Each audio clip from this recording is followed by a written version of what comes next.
Lin Xuan, I regret to inform you that you lack the talent to become a ninja. The man with white hair bore an apologetic expression. It's all right, everyone will grow stronger in time. Indeed, don't lose heart. The sunny boy with orange hair and the somewhat gloomy fellow with red hair spoke.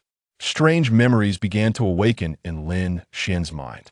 He recognized their names: Jiraiya from Konoha, Yahiko from Amage Cure, Nagato. Curiously, where was Conan? Brother, I'm here. Time blinked back to 7 or 8 years ago when this body was still that of a child. Raindrops fell softly. The young boy cradled his unconscious sister, having found her with a fever nearing 40 degrees. Though they shared no blood relation, she was still his sister, his only family in the world. Years passed, friendships formed, and he met his mentor, Jiraiya. Yet Lin Xuan was told he had no talent for cultivation. Konoha year 40. The ninja world had returned to a brief calm after the turmoil of war. Jiraiya discovered exceptional students to guide amidst the chaos, and 2 years had already elapsed. Brother, it's time for dinner. Conan returned to the dilapidated wooden house, as usual. Oh, Lin Xuan nodded instinctively, though a glint of brilliance flickered in his eyes. Lin Xuan? No, he was not the Lin Xuan of this world. He had traversed here. He once hailed from a land known as Huaxia and inherited a mysterious bloodline now in decline. Explorer, your current mission is as follows. A melodious voice echoed. The boy instinctively surveyed his surroundings, noting the absence of foes. His sister's calm demeanor indicated she had not heard the voice. Explorer, register in the reincarnation space. ID 51465145. This was Lin Xuan's identity as a traveler. His first mission world was Naruto, and he needed to complete certain tasks to facilitate his return. Mission world, Naruto. Difficulty, A50. Difficulty a level. The strongest boss does not exceed level 50. Current timeline, Konoha year 40. Description, this is a world of chakra, and ninjas. Explorers are encouraged to explore independently. Main task 1. Participate in personally eliminate Hanzo. Task content. Hanzo is the current ruler of Amage Cure. Participate in the battle under any faction's identity. Option 1. Participate in the elimination. Difficulty, easy. Reward, 500 reincarnation points. Option 2. Personally eliminate. Difficulty, hard. Reward, 10,000 reincarnation points. Task failure penalty, none. Brother, why aren't you eating? Conan's voice brought the boy's thoughts back to reality. It's nothing. Go ahead and eat. Conan, I'm just thinking. Lin Xuan offered his sister a reassuring smile and tousled her short hair. He had much to contemplate, and any decision he made would impact his ability to conquer this world. Explorer ID 51465145 level. 1 lifespan. 1830 blood chi. 3 soul. 15 strength. 27 constitution. 35 agility. 22 charm. 1 luck. 0 level. Signifies the magnitude of one's power, while blood chi correlates with lifespan. Is soul akin to mental fortitude. As for the other attributes, their names suggest their meanings. Strength, constitution, and agility are linked to physical prowess, whereas charm and luck are auxiliary attributes. But why is my luck 0? Lin Xuan found himself perplexed. Lifespan 1830? This was not particularly surprising. As a hidden attribute panel lay at the bottom, bloodline, divine blood incomplete. Rating, SS. A rare bloodline from the divine Emperor Jiang. It greatly enhances physical attributes and exhibits remarkable compatibility with other bloodlines. Current attribute bonus, soul 10, strength 20, constitution 20, agility 20. Development level, 3100. Negative gain, divine punishment, permanent lifespan reduction of 90. Evaluation, though an S-level bloodline, it is a life-costing player. Damn it, as if I volunteered for this. Lin Xuan's lips twitched slightly. From the day of his birth, he bore the burden of a cursed fate. Destined to live no longer than 30, he had no choice in the matter. Brother, you aren't still thinking about the teacher, are you? Conan observed her brother's shifting expressions, mistakenly believing he was angry. When Jiraiya initially stated he had no talent for cultivation, he provided no guidance to Lin Xuan, instead imparting ninjutsu to the other 3 children. 2 years had passed since Jiraiya returned to Konoha a week prior. and the three students had each made progress. Lin Xuan. How could he be content? Be good, Conan. I'm not thinking about that. I'm merely pondering what to do next. The boy's expression warmed, radiating sunshine and gentleness. The house was in disrepair, and the table held no meat. Only vegetables. Conan was still a growing child. How could she subsist on such nutritionally deficient food? The patched clothes she wore, mended countless times, tugged at his heartstrings. Where to? Conan blinked her beautiful eyes. Her light blue-purple short hair was striking and soft to the touch, adorned with a pale blue paper flower. She was slender, with skin as fair as snow, her features exquisitely doll-like, enhanced by a hint of lavender eyeshadow, and her gentle, captivating orange-yellow eyes. A remarkably beautiful yet fragile child. If not for Jiraiya, she might have gone years without tasting meat. How could Lin Xuan complain about that man from Konoha? Unable to learn ninjutsu? Then he simply would not learn it. Did Naruto rely on ninjutsu? No. His advantages were the nine tails, his silver tongue, his reincarnation of Ashura, and his father, the fourth Hokage. The protagonists of this world were all extraordinary. Why must he adhere to learning ninjutsu instead of developing his own bloodline? Honestly, Lin Xuan believed his bloodline to be superior, albeit life-draining. In the history of the Lin family, no man had lived beyond 30. Especially those who excessively developed their bloodlines often perished before reaching 20, if not for the limitations of lifespan. Divine blood should be rated SSS, right? Lin Xuan sighed, filled with emotion. Brother, are you sure you aren't feverish today? The food is getting cold. Conan's voice interjected again, scrutinizing her brother closely.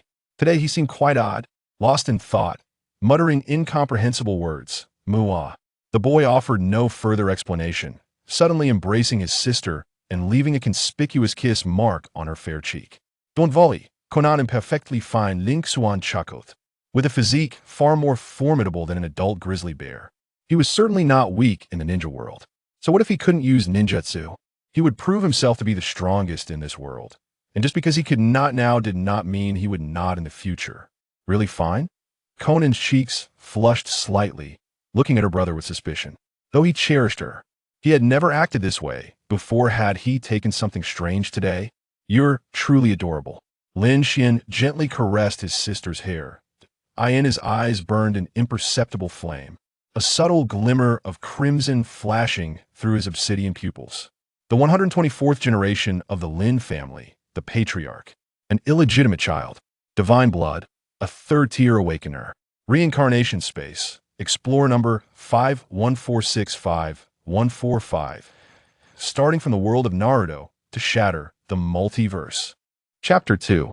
The Choice of Factions, Akatsuki. Please choose a faction. Akatsuki Ninja World. Early the next morning, a pivotal decision lay before Lin Xuan. Two youthful individuals arrived at his home, both of whom were of the same age as Conan, exactly 15 years old, thus 3 years his junior. However, they were disciples of Jiraiya, one of the legendary three ninjas. Lin Xuan, Conan, the Akatsuki organization has just been established and is in dire need of personnel. Surely, you would not decline our invitation? Yahiko chuckled as he fixed his gaze on Lin Xuan. Conan, who always deferred to her brother's decisions, looked to him for guidance. Despite Lin Xuan's lack of combat prowess and training aptitude, his nod was imperative for Conan to join the Akatsuki. Akatsuki? Ninja World? Although this was the nascent Akatsuki, Lin Xuan was acutely aware of the organization's future aspirations. Akatsuki represented the antagonistic faction, while the Ninja World signified the protagonists. Should Lin Xuan accept this proposal, altering his allegiance later would prove to be a formidable challenge. Brother, do you wish to join? Conan's heart fluttered with uncertainty. Although her brother was her foremost priority, she also valued her friendships with Nagato and Yahiko. Their dream in founding the Akatsuki was to create a world devoid of war, ushering genuine peace to the Rain country and, ultimately, the entire realm of ninjas. That dream resonated with Conan's own aspirations. Lin Xuan, you need not fret. Even if you lack combat talent, you can provide us with strategic insights. By joining now, you will become an esteemed elder, Yahiko reassured with a grin. Under Jiraiya's tutelage, Conan had mastered the unique art of paper jutsu, perhaps the only ninja in the entire ninja world to wield such a technique.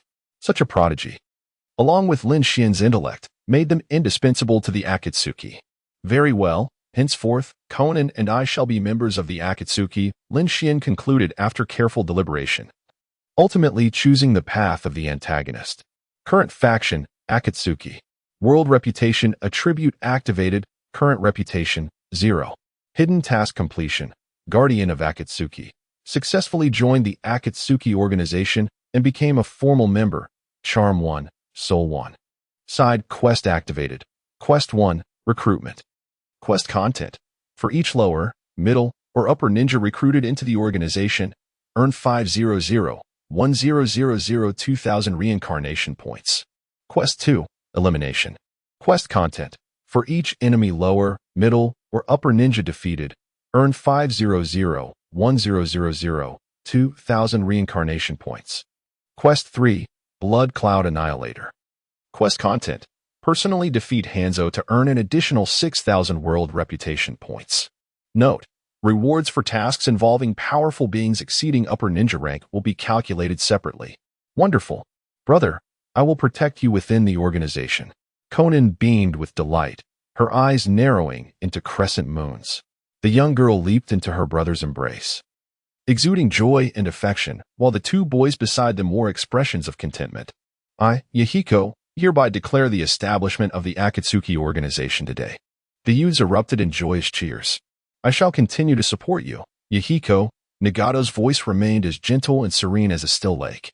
Yahiko's dream was Nagato's dream. He yearned for a bright world, thus he aspired to that vision as well. Having dreams is indeed a wonderful thing, Lin Xuan murmured softly. Conan and the two boys were all training under Jiraiya's guidance, but Lin Xuan's primary concern lay with Nagato. The faintly purple-hued eyes, marked by black ripples, belonged to the legendary sage of Six Paths Rinnegan. Yet, these eyes were not originally Nagato's, they had been surgically implanted at the time of his birth, rendering him a chosen pawn of a shadowy figure. The Akatsuki was not born today. In the unseen tome of fate, the Akatsuki had been predetermined decades. Even centuries ago, Nagato's eyes were entwined with conspiracies spanning millennia. However, as the adage goes, the most perilous places can often be the safest. Remaining in the ninja world did not guarantee righteousness, nor did it ensure danger. Those lurking in the shadows were invested in Nagato and would not intentionally become his adversaries. On the contrary, should he exhibit formidable strength, those behind the scenes might even take delight in it. After all, the Akatsuki required strong individuals to invigorate its ranks. Relying solely on Nagato would not suffice to implement their grand designs. As noon approached, the foundational matters of the Akatsuki were finalized. The headquarters was nestled within a concealed cave outside of Amigakure, serving as a storage facility and a venue for meetings. The leader of the Akatsuki was Yahiko, with Nagato, Conan, and Lin Xuan forming the upper echelon. For the time being, Nagato would oversee the cave's security, as he was a reticent and introverted child. Conan was tasked with crafting explosive tags using her paper jutsu, a resource that could be monetized or utilized by the organization, albeit limited by her chakra reserves. With safety and economic stability somewhat assured, the remaining task was to recruit new members. The Akatsuki's initial adversary was Hanzo, the man revered by ninjas as a demigod. Yahiko was not naive enough to assume that their small group would suffice to confront Hanzo and his assassination squad. The recruitment efforts would be spearheaded by Yahiko and Lin Xuan. Originally, Lin Xuan's role was that of a strategist. However, he declined that designation. Everyone presumed him to be incapable of mastering ninjutsu, but Lin Xuan understood that, under the right circumstances, he could swiftly eliminate a careless upper ninja. One can transcend all techniques. When strength and speed reached a certain echelon, even without ninjutsu or chakra, he could still vanquish formidable foes. Ancient divine blood coursed through his veins. Brother, do you truly intend to venture outside? Conan expressed her concern. Hanzo held dominion over much of Amigakure, commanding an army of skilled assassins. Their previous operations had been conducted on the fringes, seldom entering the village to avoid unforeseen complications. Moreover, Lin Xuan was an ordinary person, which heightened her anxiety. Lin Xuan, I know you wish to assist, but during such times, it is best not to overextend yourself. If anything were to happen to you, how could I explain it to Conan? Yahiko also urged caution. After 2 years of training under Jiraiya, the 3 students had barely reached the level of upper ninja, lacking only combat experience. However, Lin Xuan was different. He had learned nothing at all. How could he defend himself against malicious ninjas? To put it bluntly, he might not even realize how he met his demise. Sigh, how about you and I have a spar, Yahiko? Lin Xuan raised an eyebrow. There was no other choice. Without demonstrating some prowess, they would never allow him to venture out as a strategist. Are you certain? Yahiko inquired quietly. Could it be that Jiraiya had secretly tutored Lin Xuan? That seemed implausible, as Jiraiya spent most of his time with them and had never been seen training with Lin Xuan. Furthermore, Jiraiya snored loudly at night, making it unlikely he would sneak out to meet Lin Xuan. Bloodline descendant, Lin Xuan, please enlighten me. The youth clasped his hands together and performed a slight bow, adopting a combat stance Yahiko had never witnessed before. A barely perceptible crimson glow flickered in his dark eyes, and the air was thick with an escalating aura of combat. Divine Blood, Stage 1. Chapter 3, Shock. Lin Xuan's ultimate violence. Be careful, Yahiko. It seems that Lin Xuan is not merely putting on a show. He genuinely possesses formidable abilities. Nagato's expression was grave. His unique eyes could perceive what others could not. The chakra signatures of individuals vary greatly, and the distinction between those who had trained and those who had not was starkly visible to him. Indeed, Lin Xuan had never trained in chakra or ninjutsu. As Master Jiraiya had noted, he lacked that innate talent. Yet, Lin Xuan harbored something else. In Nagato's vision, the blood of this youth surged with an astonishing fervor.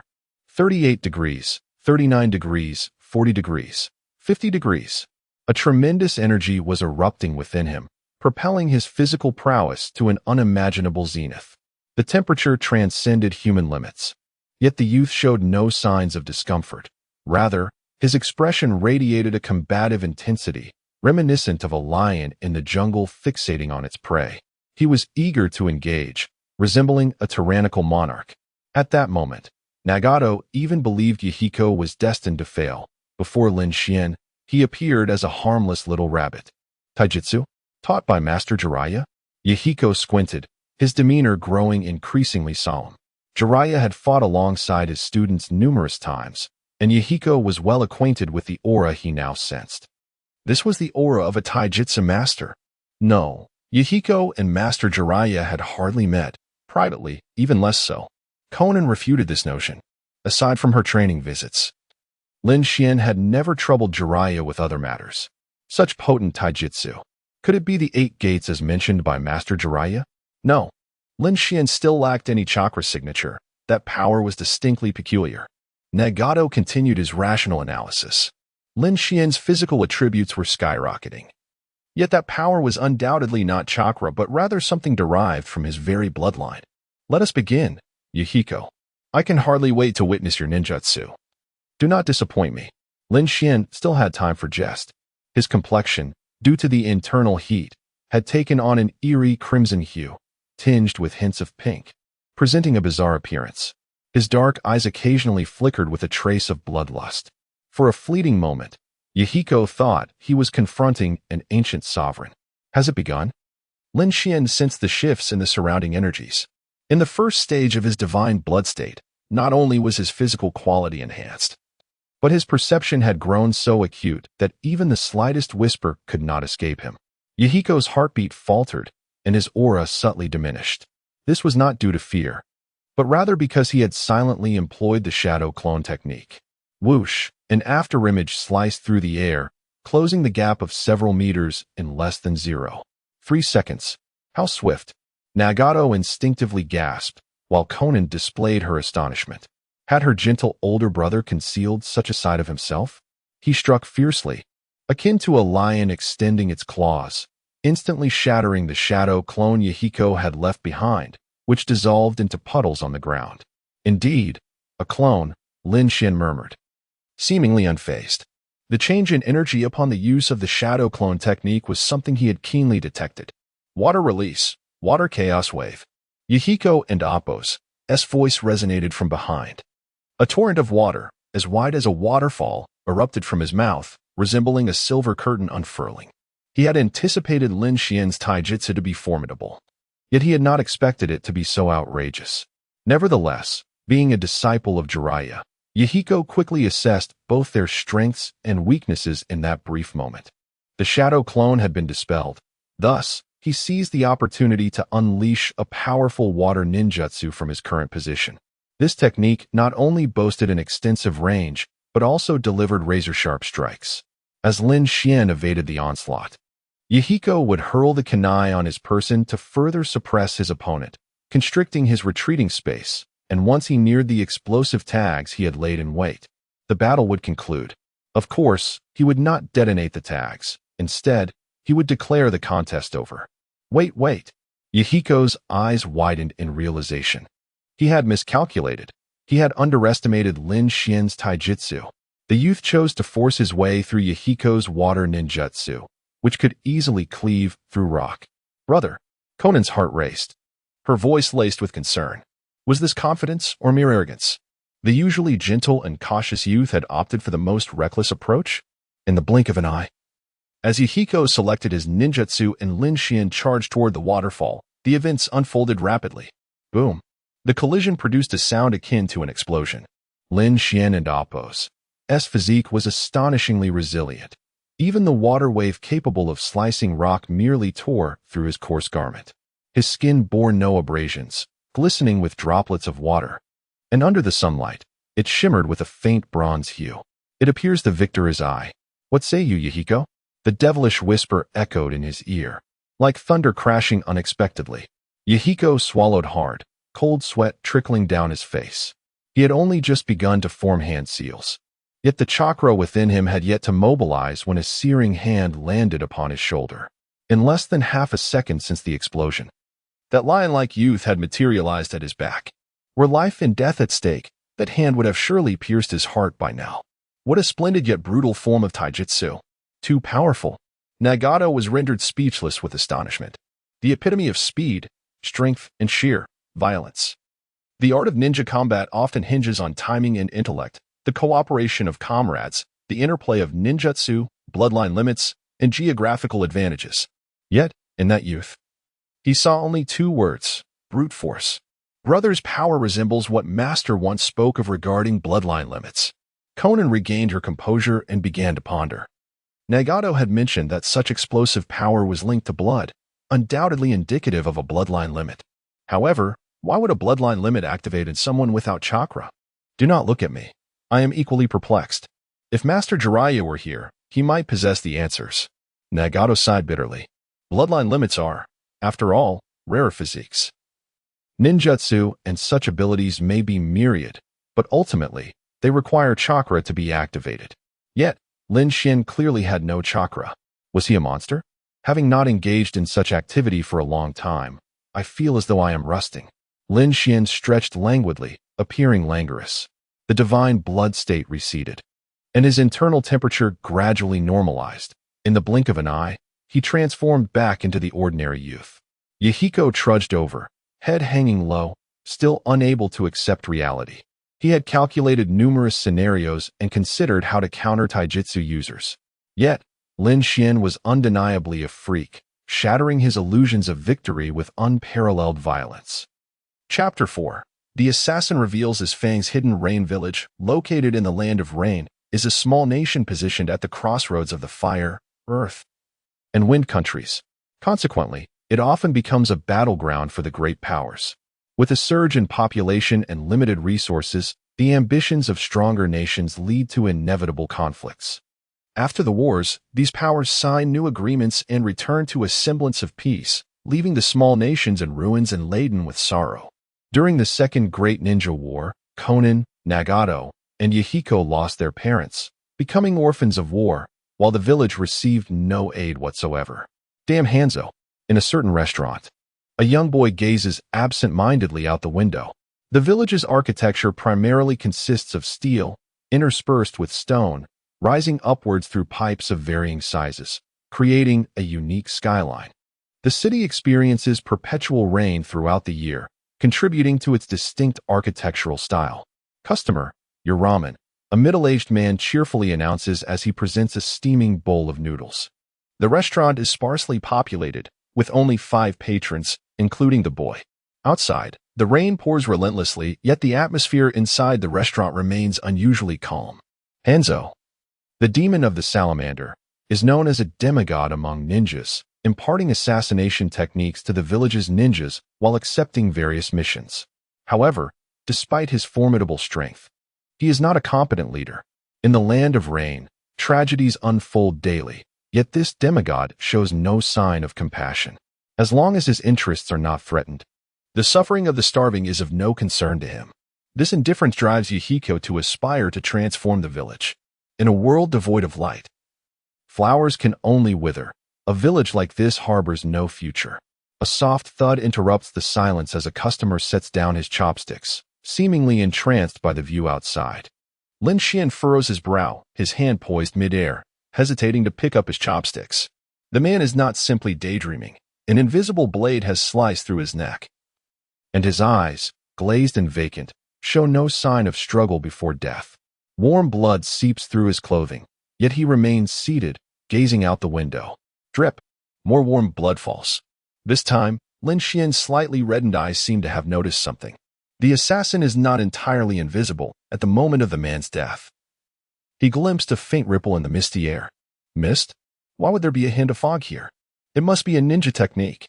Sir, Lin Xuan rises, intending to alert the restaurant owner. The figure strikes with increased speed, and in the blink of an eye, 2 more patrons fall into pools of blood. In the next instant, the restaurant owner, standing nearby, clutches his throat, his eyes wide with despair as he collapses. I hear you are from the Akatsuki. The assassin finally speaks, revealing himself from the mist. The mist technique. It allows the user to generate fog in a space, achieving an almost perfect invisibility, enabling silent kills. A lackey of Hanzo? Lin Xuan gazes at the man before him with confusion. He does not wear a ninja forehead protector, making it difficult to discern his allegiance. If he were Hanzo's subordinate, Lin Xuan would be the primary target, and there would be no need to kill civilians. If he were a ninja from the Mist Village, why would they appear here? Have you heard of rogue ninjas? The gaunt man's eyes gleam with cold intensity. In that moment, his figure vanishes once more into the mist. Ah, now I understand his motive for killing. Rogue ninjas are those who do not belong to any ninja village. They may be defectors, bounty hunters, or untrained miscreants. This man before me is likely one who studied in the Mist Village before betraying it. The land of rain is rife with chaos, a paradise for rogue ninjas. Here, as long as one does not provoke Hanzo, they can kill as many civilians as they please without consequence. Lin Xuan initially thought today's events were orchestrated, but it seems merely coincidental. You don't seem afraid of me, a chilling voice echoes around him. The moment he committed his first murder, the boy sensed his presence. He realized that this boy was the strongest in the restaurant, which is why he was spared until the end. Why should I be afraid? Lin Xuan's expression remains neutral, a smirk of disdain curling at the corners of his mouth. To die by my blade is your honor. The voice from the mist seems to brim with anger. He can never return to his village, having betrayed his comrades during a mission. But what does it matter? He possesses hundreds of advanced ninja techniques. Once a celebrated J-nin, merely a step away from attaining the title of one of the 7 ninja swordsmen. The life of a rogue ninja is what he truly desires. For him, the thrill of killing is the essence of life. To act freely. To crush the pitiful and weak with absolute force, blood gushing from their necks, is the most exquisite music in the world. It is time to end this. Shang Chuan strolls forward as if in a leisurely walk, mentally declaring the boy's demise. He silently approaches from behind, his left hand's kunai aimed at the boy's undefended neck. Undefended? Undefended? Clang. The sharp, metallic sound resonates as Shang Chuan stares incredulously at his left hand. He had aimed to swiftly sever the boy's head, yet the kunai in his grip shattered instead. Still trying to escape? Lin Xuan's eyes transformed into a faint crimson hue. For a fleeting moment, Shang Chuan nearly believed he was facing an enraged lion. The boy's grip seized his left arm, rendering him immobile. Is this a human hand? 1,000 pounds, perhaps even 10,000 pounds of pressure bore down, as bones crackled ominously. The boy slowly revealed a smile, displaying his pearly white teeth. Who? Who are you? The man trembles, lacking even the courage to lift his head. He considers himself a harbinger of death, yet this time he confronts a demon from hell. Who I am is unimportant. What matters is that I have triumphed. Lin Xuan grinned wide. To perceive the assassin's movements within the fog, he activated his bloodline ability. An assassin? Every ninja can be considered an assassin, yet he fears them the least. The mist technique is formidable, but it cannot deceive him. Perhaps this man has other hidden cards, but regrettably, with his left hand rendered useless, he will not have the opportunity to form seals. A ninja stripped of their jutsu is akin to a stray dog on the street. Roar. The man, a seasoned genin, resorts to a desperate last stand. Disregarding his incapacitated left hand in a bid for mutual destruction, Lin Xuan does not allow him the chance to retrieve any ninja tools or explosive tags. His movements are swifter, seizing the ninja's right hand, tearing through flesh and bone until it is severed, a bloodied right arm tossed onto the restaurant floor. In the ninja's eyes, despair looms as the boy's fist, embodying death, continues to expand. Splat! The man's head bursts like a watermelon, foul liquid splattering everywhere. The already blood-soaked air in the room becoming even more putrid. Side quest completed, 2,000 rebirth points awarded. The incessant rain seems never-ending. Lin Xuan sought out a relatively clean umbrella from the restaurant. With his clothes in such a state, he would surely face scolding from Xiao Nin upon returning. Today has indeed been a stroke of misfortune. Even a simple bowl of noodles could not offer him peace. The silhouette of the young man vanished into the dark curtain of rain. Nearly half an hour passed before a patch of land outside the restaurant cautiously revealed a head. Half black and half white. It gazed in the direction Lin Xuan had disappeared, slightly moving its lips. A monster. Chapter 5. The Blood of the Gods. Second stage. Reversal. Tick-tock, tick-tock. The black curtain of rain washed away the scent of blood from the young boy. Lin Xuan reflected on the battle of the day, momentarily lost in thought.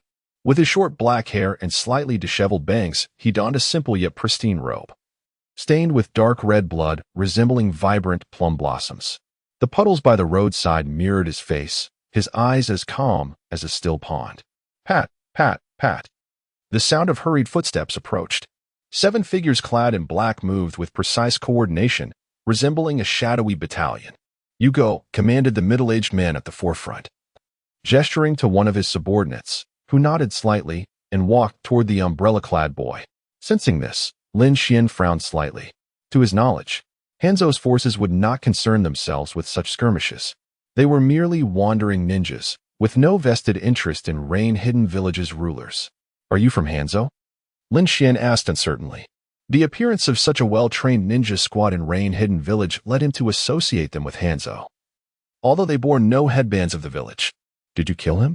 The voice of the black-clad man exuded a commanding authority. With Hanzo as their backing, these ninjas were considered the emissaries of the gods within Rain-Hidden Village. "So what if I did?" Lin Xuan murmured under his breath. "He was just a wandering ninja. Was it necessary?" "Leader, it's confirmed. The ninja sent by Mist Hidden Village to communicate with us was related to that plan, and this person has disrupted it. I suspect he is sent by Konoha," reported the subordinate. Lin Xuan was taken aback. A communication ninja sent by Mist Hidden Village to contact Rain Hidden Village? That was absurd. The individual in question had explicitly told him he was merely a wandering ninja before his demise. "I see." The man referred to as the leader frowned, his expression shifting between dark and uncertain. Mist Hidden Village was plotting something significant and had promised great benefits to Rain Hidden Village. But now that the messenger was dead, would Mist Hidden Village continue their cooperation? Wait, the person I killed claimed to be a wandering ninja, and he had even killed local villagers. Sensing the murderous intent from the group, Lin Xuan attempted to defend himself. It was not fear of these ninjas that troubled him.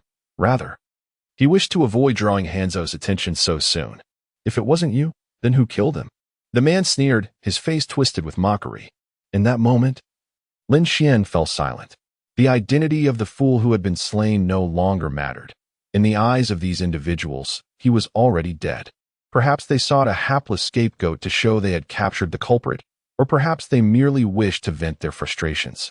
They were indifferent to whether he was the murderer. They simply wanted him dead. I once believed ninjas were mere puppets obeying orders, cold-blooded machines, dogs of the powerful. But now it seems they are nothing more than repugnant maggots. The boy expressionlessly closed his umbrella. The black rain instantly tousled his hair and soaked his robe. The 7 shadows stood before him, producing kunai from their ninja tool packs, their faces alight with the thrill of the hunt. Thunder rumbled as the rain poured, and the ninjas silently surrounded the boy. "Attack!" barked the leader. They did not even opt for a silent approach, treating the boy as if he were an easy target. "I should have bought a pack of cigarettes before crossing over," Lin Xuan lamented, a hint of regret flickering across his otherwise indifferent face. Habitually reaching into his pocket, he found neither lighter nor cigarettes, only the incessant patter of rain, obscuring his vision further. Before a fight begins, isn't the protagonist supposed to calmly smoke a cigarette and dismissively declare that everyone present is worthless? What a pity. Lin Xuan gazed up at the sky at a 45-degree angle. The rain gradually rose in a veil of white mist. The ninjas, armed with kunai, bore expressions of mockery and cruelty. In the next instant, the boy would be pierced by dozens of kunai, transformed into a bloodied pincushion, and then dismembered by the short blade in the leader's hand. Suddenly, a crisp explosive sound echoed, akin to metal clashing. What is this? Is the boy's inner garment made of iron? The 7 ninjas stood in shock. The next moment, they received their answer, for they beheld the boy's fiery red skin. The surrounding mist was not the result of any ninjutsu. Rather, it was rainwater vaporizing under intense heat. The boy's body resembled a piece of glowing metal. Is the game afoot? It better be thrilling, the boy expressed with a childlike delight. Beneath his innocent smile lay the wrath and ferocity of a king. He did not wish to reveal his strength, but that did not mean he would remain indifferent while weapons were pointed at him. Should good people be threatened at gunpoint? Water release, water dragon bullet technique. The leader's expression turned frigid, his demeanor darkening ominously. The tumultuous water gathered from all around, coalescing into a fearsome creature. No, a massive dragon under the leader's hand seals. Among A-rank ninjutsu, this technique was considered exceptional, requiring elite jonin-level skill to execute as he did. Crack! The sound of bones shattering resonated amidst the raindrops. The ninjas' faces filled with terror. 3 of them, caught mid-seal, were so frightened they halted their movements. A severed head soared dozens of meters into the air, plummeting to the ground with a thud. The eyes wide open in disbelief as if witnessing unspeakable horror in its final moments. How weak, the boy sighed softly. The rain fell upon him, transforming into steam within moments, and he flickered through the air, bypassing the water-formed dragon. A water dragon? Ultimately, it was merely made of water. Monster! A monster! Run! Go find Lord Hanzo, this person. The remaining 6 ninjas screamed, scattering in panic. They instinctively chose to flee, a reflex ingrained through years of training. A survival instinct etched into their very bones. As long as one could return alive, Lord Hanzo would learn of the formidable foe that had emerged in the village. Raindrops slid down his forehead, revealing a pair of blood-red eyes amidst the white mist. The owner of those eyes wore an expression of indifference, seemingly unconcerned with the fleeing insects, as if he held the power to crush them at will. Should I recite some ultimate technique? He mused, contemplating. At this moment, the boy had not forgotten to jest. If the ninjas glanced back, they would see his eyes full of languor as he yawned, as though preparing to rise and slice an apple with a fruit knife, utterly unperturbed. The water flowing along the ground suddenly surged, resembling hundreds, even thousands, of frenzied serpents dancing in the torrent. Water is lifeless, yet at this moment, it resembled an undefeated army under a king's command. In the state of the first stage of the divine blood, rage surged. His boiling blood raised his body temperature to nearly 50 degrees. His human sensory perception amplified dozens of times, transcending the limits of humanity. In the second stage of the divine blood, reversal, his body temperature approached 200 degrees. Bones and muscles evolving toward a non-human realm, as if unleashing the most malevolent demons from the gates of hell. In this state, a descendant of the divine blood could even command the elements. Shatter! Countless streams of water obeyed the emperor's command. One of the 6 ninjas had already fled 300 meters away, yet he remained ensnared within the elemental prison. The young boy grasped the black umbrella once more, his steps light and buoyant. 6 corpses lay amidst the mingling of rainwater and pools of blood. Chapter 6. The Newcomer. A fae in the outskirts of the rain-hidden village, within a dilapidated wooden cabin, Xiao Nin was preparing breakfast for the day. Her brother had returned late the previous night, his clothes reduced to mere rags hanging from his body. With their limited funds, purchasing new garments was out of the question, yet her brother seemed utterly indifferent to the matter. Nevertheless, Xiao Nin chose to remain silent. Although the rain had washed away much of the scent of blood, it could not erase it entirely. The lingering odor hinted at the harrowing experiences Lin Xuan had endured before returning home. Yahiko, possessing a silver tongue, had successfully recruited 3ch Nin for their organization. Xiao Nin spoke casually about this. The atmosphere at breakfast was slightly unsettling, with Lin Xuan lost in thought, seemingly pondering something profound. "What about you, brother?" she inquired again. "I haven't found anything," Lin Xuan replied, shaking his head. He had wandered through the village for quite some time without encountering any suitable targets. Initially, he had intended to grab a bowl of noodles, but instead, he encountered a murderous lunatic and shortly thereafter crossed paths with Hanzo's subordinates, returning home after dispatching the assailants. Was yesterday's enemy formidable? Xiao Nin finally posed the question. She understood that her brother had been discreetly honing his skills over the years, yet she could not help but worry about his safety. After all, Hanzo's men were not to be trifled with. Mediocre, at best. Roughly 8 of them were at the level of elite shinobi, which means we cleared some obstacles for the organization ahead of time, Lin Xuan replied lazily. The more formidable ones were that wandering ninja and the one referred to as the leader. He lacked chakra, but possessed the ability to sense the strength of other ninjas' chakra, allowing him to gauge the true power of most adversaries. In total, the 8 opposing elite shinobi contributed 16,000 reincarnation points. Yet, there remained an enigma. If what those ninjas claimed was accurate, who had slain the envoy from the mist-hidden village that had come to rain-hidden village? 8 elite shinobi? Xiao Nan's mouth formed a perfect ta shape, staring at her brother as though she were seeing him for the first time. Elite shinobi were supposed to be synonymous with exceptional prowess. Yet when spoken of by her brother, they seemed no more significant than inconsequential insects. What kind of bloodline limit had her brother awakened? Lin Xuan noticed Xiao Nan's expression and, after a moment's contemplation, chose not to elaborate. The secret of the divine bloodline was best kept known to as few as possible. Good news. Good news. Yahiko exclaimed as he burst through the door, so elated that he forgot to knock beforehand. What is going on? Xiao Nan snapped back to reality, gazing at her companion. We encountered danger in the village yesterday, but fortunately, we met him. Or else we would have been dragged off by that elite shinobi before reinforcements arrived. Nagato, visibly shaken, wore an expression of lingering fear. Beside the 2 boys stood a peculiar-looking young man. Indeed, peculiar.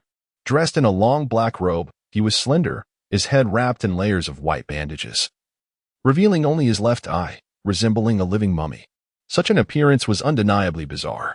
"Nice to meet you for the first time. You can call me a fae." The man spoke in a slightly hoarse voice, casting a glance over Lin Xuan and Xiao Nan. What transpired yesterday? Lin Xuan, having formed a conjecture in his mind, maintained an outwardly calm demeanor. A fae? What a ridiculous name. You are clearly Uchiha Obito. You should only be 12 this year. During the recently concluded Third Shinobi World War, Konoha ninja Uchiha Obito perished at the Kanabi Bridge, his body shattered by falling rocks. Entrusting his right eye to his friend Kakashi Hitaki, his movements were remarkably swift. Just before the true demise of Madara, he had finally found a suitable pawn. The next target for manipulation would undoubtedly be Nagato, Lin Xuan mused, casting a subtle glance at him. Yesterday, Nagato and I were recruiting newcomers to promote Akatsuki. Everything was going smoothly until we encountered an elite shinobi from the mist-hidden village who had close ties to Hanzo's men. Our paths crossed, and a battle was imminent. Nagato and I managed to eliminate a few Nin, but were unable to deal with the one from the mist-hidden village. If we had delayed further, the situation would have turned dire for us. Thankfully, a Fae intervened and saved us. Otherwise, we might not have returned from the village, let alone eliminate the envoy from the mist-hidden village. Yahiko recounted the events with great detail. From this narrative, Lin Xuan sensed an unusual aura. Why had a Fae coincidentally appeared at that moment? Hadn't Akatsuki only recently been founded? What compelled such a powerful individual to join without hesitation? A Fae must have been privy to all these plans. Moreover, it was possible that the 7 ninjas Lin Xuan had encountered were intentionally directed to target him. Even the wandering ninja in the restaurant might not have been a mere coincidence. Such intricate machinations. The conspiracies seeded a millennium ago are not easily decipherable. They had indeed noticed his peculiarities. A Fae, welcome to Akatsuki, Lin Xuan greeted with a friendly smile, extending his hand for a handshake with the peculiar man. I look forward to working together. A Fae regarded him intently, though he had only recently acquired control over this body. He felt invincible with the assistance of the one who had guided him. No matter how formidable brute strength was, it could not compare to the absolute void.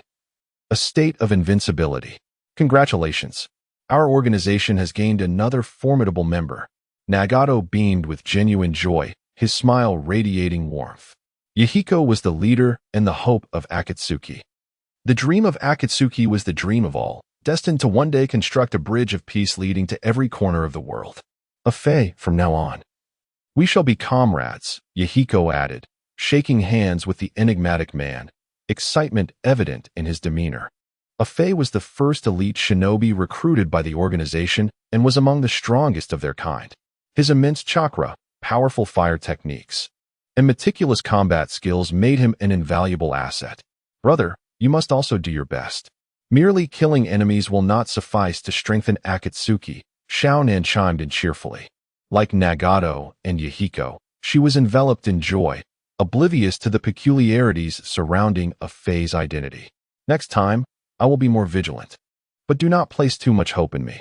When it comes to banter, I cannot compete with Yahiko, Lin Xuan shrugged, grinning nonchalantly. After all, individuals like a Fae were exceedingly rare. The young man deliberately elongated his words. Lin Xuan, that is a joke. How could I compare to the martial arts monster Yahiko speaks of? I merely know a bit of fire techniques. A Fae's hoarse voice sent a chill down the spine. He was acutely aware of Lin Xuan's apprehension and skepticism, but chose not to respond to the boy's subtle jabs. Yahiko, Nagato, and even Xiaonan were all disciples of Jiraiya, one of the legendary 3 ninjas, yet their temperaments were far from mature. They were, at best, fledgling individuals lacking experience in life and death battles. With the assistance and guidance of Zetsu, a Fae could easily deceive and approach them. However, Lin Xuan was different. Zetsu had been observing him for quite some time. This boy was a true anomaly. Even Zetsu could not discern his true nature. His power seemed to manifest from thin air, transforming from an insignificant ant into a dragon in the blink of an eye. Chapter 7. The Youth's Lord Hanzo. A letter has arrived from Konoha. One day, the ruler of the Rain Village received a mysterious correspondence from Konoha, proposing a trade. The individual from Konoha sought Hanzo's assistance during the Hokage election, requesting him to publicly display support for his position. In exchange, Konoha would aid Hanzo in solidifying his dominion over the Rain Village. This arrangement seemed mutually beneficial. The incessant rain fell like a never-ending curtain, and a vague white figure lingered in the downpour, neither seeking shelter nor advancing. Everything was according to plan. From the figure emerged an unusual voice, emanating from the white bandages. If one were to observe closely, it would appear as though those bandages possessed a life of their own, suddenly coming alive and moving in an eerie dance. The Akatsuki's rise was meteoric, flourishing with fervor, all within Yahiko's expectations and the machinations of those behind the scenes. The prolonged warfare in the Rain Village had left the common folk neglected, and countless harbored resentment towards Hanzo. Indeed, Hanzo was regarded as a demigod within the shinobi world. His venomous salamander instilling terror among many, having faced hundreds of Konoha ninjas and the legendary Sannin alone during the Second Shinobi World War. Yet, his reign was ultimately a failure. While his strength was acknowledged, it was his only asset. The world had long suffered under tyranny, and now the Akatsuki emerged. Reminiscent of Qinsheng's rebellion, Lin Xuan stood atop a building, gazing towards the Rain Village. In merely 2 months, the Akatsuki had recruited over 100 ninjas, including 13 jonin, with the remainder being chunin. Their operational territory had expanded significantly, establishing their own domain. Who is Qin Sheng? A Fei emerged from the shadows behind him. He always appeared in the most unexpected moments, sometimes as a gruff and reliable man, other times as a playful child, leaving the organization perplexed about his true thoughts. How would I know who he is? I was just speaking carelessly, Lin Xuan replied dismissively. He had little patience for Uchiha Obito and no intention of befriending him. The combination of a schemer and a pawn held no allure for him. A meeting is about to commence, you two. Nagato climbed up to the rooftop. The recent rapid development of the Akatsuki had been flawless at every stage. More and more individuals in the Land of Rain were learning about this organization and the grand dreams of its youthful members. For the sake of peace, the organization was gaining numerous allies and comrades. Even Hanzo the Salamander could not overlook the influence of this group. Meeting time, Senpai, a face said, adjusting his posture. His only visible eye slightly squinted. Despite the obscured expression, it was evident he was smiling, a rather mischievous grin. Senpai? I hardly qualify as your senior. Lin Xuan stretched lazily. Obito's master was the soon-to-be 4th Hokage, Minato Namikaze, and Minato's teacher was Jiraiya. By this logic, Konan, Yahiko, Nagato, and Minato were of the same generation, while Obito should refer to them as uncle and Lin Xuan as uncle as well. Yet, standing here was a Fei. The name Uchiha Obito had lost all significance since the night Rin Noara perished. A moment later, within the dimly lit conference room on the 2nd floor, several figures were seated orderly, each a trained jonin with extensive combat experience, their lives rich enough to fill a novel. Now, they were members of the Akatsuki, fighting for a common goal, shedding blood, and risking their lives. As everyone gathered, the meeting officially commenced. Yahiko, as the leader, naturally began to speak. Casting a fleeting glance at a Fei, a momentary look of confusion flashing in his eyes before vanishing. A Fei was indeed a peculiar character. While he had contributed significantly to the organization, he did not seem to exert his full effort, leaving Yahiko bewildered about his true intentions and what he might be concealing. This situation is unusual, Konan remarked, her brows furrowed. Oh, what has happened? Lin Xuan maintained his languid demeanor, seated beside his sister, tenderly ruffling her hair. In the world of shinobi, the realm of schemers was of little concern to him. Only his sister mattered. He would not allow anyone to harm Konan. It is Hanzo, Nagato stated solemnly, astonishment flashing in his Rinnegan eyes, mirrored by the surprise of the ninjas at the table. Hanzo? Is he seeking to end the conflict with us? To determine who truly rules the Land of Rain. A Fei exclaimed excitedly, momentarily resembling an overzealous monkey. That is not the case, Yahiko replied with a serious expression. The major shinobi villages had begun to take notice of the Akatsuki's presence, and Hanzo could no longer ignore them. He had sent an invitation, hoping for an alliance with the Akatsuki. Nagato continued, Hanzo wishes to establish a new governance system centered around the Akatsuki, seeking to win the hearts of the people of the Rain Country through a different approach and to sign a peace treaty with the great nations, thereby alleviating the tragedies of the Rain Country. Is this a compromise on their part? As it stands, they do not seem inclined to engage us in battle. A jonin furrowed his brow. What if this is a trap? The ruler's methods have always been ruthless, employing cunning strategies to set ambushes. That is precisely why we are convening. Yahiko surveyed the ninjas at the table. Lin, what are your thoughts? The leader turned to the one playing with his sister's hair. Always so lethargic. A trap? That is for you to ponder. Leader, as you know, I am merely a brute. Lin Xuan responded with exaggerated humility. Humble? More like your face broadcasts lethargy, came the retort. The ninjas remained silent, seemingly accustomed to the peculiar remarks of this youth. Although he had not trained in any ninjutsu, his physical prowess was astonishingly formidable, almost absurdly so. He was one of the founding members of the Akatsuki, deserving of respect from all. Brother, this is a meeting. Please be serious. Konan tugged at his sleeve. Oh. Lin Xuan straightened up slightly to display a semblance of seriousness, and then nothing happened. Undoubtedly, it was a trap, just waiting for Yahiko to step into it. A person like Hanzo would never permit the emergence of a second ninja faction within his territory. Some plotted from the shadows, while others calculated silently. The fledgling youths faced the world's most enduring and terrifying schemer, blissfully unaware of the impending peril. The invisible beast revealed its menacing fangs to the nascent Akatsuki, heralding the inexorable turn of fate's wheel. Chapter 8. Scheme against my sister? The meeting has concluded. The ninjas and their leader engaged in extensive discussions, ultimately deciding to proceed with the arranged meeting. The conditions promised by Hanzo were simply too tempting. Should both parties reach an agreement, it would put an end to the years of tragic warfare plaguing the Land of Rain, representing the first step towards peace.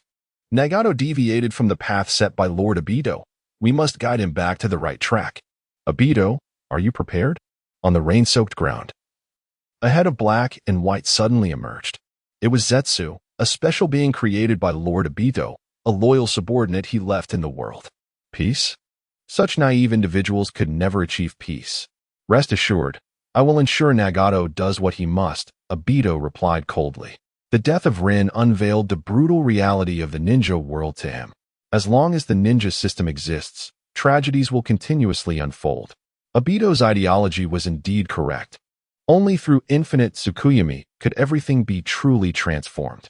To resurrect Uchiha Obito and enable him to wield that ultimate illusion, Obito needed to gather the nine-tailed beasts and guide Nagato to become a competent leader of Akatsuki. What do you think of Lin Xuan? What bloodline does he possess? Obito suddenly inquired. That individual is Conan's brother, reportedly without any blood relation. Years ago, Lin Xuan appeared no different from an ordinary person, never displaying any anomalies. Yet now, his taijutsu instills great caution in Obito. According to Zetsu's intelligence, he could contend with Kaga-level opponents purely through his physical prowess, and even demonstrated a special ability to manipulate water, likely a manifestation of his bloodline limit. Bloodline? Zetsu chuckled bitterly. Bloodline limits and chakra stem from Kagaya Otsutsuki, the progenitor of chakra, also known as his mother.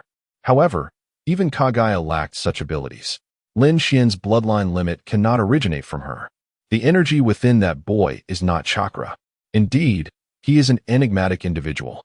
Observing Zetsu's silence, Obito grasped its implication. Even with Zetsu's intelligence, the origin of that boy's bloodline remains a mystery. This time, the plan was evidently perceived by him, yet he did not obstruct Yahiko. Perhaps he is not our enemy after all, Obito continued. Lin Xuan has aided the organization in eliminating numerous troublesome foes. But does he genuinely care about the advancement of Akatsuki? That boy does not incessantly murmur about justice and peace. Most of his spare time is spent with his sister. Rather, he is protecting her. Conan is his weakness, Zetsu affirmed. Such a figure may never have cared for the Na'vi dreams of a few children. He joined Akatsuki because Conan wished to join. A person like him would not easily intervene in matters that do not pique his interest unless his sister were in danger. He is akin to a dragon, fixated only on the gold and jewels hoarded within its cave, indifferent to the world as changes throughout history. Obito continued his analysis. Indeed, he is indifferent. However, Conan is deeply invested. If she wishes to partake in that event, he will undoubtedly go to protect her. At that point, Hanzo's foolishness might provoke his wrath. Zetsu did not finish. Should events reach that juncture, the plan would be in jeopardy. Nagato would not fall into despair. Rather, a furious monster would sweep through Amigakure, leaving a trail of carnage. Obito suddenly scoffed disdainfully. How could a mere woman influence our grand design? If Conan is a gem that Lin Xuan protects, let him guard her. We merely require a bait to draw the tiger from its den. It is unimaginable that these words came from a 12-year-old boy. Less than a year ago, he was a mere afterthought at the Konoha Ninja Academy. What should we do? Conan and Yahiko maintain a good rapport, yet though we have our members within Akatsuki, maneuvering is not as simple. Zetsu also fell into contemplation. Even if we were to eliminate Lin Xuan, it is certainly not the opportune moment. The most pressing concern remains Nagato, the pivotal element of our plan. Didn't T. Hanzo raise a salamander? Exposing the location of that summoned beast to Akatsuki could lead to our people subtly suggesting to Yahiko, and the plan would unfold seamlessly. Borrowing Lin Xuan's words, The title of half-god in the ninja world belongs to the salamander, deeply intertwined with Hanzo. Controlling the salamander equates to grasping Hanzo's lifeline. Akatsuki would not forfeit such leverage in negotiations. Obito sneered coldly. Dark clouds loomed, and the rain intensified. A bolt of lightning illuminated the grotesque visage of the monster in the rain, revealing the three black tomo in its crimson left eye. How can we be certain that Akatsuki will send Konan to subdue the salamander? Zetsu pondered the feasibility of the plan. Hanzo's subordinates also include our people. Negotiations require Yahiko and Nagato to be present. Who else among the higher-ups could participate? Obito laughed uncontrollably. Once a boy, he has now become the ruler of the world. Akatsuki. Emergency news. Leader. A subordinate rushed into Yahiko's room without even knocking. The orange-haired youth was meditating, following the teachings of Jiraiya-sensei. Remaining calm during crises is paramount. Speak. Yahiko slowly opened his eyes. Recently, he felt restless, sensing that something would go awry in the negotiations. But where precisely was the flaw? Was it Hanzo? Upon reflection, could that man truly be trusted? Was it too rash to proceed with the meeting? Our informants have uncovered the breeding grounds of the salamander, located in the cold lake deep within the mountains, approximately a day's journey from here. The subordinate responded respectfully. Hanzo's strength predominantly lies in his venomous jutsu. For ordinary individuals, even a slight exposure could prove fatal within minutes. The poisonous miasma leaves no life in its wake. Only Tsunade from Konoha and Chiyo from Sunagakure have withstood such toxic assaults. The salamander is Hanzo's Achilles heel, if we can threaten its life. Even if Hanzo harbors ulterior motives during the negotiations, we would possess sufficient leverage to deter him from acting carelessly. The subordinate suggested quietly. Upon hearing this, Yahiko's eyes lit up. Indeed, it was a brilliant idea. However, the meeting is scheduled for tomorrow morning, and Hanzo has insisted that the higher-ups of Akatsuki attend, even specifically naming me and Nagato. Yahiko furrowed his brow. Has Lin Xuan and Konan ever been dispatched on missions? The subordinate reminded him, bowing his head. No one could discern the man's expression. Konan is rarely sent out to perform explosive tag missions. As for Lin Xuan, it goes without saying. No enemy has survived after encountering that monster on any mission. Thus far, Hanzo has yet to acquire any specific information regarding Lin Xuan. Sending these two to handle the salamander is simply perfect. Isn T. Konan adept at paper jutsu? If she places thousands of explosive tags within the salamander, threatening its life, Hanzo would absolutely not dare to oppose Akatsuki. The man continued to guide Yahiko's thoughts. Excellent. Excellent. Finally, Yahiko nodded in agreement, regarding him with an expression of profound admiration. This is the leader of Akatsuki? Ha! Just as that esteemed individual envisioned, tragically foolish. Exiting the room, the man could not suppress the smile curling at the corners of his mouth. Slap. At that moment, a warm palm rested upon his shoulder. The youth behind him yawned, as if just awakening from a midday slumber. Is there any instruction, Lord Lin Xuan? The man repressed his smile, bowing his head in a gesture of respect. Nothing much, Lin Xuan replied, rubbing his eyes, his expression languid. It seemed merely a casual greeting. Here in Shao, there was no distinction between the esteemed and the humble. Everyone was akin to a family, united in their pursuit of the same dream. A simple greeting and a pat on the shoulder were entirely commonplace. The man maintained his insincere smile, awaiting Lin Xuan's next utterance.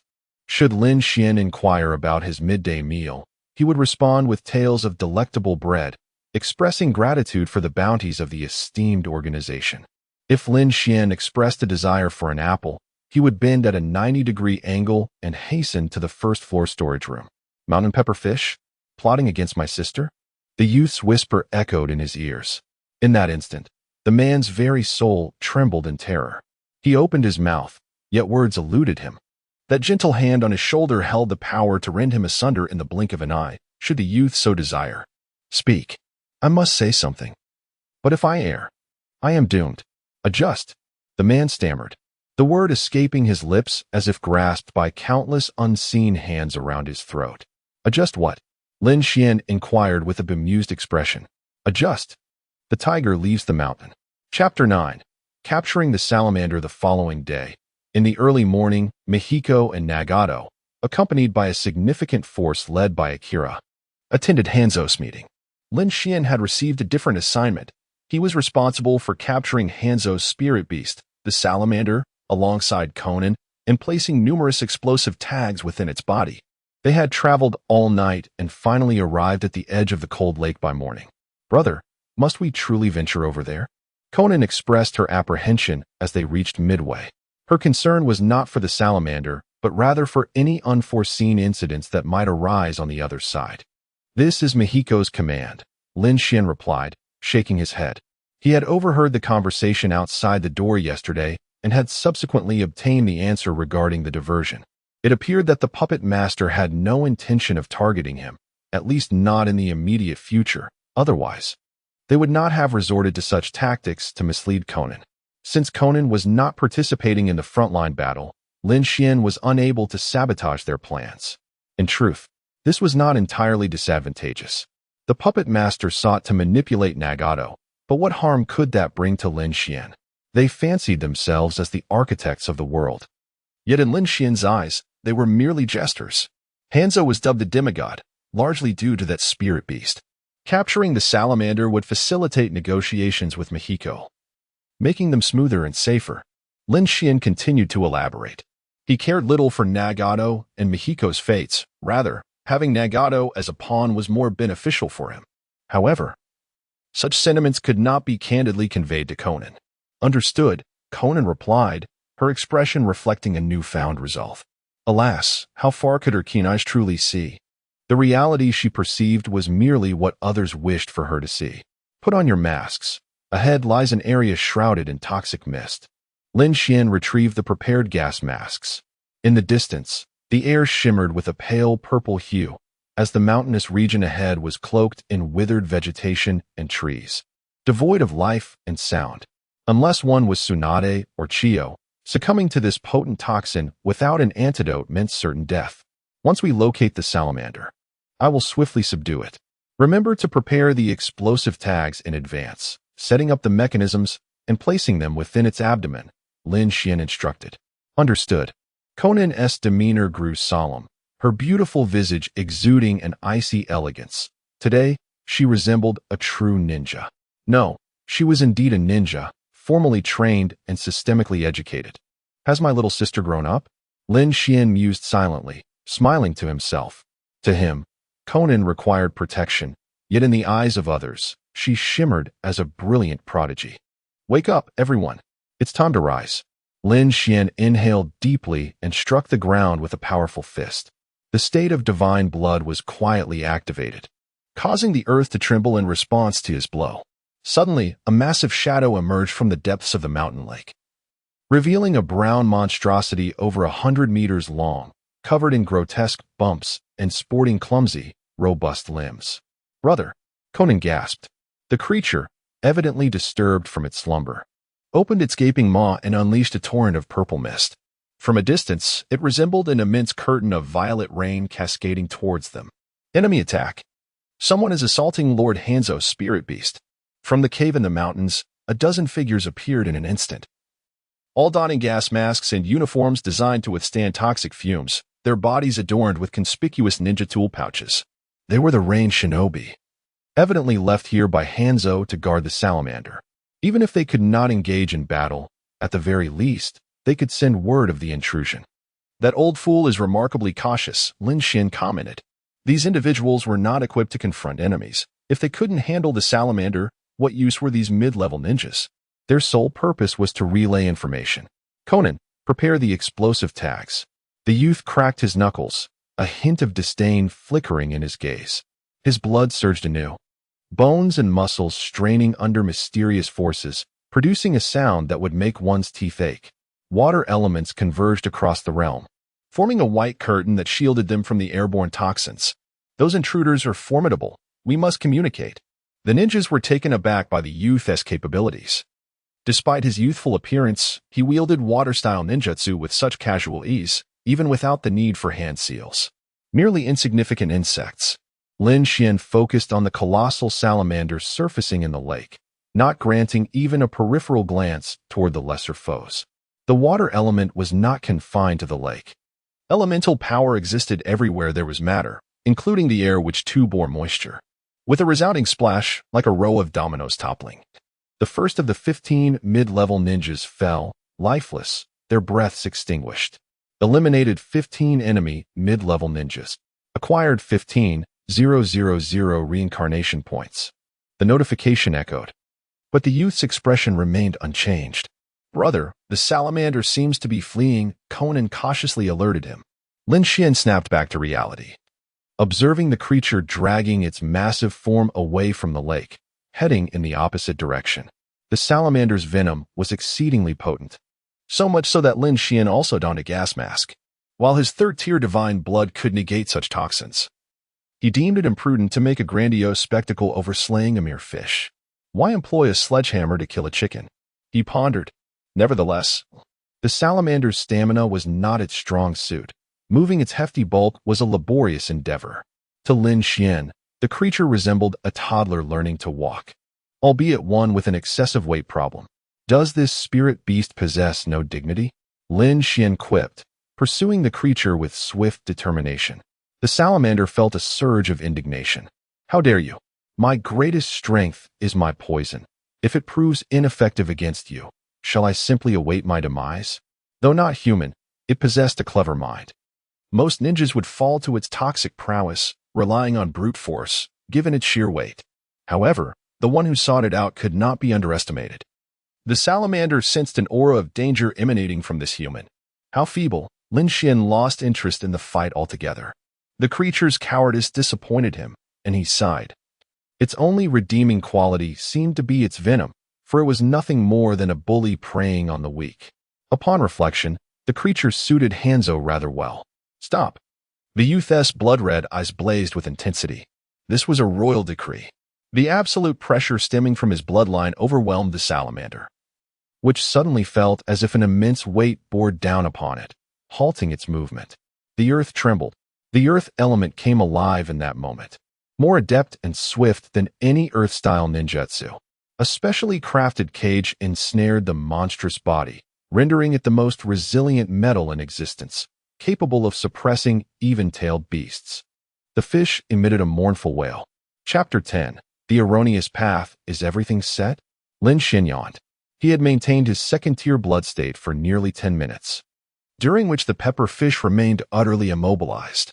It's done. Xiaonan wiped the sweat from her brow. She had specifically brought 5,000 explosive tags and used a paper jutsu to set up the mechanism. Once this was implanted within the pepper fish, they could control its life and death at any moment, unless the device was removed. With the preparations complete, Lin Xuan's crimson complexion gradually returned to normal, the boiling blood within him cooling to a gentle warmth. The cage surrounding the pepper fish vanished, along with the oppressive pressure, yet it still dared not move. This human is a monster. It could not fathom the implications of its situation. If he intends to kill, why bury explosive tags within its belly? The pepperfish's intelligence struggled to comprehend such complexities. Rest assured, this is merely a precaution. If Hans behaves himself, your life will remain unthreatened. Lin Xuan flashed a grin, revealing a row of gleaming white teeth. He was aware that the pepperfish could understand human speech. If the pepperfish had not been summoned by a spirit technique, it indicated that Yahiko had encountered no unforeseen events. In the worst-case scenario, should the pepperfish be summoned, Xiaonan would activate the device to eliminate it from within, rendering Hans's summon nothing more than a lifeless corpse. The pepperfish emitted a mournful cry once more. Perhaps it was merely an illusion, but Xiaonan felt an overwhelming sense of despair in its voice. What could it possibly be despairing over? In the rain-hidden village, the negotiation site was starkly divided between two factions atop a silent cliff, with ninjas standing ready, their gazes fixed upon the two leaders. One side was Hans of the Salamander, the ruler of the Land of Rain, a demigod of the ninja world, commanding thousands of elite ninjas with an illustrious record of victories. In an era when Hashirama and Madara had vanished, he was regarded as the strongest of his time, earning the title of demigod. On the opposite side stood the newly formed Akatsuki organization. The youth, fueled by dreams and fervor, had gathered this modest force. emerging as a new star in the land of rain. The leader was a 16-year-old boy with orange hair. "Are you Yahiko?" A man in a specially crafted gas mask stepped forward. With a rain ninja forehead protector, unique side ninja tools, and an imposing presence. There was no doubt he was the legendary figure. "Indeed, I am the leader of the Akatsuki." Yahiko stepped forward, fixing his gaze intently on the man before him. Despite having mentally prepared himself, he felt a surge of anxiety at that moment. "Excellent, excellent." Hans suddenly broke into an odd laugh. According to intelligence reports, the Akatsuki comprised only around 100 members, and today they were all present. Upon receiving this information from his subordinates, Hans was confident of his victory. His adversaries were merely a group of impetuous youth, possessing a modicum of talent in ninjutsu. The Akatsuki was nothing more than a disorganized rabble. Thud, thud, thud. The sound of numerous footsteps echoed from above the cliff. Yahiko's expression darkened. Hans not only brought his own ninjas, but had also prepared reinforcements in advance. The numbers were staggering: 100, 200, no. Over 300 ninjas. Those masks, could they be ninjas from Konoha? Nagato's voice was heavy with concern. The ninjas on Hans's side were clearly divided into two groups. One did not wear the forehead protectors of the rain-hidden village, but instead donned the masks of Konoha Zumbu. Under the orders of Lord Danzo, "We have 130 Umbu ninjas here. Please, give the order to eradicate the Akatsuki." A Konoha ninja stepped forward, his voice loud and unabashed. "Everyone from the Akatsuki will perish in this valley today, and the dead reveal no secrets." "Very well, I shall fulfill my promise to Danzo afterward." Hans squinted, a smile creeping across his face. While the village possessed a large number of ninjas, most were occupied with missions, leaving him with few subordinates to deploy. To be thorough, he aimed to completely obliterate the budding Akatsuki and had contacted Danzo for support. That man had previously sought his assistance in backing Danzo as the fourth Hokage. Now he could finally make use of him, leveraging Konoha and Appo's forces for an assured extermination. Geniuses? Those who fail to grow are worth less than a pile of dog waste. Hans would no longer allow the Akatsuki to expand. He was the ruler of the land of rain, the sole absolute ruler. As for Danzo, even if he were to have second thoughts later, what could Danzo do about it? It was only ever Hans who utilized others. "Yahiko, what now?" Nagato clenched his fists, his expression cold. The tension between the two factions was palpable. A chaotic battle could erupt at any moment. The opposing side consisted of elites, while the Akatsuki mainly comprised Chunin, not to mention they were outnumbered 3-1. In a real fight, their chances of victory were nil. "Yahiko, is that your name? Do you have any last words?" Hans's smile radiated victory, almost mocking the naive dreams of the youth before him. A demigod of the ninja world? A friend once remarked that the title should belong to the pepper fish, not to some scythe-wielding fool. Yahiko chuckled inexplicably. "I've sent him to find your beloved pepper fish. If you dare to lay a hand on the Akatsuki, I assure you your spirit beast will perish." Upon hearing this, Hans fell into a rare silence. His entourage of ninjas hesitated, awaiting their leader's command. What will it be? "Release us, and the pepper fish shall remain unharmed." Yahiko spoke again. This was a card he had only intended to play in the worst-case scenario, yet here it was, coming into play. Tick-tock, tick-tock. The ominous clouds loomed overhead as the rain began to fall, calming the ninjas considerably. The pepper fish was Hans's prized possession. Perhaps even the death of his son would not induce such hesitation. The downpour would wash away the scent of blood in the air. Zetsu, peering from hundreds of meters away, observed the distant ninjas. The Akatsuki, in its current state, was merely a toy created by children. Only under my leadership would it become a true manifestation of its name, ultimately realizing that grand design. The man in the black cloak rasped, his voice husky. Today he was not wrapped in bandages, instead concealing his face behind an orange whirlpool mask, with a striking crimson gleam in his left eye. I once believed that killing his parents would be sufficient to incite his hatred, yet Nagato still chose the wrong path. Yahiko and Jiraiya saved him. But a person like him did not need saving. He merely needed to wield the power of those eyes to make this world comprehend his suffering. He scoffed, deriding the child's naive dreams and friendships. A stumbling child requires guidance. Obito murmured softly. Chapter 11. The Awakening of Nagato, the Outer Path Demon Statue. For 2 minutes, the confrontation continued in silence between the leaders of both sides. Have you made your decision? Hans, bereft of the salamander.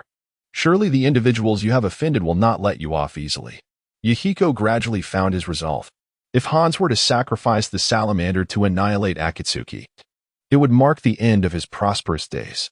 Suddenly, the man erupted in laughter, disdainfully regarding the naive youth before him, his face twisted with madness.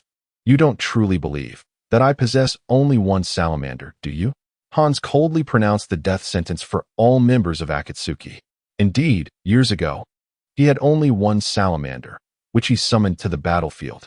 However, several years prior, he had begun to cultivate new salamanders. Though their size was merely a few meters today, still in their juvenile stage, they had already begun to produce toxins. He kept this secret hidden, even from his own wife and children, to prevent any unforeseen circumstances with his summoning beasts. It seems he had indeed laid the groundwork for success. Akatsuki? It is but a farce.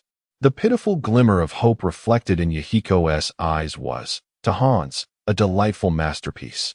Attack! Hans waved his hand. Including the elite forces of Konoha Zumbu, over 300 elite shinobi immediately entered combat mode, the sound of kunai and blades clashing reverberating through the air. The killing intent was palpable, and bodies fell like leaves in autumn. Death, countless lives extinguished, familiar faces collapsing one after another. Many of these shinobi had families. They had their own kin, husbands, and wives, children. They had heard of Akatsuki's ideology, inspired by the passionate youth, and joined the organization. They all believed that Akatsuki's future was a radiant one, a promise for the land of rain. Yahiko! Nagato barely managed to fend off the barrage of kunai with a gust of wind. Around him lay cold, lifeless bodies, blood soaking his clothes, both enemy and comrade alike. The enemies were overwhelming, a despairing multitude. Ultimately, only 2 remained alive, perhaps just 1. Survive, Nagato. You must live, no matter what. Akatsuki has not yet been annihilated. Yahiko coughed up blood. In his attempt to shield Nagato, he had inevitably fallen prey to the enemy's technique. His chest pierced by multiple poisoned kunai. Yahiko! Nagato cried out in despair. This shy and reticent youth was left with nothing but sorrow at that moment. He seemed to be transported back to that night of despair, helplessly watching as his parents were slain by Konoha shinobi. You are the savior of this world. Yahiko smiled contentedly. At the moment his breath ceased, a smile lingered on his face. Master Jiraiya was a gentle soul. He never proclaimed one student superior to another, nor did he belittle anyone, treating all equally. Yet, Yahiko knew his own talents were unremarkable. Even after arduous training to reach the rank of J-Nin, he remained merely a J-Nin. Nagato was different.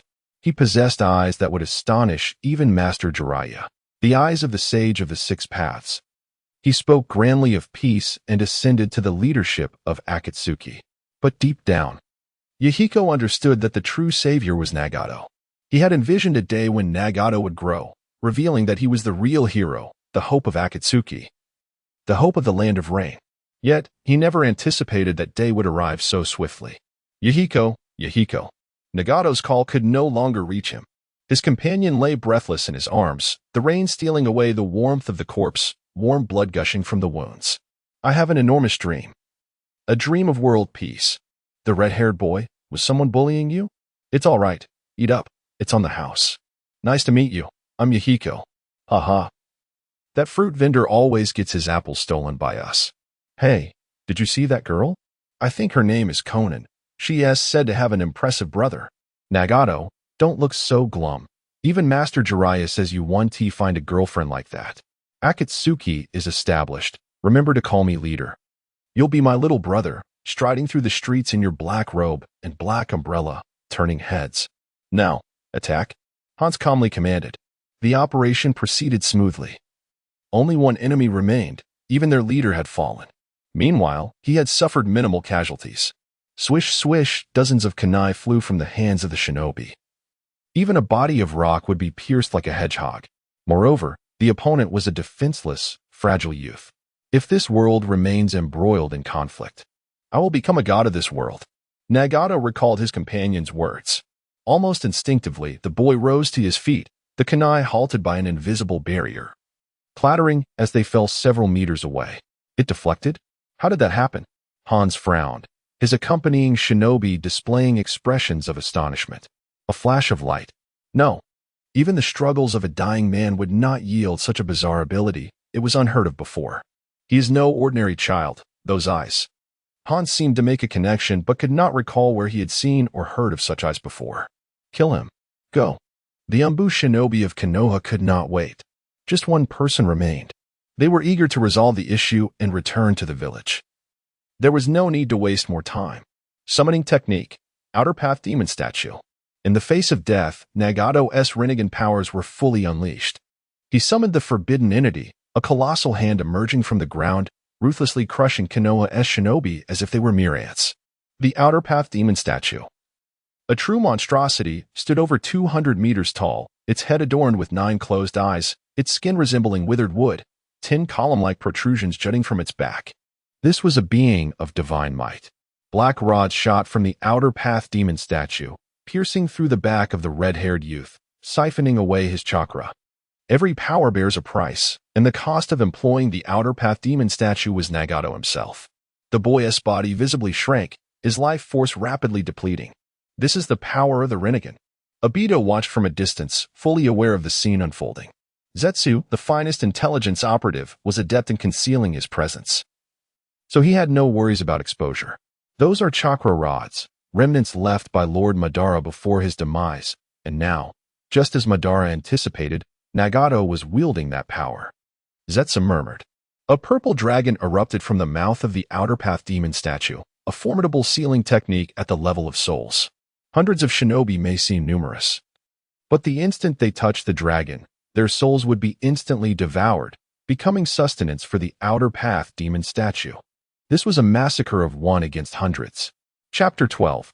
Only power is everything. The roaring dragon gazed at the last enemy on the battlefield. Hundreds of ninjas were devoured. Their souls snatched away without the slightest chance of resistance, their bodies untouched by even a single wound. The existence of the Rinnegan was truly astonishing. Hans sighed, as if lamenting today's defeat. Akatsuki had been obliterated. Yet, as long as that boy remained alive, Akatsuki could be rebuilt at any moment. The fallen were merely worthless remnants. Rather than saying the threat had dissipated, it was more accurate to assert that it had intensified. The only response to Hans's thoughts was the furious roar of the boy. The crimson-haired youth, blinded by rage, continued to command the purple dragon to bombard his position. In a moment of peril, Hans formed hand seals with one hand, unleashing his ultimate life-saving ninjutsu. The chaotic battle concluded with a cataclysmic explosion. Only 2 remained alive. This was destined to be the darkest day in the history of Akatsuki. Rain-hidden village. Outskirts. The land, stained with blood from the recent battle, was littered with corpses piled like small mountains. The red-haired boy leaned against a rock, cradling the lifeless body of a fallen comrade. What a performance it had been. A sudden voice broke the silence. Nagato wearily turned his head, encountering the figure wearing an orange mask. It was Toby. Who are you? Nagato's voice was devoid of emotion, cold and weary. If he could not discern Toby's true nature at this peculiar moment, he might as well find a block of tofu to smash his head against. Uchiha Madara? Toby's voice bore a peculiar clarity. His left eye gleamed with a terrifying crimson hue. 3 black tomo lying in stillness, defiantly meeting Nagato's Rinnegan gaze. What is your purpose? Nagato had no surplus emotions left to express astonishment. He was solely focused on the corpse in his arms, his most vital companion, whose eyes were now closed in eternal silence. Uchiha Madara, even if the Sage of 6 Paths were to resurrect and stand before him, Nagato would not spare him a glance. It is raining heavily, Nagato, Obito remarked casually, reaching out to catch the falling raindrops. Yahiko's death was like this drop of rain, falling to the ground without causing any ripples, regardless of the man he had been in life. Do you not think such a world is flawed? On another front, Lin Xuan and Conan had departed from the deep mountains. The giant salamander had not been summoned throughout their journey, leading them to presume that their mission had proceeded smoothly. allowing them to overlook that individual. Naturally, the explosive tags had also been left untouched. However, upon returning to Akatsuki's territory, they discovered the base desolate and vacant. Where have they gone? A sense of foreboding suddenly gripped Conan. To that cliff. Lin Xuan's expression darkened slightly. The mastermind had indeed executed their plan, and perhaps Nagato was currently with Obito, possibly even Zetsu was present. If they rushed over now, they would only witness a scene of carnage. The bodies might have even been disposed of. Half an hour later, outside the village. No, how could this be? What lay before them resembled a hellish tapestry. Vast explosions caused by colliding ninjutsu, alongside numerous horrifying deep craters, as if struck by a giant's fist.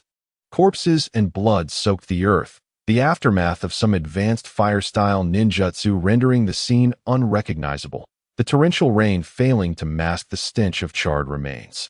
The black curtain of rain intensified as Lin Xuan silently held an umbrella beside his sister. The bodies were mutilated beyond recognition, making identification nearly impossible. Obito, Zetsu. They had already taken Nagato away, possibly along with Yahiko's body. Brother, why did this happen? Conan collapsed into his embrace, her tears soaking Lin Xuan's clothing. The boy could only hold her, hoping to provide her with a modicum of comfort through his warmth. If he had opposed Conan's joining Akatsuki from the outset, would tonight have been less sorrowful? A fleeting moment of regret flickered in Lin Xuan's heart, only to vanish instantly. No, Yahiko was destined to perish. This was what Zetsu and Obito wished to witness. Tragedy was unavoidable. Lin Xuan? He had no desire to confront the greatest antagonist of this world at this stage, especially not for the sake of Yahiko. Do not pretend to be something you are not. He understood his own limitations. Conan, no matter what happens, your brother will protect you. I will never abandon you. His gentle words echoed in her ears. No matter what, aside from my sister, I care not what those behind the scenes choose to do. Until absolutely necessary, I will not turn against them. Rather, I shall utilize them. From the very beginning, Lin Xuan was not a good person, nor did he possess a saintly heart. He had not been one before, and he would not be one in the future. Brother, brother.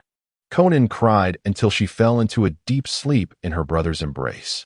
In another sense, she had succumbed to unconsciousness. The members of Akatsuki had been like family to her, and now those individuals were gone. A chasm of separation remained eternal. After watching the show for so long, will you not come out to see me? Lin Xuan held the umbrella, his sister on his back. Without activating his bloodline, his sensory abilities were not particularly acute. But he did not require them, because the other party had no intention of concealing themselves. This was not spying, nor was it surveillance. It was an invitation. Nice to meet you for the first time, Lin Xuan. You may call me Zetsu. The white one is White Zetsu, and the black one is Black Zetsu. Lord Madara wishes to have a word with you. A figure draped in a black robe emerged from the ground, barely distinguishable as human. Its body split into black and white. Madara?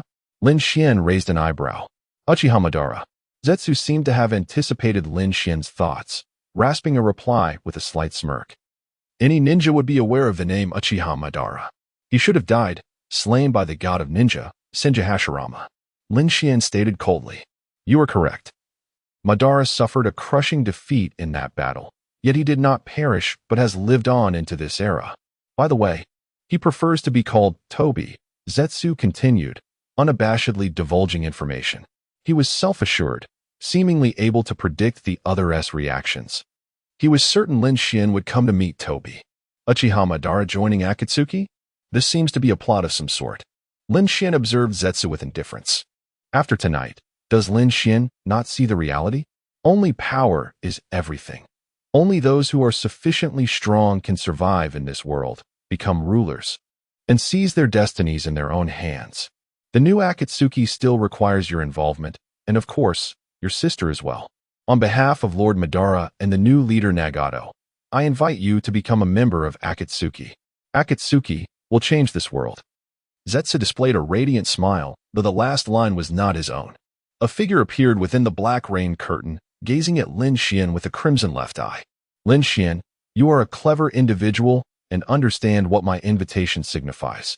Toby, Obito, Madara, any of those names would suffice. Yet one point remained paramount. The young villain of the Uchiha clan, endowed with the kaleidoscopic Sharingan, indeed possesses the requisite prowess and audacity. Naturally, I shall align myself with you. Rather than lurking in the shadows, ever wary of your malevolent group, it is far more sensible to join you. Should death come, it would at least be comprehensible. Wouldn't you agree? The youth replied with a cheerful smile. Lin Xuan, how amusing you are. Are we not friends? Afei responded with a grin. Perhaps we are. Chapter 13. Side Quest. Journey to the Land of Wind. Complete hidden quest. Become a formal member of Akatsuki. Gain 2,000 world reputation points. Current level, 21. Allocatable attribute points, 100. Note: charm and luck cannot be allocated. In the dimly lit room, the young boy gazed at the ethereal white screen visible only to him. With a gentle tap of his finger, he pressed a certain plus sign 100 times in succession. Explorer no. 5146-5145. Level, 21. Lifespan, 1830. Blood chi, 3. Soul, 16. Strength, 127. Vitality, 35. Agility, 22. Charm, 2. Luck, 0. Reincarnation points, 43. 500. World reputation, 2,000.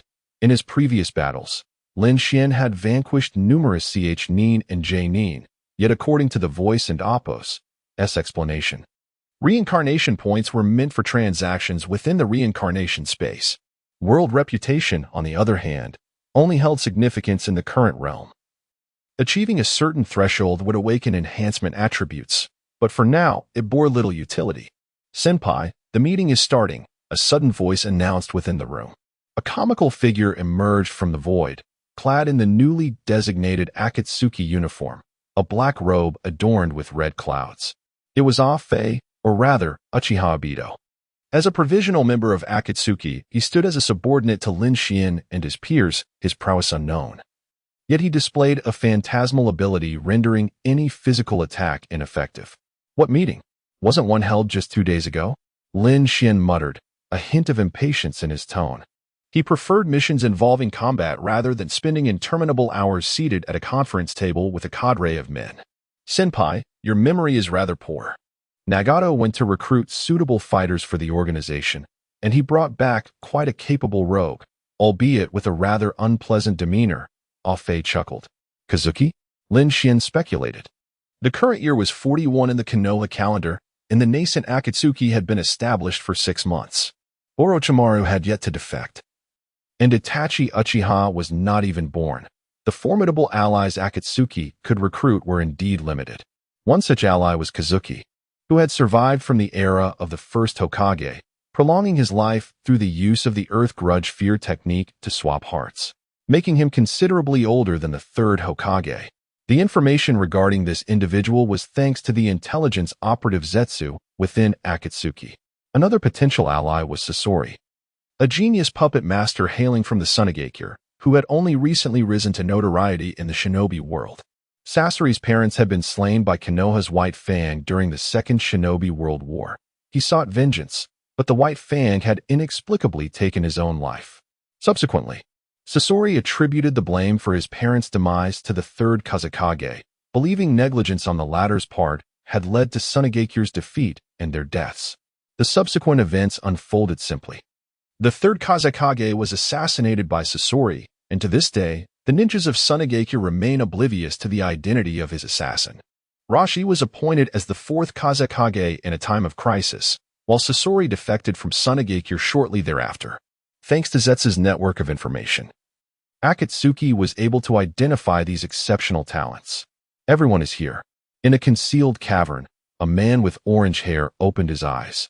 His body was pierced and bound by a special black rod, his gaze adorned with black ripples, radiating a faint purple light.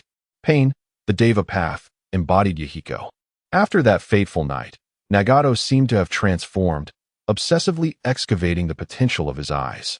To avoid exposing his true self, he utilized 6 corpses, inserting the black rods capable of transmitting chakra to unleash the Rinnegan's abilities. Among them, Yahiko's body became the most formidable Deva path. Allow me to introduce myself. As Yahiko spoke, A shadow bearing the exclusive ring of a formal member stepped forward, donning the forehead protector of a rogue ninja from Takigakure. On his left middle finger, the ring bore the inscription North. Kazuki will henceforth oversee Akatsuki's financial management, the man stated softly, surveying his surroundings.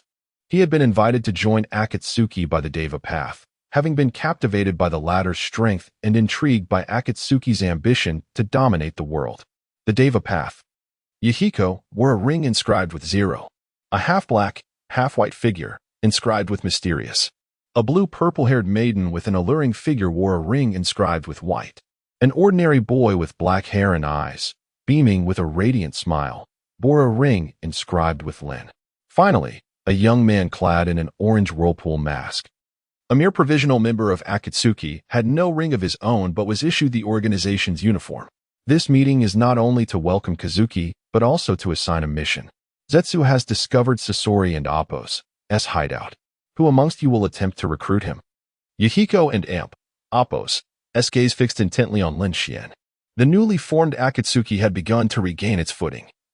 But the number of powerful individuals available for use within the organization remained scarce. Zetsu's talents lay purely in information gathering, not in combat. As for Afe, his intentions were utterly inscrutable. Otherwise, he would not have chosen to remain a provisional member. Kazuki was a newcomer, requiring further observation. And such a pivotal task could only be entrusted to those deemed trustworthy. The remaining candidates, after exclusion, were Lin Xuan and Conan. The two were a duo, inseparable wherever they ventured. Very well, I shall accept this mission. Do not look at me like that. I haven't stolen your rice, Lin Xuan retorted, unable to withstand the intensity of the renegade's gaze. Honestly, I prefer missions involving combat. This task of recruitment is hardly suited to my skills. Brother, I will accompany you, Conan promptly declared. Afe and Zetsu were unperturbed by such exchanges, while Yahiko merely nodded slightly. Then let us proceed together. Lin Xuan yawned, taking his sister's hand as they exited the conference room. Side quest, Favor of the Wind. Quest objective, travel to the target location. Defeat and recruit Sasori of the Red Sand. Difficulty, moderate. Rewards, agility 5, luck 1, reincarnation points 8,000, world reputation 2,000. An increase in luck, is it? The boy chuckled silently. Though he questioned the efficacy of such an elusive attribute, 1 point was certainly better than none. Wait, did that last statement carry a double meaning? 2 days later, the land of wind. Before him lay an expanse of yellow sand, as relentless sandstorms swept across everything in their path. Under such conditions, Lin Xuan found himself reflecting that the days in the rain village were not so dire after all. This desolate place seemed better suited for ascetic hermits rather than human habitation. Living here for decades would undoubtedly drive one to madness. Sasori should be nearby, Conan remarked, clutching the map drawn by Zetsu. Countless massacres had occurred in the border villages of the Land of Wind. Hundreds of innocent civilians slaughtered overnight. This was the handiwork of the rogue ninja. Those villages are truly unfortunate. Not a single soul to serve as material. Yet it appears fortune may favor me today. A voice, cold and serpentine, echoed with astonishment. Lin Xuan seemed unfazed as he locked eyes with the unexpected visitor, a striking red-haired youth. Clad in a gray-brown puppet master's uniform, his bare arms wrapped in white bandages. He carried numerous scrolls of jutsu, likely treasures from his collection as a genius puppeteer. The villages near the Land of Wind have been annihilated overnight. At least, that is how the rumors portray you. The lovely eyes of the young girl shimmered with a subtle appreciation, mirroring the expression of her brother. Young man, are you interested in joining us? There is currently a limited-time event where Pain is giving away rice. Lin Xuan smiled broadly. Chapter 14. Scorpion, is that all? Who are you? The red-haired young man appeared somewhat intrigued. These two individuals seemed to be excellent materials for puppet creation, yet they appeared unfazed by their own predicament. In fact, were they perhaps targeting themselves? At the behest of our leader, we have come to invite you to join Akatsuki.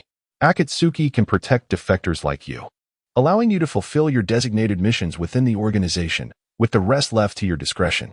Lin Xuan scrutinized his opponents. Scorpion's defection had occurred years prior. He had remained in hiding for a prolonged period, his greatest asset being the puppet crafted from the body of the third Kazekage. It sounded promising. Yet was their tone not excessively arrogant? Moreover, Scorpion had developed a growing interest in his two prey and retrieved a scroll from his back. Unfurling the scroll revealed a preset space ninjutsu. He bit his finger and inscribed his blood upon it. Are we to engage in battle? Lin Xuan wore an expression of inevitability. Talents are inherently proud, one might say arrogantly, so to their core. To submit without a fight was utterly inconceivable. You will discover. My strength is more than sufficient to protect myself, and after today, I shall acquire 2 new collectibles. Scorpion's fingers extended, releasing colorless threads that connected to the summoned puppet, the third Kazekage. This was Scorpion's most prized creation, at least until today. The third Kazekage's bloodline limit was magnet release, allowing him to manipulate iron sand as a weapon. Anything containing iron could be controlled by him. Though transformed into a puppet, that ability was preserved. Conan whispered. That shadow-level figure was renowned as a formidable force within the ninja world, and his capabilities were no secret. Fear not. Have I ever known defeat? Lin Xuan stretched languidly. The combat prowess of that puppet was commendable, capable of withstanding the assaults of dozens of elite ninjas. Its offensive and defensive capabilities were impeccable, nearly flawless. Yet a puppet is merely a puppet. Its strength lies in the puppet itself, not its master. Scorpion was simply too weak. Underestimate me? You shall pay the price. Scorpion scoffed. At that moment, both parties revealed their true intentions. Lin Xuan dashed across the sandy terrain like lightning, and Scorpion's puppet sprang into action. Magnet release, iron sand shield. Scorpion shouted. A vast quantity of chakra surged into the puppet's form, enabling it to execute ninjutsu. A 2-meter-thick wall of black iron sand materialized, encircling Scorpion in a complete, impenetrable defense. The opponent's speed was so remarkable that it was barely visible to the naked eye, clearly a master of taijutsu. He merely needed to manipulate the iron sand for defense, then employ it to create colossal needles, a spinning top, or pierce the barrier. Countless methods existed to eliminate his foes. It has ended. Conan shook her head and took several steps back, instinctively closing her eyes. Akatsuki was teeming with talent, and even more monsters. Lin Xuan was a brute well-versed in sheer violence. He either struck you down with a single blow or followed up with a second. Unless one possessed a bizarre ability like Madara's intangibility, other physical defenses were as fragile as paper before her brother. Moreover, her brother had grown stronger recently, having snapped chopsticks during meals on several occasions. That was a sign of his body still adapting to newfound strength. Crack. In an instant, Scorpion thought he had experienced auditory hallucinations. The iron sand shattered? How could that be? This was a 2-meter-thick wall of iron sand, and his enemy was unarmed. The fissures widened, resembling a spreading web, and Scorpion's pupils instinctively contracted. Yet before he could react with an emergency ninjutsu, the wall collapsed, his pride crushed by overwhelming force. The youth dashed forward, delivering a punch that breached his defenses. Barely 2 seconds had passed for Scorpion. Bang! The speed was incomprehensible. No, it was divine speed. Scorpion felt an ominous shadow materialize before him, and the next moment, he was struck in the chest, sent flying dozens of meters away. Blood pouring from his mouth as if it were free. Now, will you come with us quietly? A voice echoed in his ears, barely having landed. Scorpion felt darkness closing in, nearly fainting from shock. What was this man's speed? And that incredible strength, capable of obliterating his most cherished defense. How could a fragile human body possess such power? You. Scorpion exerted all his strength, yet could not rise. His vision blurred. The taste of his own blood filled his mouth, and his chest felt as if it had been pierced, rendering his limbs immobile from the excruciating pain. You. What is your relation to Tsunade? Scorpion asked weakly, his voice broken, akin to a farewell. Tsunade? I do not know her. Lin Xuan replied, momentarily taken aback, then decisively shook his head. That woman possesses tremendous strength, yet it is derived from her Senja heritage, and she just happened to awaken it. Their bloodlines are entirely unrelated. You. Scorpion opened his mouth, seemingly wanting to say more, but soon fell into unconsciousness. Have we gone too far? Conan approached slowly, sympathy evident in her gaze. Poor fellow, his proud ninjutsu obliterated by a single punch, nearly costing him his life. Is this the genius of Sunagakure, the perpetrator of the Wind Country massacre? This hardly seems sufficient. Too far. Nonsense. The youth must endure the harsh realities of society. Otherwise, how could they comprehend the greatness of Akatsuki? Who was Kakuzu? In his youth, he dared to assassinate even Hashirama Senju, though ultimately failing, and was subsequently hung up by pain for a beating. Perhaps that fellow learned his lesson. Lin Xuan scoffed dismissively. Akatsuki requires geniuses, but not arrogant ones. Scorpion's attitude of believing himself the greatest will not change unless he is taught a lesson or two. When did Akatsuki become a band of robbers? Conan retorted, wiping the sweat from her brow. We are not robbers, for we are far more despicable and shameless. Akatsuki is a war organization composed of lunatics. Whoever pays us, we will assist in their killings. In the words of our leader, our current work prepares for the future. We are the rulers of the world. Recruiting talented individuals is merely a means, and employing violent methods is of no consequence. Did I not mention before? We can break arms and legs, as long as they are still breathing. After all, that fellow is also skilled in medical ninjutsu. Lin Xuan rambled on. He procured 2 burlap sacks from somewhere, one containing Scorpion, the other filled with his puppet and scroll. The youth's approach to tasks mirrored his combat style, straightforward and brutal.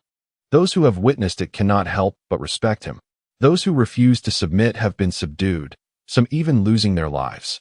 Brother, you are increasingly exuding the aura of a bandit. Watching Lin Xuan drag the 2 sacks along the ground, Conan could not help but feel astonished. The once gentle boy from the village hidden in the rain had just defeated a shadow-level opponent, yet he seemed entirely unfazed by the event. Defeating a shadow-level ninja is the lifelong pursuit of many, yet on his face, there appeared to be only the 4 words, I am hungry. Conan, do we have any provisions left? Yes. What about water? Yes. Wait, that's the one I've already drunk. Can I drink what I've already had? Lin Xuan raised her eyebrows and spoke with a teasing tone. Brother, if you don't mind, then neither do I. The young girl's cheeks flushed slightly. Where has that idiot run off to? He wouldn't expect me to carry 2 heavy sacks back to Rain-Hidden Village, would he? If he doesn't show up soon, I might just set fire to this genius of Sand-Hidden Village. Beneath the blazing sun, the peculiar siblings traversed the desert. Chapter 15. The Tyrant in the Blood Mist. In a distant realm, there lies a bustling village. It is the dead of night. Yet a man finds himself unable to slumber, his silver hair shimmering under the moonlight. Perhaps it is the uncertainty of dreams that haunts the wanderer, chasing phantoms. The village of Mist, now infamously known as the Land of Blood Mist, is a nation of islands established upon the sea. Its remote geography typically spares it from conflicts with larger nations, allowing it to exist in a relatively peaceful state. However, since the conclusion of the Third Shinobi World War, the return of the 4th Mizukage, Yakura, has altered everything. This tale begins a few days prior. On that day, a peculiar group of ninjas arrived in the village. Their appearance is odd, their movement strange, seemingly in search of something. Who were these visitors? The 4th Mizukage himself set out to greet them, wielding a black staff with a hooked end. With a cherubic face, this renowned warrior appeared no older than 13. What an absurd climate! Is this Mist Village truly engulfed in fog? Faces become indistinguishable beyond 2 meters, and after 5, one cannot tell man from beast. At 10 meters, it feels as though one is utterly blind. A certain eccentric trembles, grumbling incessantly. Brother, the Mizukage is watching. Do behave yourself, remarked a rather lovely young girl. Her expression one of exasperation. Her short blue-violet hair adorned with a delicate white paper flower, perhaps a creation of her own? Mizukage? You mean to say this is the Mizukage's son? The boy, in a most impolite manner, pointed at the highest authority of the Mist Village, his finger jabbing with audacity. For a fleeting moment, Yakura felt utterly bewildered. Were these dubious figures truly enemies? He merely perceived them as jesters. Oh, and a comically beautiful girl. Yakura wished to inquire further, to understand the purpose of these ninjas' visit. Perhaps they were mere tourists in Mist Village. Yet the members of the Umbu seemed overly sensitive, viewing everyone as a foe. Mizukage, what were you just saying? Emerged a third figure clad in black, stepping forth. He Two wore the uniform adorned with red clouds, but his head was obscured by a bizarre orange whirlpool mask. In nothing, Yakura mumbled, dazed, as he departed. From that moment forth, his life would irrevocably change, reduced to a mere plaything of the Uchiha. Is this the Sharingan? The boy chuckled gleefully. Even the Mizukage cannot withstand the Jinjutsu of the Sharingan. Truly, the power of Madara is unmatched. Konan too marveled at this revelation. This time, the three of them had been dispatched by Nagato to seek out talented individuals within Mist Village. The likes of Kakazu and Sasori would not suffice to meet the organization's needs. Akatsuki required at least 10 official members. I cannot be away from Yakura for too long, or the control of the Jinjutsu will wane. The recruitment is in your hands, declared Tobi, vanishing into nothingness. Manipulating Yakura, he returned to the Hokage's office as if nothing had transpired, unbeknownst to anyone that the fate of Mist Village had already shifted. Brother, should we not intervene? Konan hesitated, sensing ulterior motives in Madara's actions. You are right. He is not here merely to recruit talent.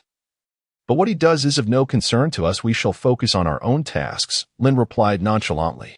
Tobi's true identity is Uchiha Bido, and his presence here is one of vengeance. During the Third Shinobi World War, a fateful incident nearly claimed his life, as he was struck by a boulder. In his dying moments, he entrusted a Sharingan to his dear friend, Kakashi Hitaki, forever changing Kakashi's destiny. But that is not the crux of the matter. The heart of the story lies in the fact that Obito did not perish. He was rescued by Uchiha Madara, who was still clinging to life. Merging his essence with that of Zetsu, Obito survived. Yet when he finally emerged into the world again, he was met with the tragic news of Rin's death. Captured by the ninjas of Mist, Rin became the vessel for the Three Tails, a pawn in their scheme to incite chaos in Konohagakure, aiming to destroy it. Kakashi was present but powerless to thwart the ninjas, unable to bring himself to slay Rin. Ultimately, Rin chose to sacrifice herself under Kakashi's jutsu. When Obito arrived at the scene, it was akin to Nagato's fury on the night of Yahiko's demise. The boy's heart shattered completely. Madara is correct. The Eye of the Moon plan is the salvation of this world. A vengeful spirit endowed with power shall not allow their enemies to live another second. Is Mist Village an adversary of Madara? Konan inquired, perplexed. It is of no consequence. You will learn the truth in due time.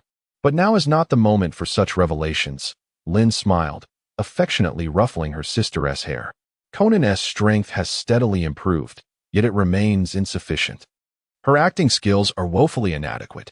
If she were to grasp the cruel reality of this world, could she ever communicate with Obito or Zetsu normally? Such an exposure would undoubtedly unveil her vulnerabilities. The ninjas of Mist were responsible for the demise of Obito's beloved, though manipulated by external forces. Now, it is time for them to repay their blood debt. The Kekii Jinkai, who would have imagined Madara's heart could be so merciless? Konan's expression was one of bitterness.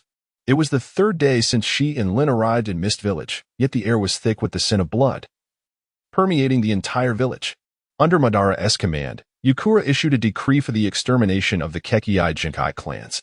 Those with such cursed bloodlines must perish, whether they be infants or revered elders. Kill, annihilate them all. The Kagaya clan, bearers of the Shikatsumiyaku, and the Zuki clan, known for their unique water-based abilities, were among those targeted, descendants of the second Mizukage. Additionally, there was the Terumi clan, historically recognized for their mastery of boiling and melting techniques. These three clans were merely a fraction of the victims. The entire ninja community of Mist Village, especially the Kekii Jinkai clans, faced an onslaught from their own kin.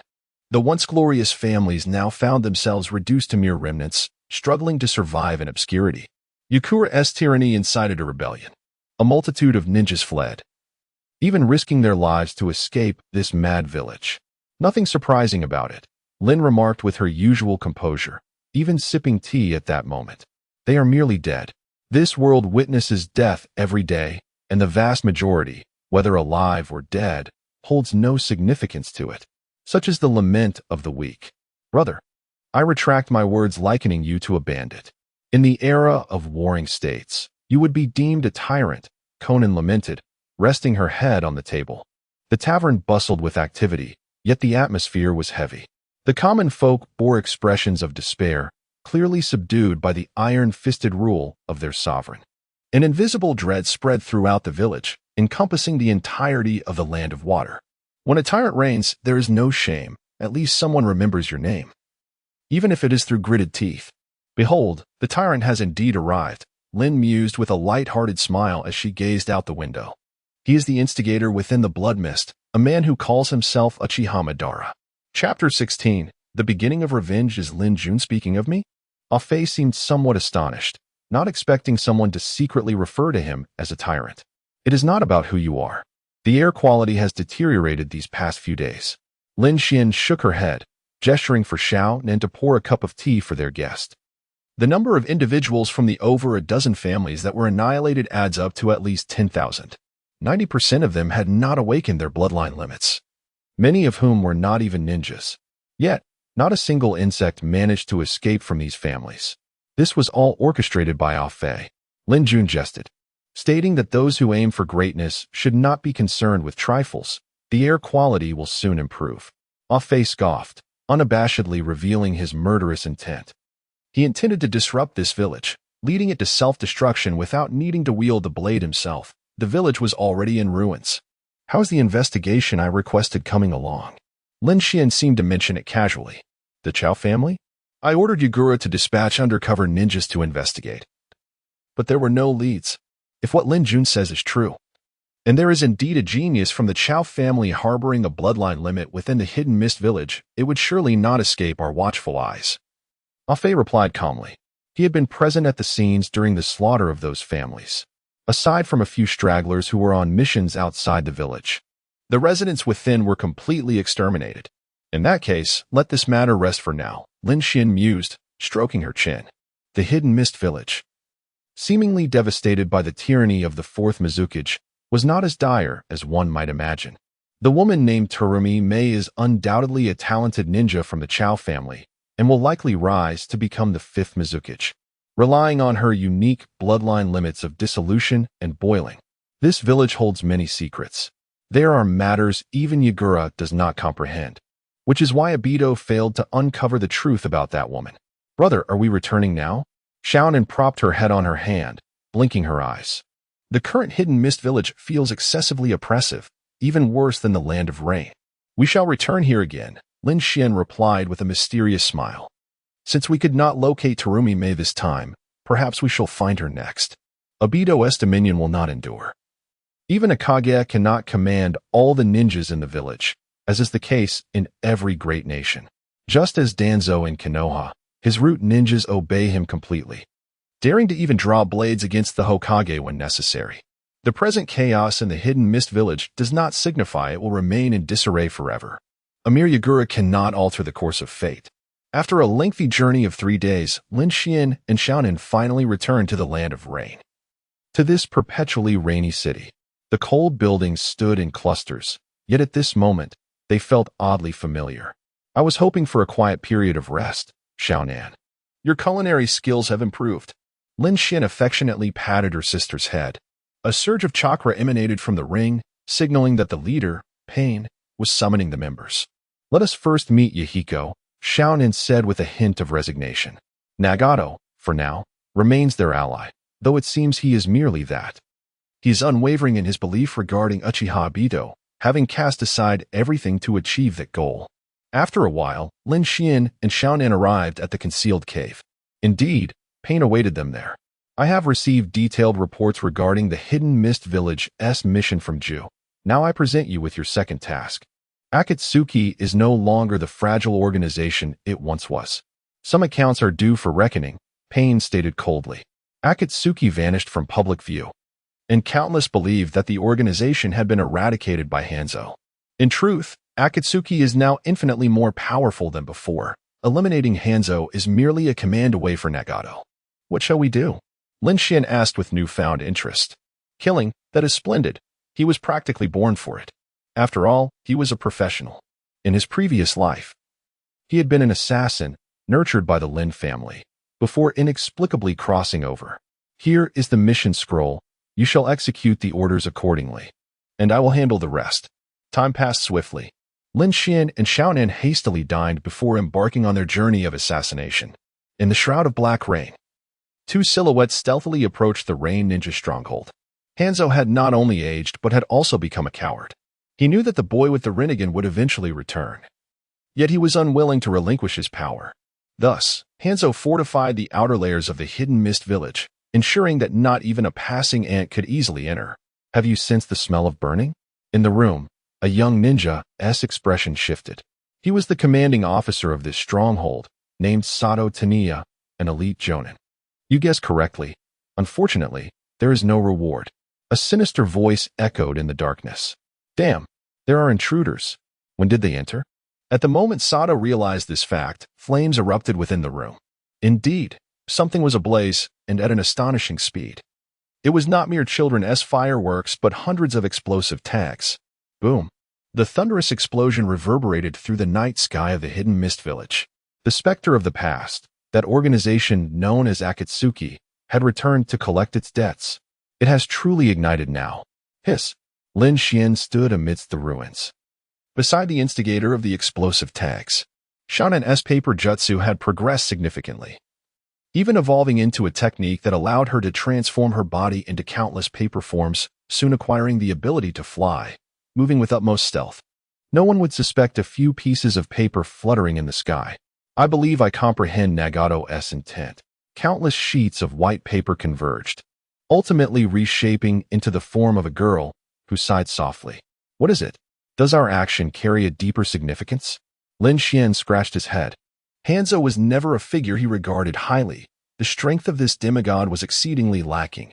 Aside from his poison, he was a mere waste.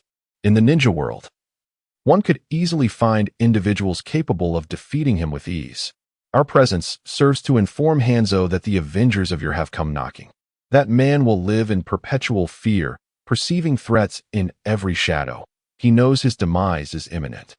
Yet he shall never fathom when it may come, perhaps in the next moment, perhaps in 6 months. Every moment of his life is a dance with death. He exhausts all means to set traps, establish strongholds, and arrange his subordinates. Yet all these efforts are ultimately futile. He is destined to be slain by Akatsuki. This is Nagato's revenge. The girl is astute. From the very beginning, she has shown remarkable intelligence and is a delightful child. Is that so? Lin Xuan reached out to catch the falling raindrops, the cool sensation transmitting through his palm to his entire being.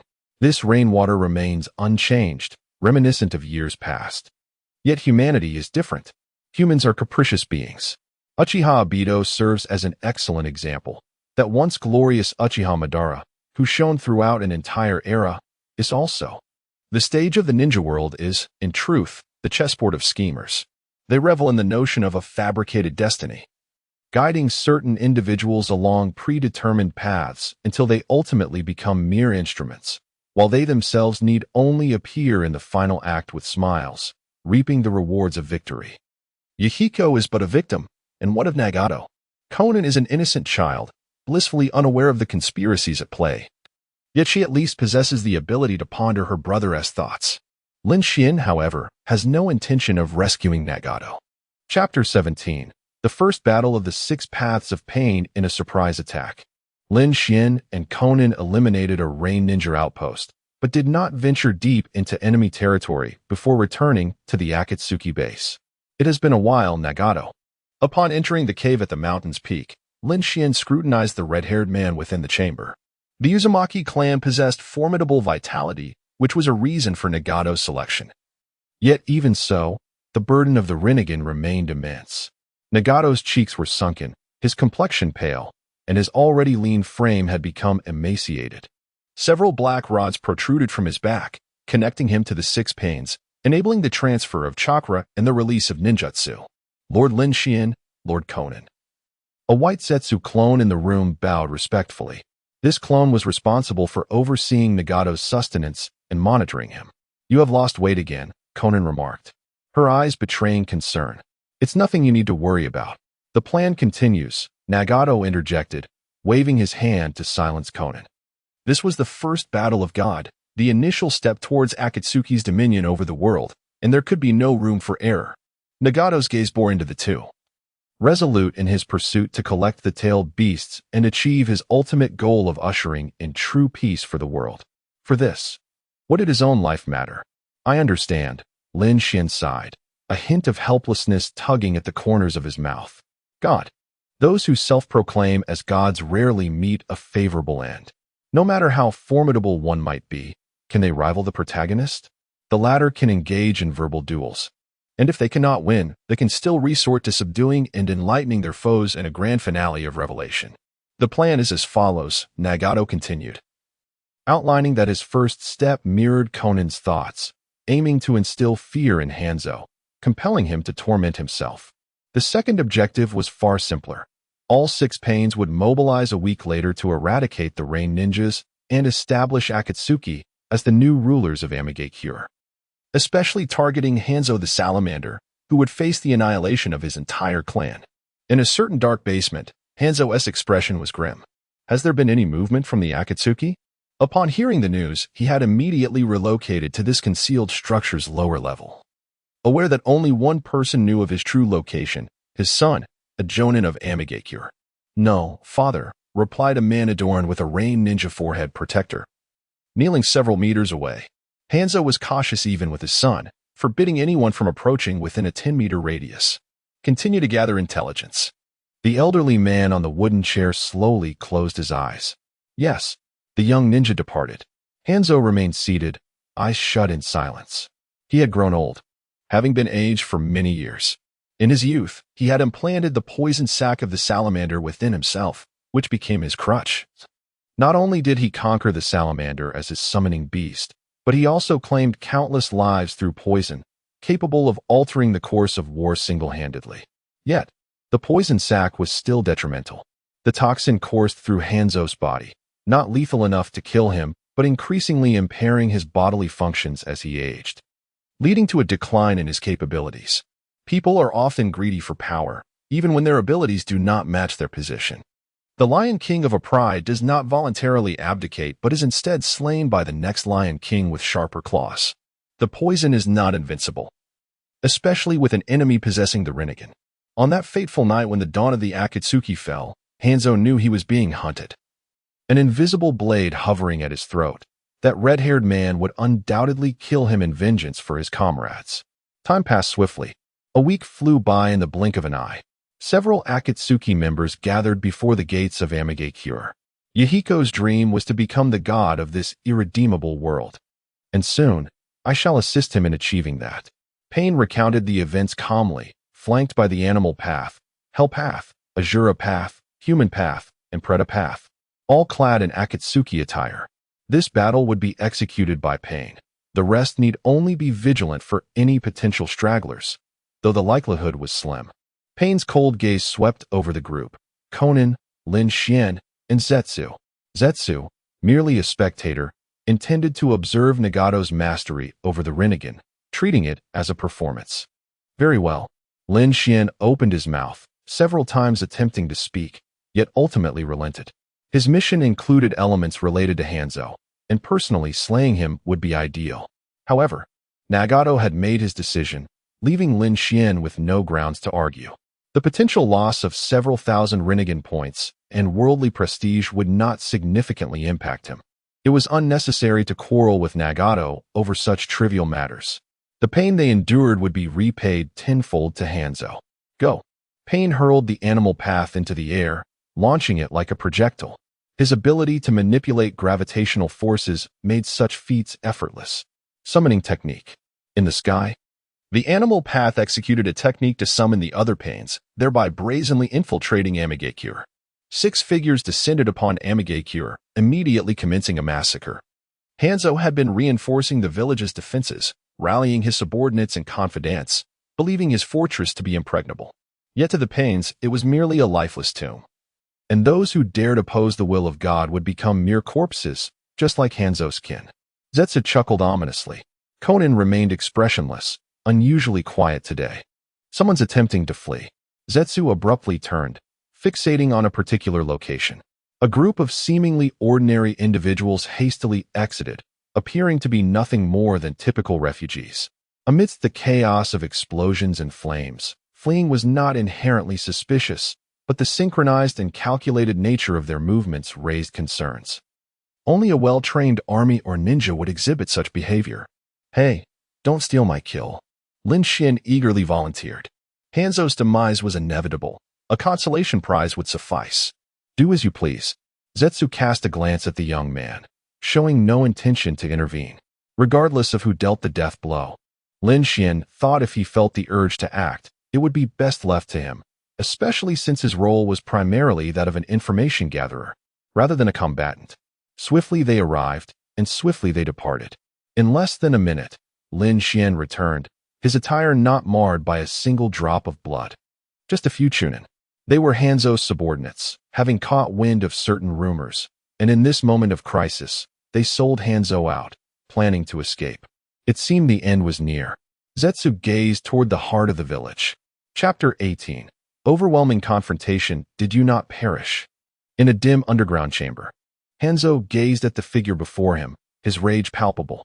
The orange-haired youth, once the leader of Akatsuki, was now engulfed by a torrent of countless jutsu. Confusion, anger, and pain flashed across the old man's visage, yet regret was absent. He was merely disheartened by his own inferiority, never lamenting the choices he had made. "You should consider it an honor to see me," declared Nagato, observing the so-called demigod ninja without haste. The entirety of Amigakure lay under his dominion. The animal path summoned a multitude of colossal beasts, mercilessly slaughtering Hanzo's subordinates. The hungry ghost path could absorb chakra, rendering even the mightiest jutsu futile. The Azura path, adorned with mechanical weaponry, unleashed a relentless barrage, while the human path possessed the ability to capture souls. The hell path could summon the king of hell, effortlessly reviving any of pain's forms damaged in battle. "Do not entertain thoughts of escape. You shall perish here today." Nagato slowly withdrew a black rod from his sleeve. Water release, water burst wave. Hanzo, however, would not succumb easily. The man swiftly formed hand seals, his movements a blur, and within mere seconds, he was ready. Nagato merely regarded him with derision, his gaze contemptuous. Boom. A vast quantity of water materialized from thin air. Hanzo, skilled not only in the art of the salamander, but also in water release techniques, saw the surface rise rapidly, nearly submerging half the chamber. Even amidst the deluge, Hanzo moved with the grace of a fish. His objective was not to engage in combat, but to flee. He harbored no confidence in overcoming a man who had returned from death, especially one possessing the Rinnegan. Water release, water dragon bullet technique, shadow clone technique, water prison technique, body flicker technique. Hanzo unleashed a series of jutsu. The clones and water dragon served to delay, while his true self utilized the body flicker technique to escape at a speed of 50 meters per second. In response, Nagato merely raised his right hand. Shinra Tensei. An invisible repulsive force erupted from Nagato's center. The massive water dragon was effortlessly obliterated, and Hanzo's shadow clones, unable to complete their water prison seals, were shattered by the force, dispersing into white smoke. Summoning technique. Hanzo, now 100 meters away, felt the dissolution of his clones, and his expression darkened. The largest of his summoned salamanders had perished due to the explosive tags within its body, a trap set to detonate after 3 days, even without external provocation. The creatures he summoned were but 2 juvenile salamanders, each merely 4 meters long. Naive. Nagato remained unfazed. The toxic mist posed no threat within the range of Shinra Tensei, where the summoned beasts and tadpoles were extinguished without distinction. That coward lacks audacity. A figure, skilled in earth release, stealthily approached the battlefield. Hanzo's reputation exceeded his prowess. Furthermore, having betrayed his own beliefs, he lacked even the courage to fight. Kagaya observed coldly. The current ninja had never encountered Hashirama or Madara. Even the most trivial of characters dared to challenge the divine. Obito chuckled with malice. Hashirama, regarded as the god of shinobi, had conquered the world through strength. Even the eternal Manjiki Sharingan-wielding Uchiha Madara was no match for him. Yet what of Hanzo? Was he truly worthy of the title demigod? That wretched creature fleeing in a panic was scarcely better than a stray dog. Universal pull. Pain commanded.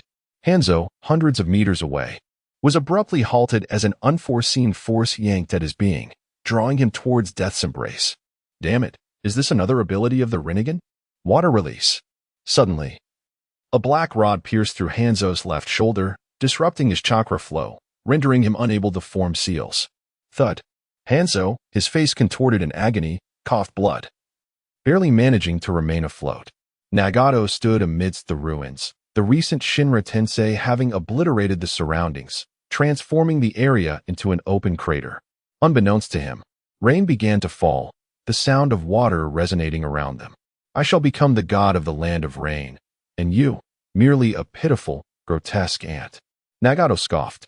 5 additional black rods emerged from his sleeve, impaling the old man against a wall, driving through his heart and lungs, crimson liquid mingling with the rain as it fell. Hanzo was dead. His demise was inevitable, devoid of suspense, and decidedly unsatisfactory. Such a being lacked even the merit to be humiliated by him. Nagato cast one final glance of pity at the cooling corpse against the wall. He had once believed that the sensation of vengeance was exhilarating, a delightful process. Yet he realized Hanzo was scarcely worthy of consideration. He had never intended to fight. He had merely sought to escape. Utterly laughable. The battle concluded in less than half a day. Hanzo's clan was eradicated, and the upper echelons of the Rain Shinobi were annihilated, leaving only lowly ninjas behind. The 6 paths of pain assumed control over Amigakure, proclaiming themselves as gods. Unexpectedly, Hanzo fell with such ease. Scorpion expressed a hint of regret.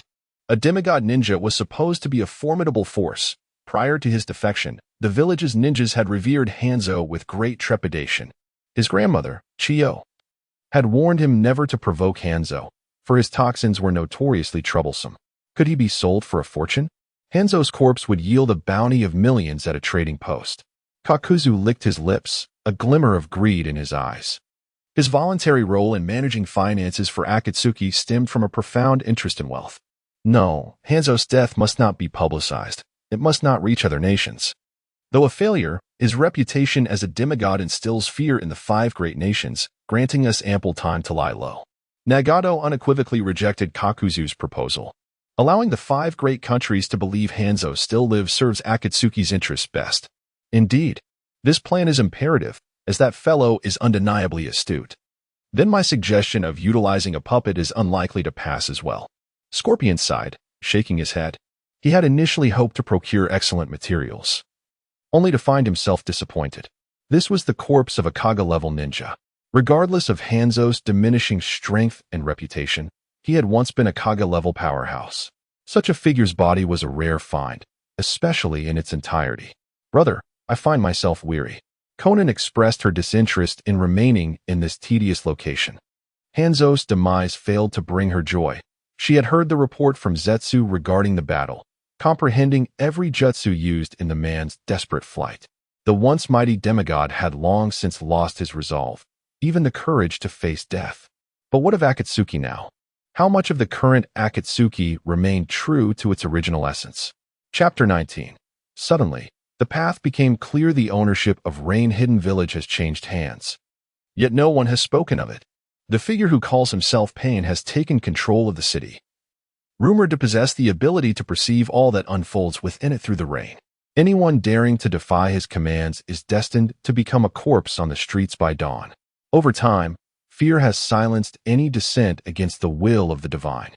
And since then, an extensive period has passed, 7 years.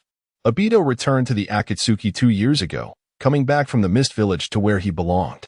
Although he could not utterly destroy that village, he successfully manipulated Yagura for a full 5 years, leading to the annihilation of the Bloodline Limit clan and a profound disarray among the villagers. A woman named Terumi may emerge during this turmoil. Among her guards was a ninja named Ao, who had implanted a Byakugan and sought an opportunity to lift the Jinjutsu on Yagura.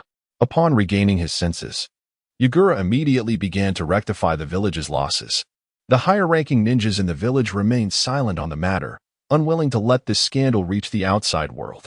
In the 48th year of the Konoha calendar, Rain Hidden Village, a tall man stood by the window, gazing out at the dreary rain.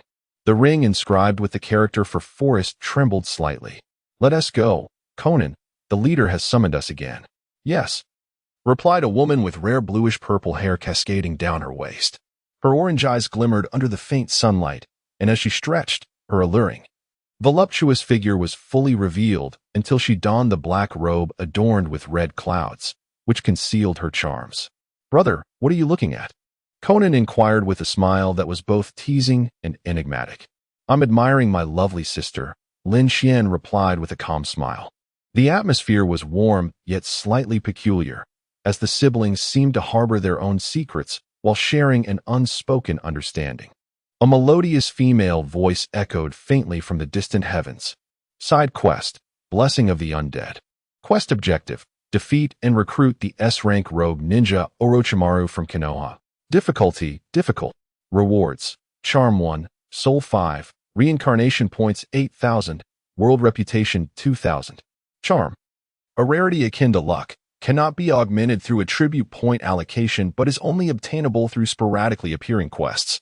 Lin Xuan had amassed a considerable amount of reincarnation points and world reputation over the years, yet to date, they had proven utterly ineffective.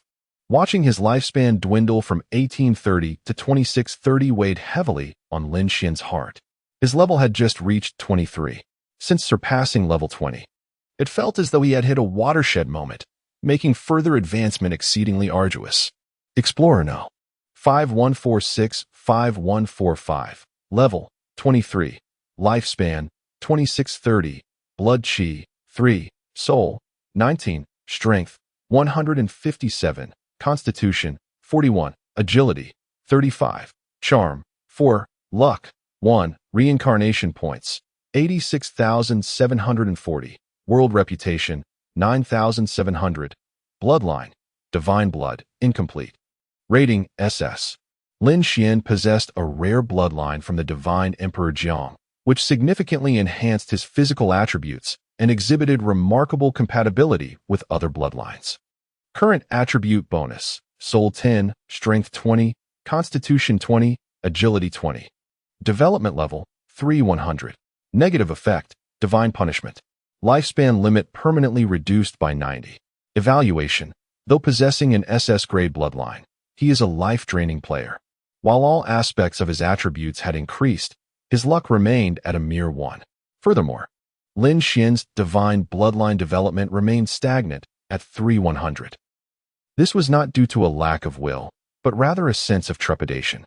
With only 4 years of life remaining, he could not afford to recklessly gamble his existence. The strain of divine blood upon his body was, in some respects, more severe than that of the reincarnation eye. Although Nagato appeared frail and emaciated, he seemed destined to live until 30. Meanwhile, Lin Xuan had received a critical health notification. What could he accomplish in 4 years? Orochimaru would defect from the village and join the Akatsuki. Obito would incite the Nine Tails incident. And Naruto and Sasuke were soon to be born. The Akatsuki's period of dormancy would extend for at least another decade. Yet Lin Xuan's lifespan was nearly exhausted. The thought of dying in such a suffocating manner was unacceptable. Wait, did I just mention a certain someone's name? Orochimaru. The man's eyes brightened, and a mischievous smile crept onto his lips. This is splendid. The path has suddenly become clear. In the Akatsuki's lounge, situated at the base of the tallest building in rain-hidden village, a unique conference room had been established. Whenever members needed to convene, Pain would choose this venue. "You've arrived," he remarked as he observed a young man and woman entering the room. "What is the task this time?" Lin Xuan inquired directly. He was eager to locate the S-rank rogue ninja who had betrayed Konoha and wished to avoid wasting time on other matters. "We are to find Orochimaru," Pain responded calmly. The official members of the Akatsuki were typically powerful rogue ninjas who had been shunned by the ninja world, yet the Akatsuki provided them a sanctuary. The recent uproar regarding Orochimaru's defection had not gone unnoticed by the organization. Lin Xuan was momentarily taken aback. It felt akin to wanting to eat but having the spoon already delivered to his mouth, or yearning for sleep only to have a pillow presented to him. "Is there a problem?" Pain queried, surprised by Lin Xuan's reaction. "You should be the one to restrain Orochimaru." Lin Xuan was known for his insatiable appetite for missions, particularly those involving assassination. He accepted any that came his way. Given the intelligence the Akatsuki had gathered on Orochimaru, he posed almost no threat to Lin Xuan.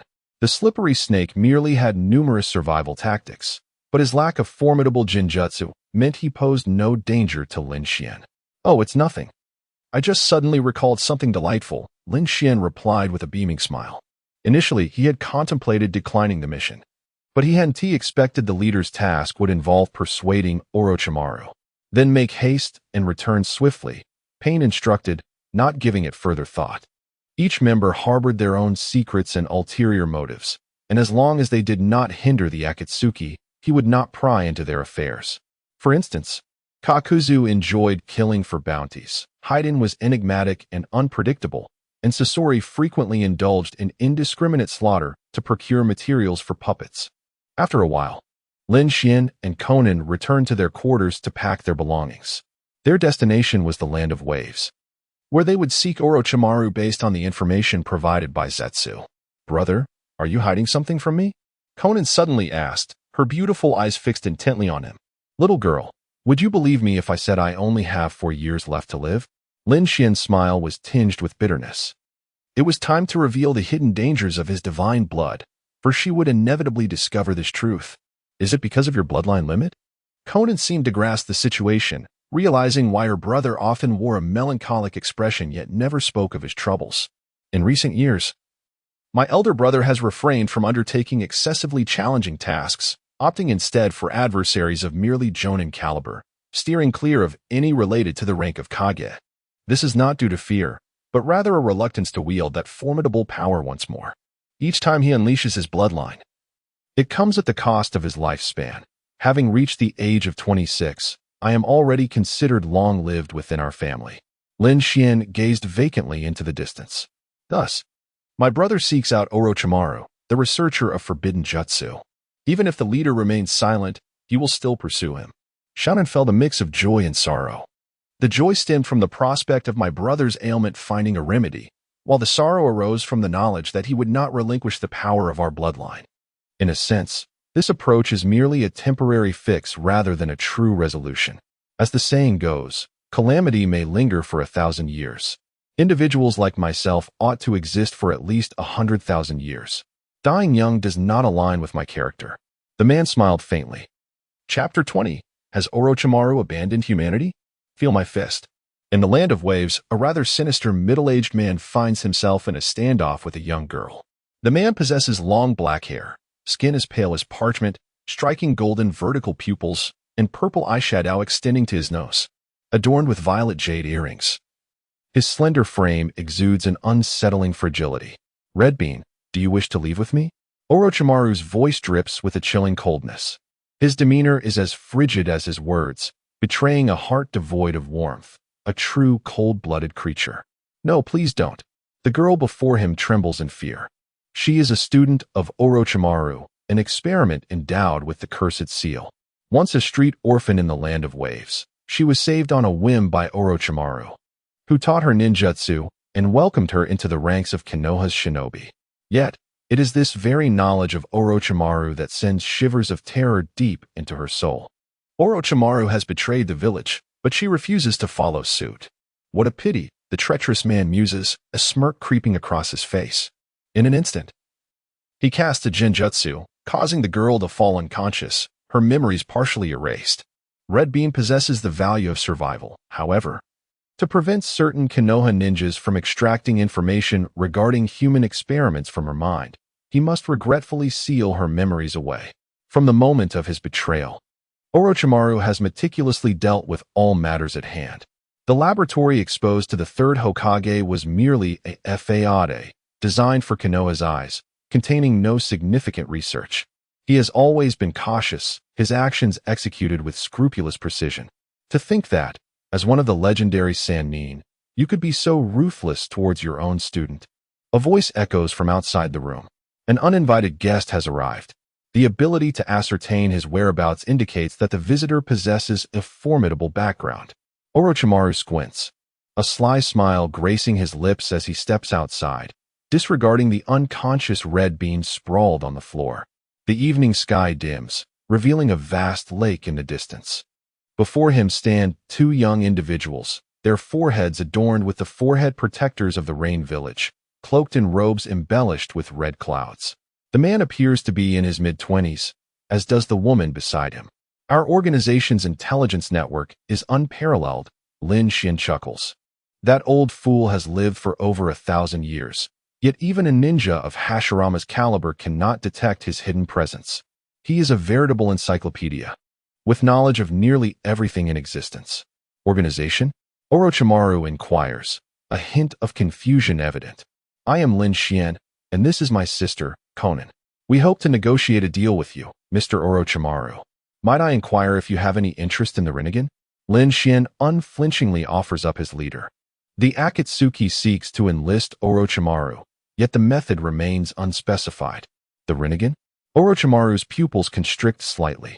The legendary eyes possessed solely by the Sage of Six Paths, imbued with godlike power and regarded as the most formidable ocular technique.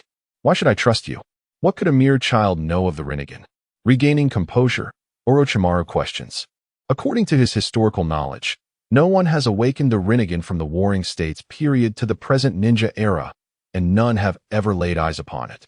It seems more akin to a myth.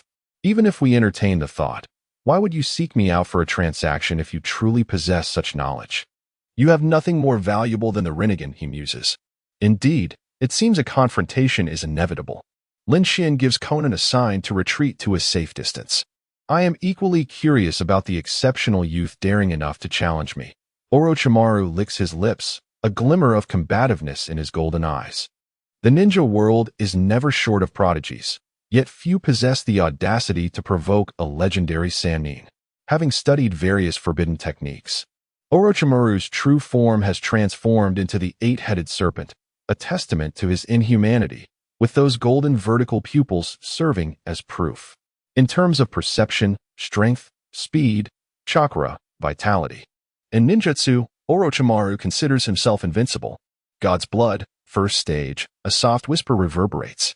Lin Xuan's figure vanishes from Orochimaru's line of sight, leaving only the sound of air being torn apart.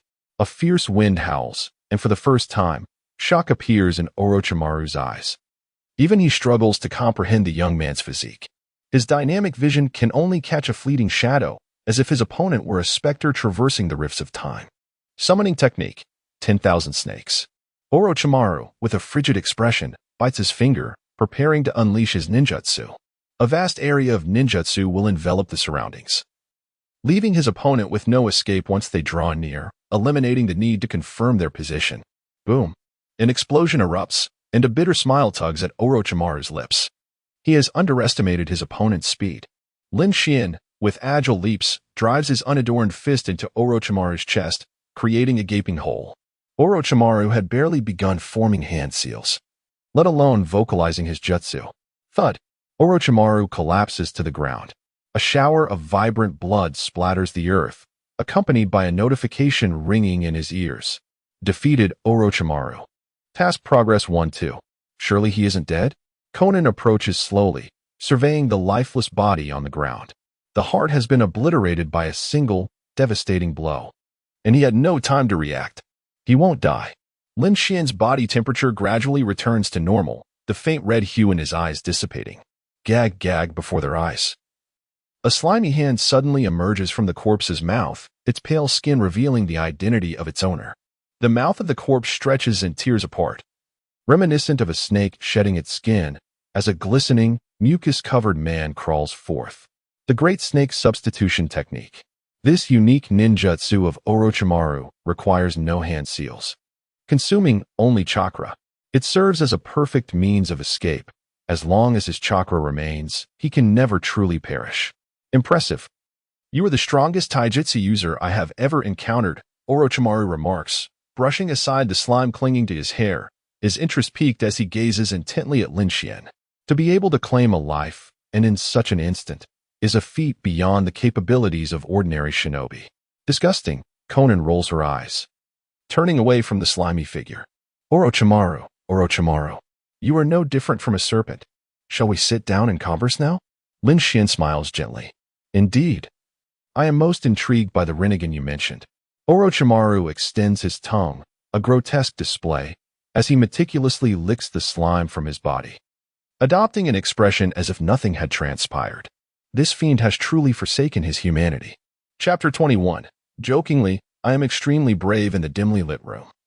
3 individuals sat gathered around a table, while the unconscious Hongdo lay forgotten on the floor. You seek the cells of the first Hokage? Orochimaru expressed his surprise, not anticipating that the other party desired the materials from his laboratory. Senju Hashirama, the first Hokage of Konohagakure, revered as the god of shinobi, wielded would release and sage mode to become invincible across the lands. Orochimaru had previously experimented with Hashirama's cells, attempting to cultivate flesh and blood through transplantation in human subjects. The experimental conditions were exceptionally arduous. The cells of the first Hokage possessed an intense corrosiveness, akin to cancer cells. Without mastery over these cells' powers, a human body would rapidly be assimilated and ultimately transformed into a tree. Of the 300 experimental subjects Orochimaru sought, only one, a root ninja codenamed A, survived. And even he was deemed a failure. The boy and Appo's S would release resembled a child and Appo's S play, a mockery to the very term. Following that, the experiments were entirely shelved. Although Orochimaru's laboratory retained the materials of Hashirama's cells, no further related experiments were conducted. Indeed, I require your assistance in a transplantation procedure, Lin Xuan affirmed with conviction. Legends narrate that Senju Hashirama could instantaneously create vast forests, allowing trees to grow almost without limit, reaching heights of hundreds of meters. The cells of the first Hokage epitomized formidable and vigorous life force. In his twilight years, Hashirama battled Uchiha Madara. Although victorious, he found himself utterly exhausted, leading to his early demise.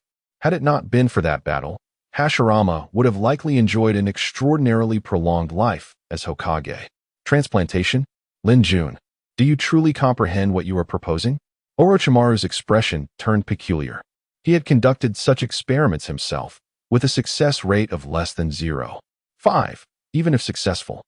The outcome would merely yield useless wood release, offering no practical utility in combat. The risks far outweighed the potential benefits. Would you care for information regarding the Rinnegan? Should you desire it, follow my instructions. My demise would not be your burden. Lin Xuan cast him a sidelong glance, her tone unruffled. I have previously attempted experiments.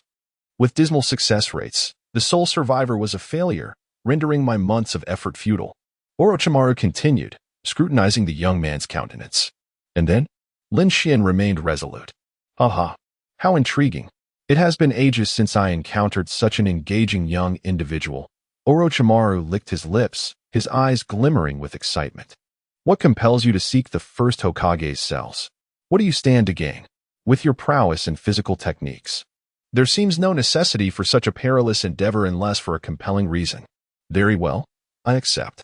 After a brief pause, Orochimaru revealed a knowing smile, nodding in agreement to the transaction.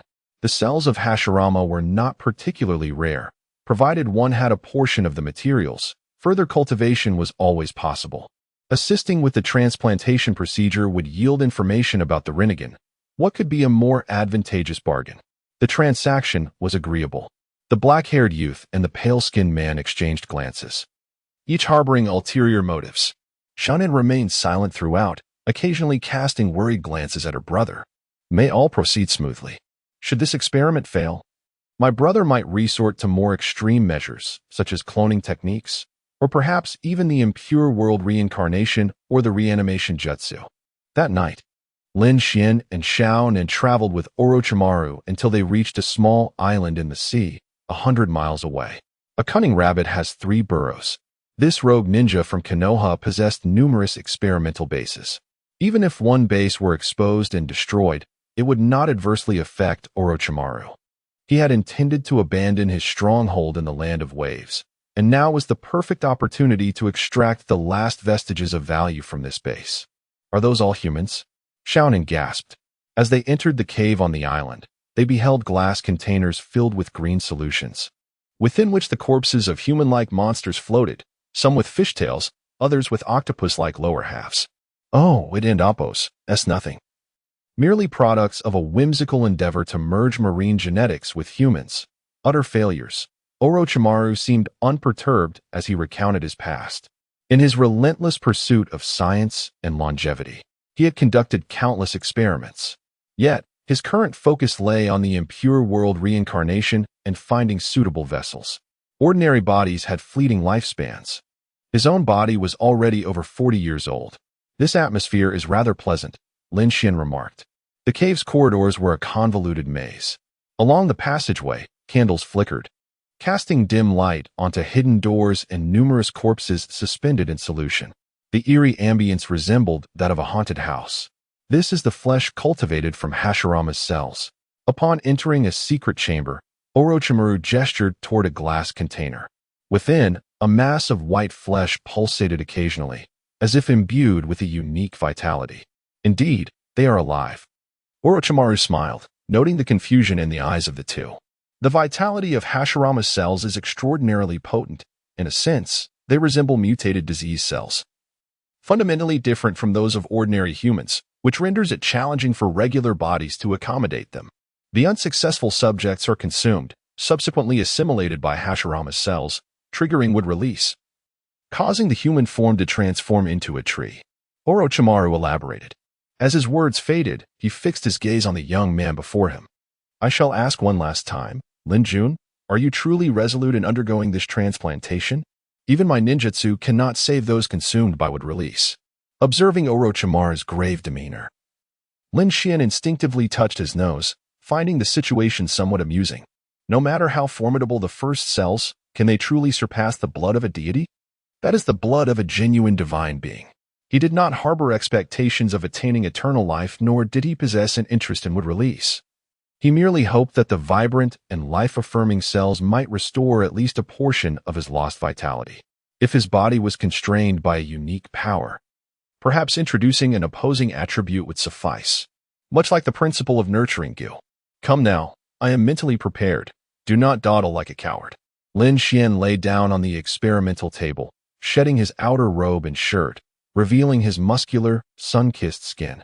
Explosive strength lay hidden within this physique, exuding a beauty of muscularity without appearing cumbersome or unattractive. Rather, it exhibited a harmonious and proportionate elegance. So, you are quite brave, Arin and Appos. To you? Xiaonin suddenly interjected. Of course, I am exceptionally brave, Lin Xuan replied with a teasing smile. Orochimaru found himself bewildered by the siblings and Appos' banter, momentarily at a loss. Hey, these are Hashirama and Appos' cells. It's extremely dangerous. People could die. Why are you not afraid? Aren't you afraid? Chapter 22.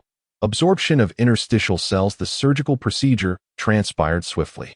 Lin Xuan scarcely felt any pain before it was declared complete. Initially, a piece of flesh was excised from his right arm, which was subsequently filled with blood and flesh cultivated from interstitial cells. Despite being termed a surgery, the entire process lasted less than 5 minutes. It felt rather exhilarating. The divine blood within Lin Xuan instinctively activated, engaging in a struggle with the interstitial cells. One side aimed to shorten his lifespan, while the other sought to prolong it. Absorption of interstitial cells, Constitution 10, Vitality 10. Lifespan, 2650. The upper limit of his lifespan increased by 20 years. Yet this was still due to the divine blood's interference, resulting in the interstitial cells achieving merely 10% of their potential effect. Theoretically, the lifespan could extend to 500. But with the divine blood dwindling to only 50, it sufficed for this world. Lin Xuan, do you feel anything peculiar? Perhaps an awakening of wood release? Orochimaru scrutinized the young man. It shouldn't be so. Even if the transplantation was successful, he should be exhibiting significant distress. The invasive nature of interstitial cells is no trivial matter. Why was his reaction so placid? Was he devoid of pain?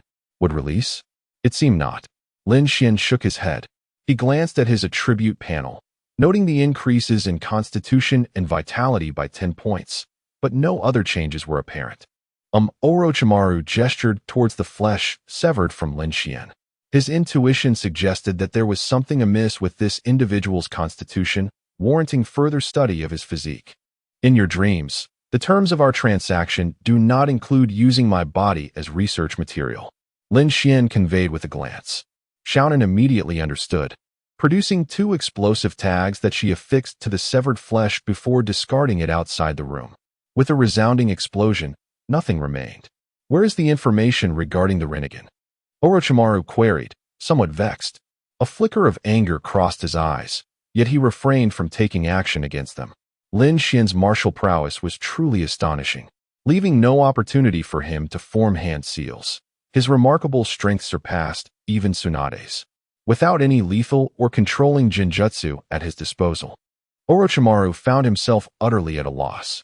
Allow me to reintroduce myself. Both Xiaonan and I hail from an organization known as Akatsuki. Lin Xuan beamed brightly, invigorated by the abundant vitality coursing through him.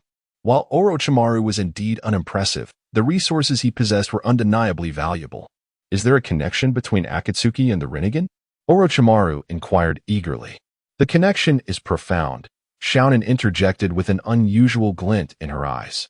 The leader of Akatsuki is none other than the current wielder of the Rinnegan. Her words detonated in Orochimaru's mind like a bomb, visibly reddening his complexion as he struggled to contain his exhilaration. He possessed the reanimation jutsu. If he could seize control of the Rinnegan's wielder, would he not become invincible? Akatsuki is a war organization. We kill for whoever pays us. The rules are simple. The strong command the weak. If you possess the ability to slay the leader and claim the Rinnegan, we shall have no objections. Lin Xuan added with a grin. It seems I must pay a visit to Akatsuki, Orochimaru declared, his excitement mounting. While he surmised that the leader of Akatsuki would be formidable, he could not resist the temptation. After all, it was the Rinnegan, an opportunity that was rare indeed. Akatsuki's main base is in the Rain Village. Upon entering, you will naturally be greeted by someone who will welcome you to join Akatsuki. Dreams are beautiful, but reality can be harsh. Shinra Tensei, Bansho Tenin, faced with the merciless pain of the 6 paths, Orochimaru lost a life without even touching a single hair of his opponent. Thus, another sorrowful soul was added to the world. Orochimaru's codename became Zero, a symbol etched on his exclusive ring, denoting his official membership. Lin Xuan continued to lead a tranquil life. Akatsuki lay dormant in the shadows, while Kakuzu thrived as a bounty hunter in the underbelly of the ninja world, collecting the heads of various village ninjas for monetary gain. Scorpion remained engrossed in puppetry. Orochimaru spent his days in the laboratory, and Pain maintained order in the Rain Village, with the news of Hanzo's demise still shrouded in silence. How is your body faring? Xiaonan's face betrayed a hint of concern. Brother's bloodline limit is rather peculiar. Over the years traversing the ninja world, I have gathered numerous specialized texts. Yet I still cannot discern the nature of Lin Xuan's blood. When utilized, his body heats up, dramatically enhancing strength and speed. But the side effect is a significantly shortened lifespan. The most unusual aspect is that this bloodline does not activate through chakra. There exists no other example throughout the entirety of ninja history. The power of the first Hokage is indeed remarkable. Extending one's lifespan by 20 years should pose no issue. Lin Xuan replied calmly. The first stage and second stage of divine blood impose minimal strain on the body. As long as the third stage is not activated, everything remains manageable. Since his arrival in this world, he had accomplished numerous tasks, greatly enhancing his foundational attributes. Brother, what are your plans moving forward? Shall we continue working for Akatsuki indefinitely? Xiaonan inquired, a trace of confusion gracing her lovely features. Nagato had wholly succumbed to Uchiha Obito's words, descending into madness for that goal. Would collecting tailed beasts and acquiring weapons of war truly usher in peace? Betraying Akatsuki would yield no favorable outcome. Moreover, only by being within Akatsuki could one qualify as a player in this game, wielding the power to shape the fate of the world, something Lin Xuan was reluctant to relinquish. Lin Xuan smiled enigmatically. If you wish to venture out, I have no objections. A considerable time remains before the true drama unfolds. Engaging in constant killing and missions, akin to a madman, solely to enhance strength, may provoke the concern of those orchestrating events behind the scenes. Although, they must already be exceedingly wary of me. Let us travel. Perhaps find a dessert shop or a CAF, hire 2 lovely young women as maids, and live a leisurely life, Lin Xuan suggested with a smile. Huh. Xiaonan was momentarily at a loss for words. Has my brother finally entered a belated adolescence? How could he utter such things? Do not regard me so. Your brother is merely a normal man. Of course, I appreciate women with beautiful figures. A pair of long, fair legs would be even better, though I doubt anyone could surpass my sister's beauty. The man in white grinned mischievously. But you just mentioned wanting to find maids. Xiaonan rolled her eyes. Brother's thoughts are becoming increasingly difficult to decipher, putting me, as his sister, in a challenging position. What maids? I never said that. Clearly. My sister is the most adorable girl in the world. What need have I for other women? Lin Xuan dismissed nonchalantly, affectionately ruffling Xiaonan and Appo's hair. Long hair is indeed more charming than short. After all, he had a penchant for it. Idiot Onaikin. Xiaonan blushed like a 16-year-old girl, lowering her head as her voice became barely audible. In the presence of her brother, regardless of her age, she remained a cherished child, enveloped in his affection. Chapter 23. If there are no bonds, then create one. In the year 48 of the Konoha calendar, the Akatsuki member known by the codename Lin, along with Bai, mysteriously vanished. The same year, the fourth Hokage of Konoha, Minato Namikaze, wed Kushina Uzumaki, the host of the Nine Tails. By the year 49, on the night Kushina gave birth, a mysterious figure in a mask attacked Konoha, summoning the Nine Tails. The couple, Minato and Kushina, sacrificed their lives, leading to the Nine Tails being sealed once more. Fast forward to the year 55, when Uchiha Itachi, after betraying his clan and village, joined Akatsuki as an S-rank rogue ninja. Each formal member of Akatsuki possesses great strength. Yet internal strife is unmistakable. An unnamed partner was tragically killed during a mission by Kakuzu, with his remains subsequently converted into a fortune at a black market. Such occurrences have transpired countless times, and out of respect for the funds Kakuzu retrieved, the others remained silent. Recent events have unfolded. Itachi and one of the 7 ninja swordsmen, Kisame Hashigaki, were dispatched to the hidden mist village. They were ambushed by the 4th Mizukage, Yagura, and in a bid to protect Itachi, who had been immobilized, Kisame faced the tailed beast transformation of Yagura with his sword. Tragically, the sword was deflected back, leading to Kisame's demise. Itachi, employing Amaterasu, defeated Yagura and subsequently fled. Such incidents are trivial. Failure in a mission due to insufficient strength merely signifies one's inadequacy. In another recent development, Orochimaru became Itachi's new partner, ostensibly to covet Itachi's Mangeki Sharingan. During their confrontation, Itachi's Jinjutsu proved fatal for Orochimaru, who then announced his betrayal of Akatsuki. Such treachery is intolerable within Akatsuki. Orochimaru possesses many secrets that, if revealed, could severely undermine the organization. Yet, he is adept at evasion, even eluding direct pursuit by Pain. Pain's expression darkened as he felt the acute absence of capable subordinates. Should Orochimaru desire escape, not even the entirety of Akatsuki could ensure his capture. Orochimaru will not divulge secrets unless he truly intends to provoke Akatsuki, remarked Toby confidently, his usual jovial demeanor replaced by an unusual seriousness. Summon Lin and Bai back. They have been on vacation for far too long and must resume their contributions to the organization, Scorpion sighed, reflecting on the increased mission pressures since the disappearance of their comrade. A rogue ninja claiming to be a disciple of the evil god sect, named Haiden, had emerged in the Land of Water, reportedly possessing immortality.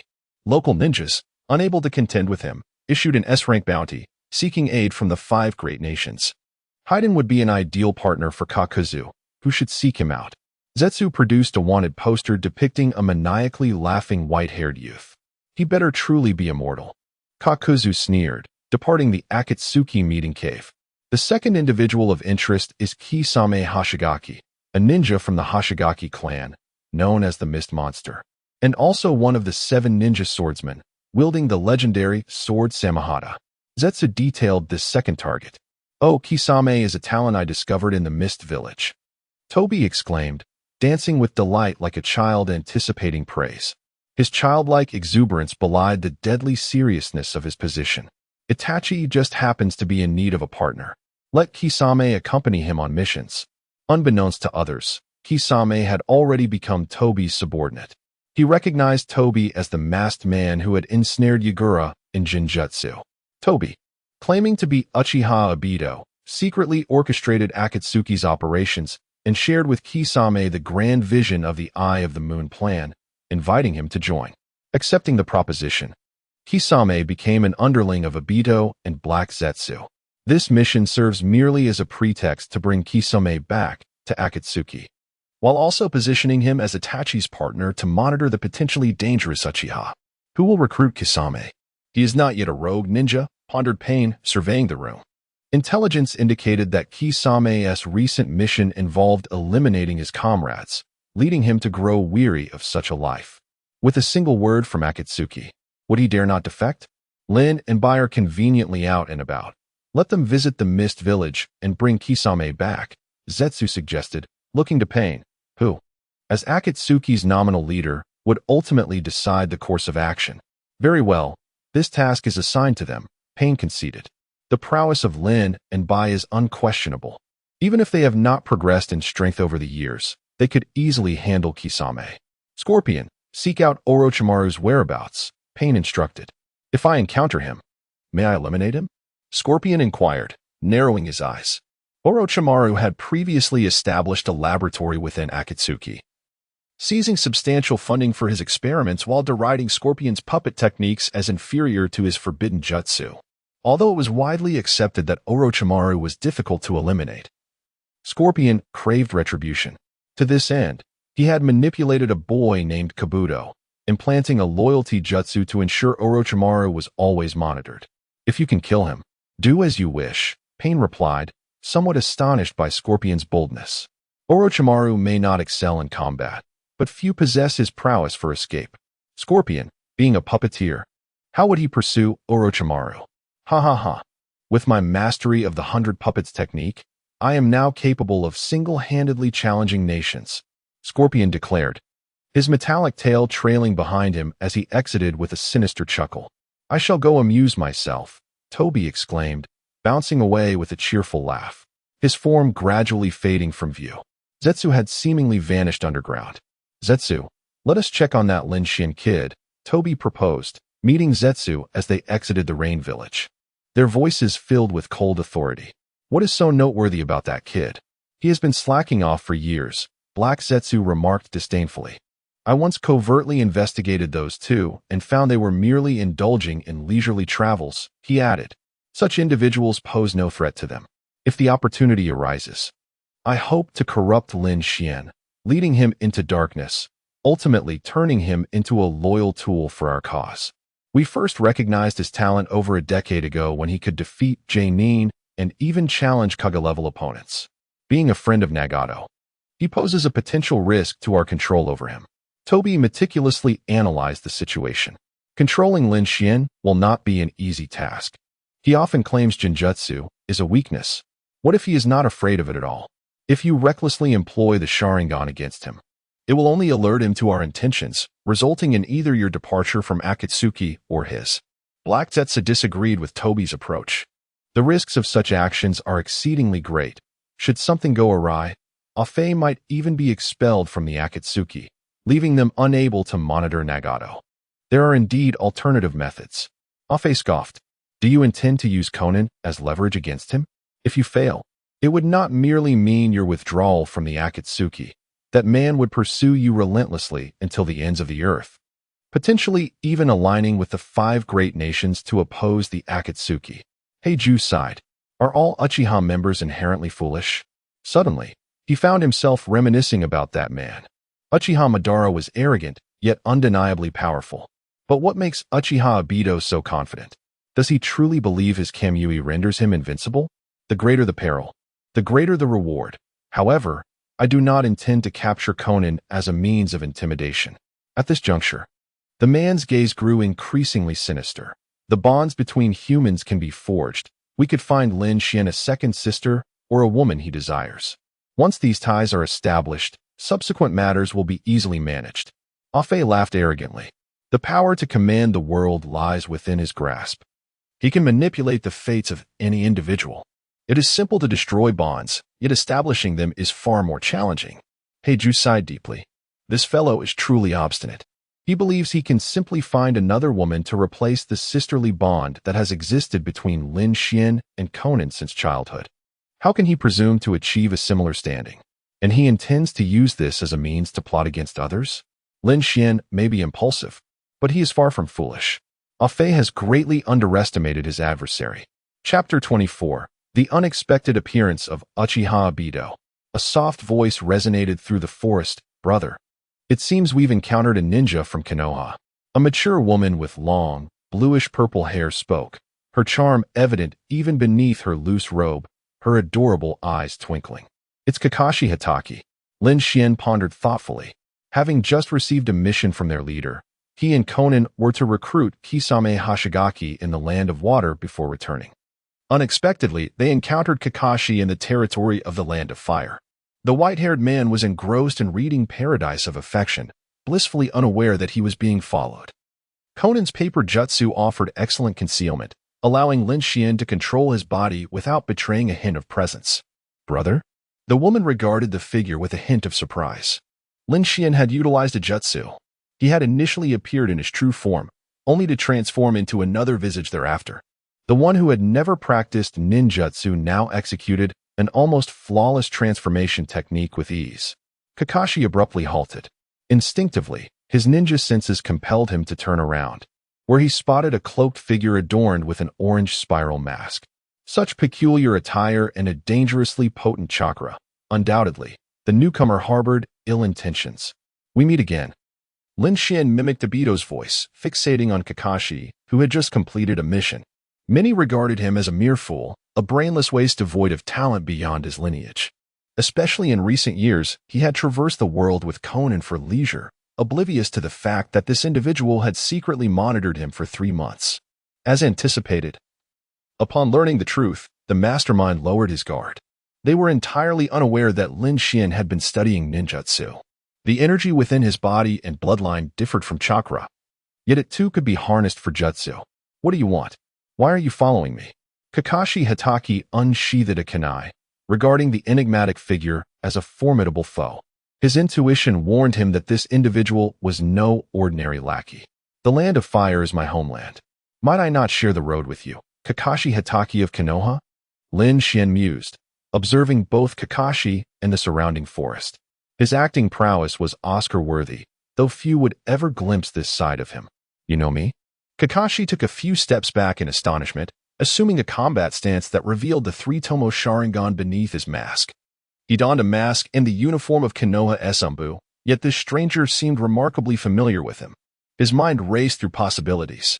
If the masked man was reluctant to reveal his true identity, it suggested that he possessed secrets worth safeguarding. The tone implied a prior acquaintance. Could he be a root ninja? Yet Danzo would not resort to such means to contact him. That man would directly summon him to the Root's conference room. There was another possibility, a rogue ninja from Konoha, one who had once served in the Anbu and was well acquainted with Kakashi, Uchiha Itachi. However, this raised a new question. Itachi was always humble and composed, and the demeanor of the man before him could not belong to Itachi. Yet, the Uchiha clan was seldom composed of normal individuals. Are you Uchiha Itachi? Kakashi inhaled deeply, arriving at his conclusion. His Sharingan remained fixated on the man before him, wary of an imminent attack from this dangerous figure. Huh. Lin Xuan shook his head. Even through the mask, Kakashi could sense the scorn on that face. If you refuse to remove your mask, I shall uncover the truth myself. Kakashi remained silent for a minute before ultimately deciding to strike. The masked man was disturbingly fast, his speed far surpassing ordinary capabilities. As Kakashi moved, the figure leaped atop a tree, his gaze shifting to one of menace. Kakashi, you remain unchanged after all these years. Kakashi's pursuit abruptly ceased, for he beheld a visage that should not have been present before him. The masked man on the branch removed his mask, revealing a face marred by scars, as though it bore the weight of a harrowing past. Indeed, it had endured great suffering. This was the face of Uchiha Obito. Kakashi, do you not recognize your old friend? Lin Xuan's lips curled into a mocking smile. Kakashi clenched his teeth, his entire body trembling violently, the kunai in his hand having fallen to the ground with a clatter. The man's eyes were flooded with painful memories. Before his death, Obito had gifted him his Sharingan, and even with the alterations in his appearance, Kakashi could still identify his former comrade. The boy buried beneath the rocks so many years ago had now inexplicably appeared before him. It seems our Sharingan Kakashi has finally recalled his once inept teammate. Ha ha ha. The masked man erupted into laughter, a blend of arrogance and sorrow in his tone, resembling a tragic protagonist. Obito Kakashi struggled to articulate, his voice laden with bitterness and confusion. Confronted by a former friend, he grappled with the words to say to someone presumed dead, especially one who harbored animosity towards him, or rather, towards the entire world. After all these years, why have you not returned to the village? If only Sensei knew you were still alive. Kakashi's voice wavered, a hint of sorrow creeping in. Obito had sacrificed himself for him and Rin, even bestowing his eyes upon him, yet he had ultimately failed to protect anything. Rin was gone. Sensei was gone. It appears my presence has stirred painful memories for this talented jonin, Lin Xuan remarked mockingly. Why not return to Konoha? After all these years, Kakashi, your naivety remains unchanged. The Night of the Nine Tails was orchestrated by me. Obito's expression turned mischievous as he revealed this brutal truth. His smile deepened, as if pitying the man before him. Trapped in his memories, I personally released the seal of the Nine Tails, manipulating it to launch the assault. You received the Manjiki Sharingan. How could I not possess one as well? That was your birthday gift for me. Kakashi felt his mind nearly short-circuit. The implications of Obito's words were staggering. Watch closely. Kakashi, I will use my power to alter this damned world. We shall meet again. The masked man erupted into an even more bizarre speed, seemingly teleporting and vanishing from Kakashi's sight in mere moments. Obito. Kakashi awoke from his stupor, desperately searching the woods for the masked figure. He had so many questions, so much he yearned to understand about what Obito had experienced over the years, and whether his earlier statements held any truth. Alas, his search was fated to yield no answers. The true Uchiha Obito had never been present here. Chapter 25. Zabuza's return time slipped away unnoticed as Kakashi gradually regained his composure after losing track of Obito. Firstly, Obito could not have been an imposter. He had once gifted Kakashi his Sharingan for his birthday, and only 4 individuals were privy to the entire story. Rin and Minato had already perished. It had to be Obito. As for other matters, Obito's admission of orchestrating the Nine Tails rampage left Kakashi skeptical. Minato and Obito shared a close bond. Obito had no reason to attack Konoha and cause Minato's demise. Nevertheless, the Manjiki Sharingan indeed possessed the power to manipulate the Nine Tails. The notion of altering the world with one's own strength lingered in Kakashi's mind as he pondered their conversation, striving to extract the information he sought. Despite the profound changes in Uchiha Obito, his intelligence seemed only marginally enhanced. He inadvertently mocked Kakashi, unaware of how much information he inadvertently divulged. The ninja who had slain Rin belonged to the Mist Village, and Obito must have ventured there. Kakashi swiftly deduced that even if Obito were not currently in that village, he had likely visited it before or was contemplating a trip there. By journeying to the Land of Water, he was certain he could uncover vital clues. It seemed he would need to request a leave of absence. Kakashi exhaled deeply, gazing in the direction of Konoha. This information was not something he could share with the third Hokage or any Konoha ninja. After all, it pertained to Obito. He hoped to uncover the truth first and see if there was a chance for redemption. Given Obito's nature, it was highly likely he had been manipulated by some nefarious individual. Little did Kakashi know, his casual conjecture had indeed brushed against the truth of the ninja world. Uchiha Obito had been exploited. The Land of Water, a small nation bordering the Land of Fire, was remote and impoverished. Should they pursue business in the Land of Water? Money was not the issue. Lin Xuan and Conan arrived at the dock, greeted by fishermen in their boats. The fishermen exchanged fearful glances, shaking their heads in trepidation. The Land of Water was a closed-off realm. No outsiders were permitted entry, and any ninja who dared would be met with death. No amount of money was worth such a risk. These individuals exhibited a wisdom and caution that Lin Xuan had underestimated. Though living in destitution, the potential for wealth was enticing, yet faced with the threat of death, They chose to forego the opportunity. What shall we do? Conan looked at Lin Xuan with anticipation. Without a boat, would they swim across? Foolish. If necessary, we can purchase our own vessel, Lin Xuan retorted with a smirk, playfully tapping his sister's forehead. Honestly, while Conan was astute in many ways, she could also be remarkably naive at times. How much are you willing to pay? I can take you across. A voice pierced the silence, causing the crowd to fall silent. The fishermen bowed their heads in fear, not daring to breathe. The man, wrapped in white bandages and wielding a large sword, had a lean physique yet was undeniably muscular, his eyes radiating palpable malice. Clad in a mist village forehead protector, marred by a deep cut, he was unmistakably a rogue ninja. You don't seem to be a fisherman, Lin Xuan remarked with an enigmatic smile. Does it matter? You only need to know that I can take you to the land of water, Zabuza replied with a cold smirk. A silent boy, clad in a white mask adorned with red patterns, followed closely behind him. 50 explosive tags, how does that sound? Lin Xuan cheerfully produced a stack of paper from his pocket. Conan's paper techniques allowed her to create explosive tags, a highly sought-after commodity among ninjas, essential for both lower and higher ranks alike. Very well, I will take you to the land of water, Zabuza replied, somewhat taken aback. It was the first time he had encountered someone willing to barter explosive tags as currency. The price of such tags varied widely. In war-torn regions, they were costly, while in peaceful areas, they were relatively inexpensive, ranging from 2,000 to 12,000 Rio. In the land of water, the 50 explosive tags equated to a staggering 500,000 Rio. Prepare to set sail. Lin Xuan and Conan soon found themselves aboard Zabuza's vessel. They exchanged knowing glances. Fixated on the infamous weapon he bore, the executioner's blade, belonging to the 7 ninja swordsmen of the mist. With the death of Kiba Jz during a mission, the sword had passed to Zabuza, who ultimately abandoned the village to become a rogue ninja. Do you recognize this blade? Zabuza commanded his subordinate, Haku, to row the boat while curiously observing Lin Xuan.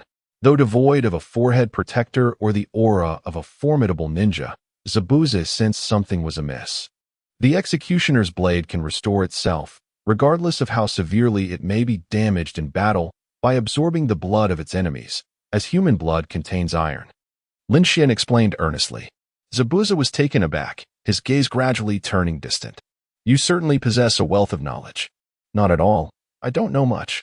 For instance, you are Zabuza Momochi, the demon of the mist, and this is your adopted son, Haku, Lin Xuan replied casually with a smile.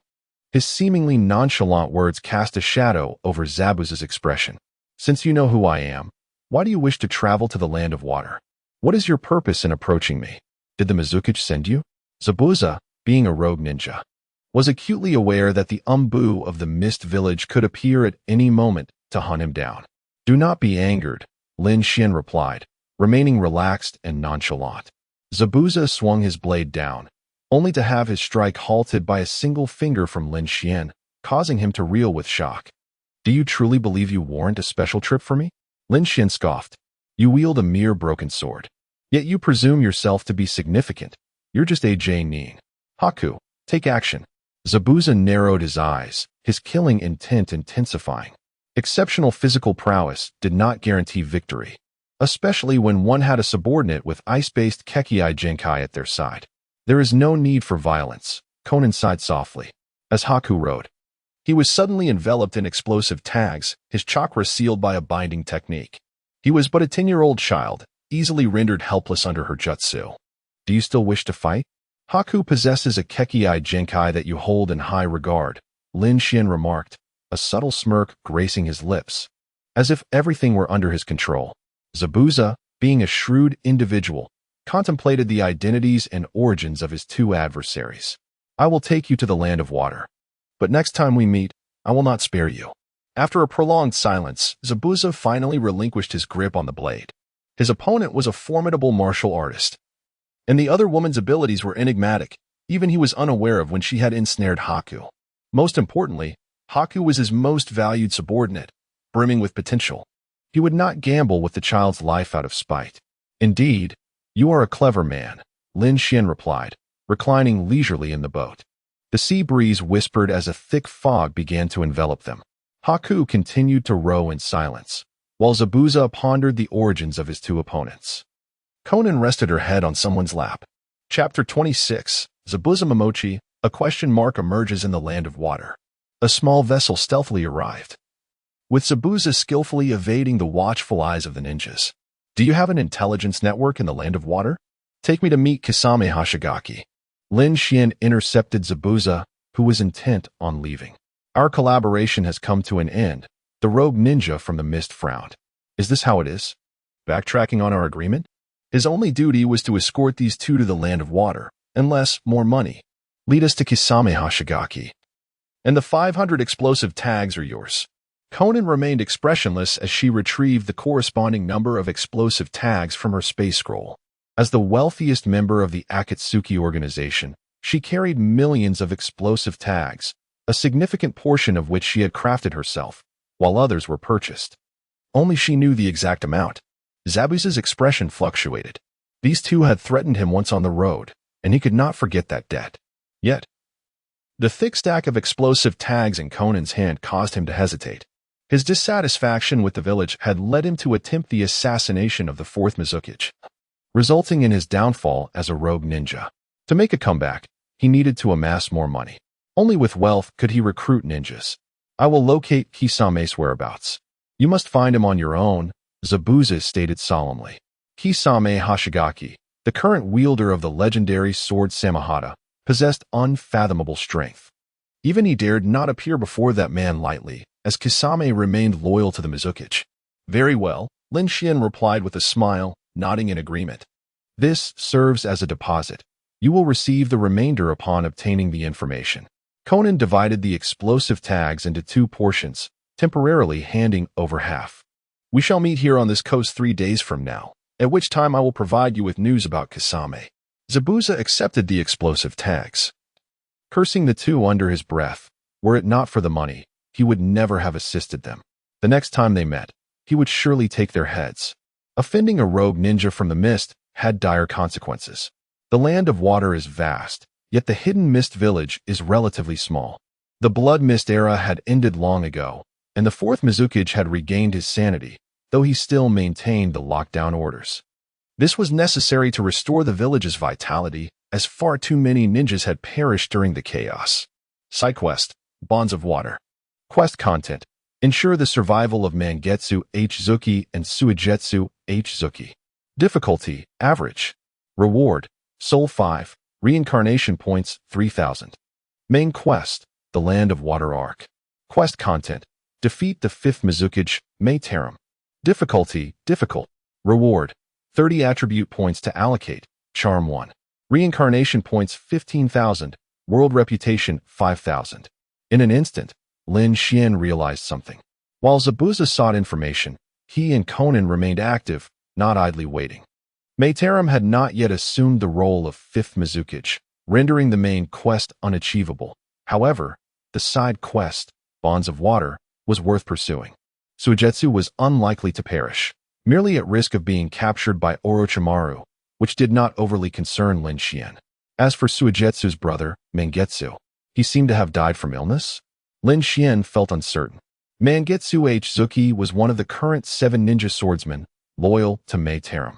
Adept in wielding 7 swords, currently mastering the twin swords, Flounder and Soul. Perhaps fate had conspired against him, as he suffered from a grave illness at such a young age, destined to be but a fleeting blossom. Speaking of doctors, should he seek Tsunade's help for treatment? The illness that even the medical ninjas of the Hidden Mist could not cure might only be manageable by Tsunade and Chiyo. Never mind. First, he must find the individuals. With 2 days to spare, Lin Xuan and Conan wandered within the Hidden Mist village, hoping for a chance encounter with Mangetsu or Suigetsu. However, their search proved fruitless. While Lin Xuan sat idly on the roadside, a captivating figure entered his line of sight. Mangetsu, are you truly going to do this? A striking woman with chestnut hair cascading like branches wore a blue strapless dress, cinched at the waist with a white belt, with fair skin and ample curves. Her hair concealed her right eye, and her gaze was as clear as a tranquil lake. I do not have much time left. A young man with white hair appeared resolute. If that is the case, I entrust this mission to you. May you return alive, the woman said softly. Mangetsu was an exceptionally talented ninja, and to die in such a noble manner was his final dignity. On a mission, to die for the village. Save for his brother Suigetsu, everyone tacitly understood the gravity of the situation. Farewell, Lord Taram. The young man bowed deeply, offering a final salute to his superior. Mangetsu's figure gradually faded into a mist. Today, Lord Taram is particularly gentle. Silence, fool. Nearby, two of Mei Taram's guards observed the solemn scene.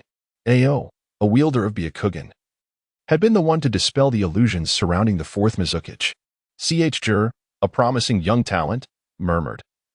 If only Lord Taram could be as gentle as today all the time, surely everyone would adore her. As she aged, her prospects for marriage remained bleak, causing her temperament to worsen. Yet, there was little to be done. Mei sought a handsome man who could withstand both dissolution and boiling. A man who would not melt away. Given such criteria, it would not be surprising if she remained single until 70. Even the body of a tailed beast could scarcely resist dissolution and boiling. What did you say, Jur? Mei Taram had returned, her gaze sharp enough to kill. And nothing. Jur's face flushed as he lowered his head. Strange, was it merely my imagination? Or did it feel like someone was watching us? Mei furrowed her brow but dismissed Jur's disrespect. Report, my lady, there are no observers nearby. Upon hearing this, Ao swiftly activated his Byakugan, scanning the vicinity for 100 meters. The Byakugan possessed the ability to see through any hidden means, rendering all subterfuge ineffective under such ocular prowess. During the Third Shinobi World War, Ao had fortuitously acquired these eyes, which the Hidden Mist village had paid dearly to procure from Konoha. Is it merely the pressure I have been under lately? Mei contemplated, knowing Ao would not deceive her. Soon, the future fifth Mizukichi departed in haste with her two guards. Unbeknownst to them, the two watchers departed as Mangetsu vanished. And had Ao activated his Byakugan a moment sooner, he would have discovered their foes were perilously close. After a while, why was Lin Xuan searching for Mangetsu Suki? The mysterious masked man stepped forth from the void. A shadow emerged from beneath the earth. Mangetsu's talent was decent. But merely decent, he was unworthy to join the Akatsuki. Let my revenge commence. Do not go too far. Obito, rest assured. It is merely the death of a Mizukichi. The tailed beasts regenerate quickly. During the Third Shinobi World War, the temporary Jinchuriki, Rin no era, was slain. Yet, within a year, the Three Tails had revived, sealed within Yagura. In order to monitor Lin Xuan, Obito returned to the Hidden Mist village, harboring thoughts of eliminating Yagura, thus serving as yet another act of vengeance against the village. After all, the tailed beasts would soon be resurrected, posing no threat to Akatsuki's plans. Kisame, can your Akatsuki organization truly act like human beings? Chapter 27. The battle seemed comparable to a magnitude 9 earthquake in the midst of the chaos. Lin Xuan intercepted the enigmatic Kagaya Mangetsu, remarking, "My lord, you certainly made us wait." He continued, "Are you interested in the Akatsuki organization? Or to put it another way, I can ensure your survival, provided you betray Kirigakure and heed my commands." A mysterious smile graced the young man's lips. "There are no traitors in Kirigakure." Without hesitation, Kagaya Mangetsu employed the technique of liquid transformation, his body becoming a flowing mass of water. He harbored a deep-seated animosity towards the fourth Mizukichi, who had ordered the annihilation of his clan, even if he had been manipulated. Yet, his loyalty to Konan was unwavering. "Are you truly unwilling to surrender?" Lin Xuan inquired, raising an eyebrow.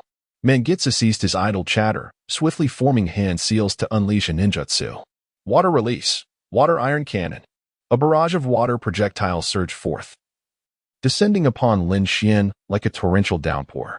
Remarkably, Lin Xuan remained motionless, allowing himself to become a target for the incoming assault.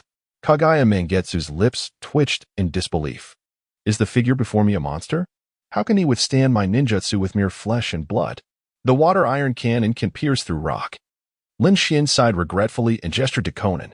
To receive without giving is impolite. Let them experience the sensation of being bombarded. Paper jutsu, goddess paper.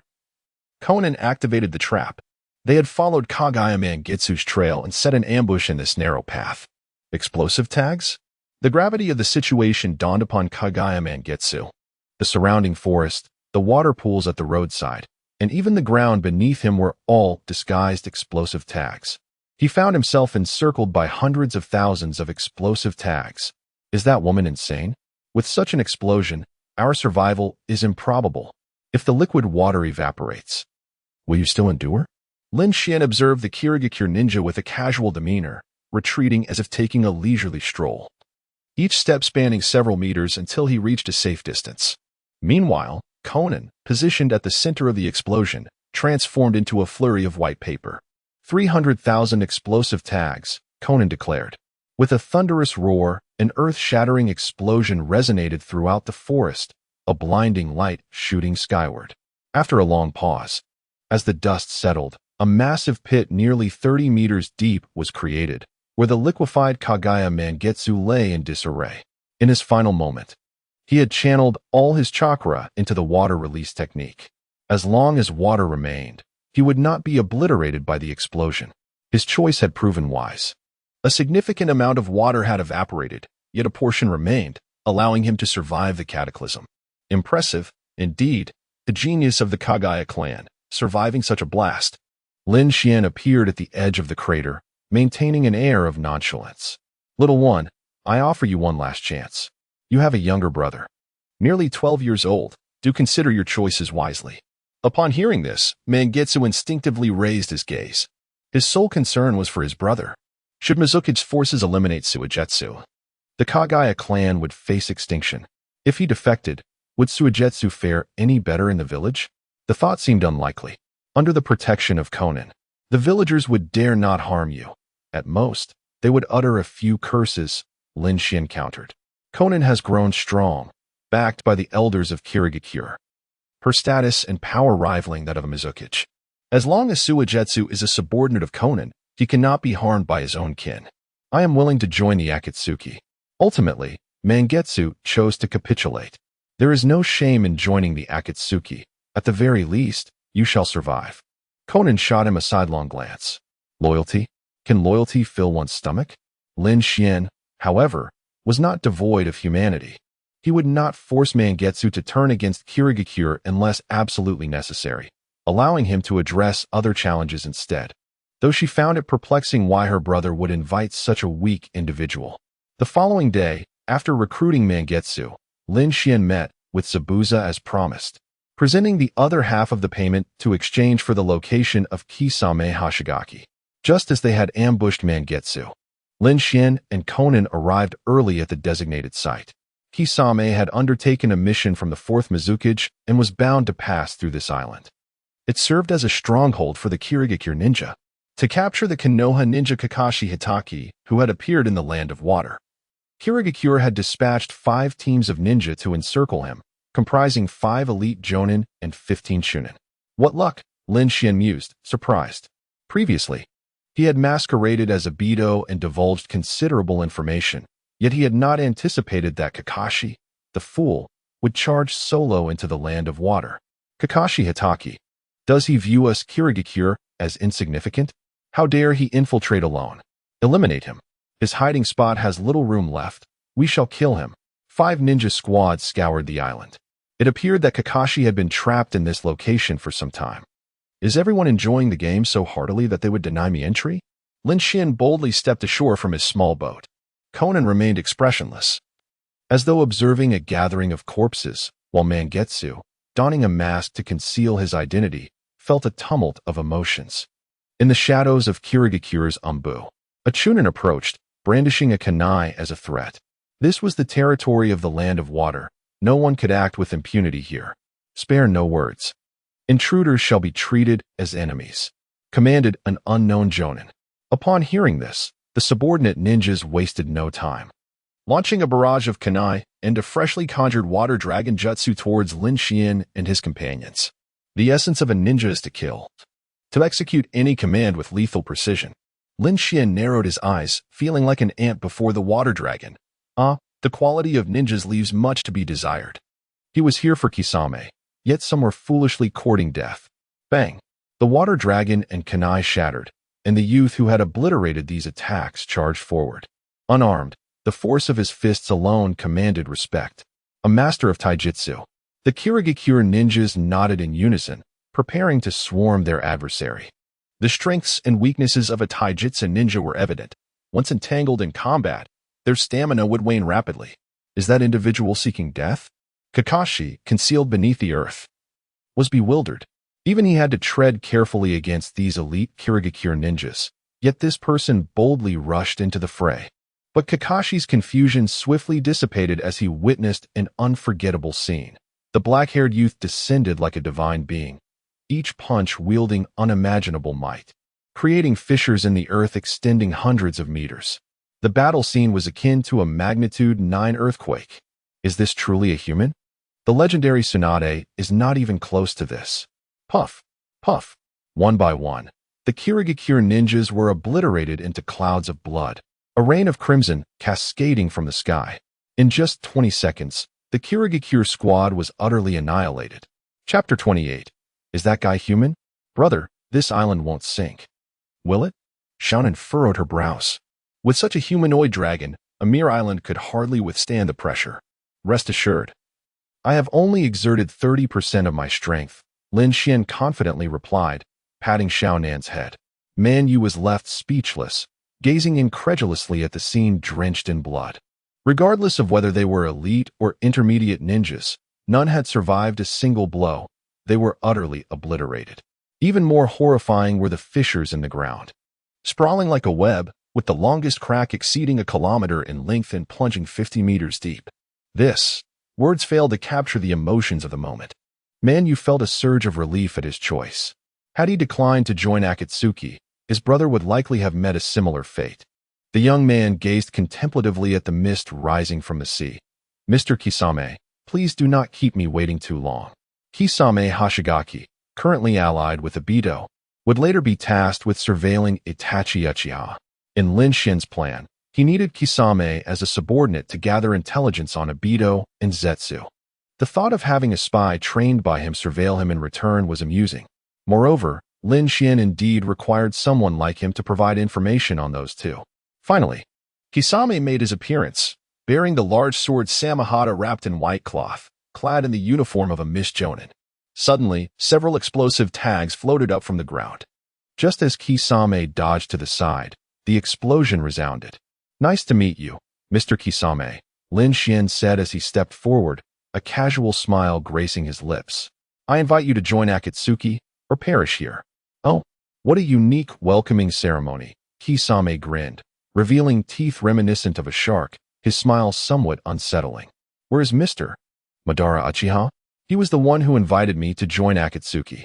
Kisame grinned wider, acknowledging only Madara and Zetsu as his superiors. Regarding the other members of Akatsuki as mere tools, oblivious to the truth of the world. You will meet Madara once you join Akatsuki, Lin Xuan replied calmly. I do not accept invitations from the weak. Kisame drew the Samahata from his back. The sword was no ordinary blade. It could absorb the chakra of enemies, heal its master, and even merge with its wielder to transform into a shark-like form. Weak? Lin Xuan's expression turned peculiar. Xiaonan covered her mouth, laughing uncontrollably. Man, you trembled, unable to fathom the fate of the elder Kisame. I hope the weak you speak of doesn't lead to your despair. Regardless of Kisame's intentions, Lin Xuan intended to demonstrate the prowess of a superior to this future subordinate. With a swish, the young man's figure darted like a ghost through the rift of time. Kisame had no time to comprehend the movement before he felt a tremendous force strike his chin, propelling him 100 meters away into the sea with a splash. His head nearly obliterated by that blow. Damn it! Kisame emerged from the water slowly, his gaze profound, his expression somewhat grim. Madara and Zetsu had instructed him to test Lin Xuan. Was this a test? He had nearly been killed by a single punch. Only by confronting Lin Xuan and Appo's fist could one truly grasp the terror of this monster and Appo's physique. Water release, great exploding water collapsing wave. Kisame gathered his thoughts, inhaled deeply, and called out. If he was to gauge his opponent's strength, he would unleash his full power. After all, the other party should not wish to kill him. considering he was there to invite him to join Akatsuki. Impressive, Mr. Kisame, man you admired, looking up in respect. Kisame's mastery of water ninjutsu was said to astonish even the fourth Mizukage. Witnessing it firsthand, it was indeed remarkable. The waters of the entire sea began to churn violently, creating 30-meter-high waves that threatened to annihilate everything in their path, submerging the island entirely. Even in the absence of water, this ninjutsu could conjure a lake. Now, near the ocean, Kisame was capable of submerging an entire island. Boom! Endless waves enveloped the island, forming a unique battleground. Kisame thrived in the water, his ninjutsu amplified, while his opponent would find it nearly impossible to move, even to breathe. Paper jutsu. Xiaonan utilized a special substitution technique, her entire form transforming into paper that floated in the water, resistant to it, with oil being its only weakness. Kakashi attempted to break through with lightning style, but quickly faltered, his expression darkening. Manyu remained indifferent, as he could transform into water, posing no threat to his life. This is my domain. Water release, great shark bullet technique. Kisame's hands flew through hand seals, mesmerizing to behold. The colossal shark technique, infused with the properties of Samahata, could devour the chakra of enemy ninjutsu, thereby strengthening the shark further. This technique would give even shadow-level warriors a headache, but unfortunately, he was facing a brute. Lin Xuan felt no need to employ any ninjutsu, nor did he have any fondness for such techniques. Why resort to ninjutsu when I can resolve this with my fists? There is no chakra within my fists for you to absorb. Is that guy even human? Kisame pondered as countless individuals had before him. No matter the means or ninjutsu employed, they all appeared utterly feeble beneath that guy's fists. Even within the sea, trapped in his watery prison, that guy's speed remained unimpeded. Damn it. At that moment, Kisame felt inclined to curse. He thrived when faced with stronger opponents. The more humans present, the stronger his ninjutsu became. Yet, this monster before him defied all conventions, opting to fight with sheer brute force. Collision once more. The enormous water prison trembled as Kisame's great shark bullet technique was obliterated by Lin Xuan's counter. Kisame, wielding Samahata, attempted to absorb his opponent's chakra in close combat. But the Samahata in his hands informed him the opponent had no chakra. Bang, bang, bang, bang. Like kicking a ball in the water. That man ruthlessly unleashed a torrent of devastation upon Kisame. The man who had once navigated the realm of water without defeat now experienced the chilling sensation of being dominated. He recalled the day he coldly executed a comrade on the village's orders, mechanically carrying out his duties, including that girl who had held affection for him. She had not dared to believe he would strike her down. On that day, he lost all his ties. That was his lost youth. Bang! Another explosion erupted under the water, causing Kisame's Samahata to slip from his grasp, and the water that had submerged the island shattered, cascading back into the ocean. As the waters receded, Kisame lay battered and gasping for breath on the beach, his figure appearing somewhat mournful. Manyu felt a pang of recognition in Kisame's plight, instinctively lowering his head. Kakashi, awkwardly scratching his head like a thief, felt at a loss for words. Has he perhaps witnessed too much that ought not to have been seen? Chapter 29. The revelation of Akatsuki's identity. Can I now honestly join Akatsuki? Lin Xuan pondered as he nonchalantly lit a cigarette, only to have it swatted away by a delicate hand. No smoking allowed. The young woman's expression remained impassive as she glared at him. Hey, give me some face out here. Lin Xuan felt utterly frustrated. Is it so hard to act cool? Show some respect for your brother. I shall join Akatsuki, said the complex-minded Kisame Hashigaki, who felt 1,000 times more troubled than Lin Xuan. His mission was to gauge this individual's strength, yet he nearly found himself on the brink of death. Uchiha Obito had nearly caused his demise. That Lin Xuan, his training over the years had evidently not waned. What on earth was he thinking? Obito cursed silently. He had just assassinated the worthless Yagura and had Zetsu carry the body away from the village hidden in the mist. Upon arriving here, he was taken aback. Kisame was meant to test Lin Xuan, to explore his limits, but unexpectedly, the one he arranged nearly got beaten to a pulp. Wasn't that individual supposed to be indulged in pleasures? Wasn't he said to have neglected his training? The narrative was all wrong. Just as Obito hesitated in the shadows, he remained unaware of the presence that had suddenly appeared behind him. It was Kakashi Hitaki. The former friend stared at the masked man with a complex expression. Calling out his name, Obito, reveal the truth to me. I came to the land of water for you. Kakashi, with kunai in hand, fixed his determined gaze on him. As Obito met the unwavering stare of Kakashi's Sharingan, self-doubt began to creep in. What the hell? How does Kakashi know my identity? The only ones aware of his true self were Uchiha Madara and Zetsu. Yet Madara was dead. Zetsu. He still relied on Obito to fulfill the Eye of the Moon plan. How could he possibly betray him? Akatsuki had yet to commence capturing tailed beasts.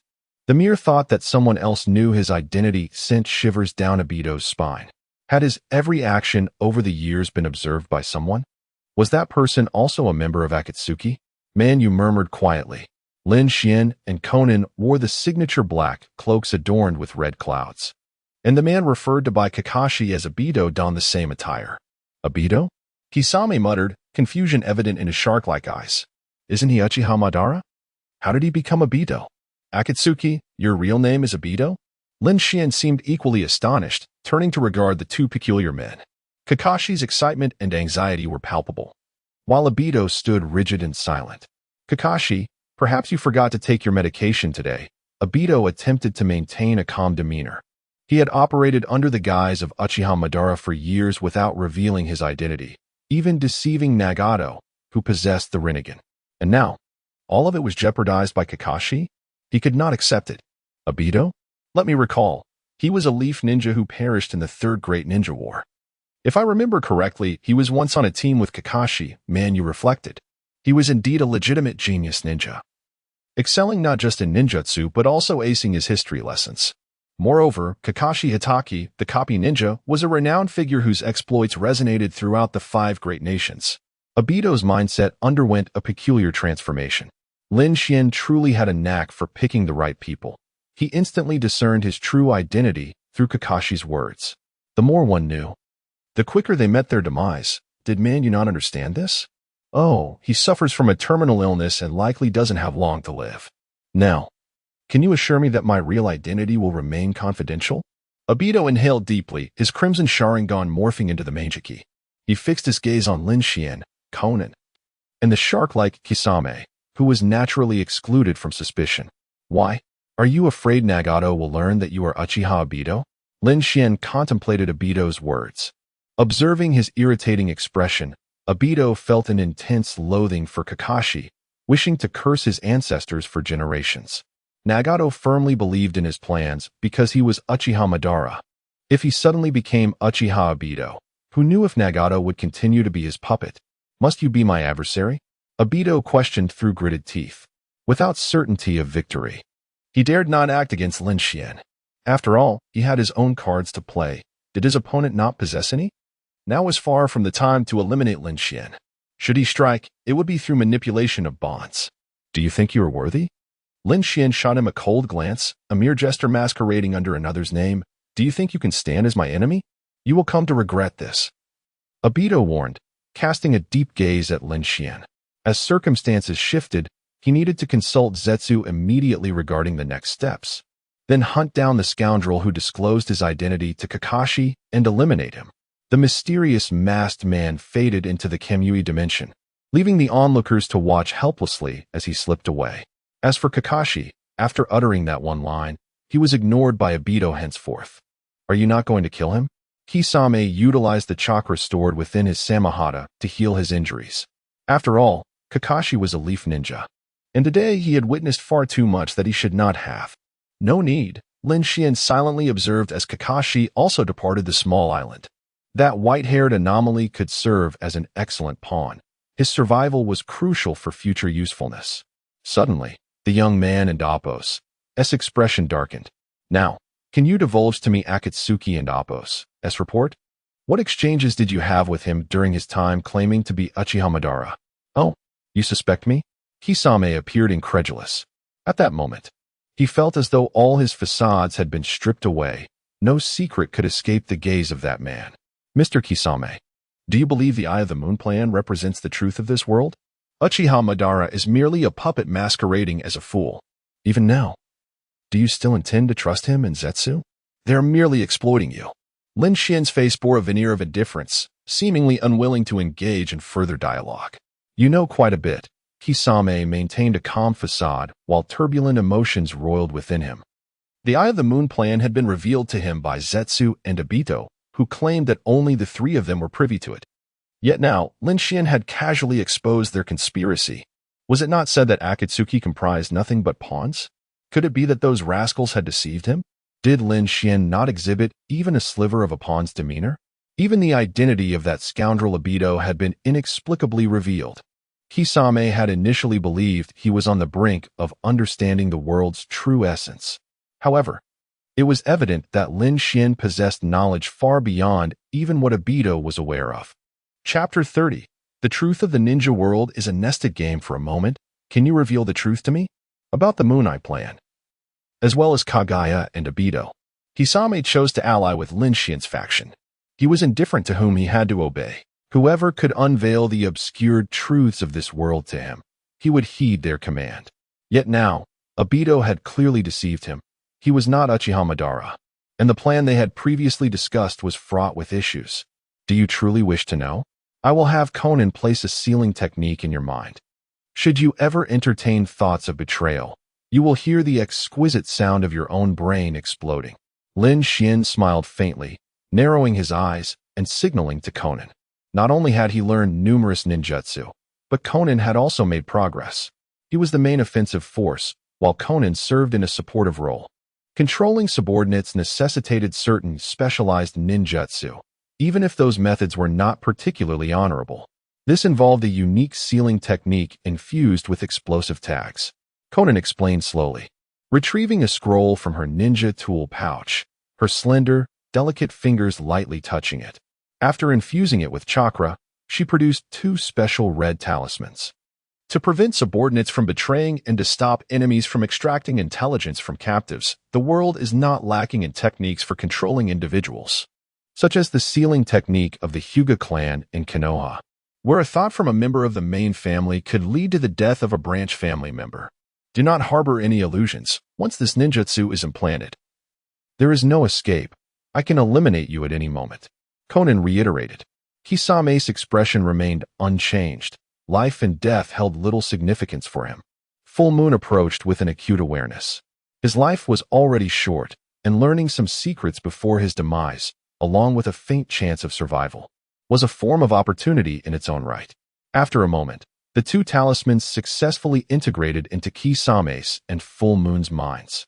They would typically lie dormant in their brains in a form so minuscule it was nearly imperceptible, but upon Konan's command, they could unleash an explosive force equivalent to that of hundreds of detonating tags. This would mean utter annihilation. Excellent.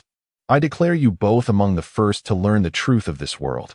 Lin Xuan was exceedingly satisfied with his recent acquisitions. Full Moon was a genius of the Hozuki clan, and Kisame was a humanoid-tailed beast. Both held unique statuses, making them entirely suitable as his subordinates. TCH. Konan cast a slightly resentful glance at her brother.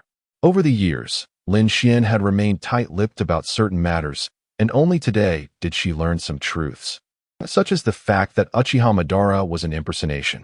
Lin Xuan, the first question, can the Moon Eye plan, as told to me by Obito, truly bring peace to the world? Kisame asked, his demeanor serious.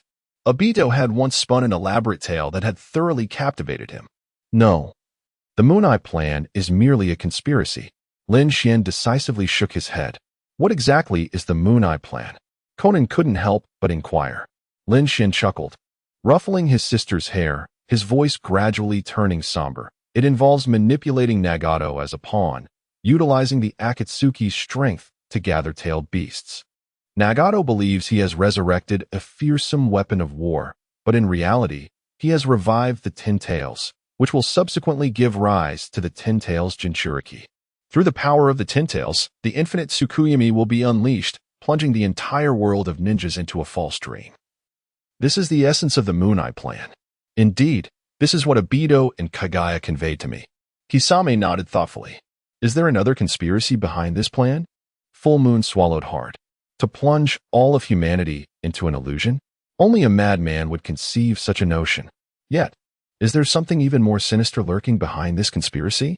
The Moon Eye plan is a deception. While the infinite Tsukuyomi does indeed exist, it was never the true objective. For a millennium, a being known as Kagaya has lurked within the ninja world. The Moon Eye plan was a ruse to deceive the masses, utilizing Uchiha Madara, and then manipulating Obito alongside him. After Madara's demise, Kagaya and Obito began plotting Nagato's fate, and you, Kisame, are one of the chosen pawns. The Akatsuki may appear to be a war organization, but in truth, they are merely tools of Kagaya and Obito. Lin Xuan narrated, unfolding an exceedingly lengthy tale. Kagaya has survived for over 1,000 years. Uchiha Madara was also deceived. Even Obito was merely a pawn. Kisame felt his scalp prickling with confusion. The truth of the ninja world is a nested game. The conspirators are engaged in a clash upon the chessboard. Yet it is Kagaya alone who has deceived the entirety of the ninja realm. What is Kagaya's ultimate goal? What comes after the infinite Tsukuyomi? Conan pondered deeply. Kisame and Full Moon were also lost in thought. To resurrect Kagaya's mother, or rather, her master? After all, Kagaya's true essence is but a fragment of that woman's will, fused with the power of yin and yang.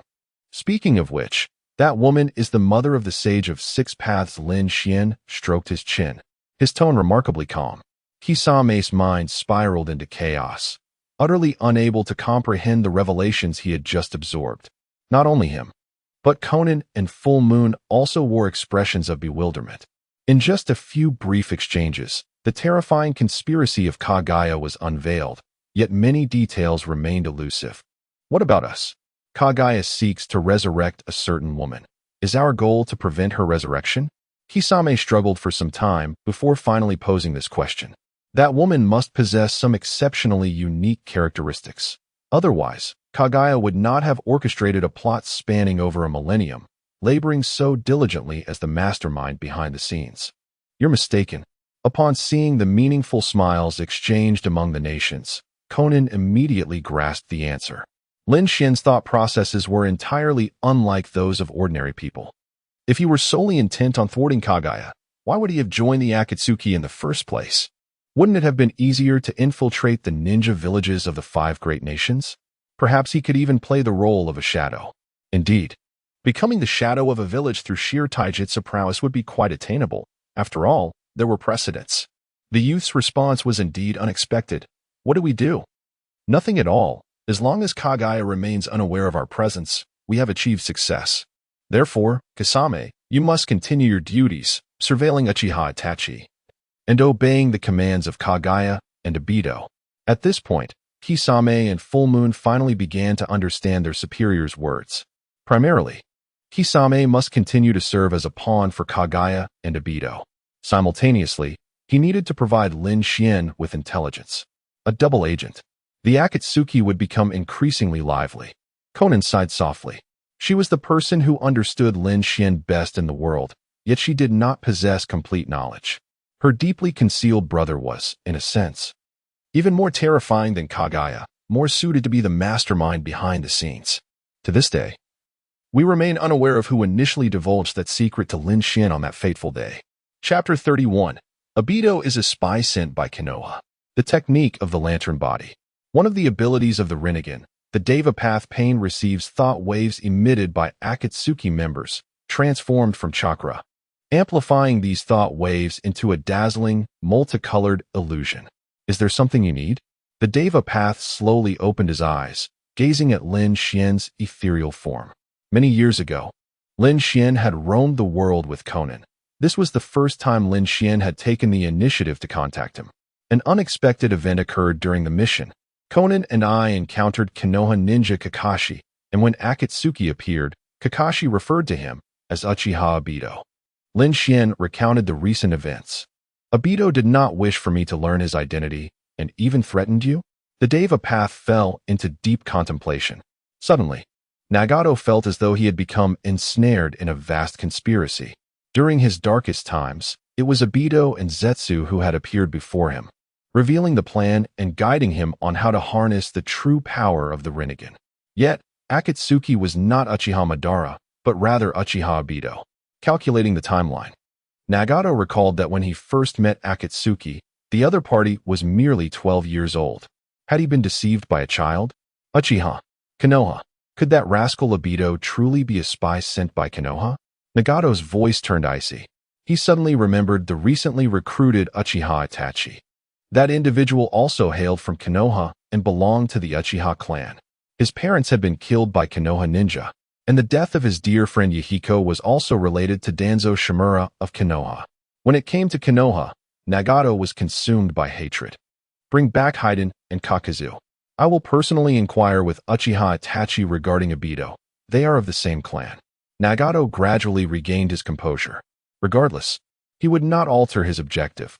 He needed to ascertain why that scoundrel Obito had deceived him and why he had joined Akatsuki in the first place.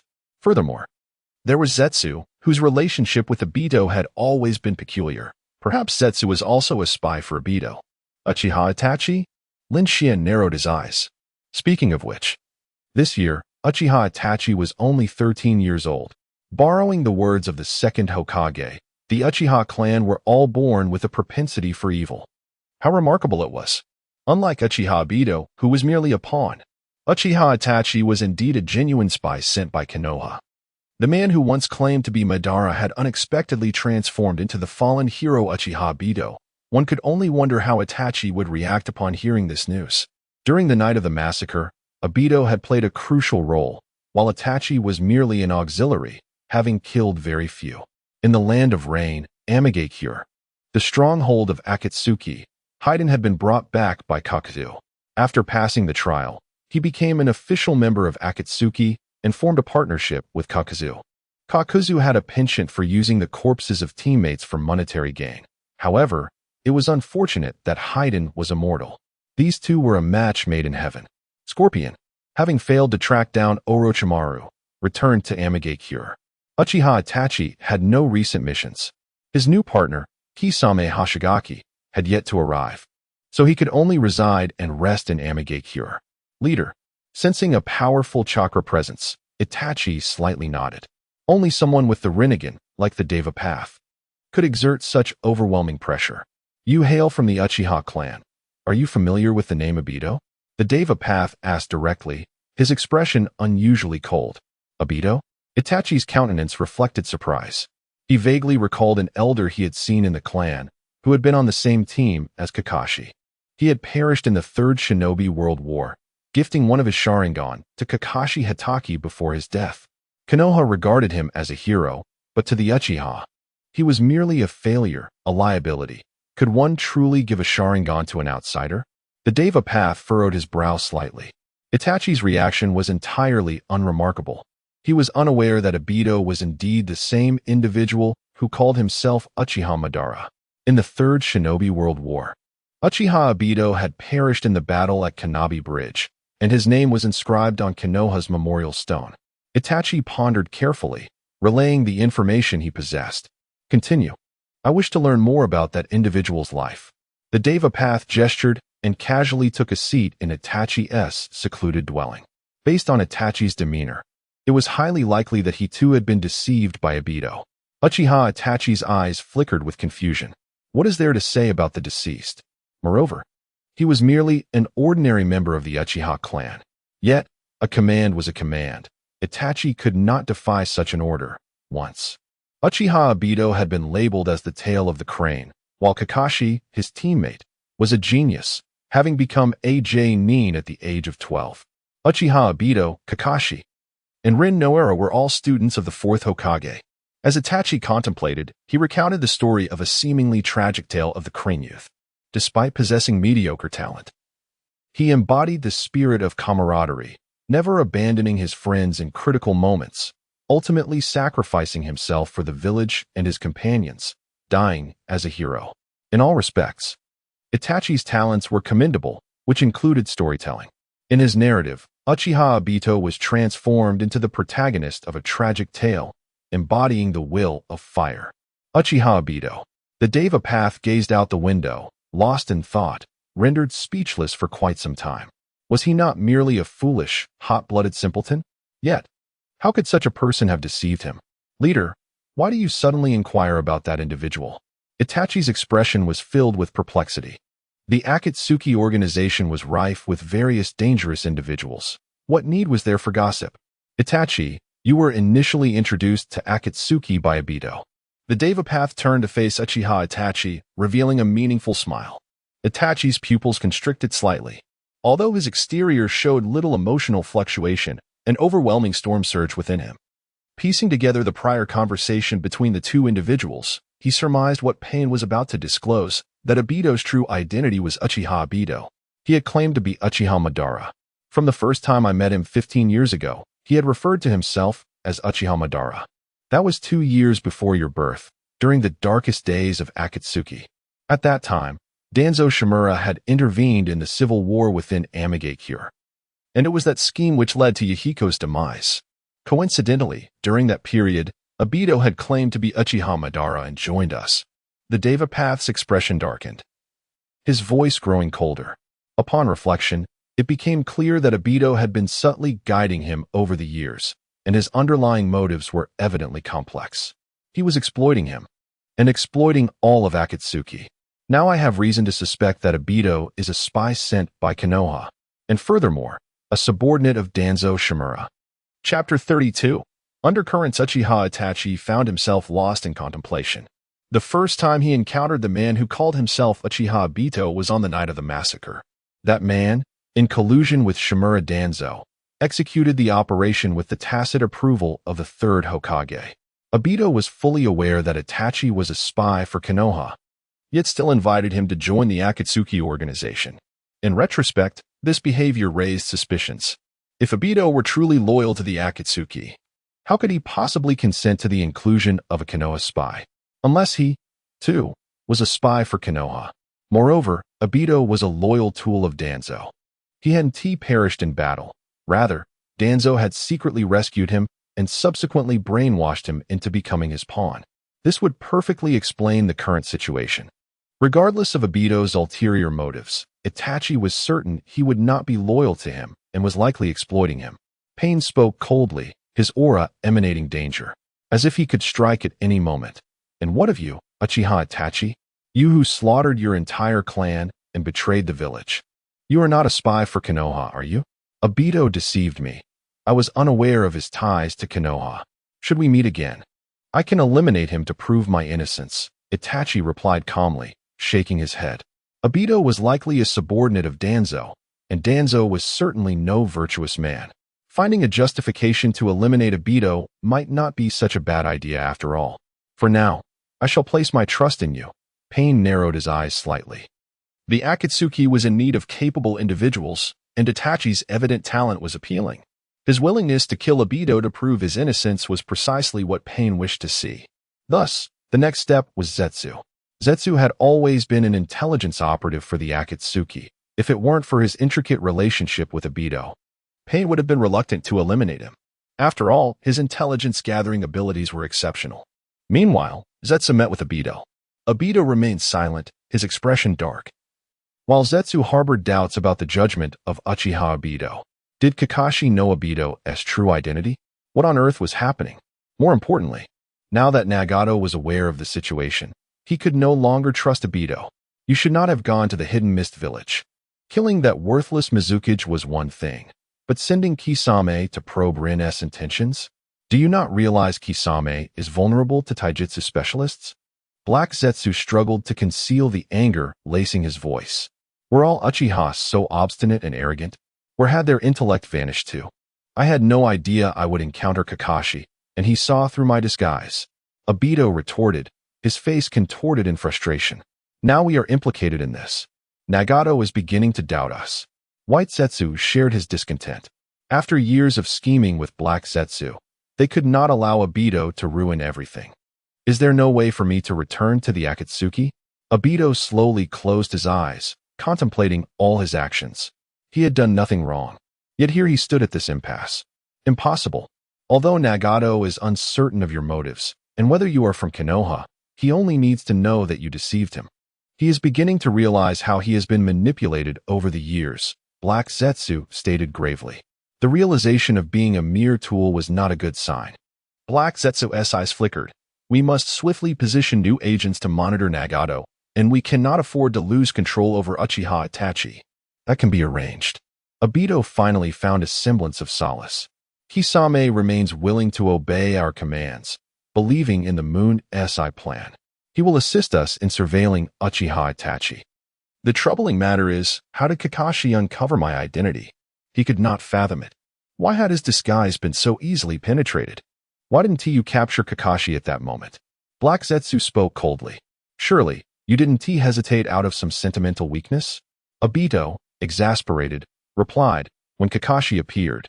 He directly called my name. Rin and her group were right there. What use would it have been to take him? Kakashi would never betray Konoha, even in death. Black Zetsu remained silent for a long while.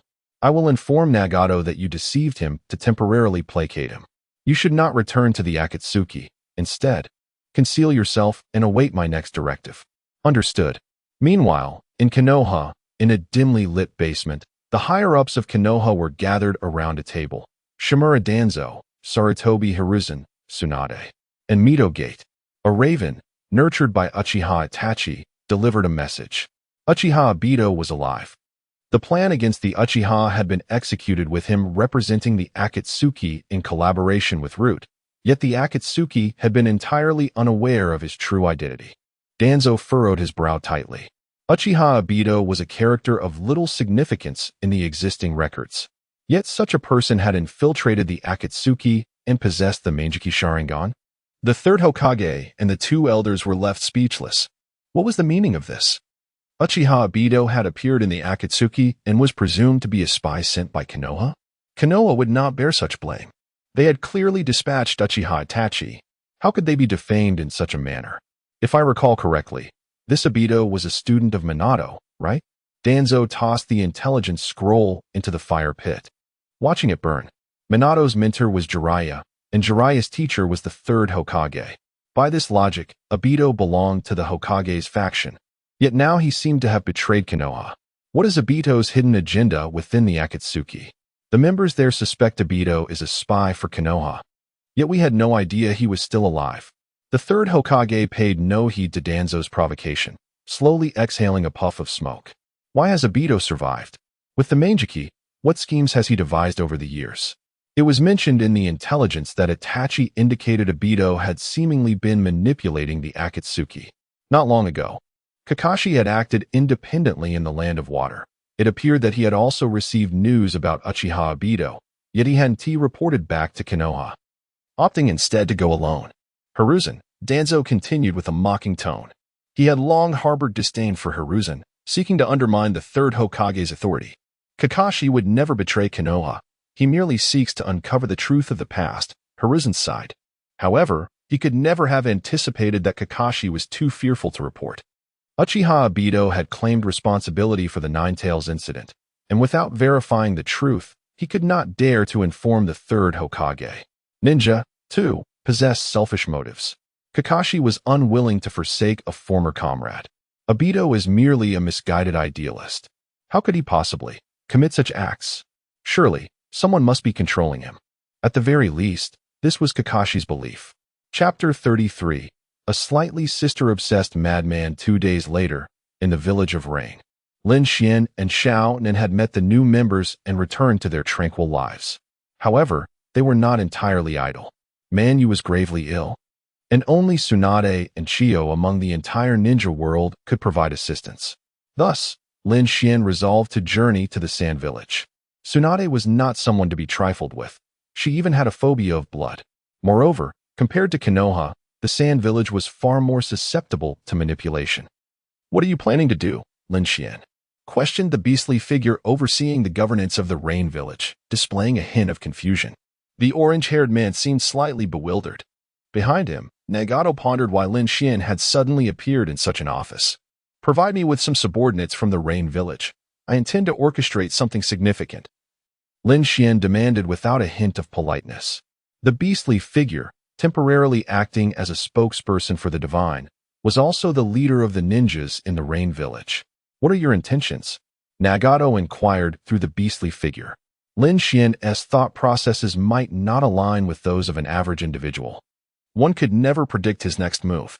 I will head to the Wind Country to seek out Chiyo to examine Manu's condition. If those ninjas prove to be ungrateful, I wouldn't hesitate to eliminate the fourth Kazekage as well. Oh, and I intend to present myself as Hanzo's successor, utilizing this identity to navigate the scrutiny of the 5 great nations. Capitalizing on the remnants of that fool's legacy, Lin Xuan replied with an air of indifference, shrugging his shoulders. Among the 5 great nations, the Wind Country could be deemed the least formidable and most easily manipulated. Very well. I shall assign you to manage the hydrangea squad, the beastly figure said while perusing the ninja roster of the village. After all, given Lin Xuan's strength, acquiring a few Rain Village ninjas was merely a matter of filling numbers. Their combat prowess was inconsequential. With that thought, Nagato arranged a team of freshly graduated youngsters for him. Hydrangea, 12 years old. Furong, 12 years old. Water Lily, 12 years old. The 3 girls had just passed their exams to become genin, their combat abilities negligible, but Lin Xuan had no need for particularly capable subordinates. Hey, are you stirring up trouble? Lin Xuan raised an eyebrow as he accepted the 3 ninja profiles handed over by Nagato. Hydrangea was a girl with short purple hair. Her attire simple yet tidy, and her slender frame failed to conceal the brilliance in her eyes. A cold and proud ninja prodigy, she evoked thoughts of someone like Uchiha Sasuke. Although her talents certainly paled in comparison to his, and her strength was inferior, she was undeniably charming, her light orange eyes mirroring those of Xiao Nan. The other 2 girls were less complex. Furong had long black hair obscuring one side of her face. Her striking purple eyes slightly squinted, her physique commendable, yet her expression bore a hint of lethargy, characterizing her as a rather indolent individual. Water Lily sported a tousled mane of green hair, adorned with a hood, and a black mask obscured her face, revealing only a hint of her slender features, suggesting she was likely a beautiful girl. Xiaonan was aware that Lin Xuan's subordinates consisted of these 3 young girls, and she couldn't help but think that it would surely lead to his demise. Lin Xuan began to indulge in wild speculation. Have you not always despised traditional ninjas? Hence, I have arranged for you a team brimming with vitality and youthful exuberance. Nagato's voice emerged through the beastly figure, betraying a hint of schadenfreude. Ah, indeed. Lin Xuan found himself at a loss for words. The essence of a ninja lies in their formidable abilities and remarkable restraint, capable of sacrificing everything for their missions and objectives, even their own lives. The profession of a ninja had transformed into a mere instrument of war. Who still remembered that when the Sage of 6 Paths established the ninja way, it was with the hope that ninjutsu would enhance lives and lead humanity toward peace. Enough of that. These 3 young girls will henceforth be my subordinates. Lin Xuan hesitated for a moment, but ultimately nodded decisively. The original fate of the Hydrangea squad was to meet their demise years later during an S-rank mission. If he intervened, their destinies could be altered. The Rain Village was a peaceful place. How could he allow these charming young girls to descend into a tragic fate? After all, Lin Xuan was not a heartless individual. By the orders of Lord Hanzo, foreign ninjas are prohibited from entering our territory, and we shall commence a cleanup operation against rogue ninjas. Stepping out of the Rain Village, Lin Xuan, Xiao Nan, and the ninja squad proclaimed this shocking news throughout the land of Rain. Indeed, after so many years, only the people of the Rain Village were aware that Hanzo had died. Not even other cities in the land of Rain had discovered this fact. Now, Lin Xuan was resurrecting the so-called demigod title within the ninja world, utilizing it to its fullest advantage. To him, Hanzo was useless. However, within the context of the ninja world, Hanzo's name remained particularly potent. After all, the legendary 3 ninjas of Konoha had never managed to defeat Hanzo collectively. Is the land of Rain on the verge of civil war? It seems that Lord Hanzo is about to take action against some rogue ninjas. Unrest is imminent. Rumors began to swirl wherever Lin Xuan and his group traveled. These fools. Hydrangea gazed pityingly at those oblivious individuals.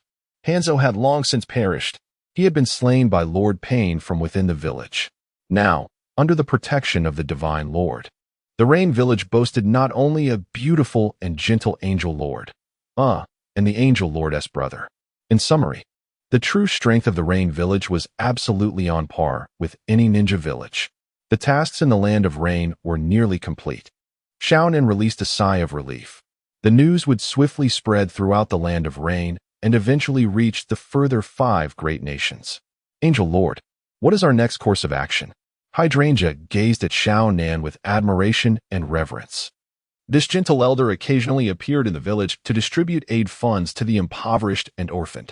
In terms of both strength and character, this elder was the true hero that Hydrangea aspired to emulate. Don't ask me. Ask him. He is your superior.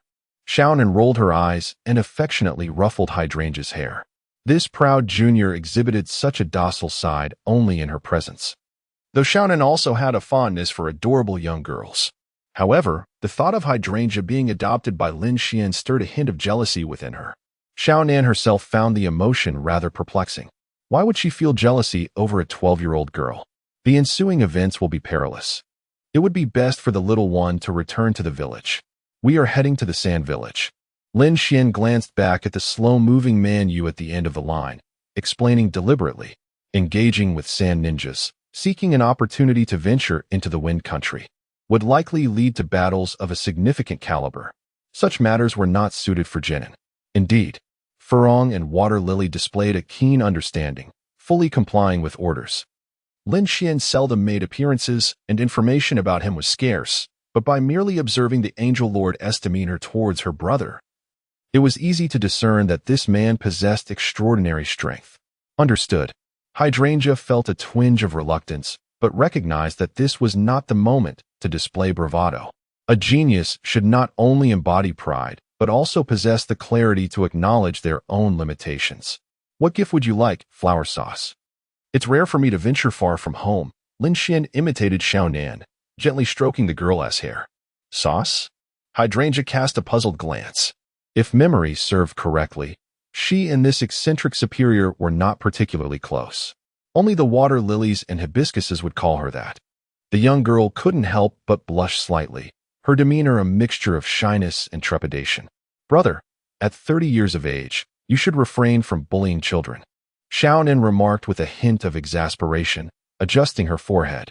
It was October in the year 55 of the Konoha calendar, and soon Lin Xuan would turn 34. A veritable middle-aged man, or perhaps even a peculiar uncle. Goodness, is age not a private matter? Lin Xuan seemed to be flustered and indignant. The 3 young women, Hydrangea and the water lilies, looked at the young man before them in astonishment, unable to believe their eyes.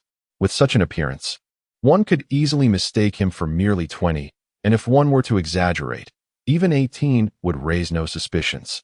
Lin Xuan hastily departed, his retreat rather awkward, leaving even his umbrella behind. Oh dear brother, no matter how old he gets, he still behaves like a child, Xiaonan lamented. The 3 girls could barely maintain their composure, stifling their laughter. As high-ranking figures from the rain-hidden village, this brother-sister duo appeared remarkably approachable. The angelic lady exuded gentleness, while her brother seemed somewhat eccentric. To be precise, he resembled a mildly obsessive brother. Chapter 34. What a good person, ladies and gentlemen. It is time for you to leave this place. By the way, do you know where Chio resides? Lin Xuan appeared before the ninjas from Sunagakure. These individuals were a reconnaissance team sent by the Land of Wind to gather information in the Land of Rain, tasked with reporting all occurrences here. However, with Hanzo of the Salamander announcing a purge of rogue ninjas, foreign ninjas were forbidden from lingering within the territory. Is there no room for negotiation? The leader of the ninja squad appeared somewhat reluctant. The Land of Wind, situated in a desert expanse, is among the poorest of the 5 great nations. Sunagakure receives very few mission assignments, and its means of earning income are severely limited, resulting in an oversupply of labor. Were it not for the annual subsidies from the Land of Wind, it would be challenging for Sunagakure to even sustain its ninjas. The Land of Rain is a suitable place for retirement and rest. Under normal circumstances, this ninja squad would be loath to abandon their post. Lord Hanzo has issued a strict order that no ninjas from any village may remain. Lin Xuan spoke coldly. Now, he represented the will of that demigod of the ninja world, his status akin to that of an heir of Amigakure, and naturally he must exhibit the necessary authority.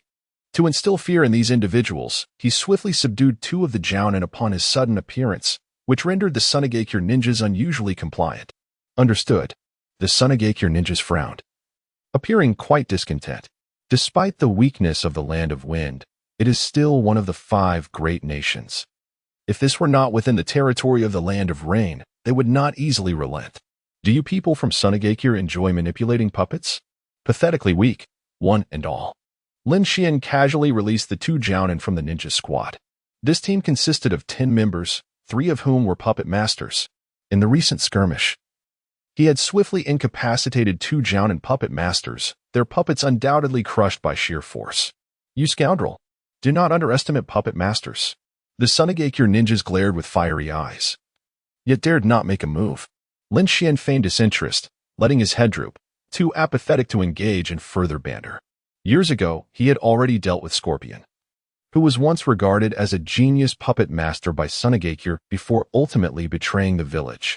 It was evident that the profession of puppet master was indeed lacking. I shall ask once more, do you know where Chiyo lives? I have matters to discuss with her. Lin Xuan inquired again.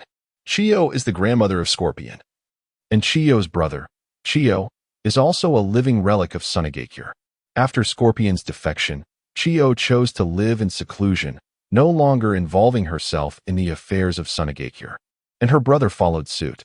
Why do you seek Lady Chiyo? The Sunagakure ninjas appeared somewhat vexed. What business could Amigakure have with Chiyo? Suddenly, the captain's expression shifted. You do not intend to assassinate Lady Chiyo, do you? On the battlefield, Lady Chiyo neutralized Hanzo's deadly poison. So you wish to eliminate her and then wage war against the Land of Wind. Lin Xuan regarded him with an expression of disbelief. Is your intellect sufficient for a ninja? It seems I have overestimated you from Sunagakure. I have already stated that the Land of Rain is embroiled in civil war. Though that was false news, it was undoubtedly accepted as truth by the outside world. Given that the Land of Rain is in civil strife, how could we possibly contemplate assassinating high-ranking officials of the Land of Wind? Then what do you seek from Lady Chiyo? The captain of the Sunagakure ninjas appeared increasingly frustrated. I have a subordinate afflicted with an incurable disease, and I promise to save him. Lin Xuan replied candidly.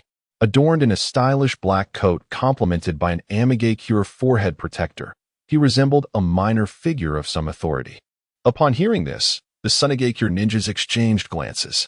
Are they treating Lady Chiyo as a physician? That reclusive elder has long distanced herself from worldly affairs. Even Sunagakure finds it difficult to summon her. Why would she treat someone from Amigakure? Pray tell, who exactly are you? The Sunagakure captain inquired once more. Despite Lin Xuan's peculiar request, if his status were not trivial, it might not be entirely impossible. Moreover, as he sought treatment for his subordinate, one could not help but perceive him as a commendable superior. What a good person. I am honored to say that I am the diplomatic envoy designated by Lord Hanzo. Lin Xuan humbly waved his hand. The Sunagakure ninjas were taken aback once more. This young man is no ordinary individual. He has garnered the recognition of Hanzo of the Salamander. A diplomatic envoy, in a sense, holds a status comparable to that of an heir. Considering Hanzo's age, it is entirely reasonable for him to seek a representative to gradually assume his influence. Only the Kazekage knows the whereabouts of Lady Chiyo and her brother, Elder Chiyo. Should you wish to meet Lady Chiyo, you may accompany us to Sunagakure to meet the Kazekage. The captain's tone became markedly more respectful. He likely realized he was conversing with the next leader of the Land of Rain, so courtesy was only fitting. This young man's extraordinary body techniques were now understandable. How could the chosen heir of a demigod be anything but exceptional? A few days later, Lin Xuan and Conan journeyed alongside the Sunagakure ninjas towards the Land of Wind, with Man Yu silently trailing his new superior. This man genuinely seemed intent on saving him. To that end, he was even willing to seek out a retired elder ninja from the Land of Wind. What a complex individual. Indeed, a person of great charisma. A superior willing to risk danger to save a life is not merely rare in the ninja world. Such figures are nearly extinct. Once despondent regarding the Mist Village, Zuki Man Yu felt as though he had rediscovered the meaning of life in that moment. Materumi would take good care of her brother. With that reassurance, he had no reservations. He would follow his new superior and venture forth. once more allowing the name of the Zuki clan to resonate throughout the ninja world. Regrettably, man, you would never know that Lin Xuan's thoughts were. Main quest, the Land of Wind Arc. Quest objective, defeat the 4th Kazekage, Raza. Difficulty, hard. Rewards, 30 distributable attribute points, agility 20, reincarnation points 12,000, world reputation 5,000. Side quest, the glory of the pioneers. Quest objective, witness Chio utilize a forbidden technique, life transfer. Difficulty, easy. Rewards, cracked version of the forbidden technique, life transfer, shares one's life force with another, but does not reverse the taking of another's life. Lin Xuan was motivated not solely by his regard for Man Yu, but more so by these 2 quests. Furthermore, not long ago, he received another notification. Complete hidden quest. Zuki's blessing. Gain the loyalty of the Zuki clan members. Rewards, vitality 2. Current lifespan has been updated from 3350 to 3355. This. Lin Xuan discreetly glanced at Zuki Man Yu. What a good brother. He had only recently joined his team, yet had already achieved great merit, although he himself was unaware of it. The rewards for defeating the 4th Kazekage, Raza, were already substantial, and yet, he had stumbled upon an unexpected bonus. Chapter 35, Ambush in the Land of Wind. Within the hidden sand village, the 4th Kazekage, Raza, sat in his office, contemplating the intelligence scroll in his hands. Recent events had been tumultuous. The Uchiha clan had been annihilated. The 4th Mizukage of the Mist Village had abruptly stepped down, only to announce that a woman named Terumi May would succeed him as the 5th Mizukage. And civil war had erupted in the Land of Rain. Was that young man, named Lin Xuan, truly the designated successor of Hanzo? Raza furrowed his brow slightly. My lord Kazekage, I have verified this matter repeatedly. The ninjas of the Land of Rain hold great respect for that young man, and indeed, Lin Xuan possesses strength at the level of a Kage. Maki replied respectfully, understanding Raza's concerns as one of his trusted subordinates. Raza was a genuine genius among ninjas. Driven by fiery ambition, and under his leadership, the status of the Sand Village had steadily risen. Go and welcome our guests from the Land of Rain. And bring Gaara along, Raza commanded nonchalantly. My lord Kazekage, now is not the time to engage in conflict with the Land of Rain. Maki couldn't help but remind him. Engage in conflict? What gives that insignificant Land of Rain the audacity to challenge us? Aren't they embroiled in their own civil war? We are merely eliminating a successor. Is that too much to ask? Raza scoffed derisively. The actions of the Land of Rain indicated utter chaos within their ranks. At such a critical moment, the heir of Hanzo had the audacity to venture into the Land of Wind alone to tend to his subordinates' ailments? Even if he were to slay that successor, what could the Land of Rain do about it? Did the salamander Hanzo dare to wage war against the Sand Village? They would not dare. Understood, my lord. Maki lowered his head. Although he recognized that the Kazekage's decisions had never been flawed, an ominous premonition gnawed at him this time. Rationally, this was indeed an opportunity to strike at the Land of Rain. Killing a successor of Hanzo would undoubtedly plunge the entire nation into greater disarray. With Gaara present, there was no room for error. Maki clung to this rationale to soothe his unease. Gaara was the son of the 4th Kazekage and the Jinchuriki of Shikaku. With such a tailed beast at their disposal, what unforeseen complications could arise? The tailed beasts were the ultimate weapons that could sway the tide of war. Gaara, Lord Kazekage summons you to his office.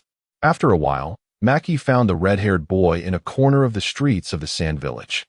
His gaze was as cold and indifferent as that of a wild beast. Understood. The boy remained silent for a long moment before finally nodding calmly. Having lost his mother at a young age, he bore within him a sealed monster, growing up under the scornful yet fearful eyes of the villagers. His father was the Kazekage, a scoundrel who had sent assassins after him to test his control over the beast. In the end, even Yashimaru lost his life. A casualty of that betrayal. Gaara harbored no human emotions. His sole understanding was that of slaughter. It mattered not who the target was. All that mattered was the act of killing. Just like the character love inscribed upon his forehead, all he needed was to love himself. In the Land of Wind, along the border, Lin Xuan strolled with Conan, returning to familiar ground. They had previously visited this land when recruiting Sasori. and this marked their second visit. Conan frowned slightly and whispered something into Lin Xuan and Appo's ear. Her paper clone had sensed a gathering of individuals approaching. Among them the fourth Kazekage, Raza, and a boy whose chakra signature was peculiarly unsettling. What a splendid welcoming ceremony! Lin Xuan's expression turned hostile. He had yet to devise a reason to confront the fourth Kazekage, yet Raza had unexpectedly come to him?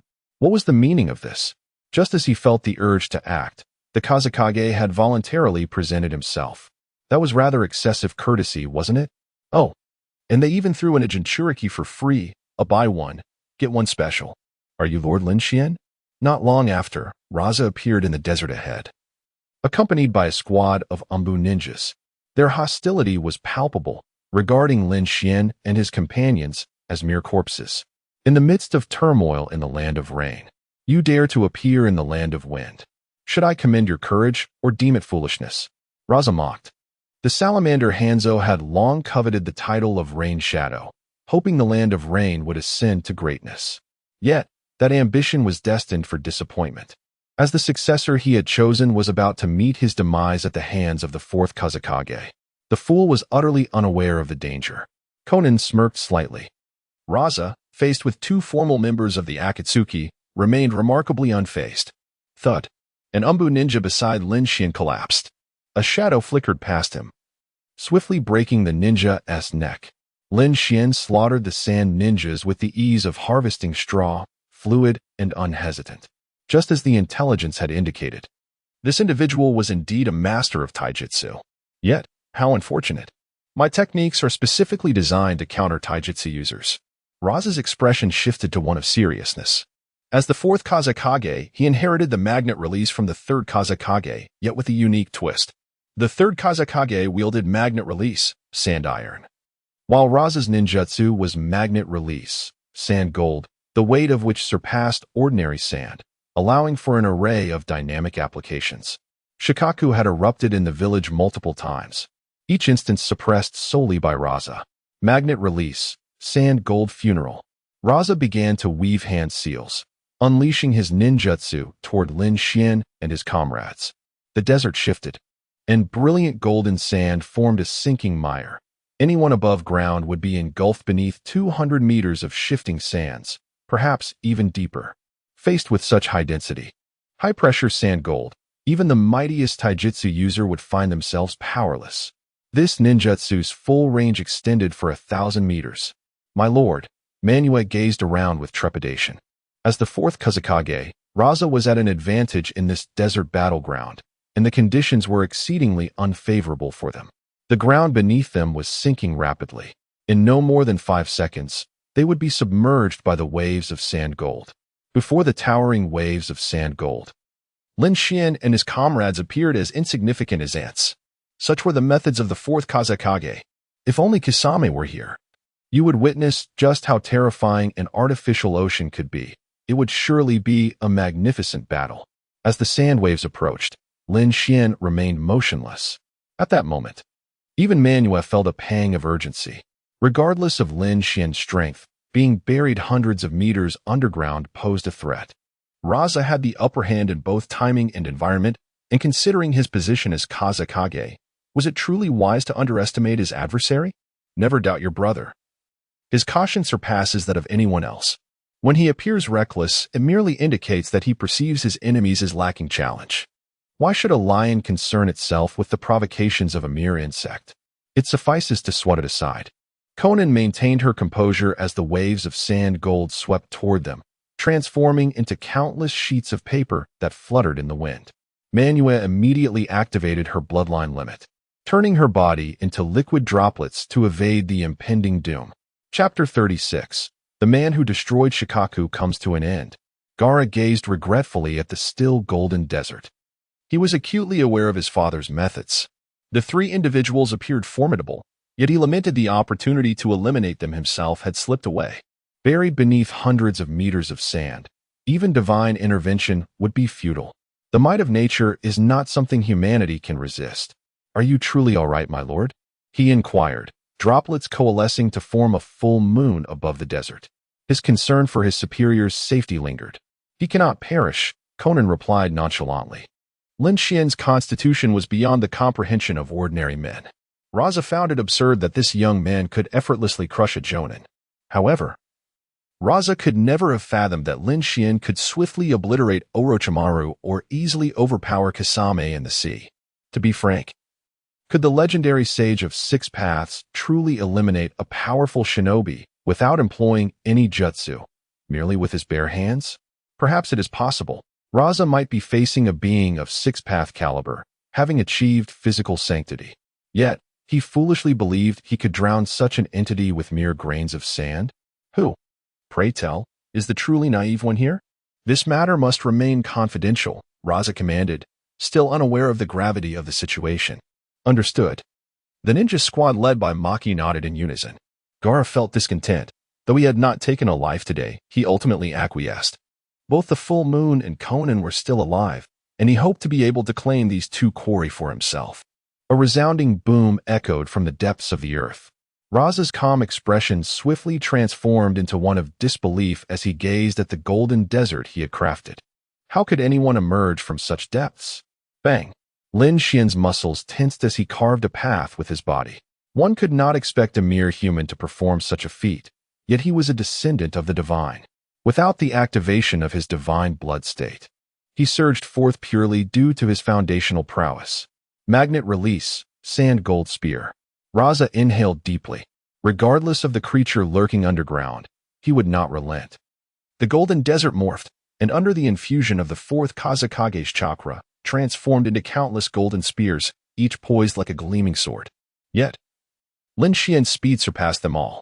The Rain Village ninja's attire became tattered, revealing the faint, bronze-toned muscles beneath. The youth surged against the tide, his eyes gleaming with the ferocity of a monarch.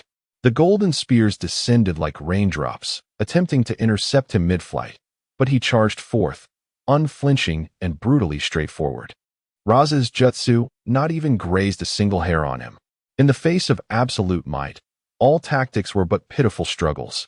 The fourth Kazakage watched helplessly as the man appeared, effortlessly dismantling his jutsu.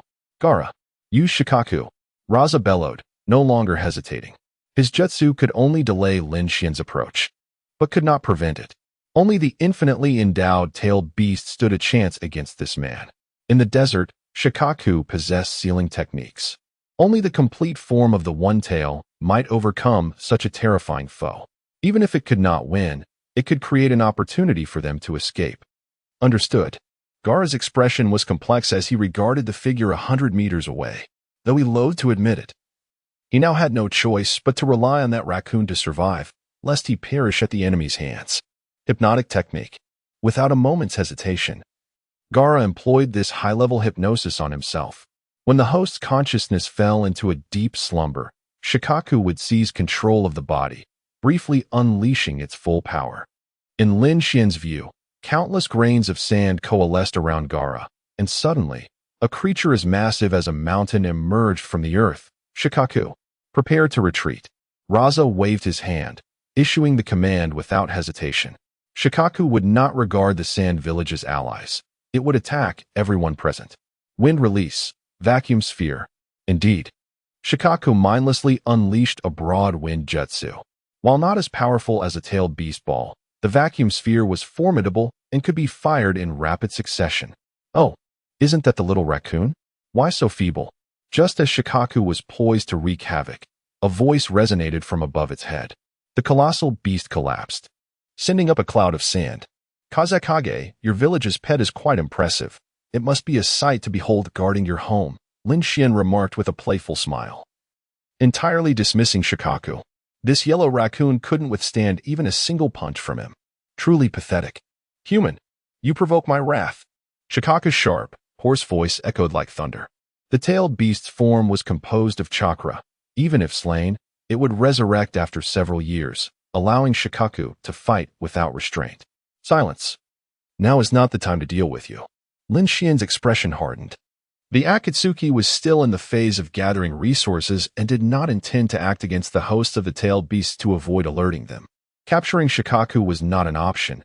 At most, he could teach it a lesson. I shall tear you apart. Shikaku screeched as it regained its footing in the desert. Its bloated form surged with astonishing chakra, the dual nature of its chakra coalescing in the air to form a deep purple sphere. Tailed beast ball. Had Shikako lost its mind? It was attempting to use the tailed beast ball from such a distance. Raza and his subordinates quickened their pace. At point-blank range. Even Shikaki would be caught in the blast. Such an explosion could obliterate a city. Pets must learn to behave, otherwise, their masters will not favor them. Lin Xuan vanished in an instant, reappearing beneath the tailed beast ball. This technique required considerable preparation time, and Shikaku was destined to be interrupted. Go back home, little raccoon. Lin Xuan unleashed a punch that struck Shikaku's head, its immense form exploding into a cloud of yellow sand. The tailed beast ball it had just prepared obliterated. Shikaku, who had finally emerged for a breath of fresh air, returned to its host without even the chance to bid farewell. From a distance, Raza could find no words to encapsulate his feelings. Was that truly a human? Even he could only suppress Shikaku with sand and seal it away. Yet that man had obliterated the entire beast with a single fist. Kazekage. Now we can have a proper discussion regarding the reparations for the Sand Village as the defeated party, as well as the ownership of the one-tail, Shikaku. Conan suddenly appeared ahead, blocking Raza and the fleeing ninjas. Countless sheets of paper descended, forming a circular barrier.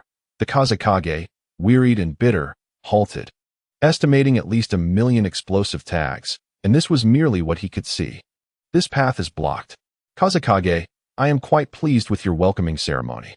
The disheveled man brushed his hair back, revealing a harmless, sunny smile.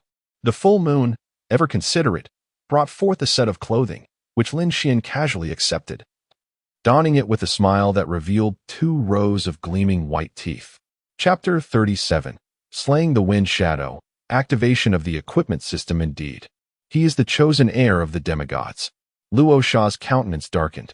The legendary 3 ninjas of Konoha, Jiraiya, Orochimaru, Tsunade, each renowned figures of unparalleled strength in the ninja realm. The fact that Hanzo could effortlessly defeat the 3 ninjas of Konoha speaks volumes, and it is evident that his disciple possesses an equally monstrous prowess. The title of demigod in the ninja world is not unfounded. The individual closest to the god of ninjas. His discerning gaze is truly formidable. Luo Sha gradually regained his composure. The ability to nurture a genius like Lin Xuan undoubtedly reflects Hanzo's own formidable strength. Do you not feel that the Rain Village has stifled your potential? Wind Shadow suddenly interjected, a mocking smile gracing his lips. Hanzo the Salamander devoted his life to becoming the Rain Shadow, and if I am not mistaken, you wield little actual power, do you not? Hanzo is a selfish and power-hungry ruler. As long as he lives, you shall remain in his shadow, burdened with the title of heir while serving him. As the defeated party, Luo Sha did not relinquish the opportunity for negotiation. He even sought to sow discord between Lin Xuan and Hanzo. While Lin Xuan's strength was undeniable, he was, after all, still a youth. If Lin Xuan were willing to spare them, or even express loyalty to Sunagakure, Luo Sha would not hesitate to groom him as the next Wind Shadow. This young man was worth courting. However, Hanzo the Salamander was already dead. Lin Xuan had witnessed his corpse firsthand. Even if Lin Xuan intended to infiltrate the 5 great nations, it was unlikely he would choose Sunagakure. Not only because of its weakness, but also due to its betrayal of allies, devoid of any moral compass. The bearer of the lava release bloodline, Yakura, was hailed as a hero of Sunagakure. Yet the 4th Wind Shadow, Luo Sha, deceived Yakura under the guise of a confidential mission, sending him to the Mist Village, where he became a target for their wrath and ultimately met a tragic end. If even the village's hero could be treated so callously, who else would the 4th Wind Shadow hesitate to manipulate? Lin Xuan fell into deep contemplation, seemingly weighing Luo Sha's proposal. Leave that weak rain country behind. Only the wind country can serve as your stage. We can offer you greater resources and power. Becoming the next Wind Shadow is not beyond the realm of possibility. Luo Sha coaxed gently. There are no eternal enemies in this world, only everlasting interests. The rain country is a desolate backwater. What good can it offer? We, the wind country, are one of the 5 great nations. Hey, Xiaonan, this man is insulting Lord Hanzo. How should we punish him? Lin Xuan returned to the present, a playful smile gracing his lips. Xiaonan disregarded her brother's dark humor, casting a cold glance at the Wind Shadow. The Sunagakure ninjas appeared as if they had seen a ghost, their faces pale as they regarded their adversary. Even Luo Sha dared not act impulsively, let alone this group of Jonin and Chunin. As Lin Xuan approached, Luo Sha's expression grew increasingly grim. His exhortations were utterly ineffective. The opposition was resolute in their intent to kill him. Do you truly wish to wage war against the Wind Country? Surely this is not what Hanzo the Salamander desired? You are still embroiled in internal strife. Luo Sha's pupils constricted slightly, and then he lowered his gaze in disbelief at the arm that had pierced through his chest. This decisive young man dared to kill him just like that. Had he truly considered the consequences? Did he not fear igniting a new war in the ninja world? How could such a ninja possibly exist? Thud. Lin Xuan retrieved a clean handkerchief from his pocket to wipe away the blood, as the fourth wind shadow lay on the ground. His expression one of shock at the end of his life. Just like that, the fourth wind shadow's existence was extinguished, and he had not even laid a finger on his adversary. Wind shadow. Maki's eyes burned with rage, his fists clenched. Yet he found himself unable to move his feet. The wind shadow was dead, but Gaara remained. These ninjas must ensure Gaara returned to the village safely. Even if the odds were slim, they had to try. Do you seem to desire this Jinchuriki? Lin Xuan approached nearby, placing his foot on the head of the unconscious boy, flipping him over. What do you wish to say? Maki inhaled deeply, struggling to maintain the last vestige of clarity in his mind, quickly reaching out to stop his companions from acting rashly. Gaara was a Jinchuriki, a weapon of war for the Wind Country. Even if the wind shadow was lost, another could be nurtured, but a tailed beast, once lost, would be nearly impossible to retrieve. With Luo Sha dead, Sunagakure would only experience a temporary decline. If Gaara were to be captured, the Wind Country might be ousted from the ranks of the 5 great nations, reduced to a minor nation akin to the Rain Country. The Jinchuriki shall remain with me for the time being. You must seek Chiyo and Erz, only they can manage the situation. If she heals my subordinate, I shall return the Jinchuriki. Conversely, if Chiyo fails to heal him, you may as well forget about the Jinchuriki. Lin Xuan leisurely gestured to Manyu. The astute younger brother quickly understood, hastily procuring a sack to place Gaara inside, hoisting it over his shoulder. Boss, you truly are remarkable. The wind shadow was slain. The Jinchuriki was subdued, and a group of Jonin were rendered impotent, unable to retaliate. Manyu was exceedingly grateful for his choice in a leader, astonished that he could have such a superior. You may leave now, but heed this. I grant you but 3 days. Maki was a wise man, and the other Sunagakure ninjas were not fools either. As the defeated party, any reasoning would be futile, had it not been for their opponent's leniency. This group of Jonin might have perished here. The urgent task was to return to the village immediately and consult with Lady Chiyo and Lord Erz. Only they could steer the course of events.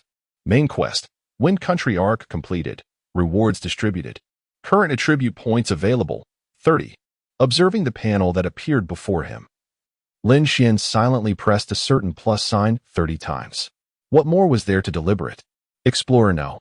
5146-5145. Level, 25. Lifespan, 3355. Blood chi, 15. Soul, 24. Strength, 227. Constitution, 53.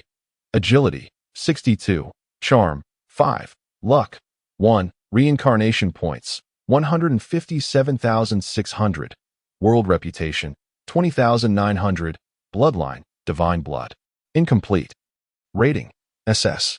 A rare bloodline derived from the divine Emperor Jiang, it significantly enhances physical attributes and exhibits strong compatibility with other bloodlines. Current attribute bonuses, Soul 15. Strength 30, Constitution 20, Agility 20. Development level, for 100.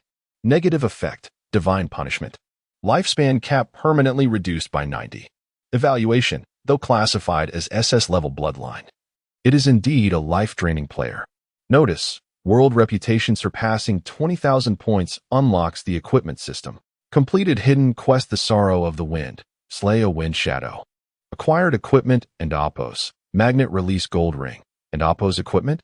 Lin Xuan stared in bewilderment at the ring hovering in the air, enveloped in a faint blue glow. The ring was a brilliant gold, exquisitely crafted, exuding an aura of ostentation. Magnet release gold ring. Origin, derivative plain Naruto. Quality, rare, blue. Wearing requirements, level 20. Details, has a chance to drop upon slaying the wind shadow of the wind country. Equipment attributes, agility 10. Equipment skill, magnet release sand gold ninjutsu is fully accessible to the wearer. Equipment rating, 350. Chapter 38. The full moon, the roasted meat had turned to charcoal. As night deepened, 2 tents were erected in the desert. The spatial scroll contained ample fresh water and provisions, alleviating any supply concerns for Lin Xuan's team. It was the second day following the assassination of the 4th Kazekage, indicating that Sunagakure was swift in its actions. With Raza's tragic demise, the village was left without leadership.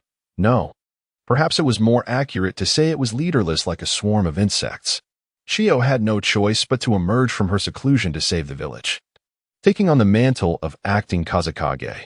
If even she was unwilling to intervene, the land of wind would surely face ruin. Guests had arrived earlier than anticipated. Lin Xuan and Xiaonan were seated by the flickering campfire, listening to the distant sound of footsteps. Gaara, bound by ropes, sat silently, feeling a mix of fear and hatred towards the bandits, his presence nearly non-existent in the corner. Man Yu was diligently applying his culinary skills to roast meat, occasionally wiping the sweat from his brow. In the village, he was a prodigy, but under Lin Xuan's command, he had suddenly transformed into a mere cook and errand boy, tasked with all the menial and laborious chores. Yet, Man Yu bore no complaints, even feeling fortunate to have such a superior. Is that Lin Xuan? The elderly woman with white hair approached slowly, her eyes glinting with a cold light. Lord Chiyo, how could Hansa's disciple require your evaluation? Lin Xuan replied lazily, casting a glance at Chiyo and her accompanying ninjas. Sunagakure had indeed been cautious, dispatching 20 elite jonin to accompany Chiyo. Were they truly that fearful of him? Who was the ailing boy previously mentioned? Chiyo scoffed softly. According to reports, their Kazekage had been brutally killed by this young man, whose strength was unfathomable. Sunagakure had truly declined with each generation. Despite her dissatisfaction, Chiyo could not allow the village to languish or face destruction. Thus, she temporarily assumed the role of Kazekage, preparing to reclaim the village's Jinchuriki. Lin Xuan raised his head slightly, his expression becoming more serious as he pointed to the youth grilling meat nearby. Kisame Manyu, the heir of the hydration bloodline limit. For now, he is merely assisting me.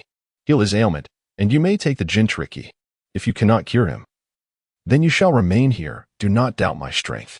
At these words, Chiyo's expression turned icy, yet she did not refute him. Come here, boy. She gestured for the jonin behind her to remain calm, walking alone to Man Yu's side, casting a sidelong glance at Gaara. Is that Raza's son? How unfortunate. Lady Chiyo. Man Yu greeted politely. Do not move. Do not resist my chakra probe. The elderly woman approached the boy calmly, her hands glowing with a faint green light. Chiyo was skilled in medical ninjutsu, poison techniques, and puppetry, having trained the likes of Sasori. If she could not heal Man Yu, it seemed unlikely that anyone in this world could. Perhaps I could also try Orochimaru's forbidden techniques. Half an hour passed. The campfire continued to burn slowly as Xiaonan added more firewood. The desert night was cold. Chiyo occasionally furrowed her brow, lost in thought. 1 hour. 2 hours. 3 hours. As midnight approached, the ninjas from Sunagakure remained trembling in the cold wind, unwilling to lower their guard against Lin Xuan and his companions. They were quite the pitiful lot. Ninja, such complex beings. Lin Xuan glanced at the unfortunate souls. You are the true culprit, are you not? Does your conscience not ache? Boy, how do you feel now? Chiyo asked, beads of sweat forming on her brow. Man Yu's condition was intricate, and she had exerted considerable effort to manage it. That rascal had indeed chosen the right person. In the entire ninja world, there were no more than a handful capable of curing such a dire illness. Report, my lady. My ailment is resolved. Man Yu felt the changes in his body. The weakness had vanished, and every cell within him seemed to rejoice. Even the flow of chakra quickened. I see. Lin Xuan nodded thoughtfully. Side quest, Bonds of Water, completed. Soul 5, Reincarnation points 3,000. Your Excellency, I have fulfilled my promise and healed this boy. Shouldn't he the Jinchuriki be returned now? Chiyo exhaled, staring intently at Lin Xuan, though she harbored deep resentment towards him. The current situation left her no choice but to compromise. Sunagakure could only afford to endure. Be gone, and do not let the door hit you on your way out. Lin Xuan replied without lifting his gaze, instead focusing on the peacefully sleeping Xiaonan.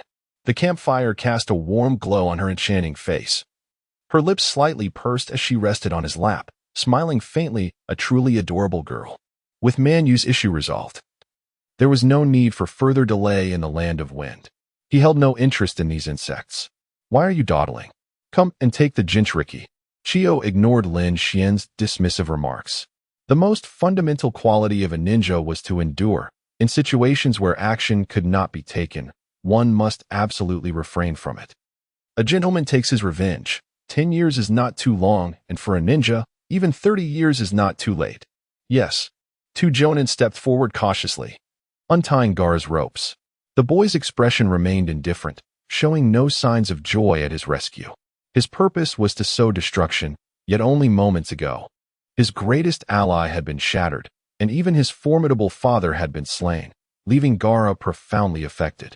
He did not mourn Raza's death. That wretched father could die 100 times over, and it would matter not.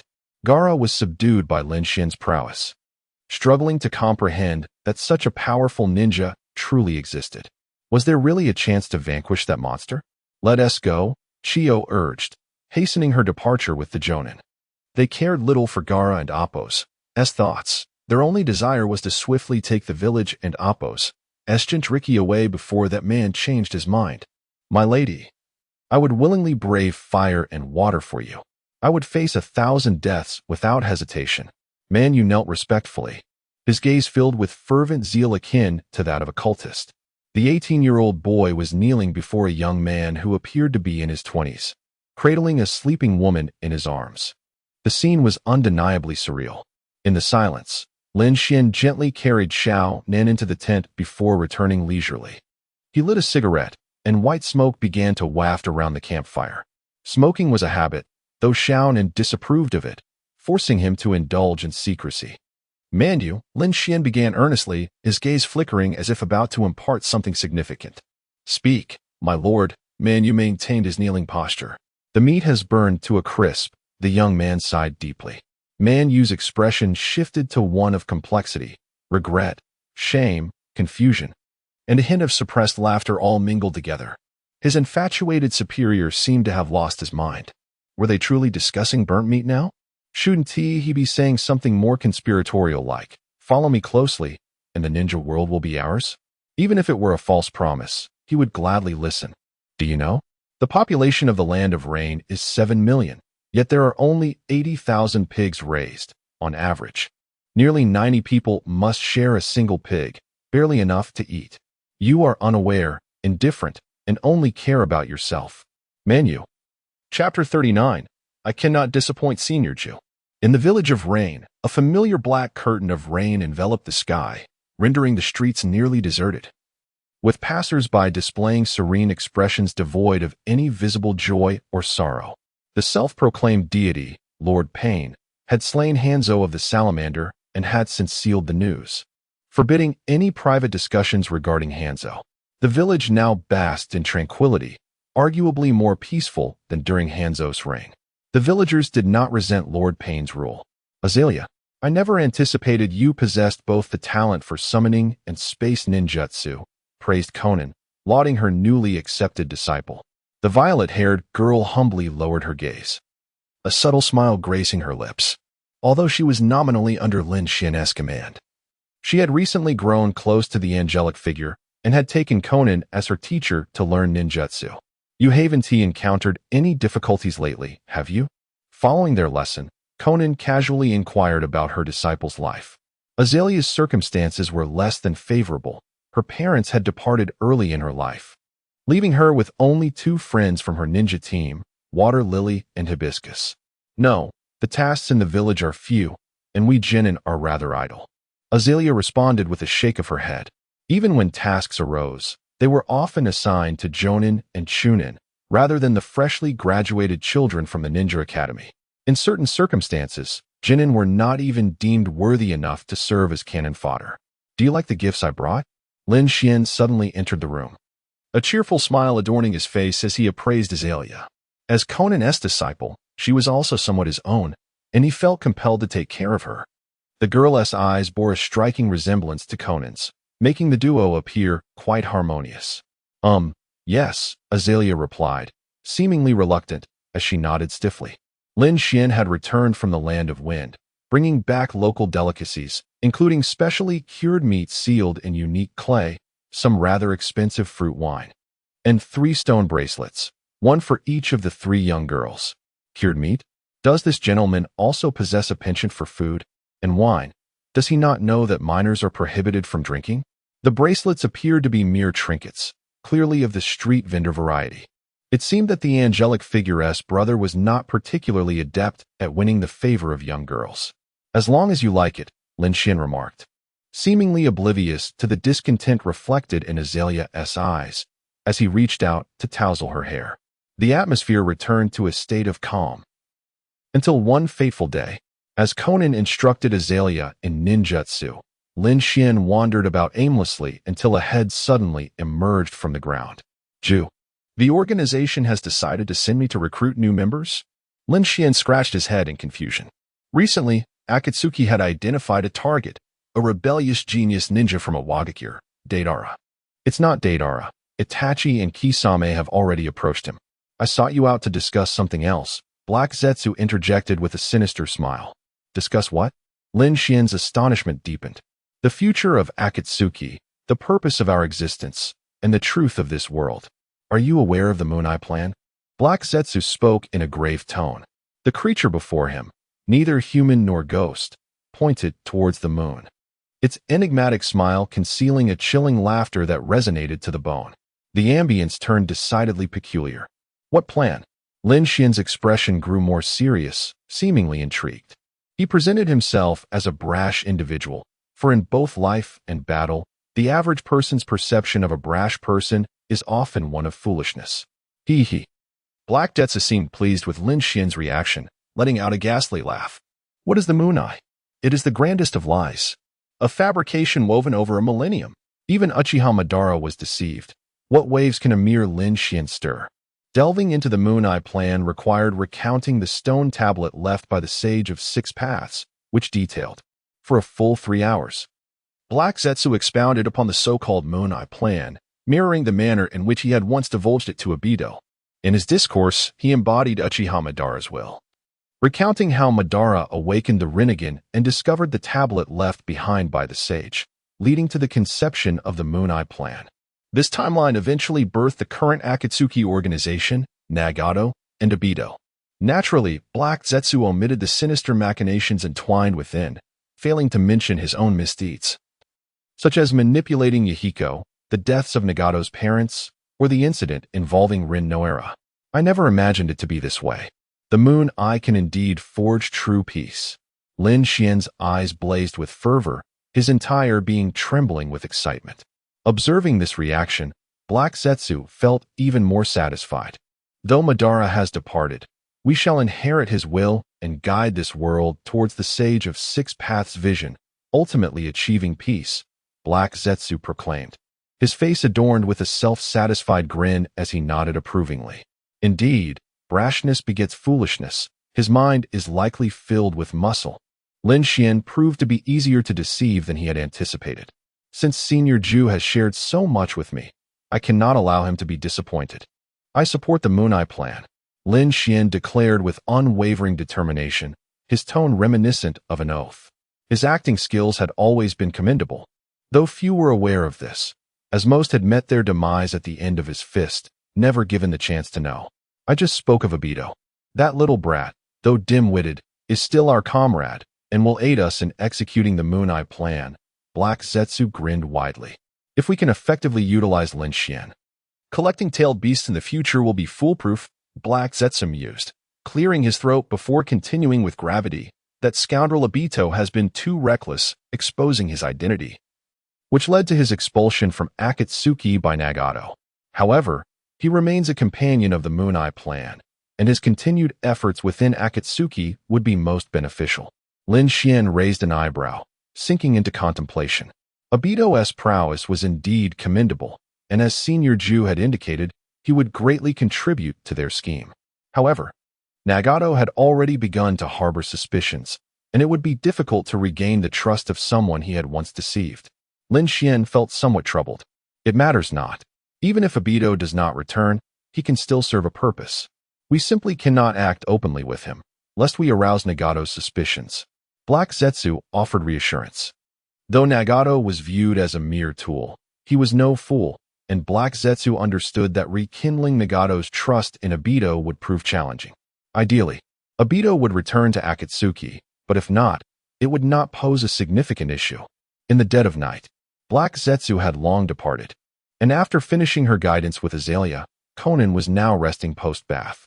Lin Xuan stealthily used the body flicker technique to arrive at the residence of Hozuki Mangetsu. Boss. The moment Lin Xuan entered the room, Mangetsu, having just opened his eyes, respectfully greeted him. Mangetsu, I have a task for you. Lin Xuan casually tossed a scroll, took a seat, and poured himself a glass of water. Mangetsu remained silent, awaiting his superior's command. Though disturbed in the quiet of the night, he bore no anger. Rather, he felt a flicker of joy. Finally, a task worthy of his skills. Having spent his days cooking, cleaning, and taking out the trash, he had nearly forgotten that he was originally a ninja. You were to journey to the village hidden in the mist to gain the trust of Terumi Mei. During your mission, you were overpowered by foes and subsequently healed by their medical expertise. Thereafter, you will operate as an undercover agent, remaining close by my side while poised to relay intelligence back to the village hidden in the mist. Now, you have successfully unearthed a staggering secret and are hastening back to the village in a state of urgency. Lin Xuan chuckled softly, imparting to Cade Mangetsu the necessary steps to earn Terumi Mei's trust.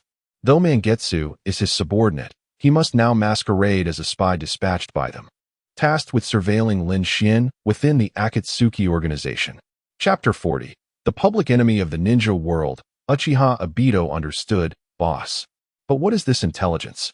Manu inquired, his confidence in his acting skills unwavering. Deceiving the hidden mist was hardly a challenge. This document contains information about Uchiha Obito. You may peruse it first. Lin Xuan replied, a somewhat sinister smile gracing his lips. It was the first time Manu had witnessed such a malevolent expression from his superior, as if he were an entirely different person. Uchiha Obito, the wielder of the Manjiki Sharingan, had previously manipulated the fourth Mizukage, Yagura, orchestrating the blood mist incident. As the youth continued to read, his heart raced with trepidation, his brow furrowing deeply. This intelligence included Obito's age, appearance, attire, and a detailed account of his transgressions in the hidden mist village. Alarmingly, it also chronicled Obito's orchestration of the Nine-Tails rampage. What was even more terrifying was that this document detailed Obito's ocular techniques. The principle of Kamui's intangibility, with a duration of approximately 5 minutes, indicated that Obito remained physical while seizing his foes. Should this intelligence reach the hidden mist village, it would undoubtedly trigger a seismic upheaval within the ninja world. Boss, is Obito our enemy?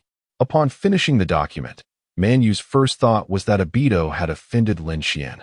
Such actions would undoubtedly render Obito a pariah in the ninja realm. Not yet, but he will be in the future, Lin Xuan replied calmly. Manu understood the implication behind his superior's words. Obito would surely harbor resentment for their actions today. I will fulfill the mission. Manu revealed a set of shark-like teeth. This return to the hidden mist also offered him a chance to glimpse his younger brother, Shui Wei. Though, as a spy, it was improbable for him to present himself before him, yet this notion brought him a measure of satisfaction. The fourth Kazekage, Raza, was assassinated by an enigmatic figure, and shortly thereafter, the entire ninja world was rocked by even more explosive news. A bounty notice was issued by the Hidden Mist Village. The intelligence regarding Uchiha Obito was made public. The atrocities committed by Obito were unforgivable by any great nation. The current intelligence included the blood mist incident, the assassination of the fourth Mizukage, and the summoning of the Nine-Tails, which resulted in the death of the fourth Hokage. Who could fathom the extent of his malevolent deeds? Not only was the hidden mist enraged, but Konoha was also in turmoil. The third Hokage acknowledged the bounty from the hidden mist village, stating that Konoha would assist in the capture of the S-rank rogue ninja, Uchiha Obito. From that day forth, Obito became the most wanted fugitive in the eyes of all ninja.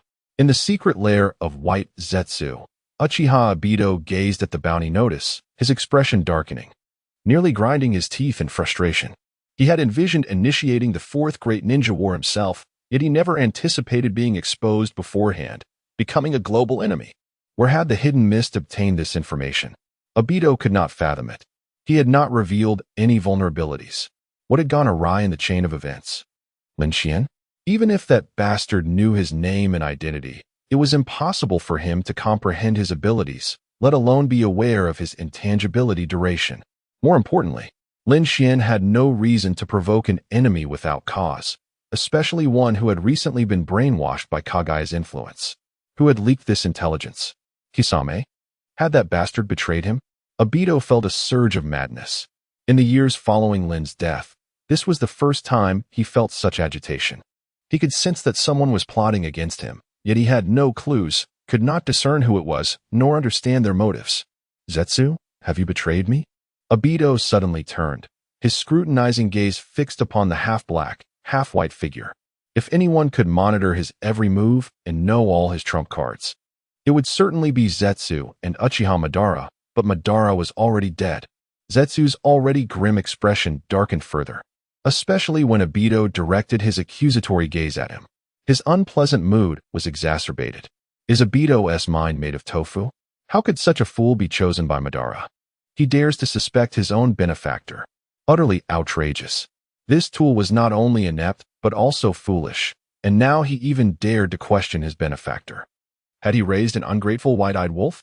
I will investigate the mastermind behind the intelligence leak with Black Zetsu. For now, you must act discreetly and await my information before taking any action. Black Zetsu struggled to suppress his rising anger. Now was not the time for infighting. And quarreling with Obito served no purpose. The higher-ups in the Hidden Mist village undoubtedly knew the source of the intelligence. I can kill another Mizukichi. Obito, in a fit of rage, seemed to lose his grip on reality. Obito, the entire ninja world is searching for you. You cannot afford to expose yourself further. Black Zetsu admonished, his brow furrowing. Acting recklessly and seeking vengeance while disregarding Madara's teachings was not the behavior of a competent tool. What genius of the Uchiha? Merely a foolish pig. Even if you are exposed, I can escape. No one can catch me. Obito remained obstinate. He had always been the one to scheme against others. When had someone dared to ensnare him? Calm down, Obito. The enemy is utilizing the powers of the 5 great nations. You should not seek trouble with those ninja villages. The ninja world has never lacked individuals skilled in manipulation, Black Zetsu implored, his tone earnest. If Madara were still alive, he would want to slap Obito across the face. Lacking ability and possessing a terrible temper, Obito was a liability. If the alliance between us were to be exposed, the Moon Eye plan would surely come under scrutiny. The ever-cautious Zetsu would not allow a single flaw to mar his plans. To successfully resurrect Kagaya Tsutsuki, he had meticulously plotted for over 1,000 years. In these final years, no accidents could occur. Not even the slightest risk could be tolerated. I understand. In the cave, the man in the spiral mask slowly lowered his head. The Moon Eye plan was the ultimate objective, as long as it could be realized. What was a few more years of patience? Before absolute power, any conspiracy was but a farce. No one knew of the dialogue between Zetsu and Obito in the cave. Naturally, few cared. Despite the 5 great nations dispatching ninjas for investigation, they found no leads whatsoever. White Zetsu and his clones constituted the finest intelligence network in the world. With White Zetsu covertly providing cover, the ninjas of the 5 great nations would never locate Obito, not even a single strand of hair. In the year 56 of the Konoha calendar, the ninjas could not find Uchiha Obito, nor could they ascertain who had killed the 4th Kazekage. The matter faded into obscurity. Yet life must continue. Bad news. Uzumaki Naruto had failed his final exams last semester. Good news. Naruto successfully advanced to the 3rd grade of the Ninja Academy. Bad news. Uchiha Sasuke, whom Sakura admired, topped the entire grade once again, receiving Sakura's 57th love letter. Good news. Sasuke discarded Sakura's love letter. Bad news. Sakura also discarded Naruto's gift. Bad news. Lin Xuan had arrived in Konoha. Chapter 41. He laughed with great joy. In the 60th year of the Leaf Village, during the annual graduation examination, Naruto Uzumaki endured the tumult of his rivalry with Mizuki and ultimately succeeded in obtaining the Leaf Village's Jinin headband. Simultaneously, under the arrangement of the third Hokage, he began to learn the technique of multiple shadow clone jutsu. The ninja world remained as tranquil as ever. The Akatsuki organization dutifully engaged in their pursuits, while Obito Uchiha seemed to have vanished from the earthly realm. Naruto, Sasuke, and Sakura became students of Kakashi, and as Lin Xuan had anticipated, they triumphed over Zabuza in the Land of Water. Following this was the Chunin exam, held in the Leaf Village, inviting ninjas from various villages to participate or observe. Amigakure was no exception. "Sir, the envoy from the Leaf Village awaits outside the village," a voice announced. Not long ago, the newly promoted Chunin, Hydrangea, sought out Lin Xuan. Pain oversaw the governance of the village, while Lin Xuan, leveraging his identity as a successor of Hanzo, was responsible for Amigakure's foreign relations. The audacity of the Leaf Village to extend an invitation was somewhat surprising to Lin Xuan. Amigakure had been isolated for many years, yet it remained a target for invitations from the Leaf Village. The Chunin exam resembled a tacit competition among the villages, reflecting the strength of each village through the talents of their younger generation.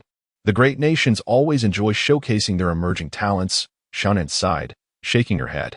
For years had passed, and her sister had not undergone significant changes, merely maturing further. Calculating, Xiaonan was now 35 years old. Since Lin Xuan's arrival in Amigakure, 20 years had quietly elapsed for the siblings. The once youthful boy remained as lively as ever, his appearance seemingly frozen at 20, while Xiaonan exhibited a more mature charm, resembling Lin Xuan's elder sister. The five great nations sought to flaunt the prodigies of their next generation. This was not merely a declaration of war, but also a test of Amigakure's development over the years. Lin Xuan smiled, narrowing his eyes slightly. Sitting at his desk, he turned the pen in his hand, contemplating the letter from the Leaf Village, the corners of his mouth curling upward. This was a splendid opportunity to enter the Leaf Village under the guise of legitimacy. Hanabi, prepare several sets of Jinin profiles. I intend to personally participate in this Chunin exam. Soon, Lin Xuan resolved firmly. This Chunin exam would be a mixed affair, brimming with intriguing characters, and he could not afford to miss it. "Brother, you plan to take part in the Chunin exam?" Xiaonan was taken aback. Even though Jonin could hardly withstand a single move from Lin Xuan, was this not simply bullying children? When did her brother develop such a penchant for malice? "It is not a matter of desire. It is a necessity," Lin Xuan replied mysteriously, shaking his head. Orochimaru, the third Hokage, Naruto Uzumaki, Sasuke Uchiha, Kabuto Yakushi, Jiraiya, and even the elusive Danzo Shimura were figures Lin Xuan needed to engage with for certain purposes. "I can serve as your Jonin leader. But how will you arrange for your other two companions?" Xiaonan inquired further. Each village was required to send at least one Jonin as a representative, and a ninja team for the Chunin exam consisted of 3 members. Lin Xuan couldn't possibly participate alone. In terms of age, it was not a significant issue. Lin Xuan's appearance was quite misleading. Many adults participated in the Chunin exam, and being 20 was perfectly normal. "How about this? Xiaonan can use transformation jutsu, and together with Hanabi, we will form a ninja team," Lin Xuan proposed after a moment of contemplation. But I am already a Chunin, sir," Hydrangea blinked innocently. She had recently passed Amigakure's internal evaluation to become a formal Chunin. Did that mean she had to retake the exam? However, it was not intolerable to team up with the 2 adults. "Very well, that will be our arrangement. Manyu, you shall be our Jonin captain," Lin Xuan announced with a smile, brushing aside Hydrangea's protests. The so-called examination was not merely an assessment, it held other objectives. Main quest, Land of Fire Arc. Quest objective, defeat the third Hokage, Hiruzen Sarutobi. Quest difficulty, difficult. Rewards, 30 distributable attribute points, Constitution 10, Reincarnation points 15,000, World Reputation 8,000. As anticipated, Lin Xuan triggered the main quest for the Land of Fire arc, taking advantage of this Chunin exam. Orochimaru also intended to execute his plan for the destruction of the Leaf Village, allowing Lin Xuan to navigate the chaos and achieve his own goals. Side quest, Burning Will. Quest objective, eliminate the Hokage of the Land of Fire. Difficulty, difficult. Rewards, Divine Robe, drop rate 30, guaranteed drop on third kill. Divine Robe. Origin, derivative plane Naruto. Quality, rare, blue. Wearing conditions, luck 1. Details, killing the Hokage of the Land of Fire has a chance to yield it. Equipment attributes, agility 50. Equipment skills, Flying Thunder God technique is fully accessible to the wearer. Equipment rating, 980. Undoubtedly, this was one of the finest pieces of equipment Lin Xuan could currently obtain, boasting an impressive rating of 980, surpassing his previous magnet release gold ring by a substantial margin of 630 points. The rarity of equipment drops was exceedingly low, typically only obtainable through actively dropping tasks. Over the past 4 years, Lin Xuan had only updated his equipment twice, and his level had barely increased by 1. To acquire those 2 pieces, he had shattered Kakuzu S11 hearts and decapitated Haiden more than 30 times. It could be said that the journey was fraught with challenges. Oh, in truth, it was Kakuzu and Haiden who bore the brunt of the hardships, while Lin Xuan remained unaffected. He laughed with great delight. Now, the members of the Akatsuki regarded him as a lunatic, and a particularly obsessive one at that. Blackheart Ring. Origin, derivative plane Naruto. Quality, rare, blue. Wearing conditions, level 20. Details, killing Kakuzu has a chance to yield it. Equipment attributes, charm -5, grants 30 distributable attribute points. Equipment skills, restores 10 energy upon receiving a fatal blow, cooldown period of 90 days. Equipment rating, 200. Despite the rather lackluster skill of the equipment, it at least provided a considerable sum of distributable attribute points. Lin Xuan did not hesitate to don this ring and allocated all attribute points to strength. Next came the equipment acquired from defeating Haiden, Evil God Bracelet. Origin, derivative plane Naruto. Quality, rare, blue. Wearing conditions, charm 10. Details, killing Haiden has a chance to yield it. Equipment attributes, Constitution 20. Equipment skills, any attack will carry a curse effect, causing additional damage equal to 1 of the maximum health. Equipment rating, 260. The Constitution attribute provided by the equipment would enhance defense, and its skill performance was also quite commendable. It might yield unexpected results in certain future scenarios. Having obtained these 2 pieces of equipment, Lin Xuan endured another 4 years of quiet restraint. Here are the current attributes of Lin Xuan. Explorer No. 5146-5145. Level, 26. Lifespan, 3855. Vitality, 15. Soul, 32. Strength, 275. Constitution, 72. Agility, 70. Charm, 1. Luck, 1. Reincarnation points, 174,400. World reputation, 28,000. Chapter 42. I have forgiven the land of wind. In the land of fire, within the village of Konoha, 12-year-old Uzumaki Naruto had weathered a multitude of both joyous and sorrowful tidings. The most delightful news was that he still held a chance to pursue Sakura. Conversely, the most disheartening revelation was that Sakura's affections remained steadfastly directed towards Uchiha Sasuke. Alas, an additional bitter piece of news had emerged. Lin Xuan from the Land of Rain had arrived in Konoha today. Lord Angel, I shall protect you at all costs. No matter what, declared Zihua, her small fist clenched earnestly. This girl had grown increasingly mischievous. Once aloof in her youth, she had transformed into quite the playful spirit. Ah, surely it was the influence of Xiaonan. Lin Xuan cast a sidelong glance at Xiaonan, who, feeling the gaze, twitched her lips in response. Noting how her brother had become even more peculiar lately. How adorable. Zihua and Xiaonan now resemble sisters, a man remarked, affectionately ruffling the hair of the 2 young women. At 16, Zihua had not grown significantly taller, maintaining a distant, doll-like visage, though she had learned to be endearing in front of Xiaonan. Xiaonan, employing a transformation technique, presented as a 16-year-old girl herself. her youthful features complemented by remarkably mature eyes, which only heightened her aloof beauty. And no, I dare not. Lord Angel is my master. Zihua's cheeks flushed a bright red, a mix of surprise and shyness. Her utmost respect was reserved for Xiaonan, who was gentle yet formidable, a paragon of perfection in every regard. Let us find suitable accommodation first, Xiaonan suggested calmly.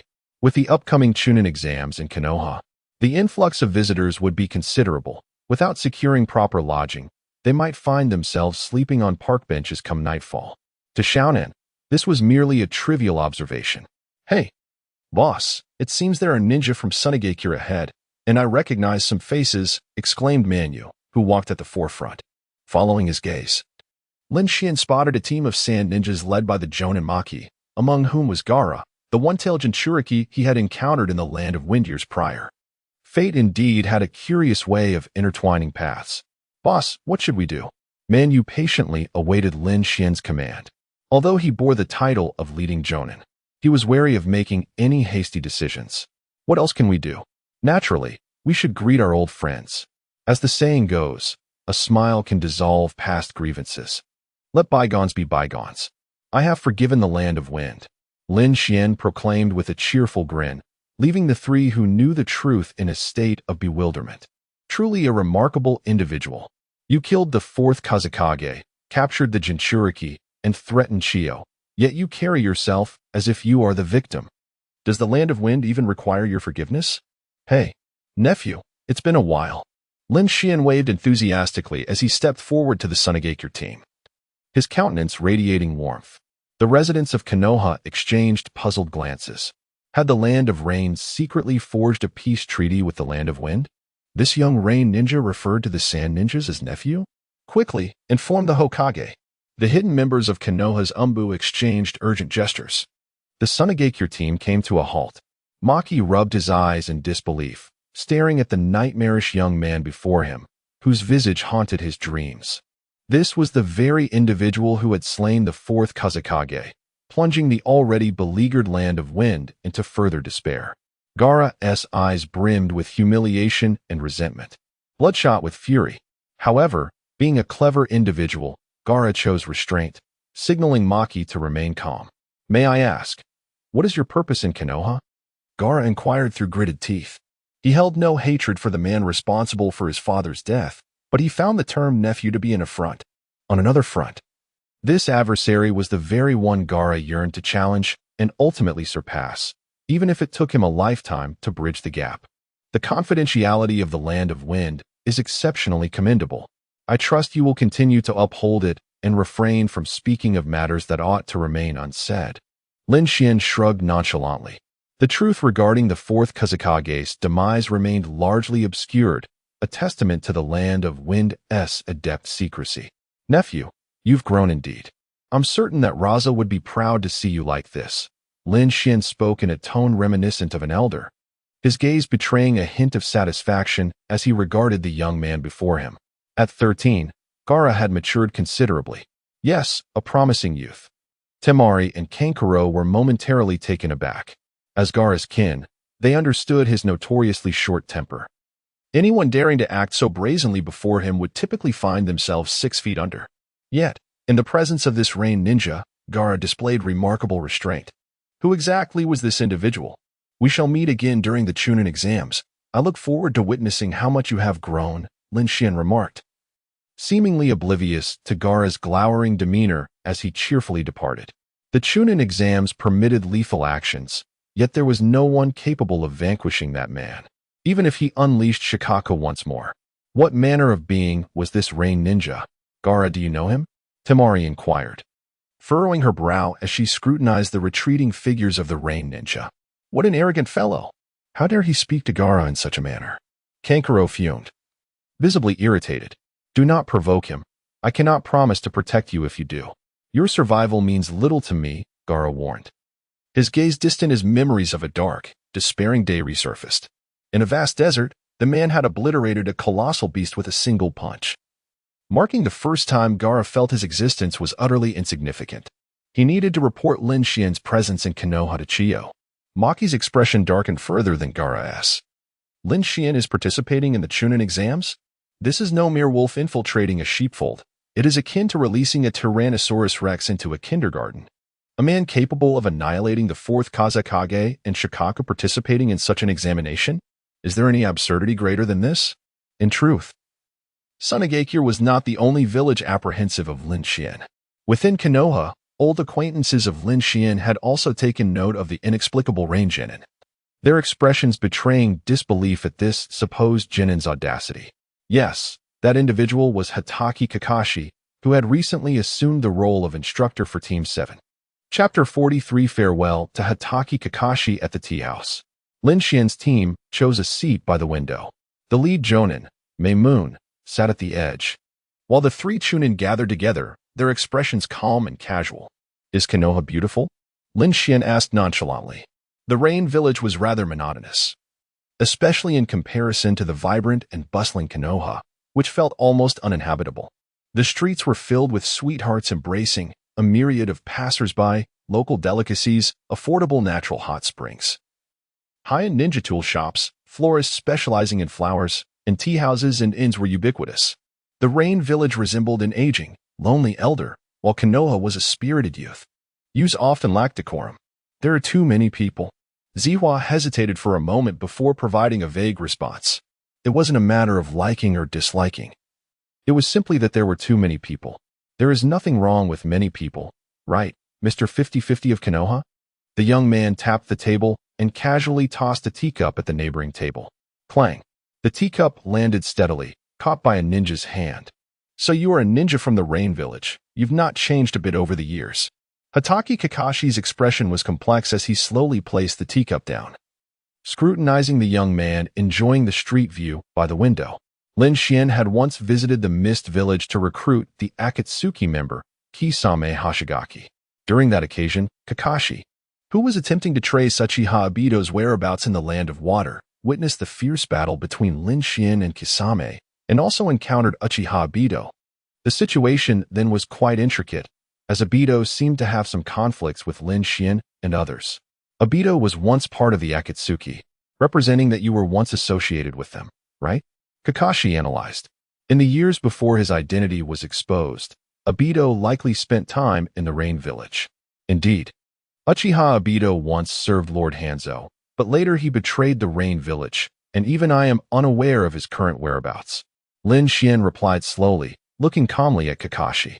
His anger grew with every word, cracks appearing in the teacup he held. The Akatsuki was originally a peaceful and benevolent organization, yet Uchiha Obito deceived us. He exhibited no loyalty whatsoever. The current Akatsuki is no longer the same as it once was, that despicable thief.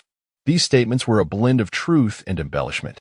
There was some truth to it, but Lin Xuan's exaggeration was evident. One thing was certain. Kakashi would soon be thoroughly deceived by Lin Xuan. Your visit to Konoha is to showcase the Rain Village's heritage, is it not? Kakashi refrained from discussing the rogue ninja Obito further. Obito had been missing for years, and speaking of him held no significance. The focus should be on this Rain ninja. Kakashi had personally witnessed Lin Xuan's combat prowess, having utterly crushed one of the 7 ninja swordsmen, Kisame Hashigaki, a shadow-level powerhouse participating in the Chunin exam. Upon further reflection, it seemed that Hanzo intended to declare to the world that the Rain Village, despite years of seclusion, was not a place that could be easily trifled with. No one knew how much the Rain Village had progressed in recent years. Several years ago, there had been a civil war in the Rain Village. Konoha was likely aware that the chaos was instigated by Uchiha Obito. Fortunately, Lord Hanzo's brilliance had enabled him to repel the formidable foes single-handedly. Lin Xuan followed Kakashi's lead, stating, whether it is a lie or the truth, sometimes it is not as important. People only wish to hear what aligns with reason, what they are willing to believe. If not for Lord Hanzo's orders, who would wish to partake in this children's game? We aim to showcase the strength of the Land of Rain through the Chunin exam.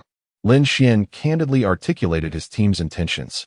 Unconsciously, he reached for his bag, intending to pull out a cigarette to enhance the atmosphere, portraying himself as a disheartened genius. However, Conan swiftly took Lin Xuan's cigarette away. The scene grew awkward as Lin Xuan's raised hand froze midair, slowly descending, revealing a defeated demeanor. Lord Hanzo has prohibited you from smoking, Conan stated impassively. The melancholy man grasped the empty teacup, while Zihua silently poured him a cup from the teapot. Kakashi felt a surge of sympathy and a sense of camaraderie among ninjas. Life as a ninja in a great village was never easy, let alone in a small one. Had Lin Xuan been born in Konoha, he would likely have become an outstanding jonin and perhaps undertaken more perilous missions. Yet he would never be compelled to participate in such childish exams. It was an affront to the ninja profession. Since Lin intends to do so, my students might as well withdraw to avoid encountering an adversary like you. Losing their dreams at such a young age, Kakashi lamented. Rest assured, Mr. 50-50. The Rain and Konoha are allies, and this is Konoha's home turf. How could I possibly endanger your talents? I would only seek to protect them. Lin Xuan flashed a sunny smile and waved his hand dismissively. This would not be fair, would it? Our ninja profession is quite serious. Can one still be a ninja if they intentionally throw matches? Kakashi chuckled, a slightly manic and perplexing laugh. Oh, and please do not call me Mr. 50-50. Just call me Kakashi. The man in the black mask corrected him again. Of course, serious individuals cannot throw matches. Lin Xuan agreed with a nod, then added with a smile, but what if I am not a serious person? Kakashi responded with a knowing smile. The two ninjas harbored their own ulterior motives, each believing they had gleaned the desired information. Kakashi had extracted several useful insights, such as Lin Xuan's notable status in the Rain Village, and that Lin Xuan held a favorable impression of Konoha, indicating he would not become an adversary. For Lin Xuan, he had begun to shape his image before Konoha, setting the stage for his plans. Lin, what do you think of Konoha? Kakashi seemingly asked casually. The scenery is splendid, the climate pleasant, and yes, it is bustling with people. Lin Xuan gazed out the window. You were sent here temporarily as a chunin, right? A talent like you should at least be an elite jonin of the Rain Village. Kakashi moved to another window seat. The ambience of their conversation was pleasant, and he hoped to extract more information about the land of rain from this man. Lin Xuan's expression turned peculiar. You are mistaken. I am actually responsible for the village's diplomatic affairs, and most of my time is spent training. The dull days have passed swiftly over the years, and this is my first time participating in the Chunin exam. Upon hearing this, Kakashi fell into contemplation. A ninja spending most of their time training? Lin Xuan's words suggested he rarely undertook missions, merely assisting Hanzo with administrative duties. That made sense. Had Lin Xuan frequently appeared in the ninja world, he would have long been a renowned figure. After all, Kakashi was dubbed Konoha and Appos, as copy ninja, able to hold his own against anyone, while Lin Xuan would undoubtedly possess even greater fame and reputation. Wait, Kakashi's pupils slightly constricted. Upon further reflection on Lin Xuan's words, he found something amiss, especially considering that Hans has aged and Lin Xuan has become the diplomatic envoy.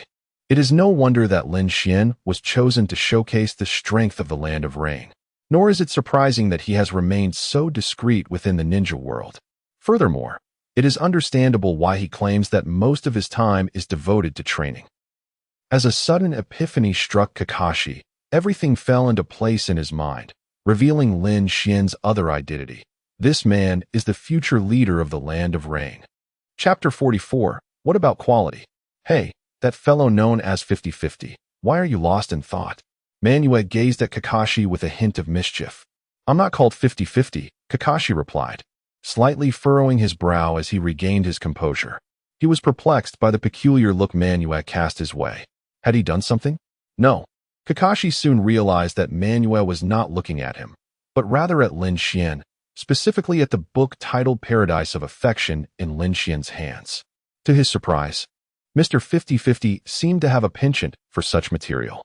Lin Xuan raised an eyebrow and casually returned the book to Kakashi's ninja tool pouch. It is impolite to take someone else's belongings without permission. Lin Jun. Kakashi scratched his head, his expression growing increasingly complex. He had only lost his train of thought for a few seconds, yet Lin Xuan had acted so swiftly. If that man wished, the object in his hand could easily be transformed into his own head. What a bizarre individual. How old are you this year? Kakashi inquired, scrutinizing Lin Xuan with curiosity. After all these years, This person had not changed in the slightest. Had he perhaps employed some forbidden ninjutsu? Age is a personal matter. Asking such questions is impolite. What about quality? Lin Xuan shot Kakashi a glare. Kakashi was taken aback, his expression one of disbelief. Did he just hear this fellow mention quality? This rascal truly regarded him as an intimate acquaintance. Were they really that familiar with each other? However, watching Lin Xuan and his companions depart from the tea house, a silent Kakashi was struck by another realization. Mr. Kakashi, they mentioned a friend would take care of the bill, a friendly waiter cautiously informed him. Damn it. Was this part of your scheme too? The man could only helplessly pull out his wallet, preparing to pay for Lin Xuan's tea. After all, they had become somewhat acquainted, and it was merely a matter of tea money. Yet Kakashi quickly understood how naive he had been. Lin Jun, this is excessive. The masked man shook his wallet, revealing it to be utterly devoid of coins, eliciting a strange look from the waiter. He suddenly recalled Lin Xuan's gesture of returning paradise of affection, the fleeting smile that crossed his eyes. That guy was not mocking his taste. He was laughing at the fact that he had been robbed and was blissfully unaware. You scoundrel, Lin Xuan, you really are something else. My lord, are we being a bit excessive? Xianghua tried to stifle a laugh, not daring to let it out too loudly. Lin Xuan casually tossed the money he had pilfered from Kakashi to Manuel, flashing a toothy grin. Those who aspire to greatness do not concern themselves with trifles. Why would Mr. 50-50 bother with such matters? The young man from the Rain Village once again displayed a sunny disposition, drawing the attention of several young girls along the street. The already quiet group grew even more subdued.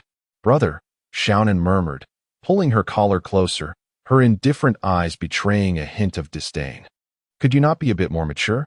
Lin Xuan stroked his chin, seemingly pondering how to respond. But soon, his face blossomed into another smile. I am quite mature. As night deepened, visitors participating in the Chunin exams and individuals from various villages settled down for rest, while the Hokage Tower remained brightly lit.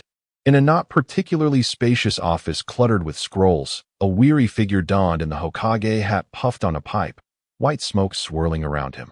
Kakashi, you performed admirably this time. Sarutobi Hiruzen exhaled a large cloud of smoke, obscuring his expression.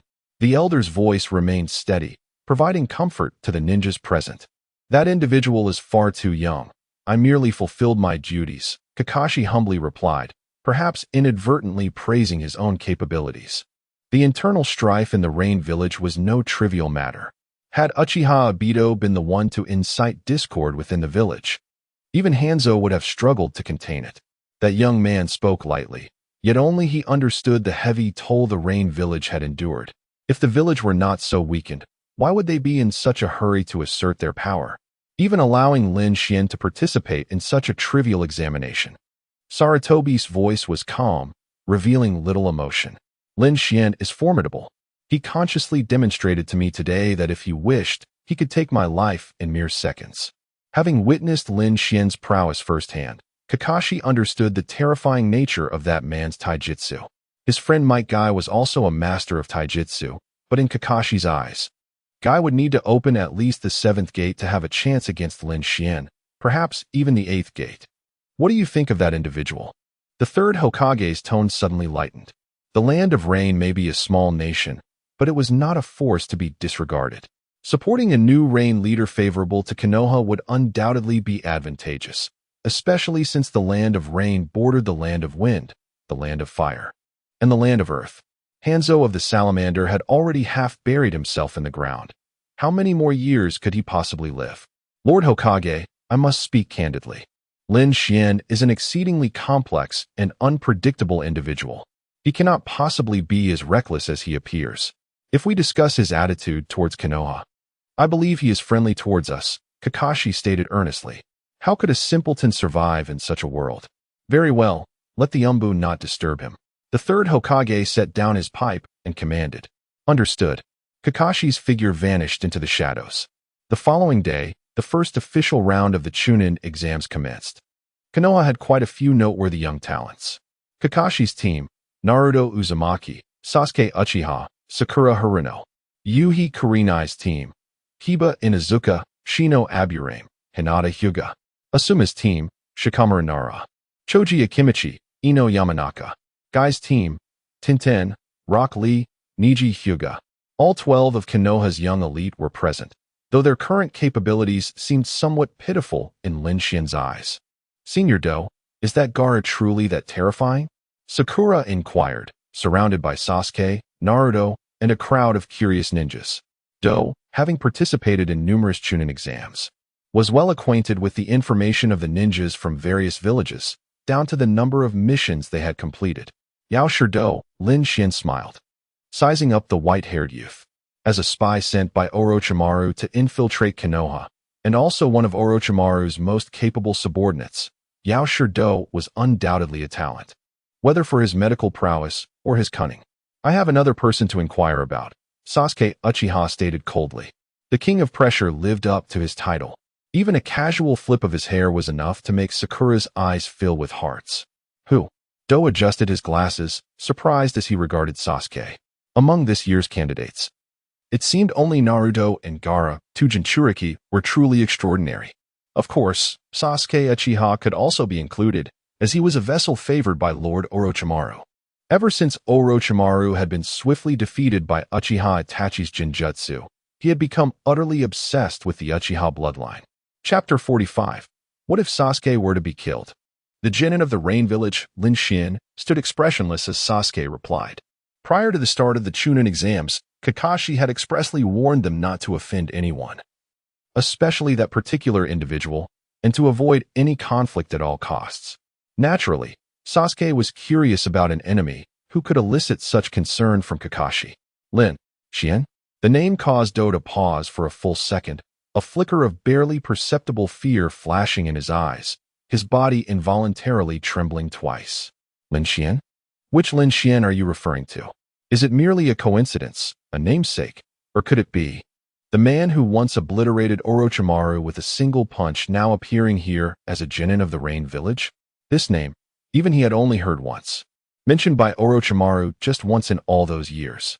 That man's taijutsu seemed boundless, instilling a sense of despair even in Orochimaru. Where did you hear the name Lin Xuan? Do attempted to steady his emotions, striving to keep his voice calm. He did not wish to reveal any cracks in his fade. Kakashi-sensei suggested we keep an eye on that bastard, but I would really like to challenge him. Sasuke replied, shrugging with unyielding nonchalance. Kakashi-sensei indeed advised against provoking him. Naruto chuckled. Your teacher speaks wisely. If he is the person I am aware of, he could crush all the participants here with a mere finger. Do's expression turned somewhat bitter. The situation was perilous. Orochimaru would be enraged if that man appeared just as they were about to enact their plan to obliterate Konoha. Nonsense. Sasuke Uchiha interjected, visibly displeased. He had previously thought Do possessed some skill in gathering intelligence, but now he viewed him as nothing more than a buffoon. What sort of candidate could possess the abilities Do spoke of? Such a ninja could not possibly participate in the Chunin exams. Most importantly, Sasuke was resolute in his belief that he would not be bested by anyone, yet not everyone shared his conviction. Sakura's expression was complex, for she understood that Kakashi would not deceive his students. Shikamaru's countenance was grave, as he was acutely aware of the weight Kakashi's words carried. Come now, don't wear such gloomy faces, everyone. Do smiled faintly, his tone becoming lighter. Perhaps it's merely a case of sharing a name? How could that esteemed individual possibly attend the Chunin exams? Whether he was trying to comfort himself or assuage the looming presence of Orochimaru in his heart, Do was reluctant to believe that person would appear here by mere chance. Tap, tap, tap. The classroom door slowly swung open, footsteps approaching. A handsome young man placed his hand on Do's shoulder. He bore the gleaming forehead protector of the Rain Village, and his sunlit smile was effortlessly endearing. Nice to meet you for the first time, Mr. Do. Is the Lin Xuan you know, perhaps me? I too am quite curious about that. The man spoke with humility and grace, yet an air of superiority was unavoidably evident due to the two young women beside him. The girl with short purple hair was as frigid as ice, while the blue-purple-haired one resembled an ancient glacier, exuding a subtle aura of menace. No matter how amiable and approachable the man appeared, the two young women were determined to undermine his demeanor. Ahem, Do coughed several times. beads of cold sweat forming on his forehead. He hardly needed to confirm any identity. For Lin Xuan's hand resting on his shoulder was a constant reminder of his precarious fate. I did not expect Lin Xuan to appear here, Dou chuckled awkwardly. Few were privy to the fact that he was an undercover operative for Orochimaru, but Lin Xuan was a wild card. The Rain Village has been too quiet for too long. Otherwise, I would have preferred to remain hidden until I grew moldy, Lin Xuan remarked casually, releasing his grip. Weren't you gathering intelligence on the ninjas from various villages? How is it that you are unaware of my whereabouts? Dou's gaze flickered as he contemplated a clever response, his heart gradually settling. Given Lin Xuan's mode of entrance, the likelihood of violence was minimal, thus there was no need for excessive anxiety. The Rain Village is quite secretive, and I lack access to reliable intelligence. Moreover, how could those recorded on those cards possibly compare to you? Dou wore a sycophantic smile. If only all Konoha's people were as intriguing as you, or perhaps someone like Ino would suffice. Lin Xuan cast one last glance at Dou before making his way to an empty seat in the classroom. However, a certain overbearing individual spoke up. Are you the one Kakashi mentioned? Sasuke Uchiha glared, sizing up the man who appeared to be in his 20s. Still a genin at such an age? Was this truly the individual one should never provoke? The two women beside him might be troublesome, but the man himself seemed unimpressive. Sasuke could sense no pressure emanating from him whatsoever. Lin Xuan observed Sasuke with interest. This younger brother of Itachi seemed to hold him in disdain. Truly a child unaware of the world's vastness, lacking the lessons that society imparts. Even Itachi acknowledged him as a senior. And yet here was this boy flaunting his single Tomo Sharingan. In the next moment, the girl named Zihua acted on Lin Xuan's behalf. This young woman, in truth a chunin from the Rain Village, had made remarkable strides in her abilities under Conan's guidance. Had it not been for Conan's insistence on keeping Zihua from dangerous missions, she might have already advanced to Jainin. Boom. The girl conjured a multitude of white sheets of paper, as if by magic. Release technique, paper snow. The pre-prepared and sealed explosive tags were summoned, yielding unexpectedly effective results in battle. However, Zihua's ninjutsu differed from Conan's. She could not utilize paper jutsu and was unable to create explosive tags herself. Those tags were either purchased with money or given to her by Conan for self-defense. What a peculiar ninjutsu! Onlookers gasped in astonishment. Ino and Tintin exchanged incredulous glances from a distance. In the blink of an eye, Sasuke Uchiha found himself enveloped in a white cocoon. Although it was paper that had been summoned, its speed was astonishing. At such proximity, there was no room to evade, nor time enough to form seals. If those thousands of explosive tags were detonated, Sasuke might be reduced to mere remnants. Stop, girl! Lin Xuan swiftly intervened, realizing that Zihua was genuinely intent on detonating the explosive tags. Sasuke's fate remained uncertain, but he could not allow him to perish just yet. He still needed to utilize that little brat. Konoha is a friend of the Rain Village. How could we treat our friends so rudely? Lin Xuan spoke earnestly. You would annihilate him, but killing is wrong, the man added with a serious tone. Zihua, sullen, retracted her ninjutsu. You lot. Sasuke gritted his teeth, glaring at the Rain Ninja who dared to humiliate him. The pride of the Uchiha clan would not tolerate any provocation. Sooner or later, he would personally defeat these Rain Ninjas. The exams are about to begin, Sasuke, Sakura cautioned, worried that he would lose his composure and engage in battle once more. There would always be another chance next year if he missed the Chunin exams. He could strive to train and grow stronger. But what if Sasuke were to be killed? Chapter 46. The Forest of Death soon. As Sanai Ibiki entered the examination hall, the first phase of the Chunin exam commenced with a written test. The rules were straightforward. If a candidate was caught cheating a certain number of times, they would be disqualified, and one person's disqualification would spell doom for their entire team. In this competitive arena, hundreds of genin employed various tactics to cheat while ensuring their actions went unnoticed. While the majority scribbled furiously, two individuals remained conspicuously still. One was Lin Xuan, who had long since grasped the rules of the 10th question, and the other was Uzumaki Naruto, who could not solve a single problem. As the examination concluded, Both Lin Xuan and Naruto managed to pass with blank papers. The assessment of the 10th question hinged upon courage. Choosing to answer would allow them to continue. Yet a wrong answer would render them ineligible for future Chunin exams for life, while opting to forego answering meant waiting for the next year's Chunin exam.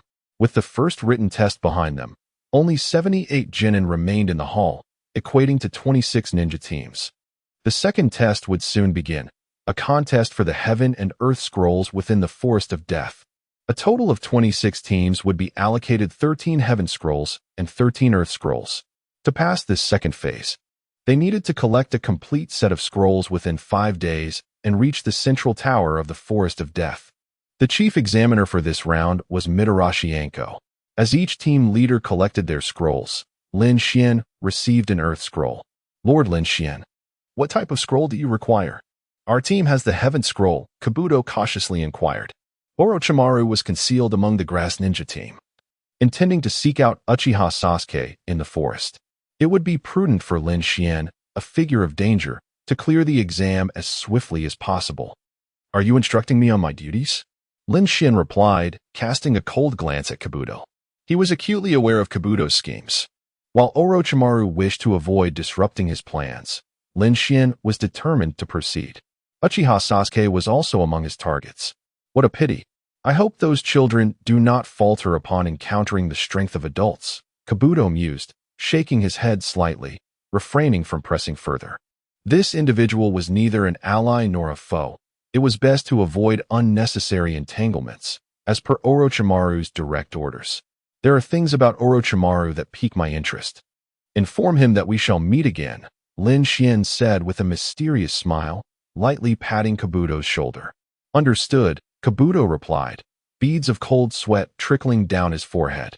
The mere flicker of Lin Xuan's killing intent rendered him immobile, devoid of any thoughts of resistance.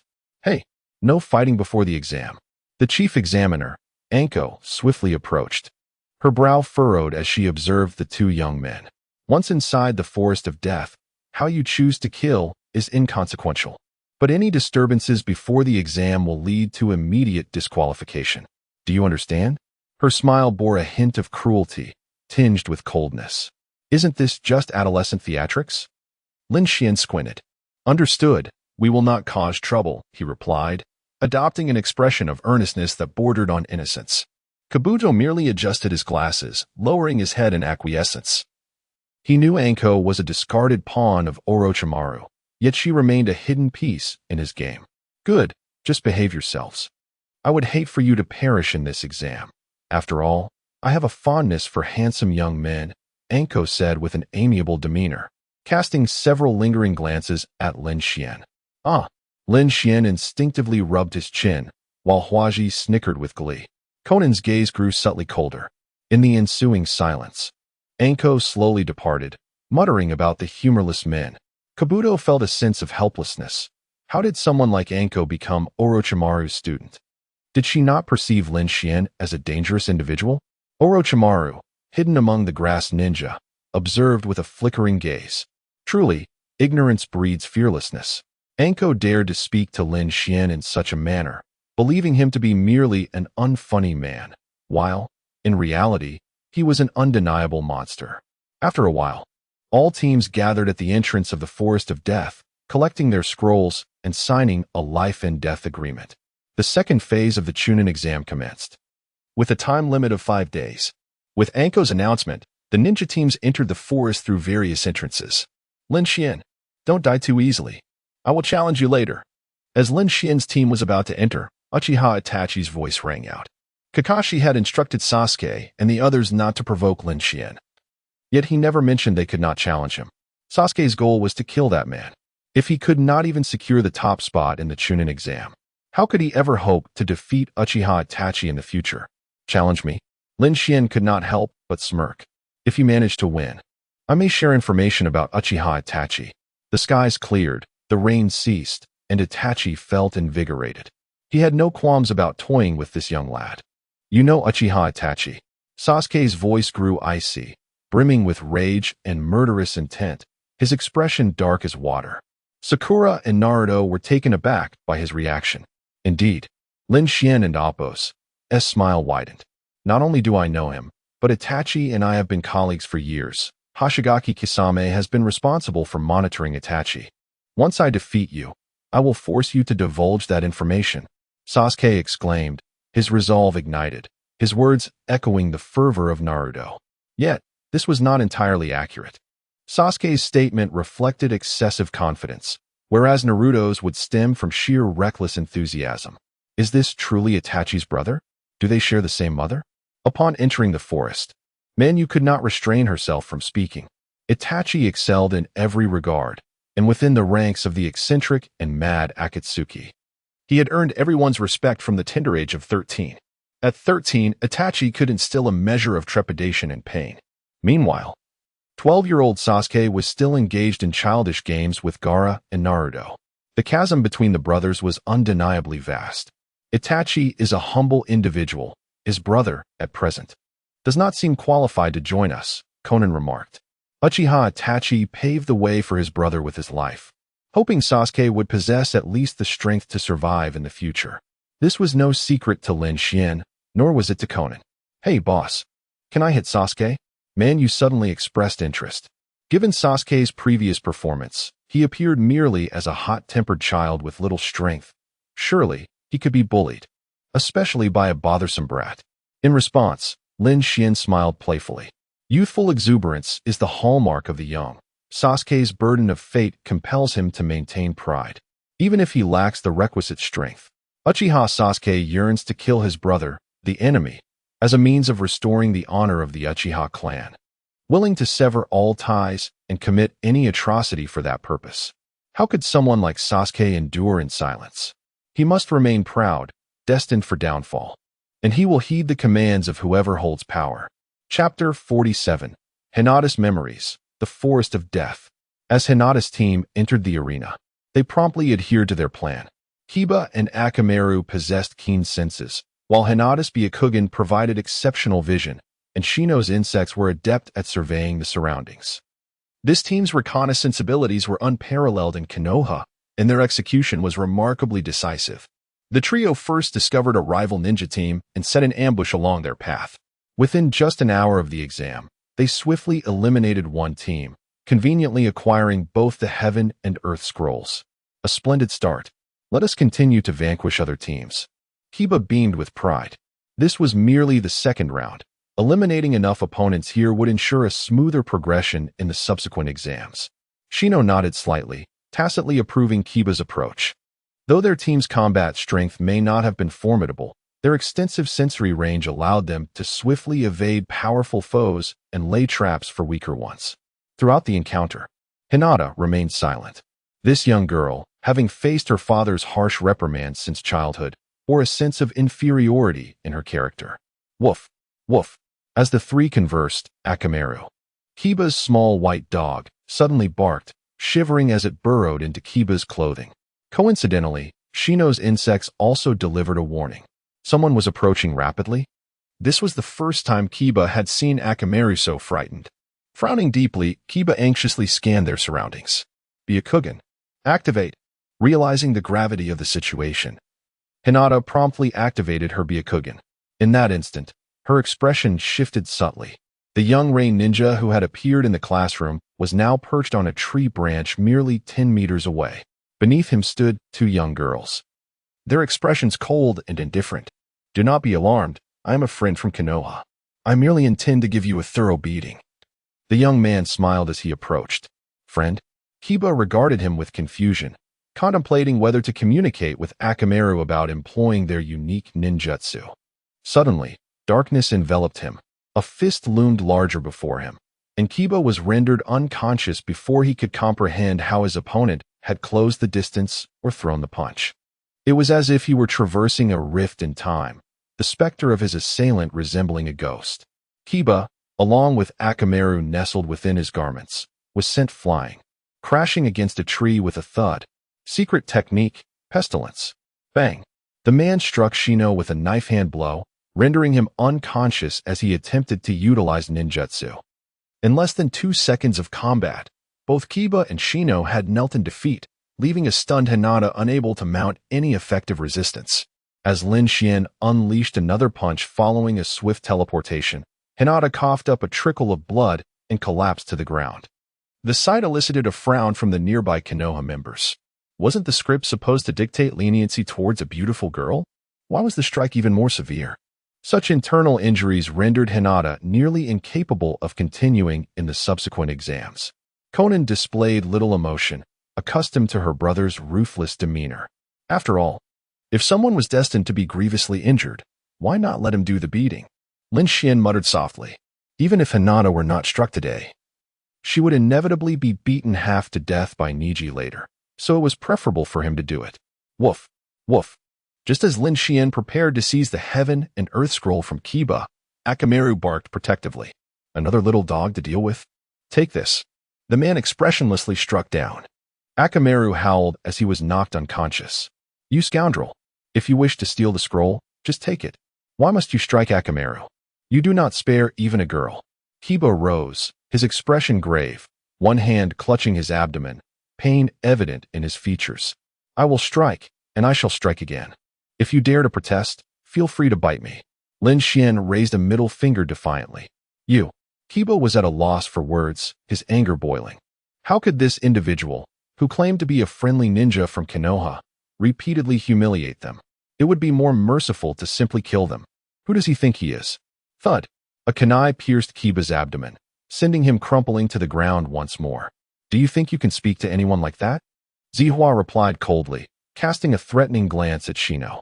Thankfully, Shino remained composed, unlike Kiba, merely observing the gravely injured Hinata in silence.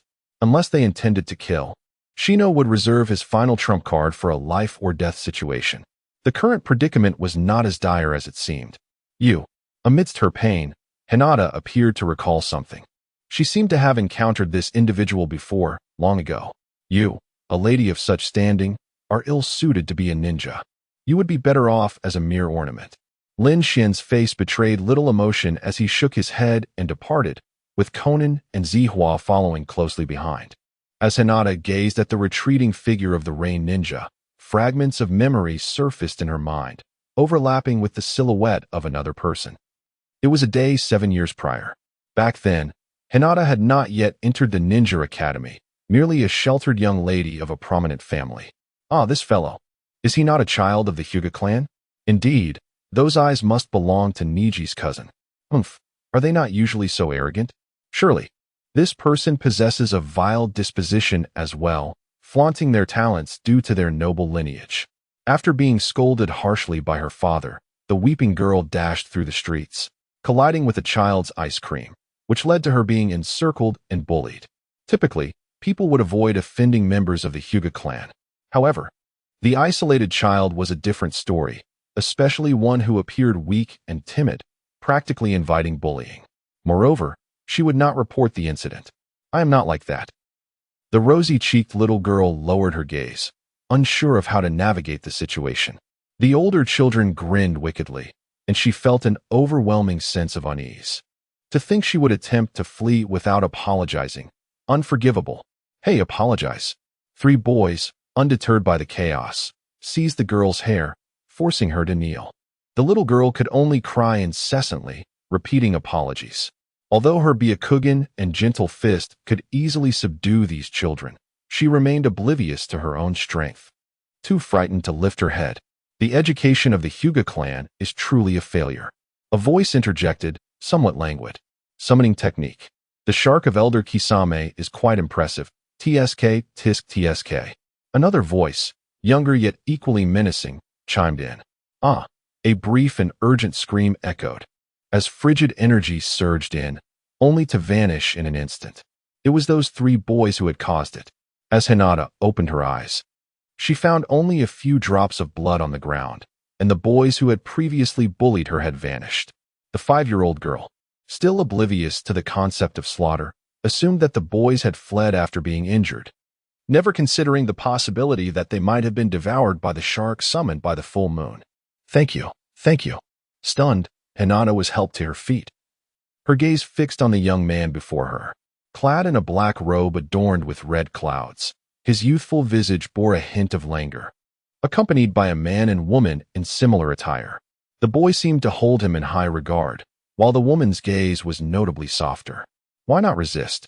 The young man paid no heed to Hinata's gratitude, his expression marked by confusion. Resist? Hinata remained dazed. They bullied you, struck you. You ought to retaliate, right? You've practiced against wooden dummies before. Haven't you? The young man shrugged nonchalantly. My father said those techniques are meant to kill, and I do not wish to harm others. Hinata pondered for a few moments before cautiously responding. Do not wish to harm others? Then, my dear young lady, what business do you have as a ninja? The young man scoffed, a smirk playing on his lips, and even at 5 years old, Hinata could discern the disdain in his eyes. Had he not saved her? Why would he utter such words? My lady, someone like you is ill-suited to be a ninja. You might as well be a decorative vase. The man waved dismissively, striding away with clarity and purpose. The woman with blue-purple hair opened her mouth as if to speak, but ultimately fell silent as she too departed, the three figures in black gradually fading from view. A tide of memories surged forth, only to dissipate. Hinata's consciousness shifted from a haze to clarity, before succumbing once more to chaos. Am I truly unfit to be a ninja? Chapter 48. You have always been smiling. Side quest, The Fallen White. Quest details. Gain Hinata Hyuga's loyalty. Progress. 25-100. Quest difficulty. Difficult. Reward. Otsutsuki bloodline injection. Possessing the pure white eyes of the Otsutsuki clan will unlock the rebirth eye. Once Lin Xuan completes this task, the bloodline within him will strengthen, allowing him to combat foes from even more formidable realms without excessive reliance on divine blood. Side quest. The darkness strengthens threefold. Quest details. Use any means to persuade Naruto Uzumaki to join the Akatsuki and embrace the darkness. Quest difficulty. Hellish. Reward. Derivative realm. Naruto World Crystal. The World Crystal grants its possessor a permanent claim over the current realm, ensuring exclusive ownership. Undoubtedly, this is a coveted objective for Lin Xuan. Should an explorer emerge who conquers the entire realm, it would signify that this realm becomes an everlasting singularity, even upon his departure. It would not reset or replicate, but transform into his private dominion. He may be the first to arrive in the Naruto realm, and perhaps the last. In the Forest of Death, Gaara's team from Sunagakure has just annihilated a squad of ninjas. Gaara's sand serves as an invincible defense, and he ruthlessly slaughters these feeble ants. How could a mere child of 12 dare to take lives? What will he become as an adult? A voice filled with sardonic curiosity echoes. Gaara's pupils constrict, his expression darkening. That wretched soul is indeed persistent, seeking trouble once more. What do you want? Just take the scrolls, he retorts, manipulating the sand gourd behind him, forming a thin layer of defense from the surrounding yellow sand. As he speaks, he tosses 2 scrolls toward the opposing side. This collaboration with Orochimaru aims to obliterate Konoha, and now is not the time to reveal the One Tail. Besides, even if he summoned Shikaku, he would be easily overwhelmed. I'm not interested in the scrolls. I've already gathered them. Lin Xuan dismisses, shifting his focus to Temari and Kankuro. Gaara's gaze sharpens imperceptibly. The man smirks. If I were to kill them, would you protect your brother or your sister first? Gaara steps back nonchalantly, his eyes as cold as if regarding a stranger. Go ahead and kill. They are no different from Raza to me. What? Temari and Kankuro gasp in astonishment. They are not shocked by Gaara's demeanor, for he has always been merciless in his killings. They merely question their own ears, for the young man from Amigakure, Lin Xuan, is the very one who murdered the 4th Kazekage years ago. Did Gaara truly kill his father? Kankuro trembles, filled with a mix of anger and fear. Temari's reaction is equally grave, her face paling. Indeed, he is the one who took Raza's life, and the weak Sunagakure can only be threatened. Too fearful to disclose this tragic disgrace. Gaara chuckles coldly. He is a ninja of Sunagakure, yet he harbors little affection for that village. The only person who ever loved him was his mother, who perished on the day he was born. Loving only oneself suffices. Others are mere prey to be slaughtered. This encapsulates Gaara's philosophy of survival. Here's your chance, Lin Xuan taunts, beckoning Kankuro with a finger. The man's face reddens in humiliation, yet he hesitates to strike. An adversary capable of slaying the fourth Kazakage and defeating the fully realized One-Tail is not something Kankuro's puppet techniques can contend with. And indeed, the truth holds. Kankuro's puppetry is merely remnants of what Sasori practiced decades ago, and even Sasori would be swiftly dispatched before Lin Xuan. How feeble! Why is Sunagakure so weak? Lin Xuan muses, his boredom palpable. While Akamaru dares to bark, Kankuro stands paralyzed by fear. In a flash, a punch is thrown, and within less than half a second, a new unconscious puppet master lies on the ground. Kankuro. Temari finally realizes the dire situation. Lin Xuan might genuinely kill them. Wind release, Kamaitashi. Witnessing Kankuro's defeat, Temari hastily retrieves her 3-star fan to perform a jutsu. Regardless, she cannot simply await her demise. Your wind ends here, little girl. The piercing gust fails to locate its target. Only a low voice resonates in her ear. Temari, you lose. Next is you, Gaara. The man claps his hands, nonchalantly discarding Temari's unconscious form. I concede. Gaara inhales deeply, gritting his teeth. Yet, all he receives in response is Lin Xuan's fist. The shadow swiftly enlarges, and in the blink of an eye, Gaara is sent flying several meters, a resounding crack echoing as his arm breaks. I can strike you if I wish. I can kill you if I desire. You have no right to concede before me. Lin Xuan lightly waggles his finger. Gaara's eyes widen in fury, wishing to rise and devour this scoundrel whole, but silence prevails. What can he do? He can do nothing. Provoking that man would surely result in Temari and Kankuro's deaths. Kankuro is indifferent. He has always spoken ill behind Gaara's back. It would be a pity for Temari to perish. She has never berated him in secret and has occasionally shown concern for his feelings. Gaara does not wish for her demise, not even at his own hands. After the skirmish concludes, Lin Xuan prepares to move on to the next genius ninja. Having defeated the One-Tailed Jinchuriki, he does not linger further. Killing these individuals bears no significance and does not fulfill his quest for rewards. Thus, he spares their lives. Zihua and Conan follow their leader, their emotions complex. Lin Xuan exhibits no regard for his seniority, bullying these unfortunate children. Does he not feel a pang of conscience? Truth be told, committing such acts is truly deranged. Lin Xuan, shall we head directly to the tower? We have gathered all the heaven and earth scrolls, Zihua whispers. Do you think I am engaging in meaningless endeavors? Lin Xuan raises an eyebrow. The young girl hesitates before gently nodding. The man shrugs, this is merely for the sake of performance. Who would willingly partake in such tedious activities otherwise? You are clearly enjoying yourself. You have always been smiling. Zihua can only feel a sense of helplessness within. With Conan's paper clones scouting, the trio soon discovers a nearby Konoha ninja team. In the forest, Shikamaru, Ino, and Choji are playing hide-and-seek. Their ninjutsu leans toward control and support, not excelling in direct combat. Ino's temper is volatile, and Choji lacks cunning, relying entirely on Shikamaru's strategies. Their optimal solution is to hide and wait for an opportunity to encounter a weaker team, hoping to pass the second exam. Hey, good evening, everyone. Chapter 49. He may fry fish, but he also strikes women. Who? The members of Shikamaru's team were taken aback, gazing incredulously at the man beside them. Choji realized it was Lin Xuan, who was nonchalantly clutching a bag of potato chips, while Ino reacted excessively, her anxiety rendering her speechless. He must be a friend of Konoha, right?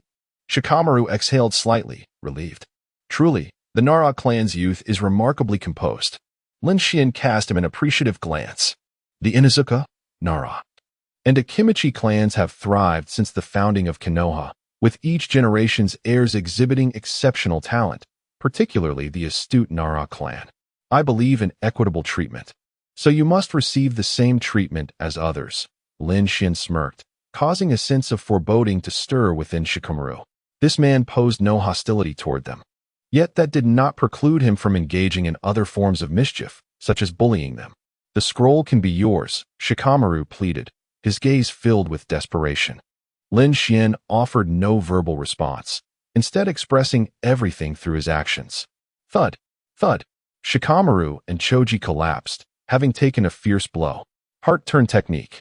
Taking advantage of this moment, Ino completed her hand seals to activate her clan's secret jutsu. However, what was this farce? Was he deliberately avoiding a thorough beating? Lin Xuan observed the fainted blonde girl, a hint of exasperation curling at the corners of his mouth.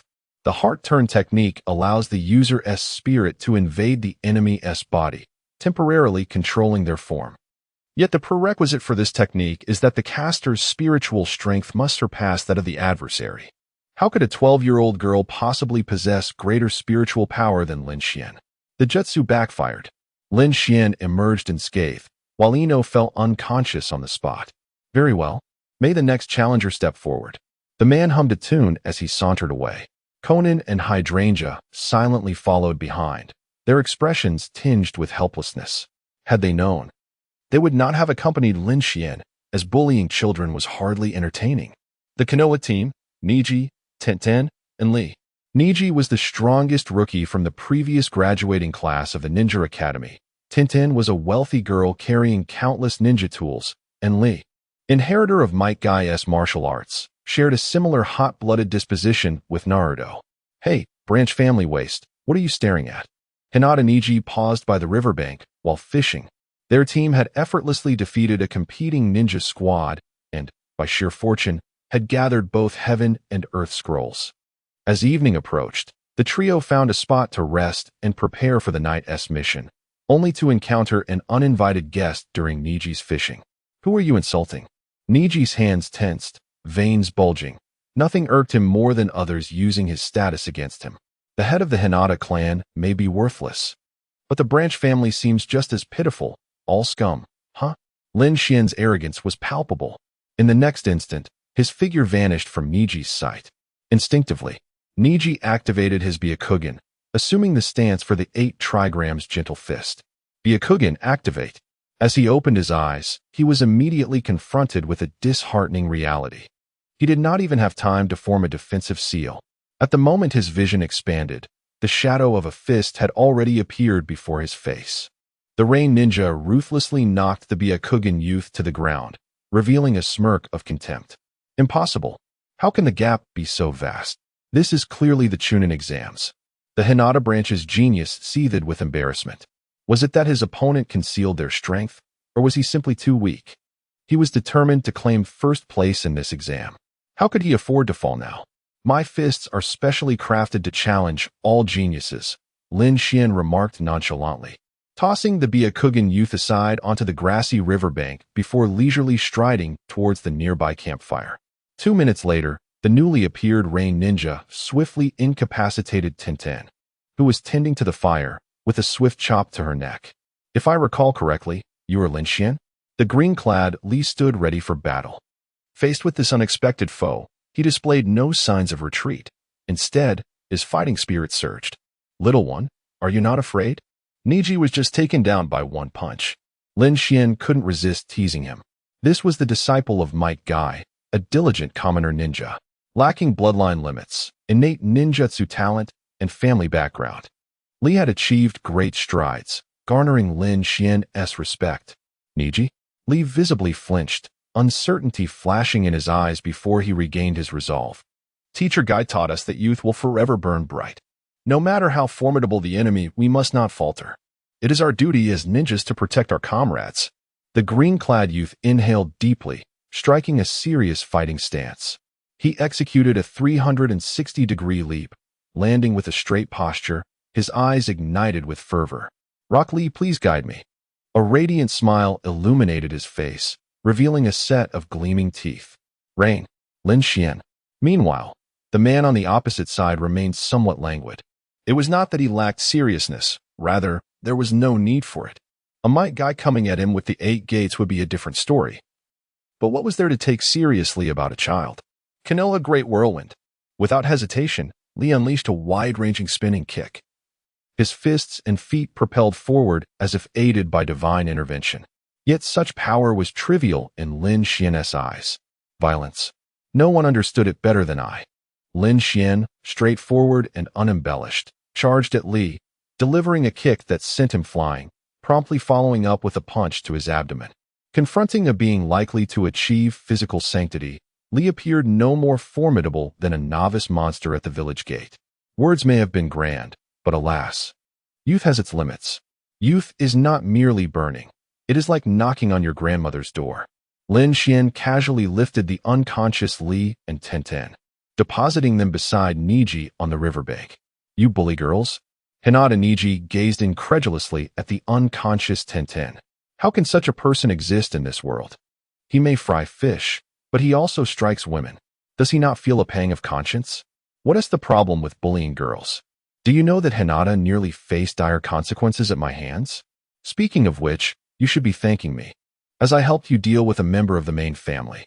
Lin Xian's expression remained indifferent, unperturbed. His words, however, struck a discordant chord within Niji. Logically, as a branch family servant, he should have protected the young lady.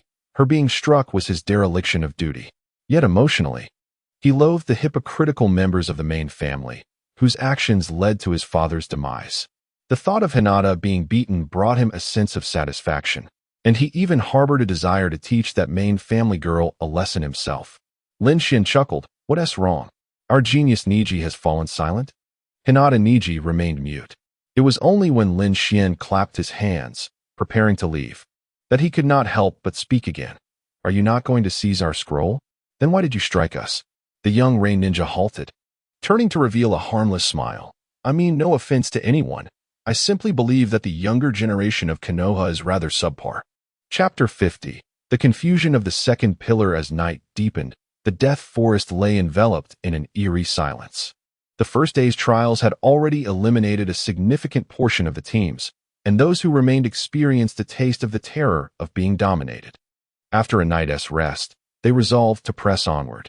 Class 7 had successfully dealt with an ambush from a rival team, boosting their morale considerably, particularly for Uchiha Sasuke, who, driven by the desire to obtain information about Uchiha Itachi from Lin Xuan, was determined to confront Lin Xuan the following day.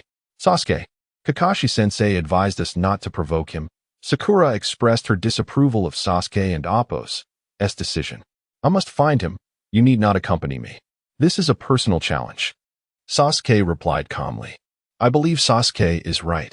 We cannot retreat simply because our enemy is formidable. It is only by overcoming stronger foes that we can prove our ninja way. Naruto, unusually siding with Sasuke, asserted his belief. How can someone who dreams of becoming Hokage ever back down? Naruto added. Indeed, retreating in the face of adversity is the mark of weakness. If I cannot overcome this enemy now, how shall I ever defeat Itachi? Sasuke thought, glancing at Naruto, who had recently become more agreeable in his eyes. Very well.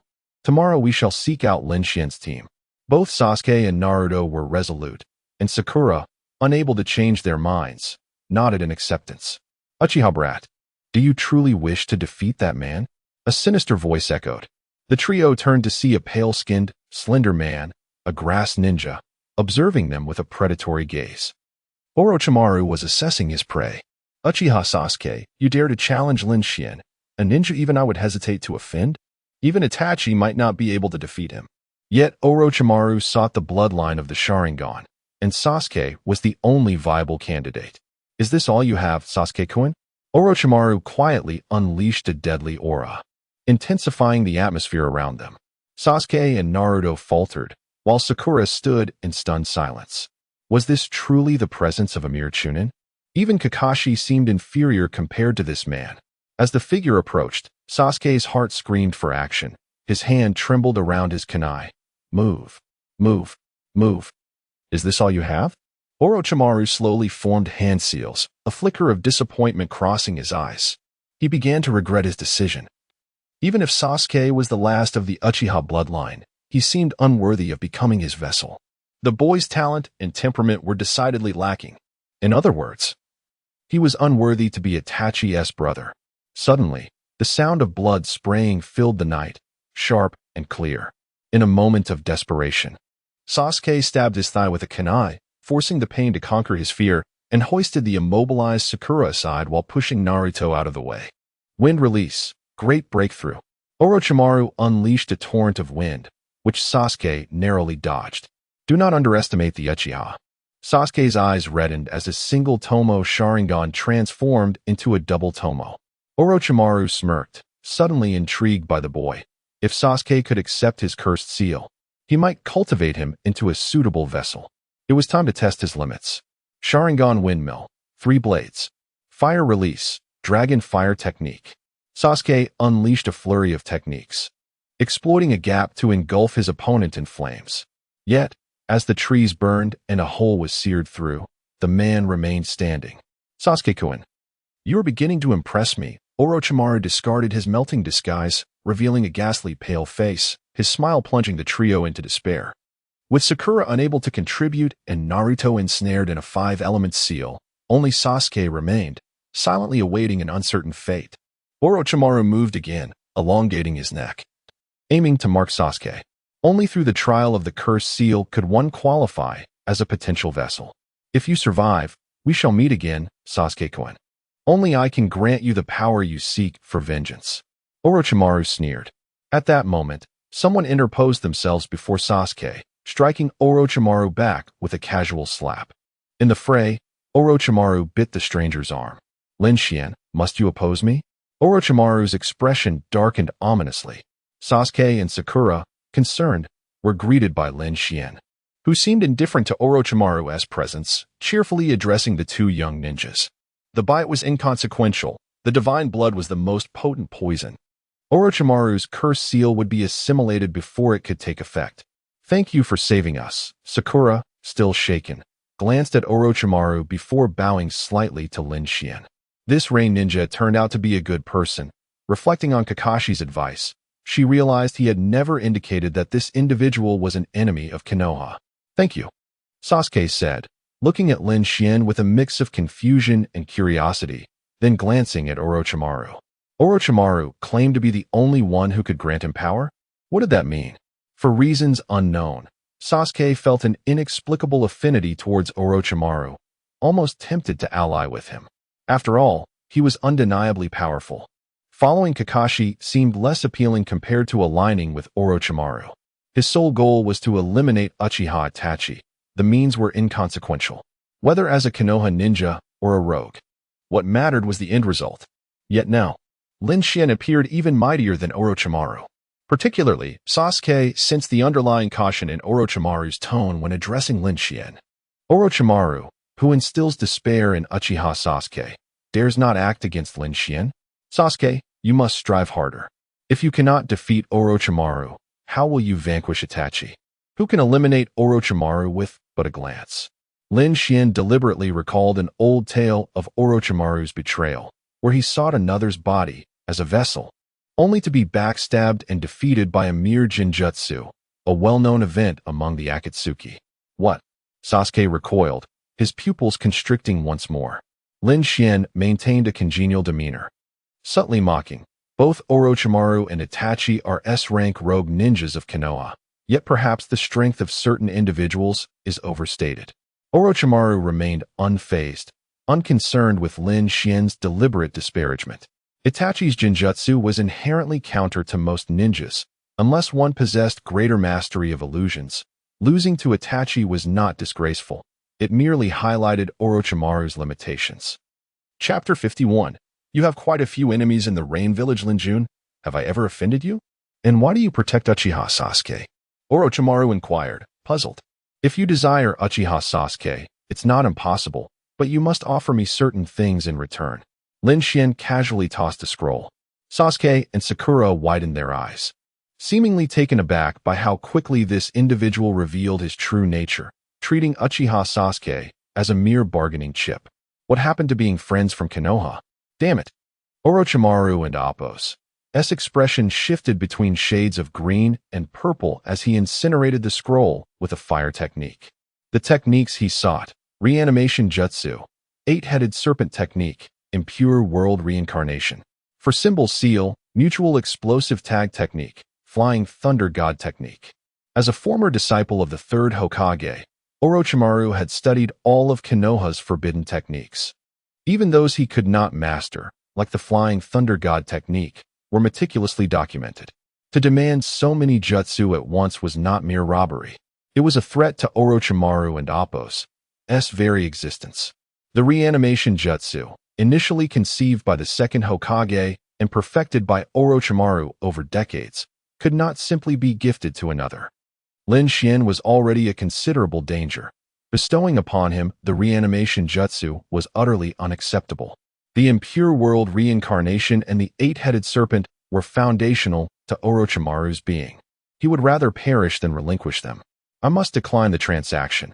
A mere Uchiha Sasuke holds no such value, Orochimaru stated coldly, without waiting for Lin Xuan to respond. He vanished using Earth Release, unwilling to endure further humiliation. Sasuke felt a swirl of emotions. It appeared Lin Xuan intended to sell him. Yet Orochimaru deemed certain things more valuable and refused the deal. What did this mean? Rest assured, I knew Orochimaru would reject those terms, which is why I showed him the scroll. After all, I am a friend of Konoha, and I cannot bear the weight of betraying such a talented ninja from our village. Lin Xuan chuckled dismissively, patting Sakura's head. Is that so? Sakura snapped back to reality. This Rain Village operative seemed rather peculiar. Could he truly be trusted?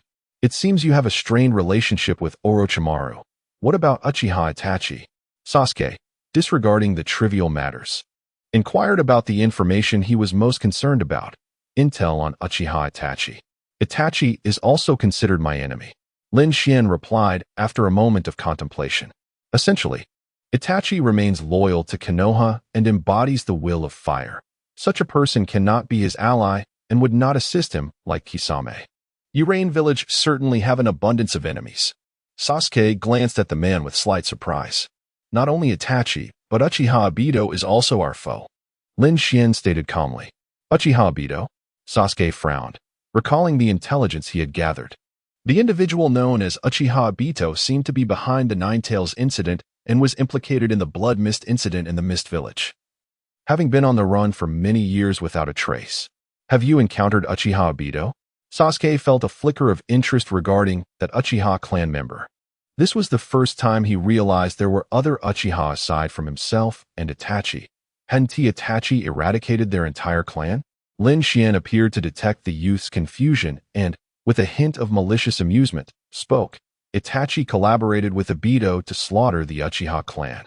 Although I was not present at the time, this matter is no secret to me. Sasuke fell silent for a couple of seconds, his face contorted in fury. Excellent. My list of vengeance has just gained another scoundrel. The Uchiha youth's hatred for Obito was palpable, just as Lin Xuan had anticipated. While Obito had evaded capture for years, that did not hinder Lin Xuan from stoking the flames of animosity. After a brief while, the group found a hollow in a tree to rest. The unconscious Naruto Uzumaki was placed at the innermost part, while Sakura also took a respite, her stamina not being her strong suit. Uchiha Sasuke would take the night watch. One last question, Lin Jun, why did you save me? Sasuke asked, a hint of bewilderment in his voice. He was uncertain of Orochimaru's intentions regarding him. But if his instincts were correct, it seemed Orochimaru planned to use his body for some experiment. You are the beloved disciple of the esteemed Mr. 50-50. How could I not come to your aid? Furthermore, even if it were solely to vex Orochimaru, I cannot allow him to act with impunity in Konoha. Lin Xuan waved his hand, seating himself with the two young women around the campfire. Sasuke stood at the entrance of the hollow, quietly pondering the meaning behind the man's words. Is it truly for Kakashi's sake? Hadn't Kakashi mentioned that nearly all his friends were dead? You simply wish to oppose Orochimaru. Despite previously contemplating selling me for a deal, Lin Xuan was oblivious to the thoughts swirling in the mind of the young Uchiha. Of course, even if he were aware, he would not be concerned. The flickering flames illuminated the group as Lin Xuan, seemingly unbothered, caressed the hair of a nearby girl. At that moment, Uchiha Sasuke spoke once more. Actually, I have another question. How vast is the gap in our strengths? Upon hearing this, Lin Xuan began to reflect. Considering his recent encounter with Orochimaru and then recalling Kakashi, the teacher of Team 7, how should he respond to this inquiry? I do not know. The man ultimately shook his head. Why? Sasuke was perplexed by the ambiguity of the response.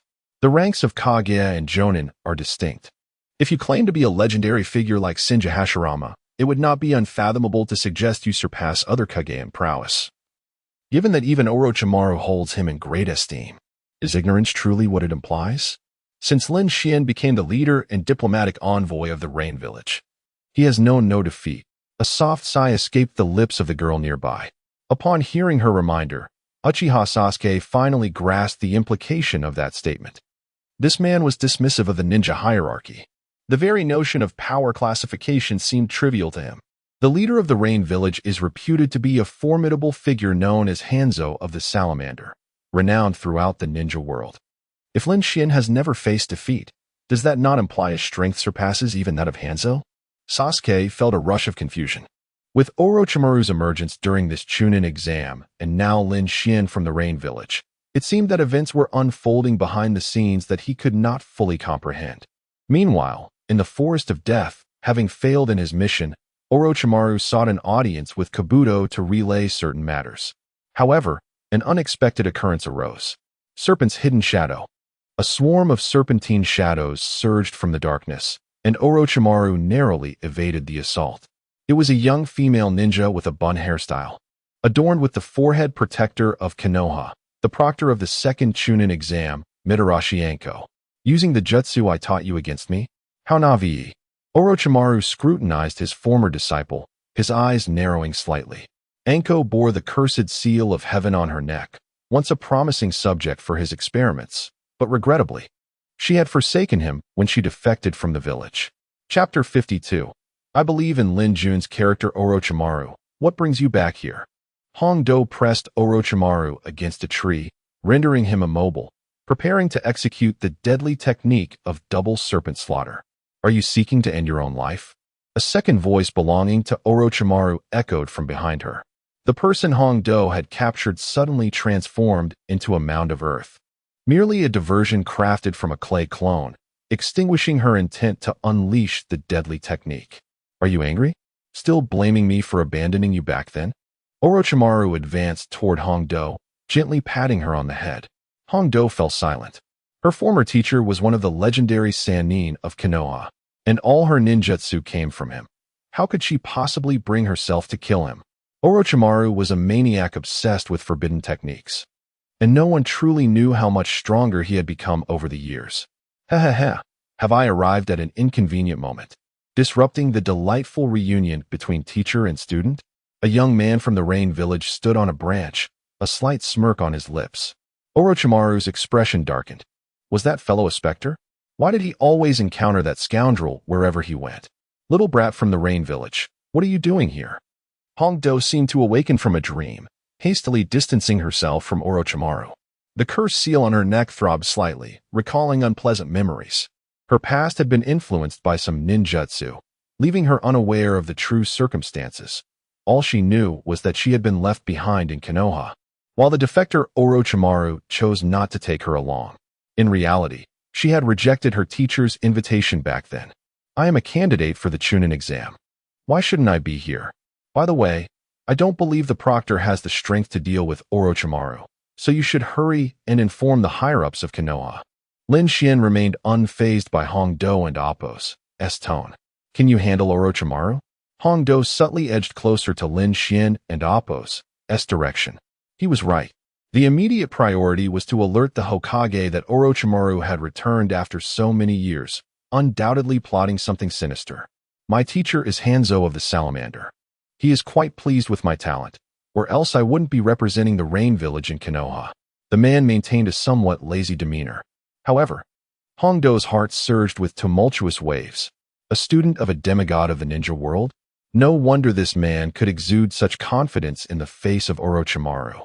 In their youth, Orochimaru and Jiraiya were effortlessly defeated by that legendary ninja, and it was Hanzo who spared their lives, granting them the title of Konoha Sannin.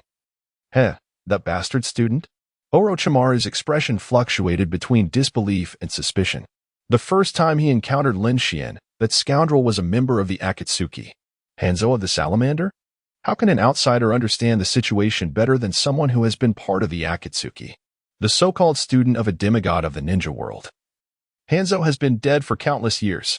Thinking about it, was he holding on to Lin Xuan's weakness?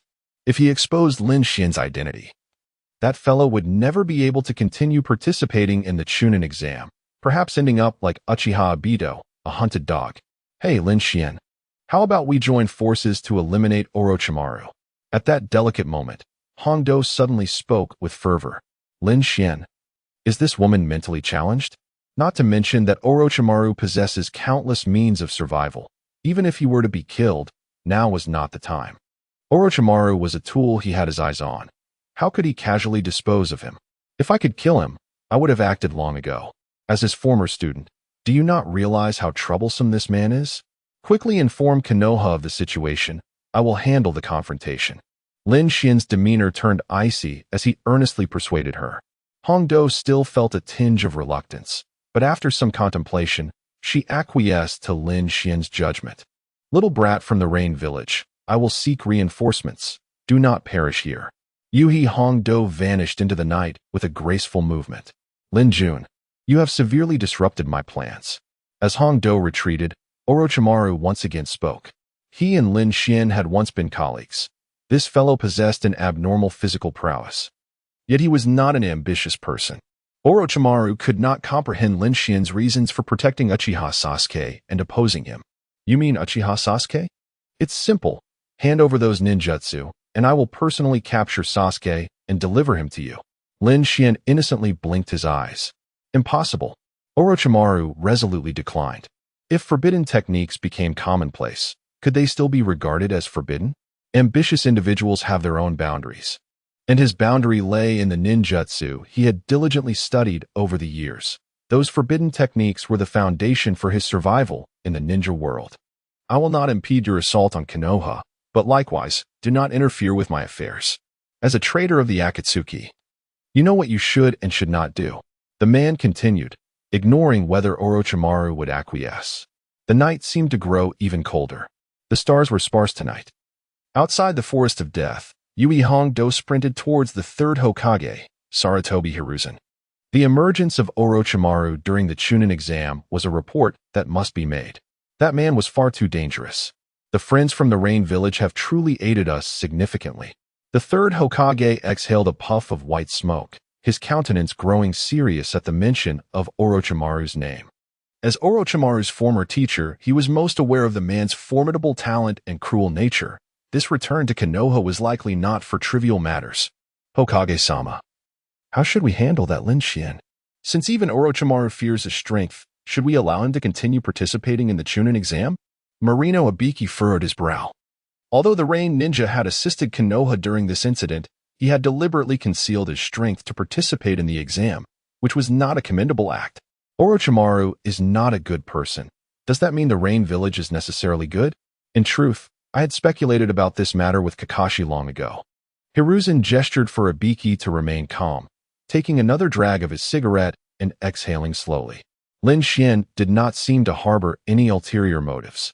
Kakashi easily discerned the young man's objectives and identity. It would be strange if Orochimaru did not regard him with caution. After all, he was Hanzo's chosen successor. How could his strength be lacking? Oh, Kakashi, do you think he could become an ally of Konoha?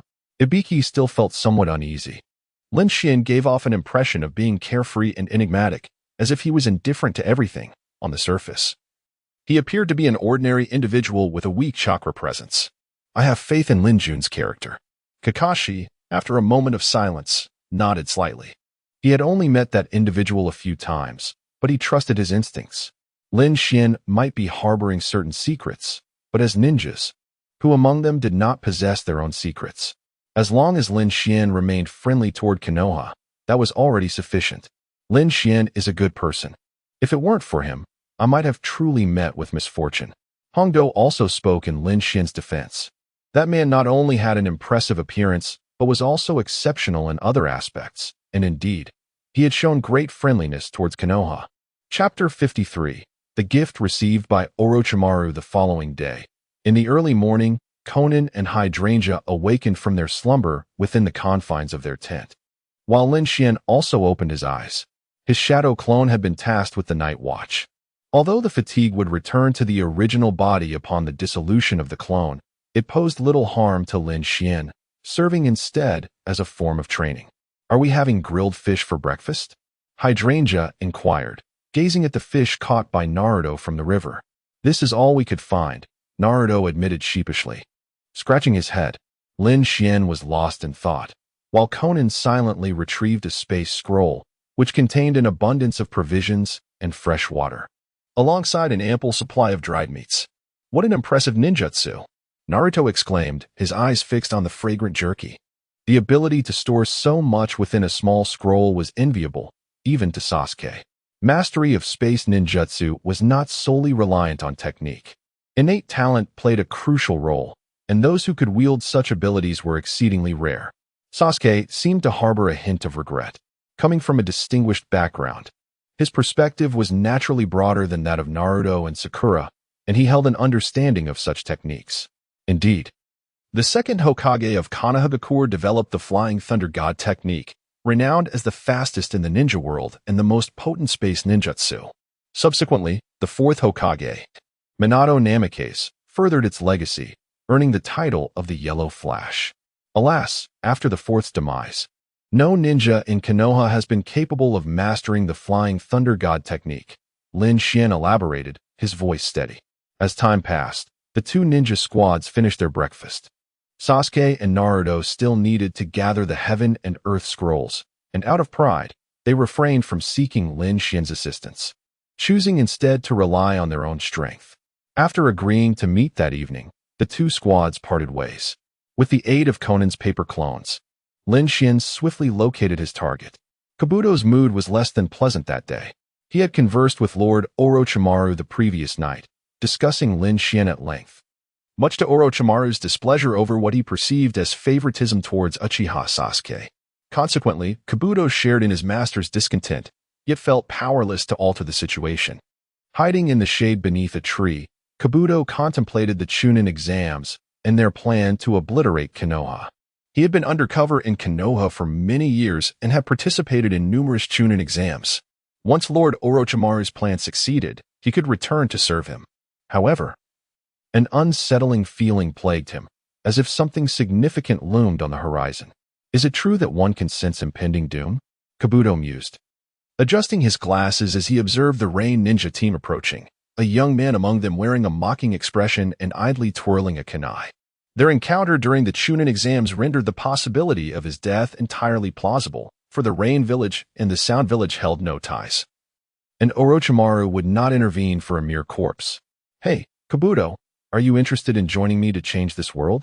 To Kabuto's surprise, the man did not thrust the kunai towards him, but instead extended a friendly hand. Lin Xuan's demeanor was unexpectedly courteous, with a demeanor both humble and gentlemanly. He wore a radiant smile devoid of flaws. Had it not been for Orochimaru's repeated warnings about this man's danger, Kabuto might have believed in his sincerity. What would my lord have me do? Kabuto replied, shaking Lin Xuan's hand with a tone that bordered on servility. He was determined not to perish before Orochimaru's ambitions were fulfilled, for those ambitions were shared by him as well. First, act as my pawn to monitor Orochimaru. I have yet to devise subsequent plans, Lin Xuan stated casually, waving his hand. Upon hearing this, Kabuto began to contemplate the feasibility of the plan, quickly solidifying his stance. Once, the Scorpion of the Red Sand had attempted to manipulate him into being a double agent against Orochimaru, but that ninjutsu had been unraveled by Orochimaru himself.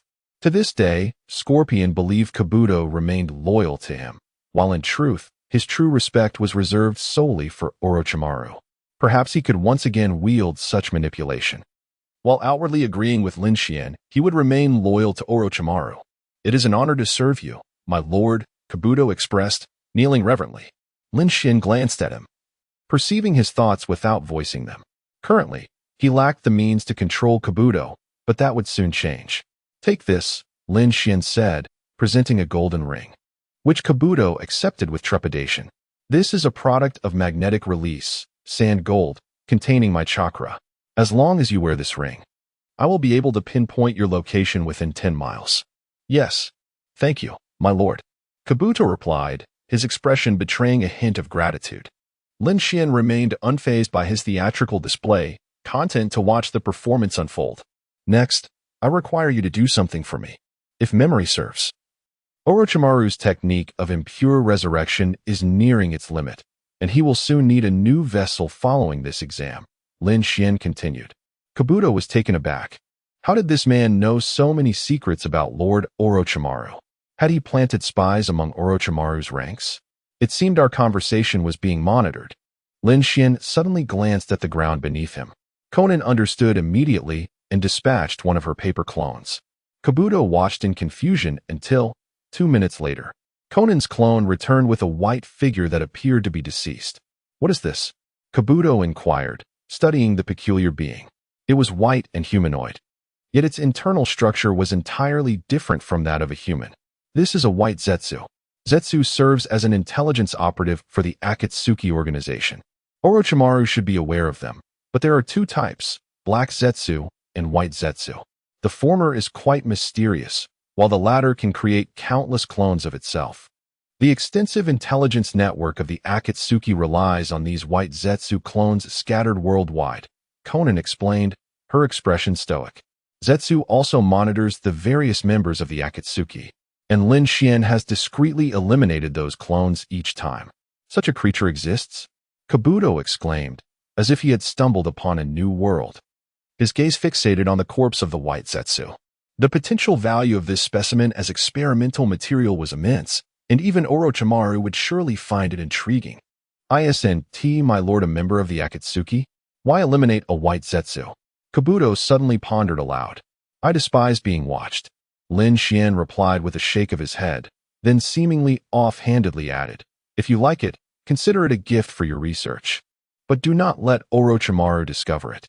The white Zetsu harbors many secrets. I shall seek you out when I require your services again. As soon as the words left his lips, the three-ray ninja gradually faded from Kabuto's sight.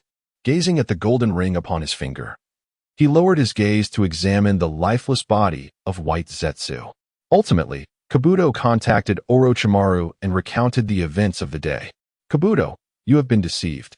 He knew you would inevitably inform me of white Zetsu's existence, which is why he entrusted you with the body.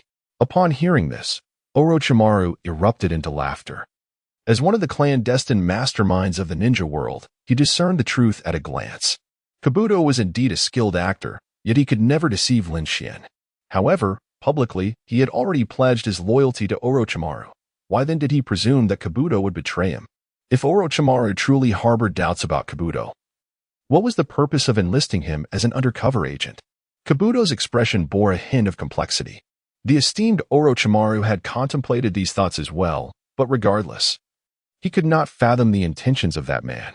The message he wished to convey was encapsulated within this very corpse. Orochimaru appeared somewhat pleased. Zetsu had concealed himself remarkably well. Even having once been a member of the Akatsuki, this was his first encounter with the existence of Zetsu's clones. Such a creature was undeniably unique. So, what message did Lin Xuan intend to convey by exerting so much effort to present him with this gift? He eagerly anticipated the answer. Chapter 54. The Lord. As the night deepened, the campfire was rekindled, and two small teams gathered around to partake in their evening meal. Who will join me for the night watch? Lin Xuan decided against using a clone this time. He intended to engage in a meaningful conversation with Uzumaki Naruto, subtly planting seeds of influence. He was willing to employ any means necessary to lead Naruto down a darker path. I'll take on the watch. Naruto was the first to raise his hand. Having been knocked unconscious by Orochimaru the previous day, he still felt a tinge of shame for being so ineffective. Naruto, you and Sasuke are the main combatants. Leave the night watch to me. Sakura interjected unexpectedly, leaving Lin Xuan momentarily bewildered. I feel utterly powerless in battle. I hope to contribute in any small way, the pink-haired girl murmured softly. Lin Xuan's smile gradually turned to stone. Haruno Sakura, are you thwarting my plans? He thought, realizing her ineffectiveness in combat contrasted sharply with her sudden emergence when she was not needed. Then let Sakura take the night watch. Sasuke, typically aloof and blunt, surprisingly chimed in. Naruto, though confused by Sasuke's demeanor, was quickly swayed by Sakura's presence, unable to maintain his bravado in front of her. Lin Xuan remained unusually silent that night. He wished to discuss life and ideals with the protagonist, but the latter was soundly asleep in a hollow of a tree. Sakura was a somewhat charming young lady and one of the future flowers of Konoha, Yet Lin Xuan felt no attraction toward her. There were many beautiful girls. Tintin was also quite endearing, a little wealthy and considerate. Hinata, the noble and pure heiress of the Hyuga clan, was lovely. And even Ino possessed a captivating figure and charm. Meiterumi from the Mist Village was also appealing, and of course, Lin Xuan still recalled the Jinchuriki from the Cloud Village, the two Yuzuki siblings. "Senpai, what is the Rain Village like?" Sakura inquired. Seated at the entrance of the tree hollow, gazing at the man meditating across the fire, Lin Xuan was enigmatic, yet surprisingly exuded a sense of security. Unbeknownst to her, he instilled a comforting assurance. "It rains, has rained for decades," Lin Xuan replied casually, keeping his eyes shut. He was reluctant to engage with Sakura. The rewards for corrupting Naruto were substantial. What benefit would he gain from courting Sakura? He had no desire to engage in a fruitless endeavor. A city where it rains all year round? Perhaps it holds a unique romance. I hope to travel there with Sasuke someday. The young girl blushed, likely fantasizing about embracing and kissing her dream man beneath the rain-soaked city. Lin Xuan yearned to inform her that Sasuke's heart was solely occupied with revenge. But the words evaporated before they could leave his lips. Wait a moment. Naruto's preferred woman is probably her, right? If he could manipulate Sakura, perhaps she could unwittingly assist in Naruto's descent into darkness. Even though Sakura had not accepted Naruto, she regarded him as a teammate and a friend. Thanks in part to Kakashi's balanced education. What if he could induce Sakura to despise Naruto or even reject him? That would surely plunge Naruto into despair. Sakura, do you remember when Naruto was knocked out by Orochimaru? His chakra was oddly red at that time, wasn't it? Lin Xuan began to deliberately steer the conversation.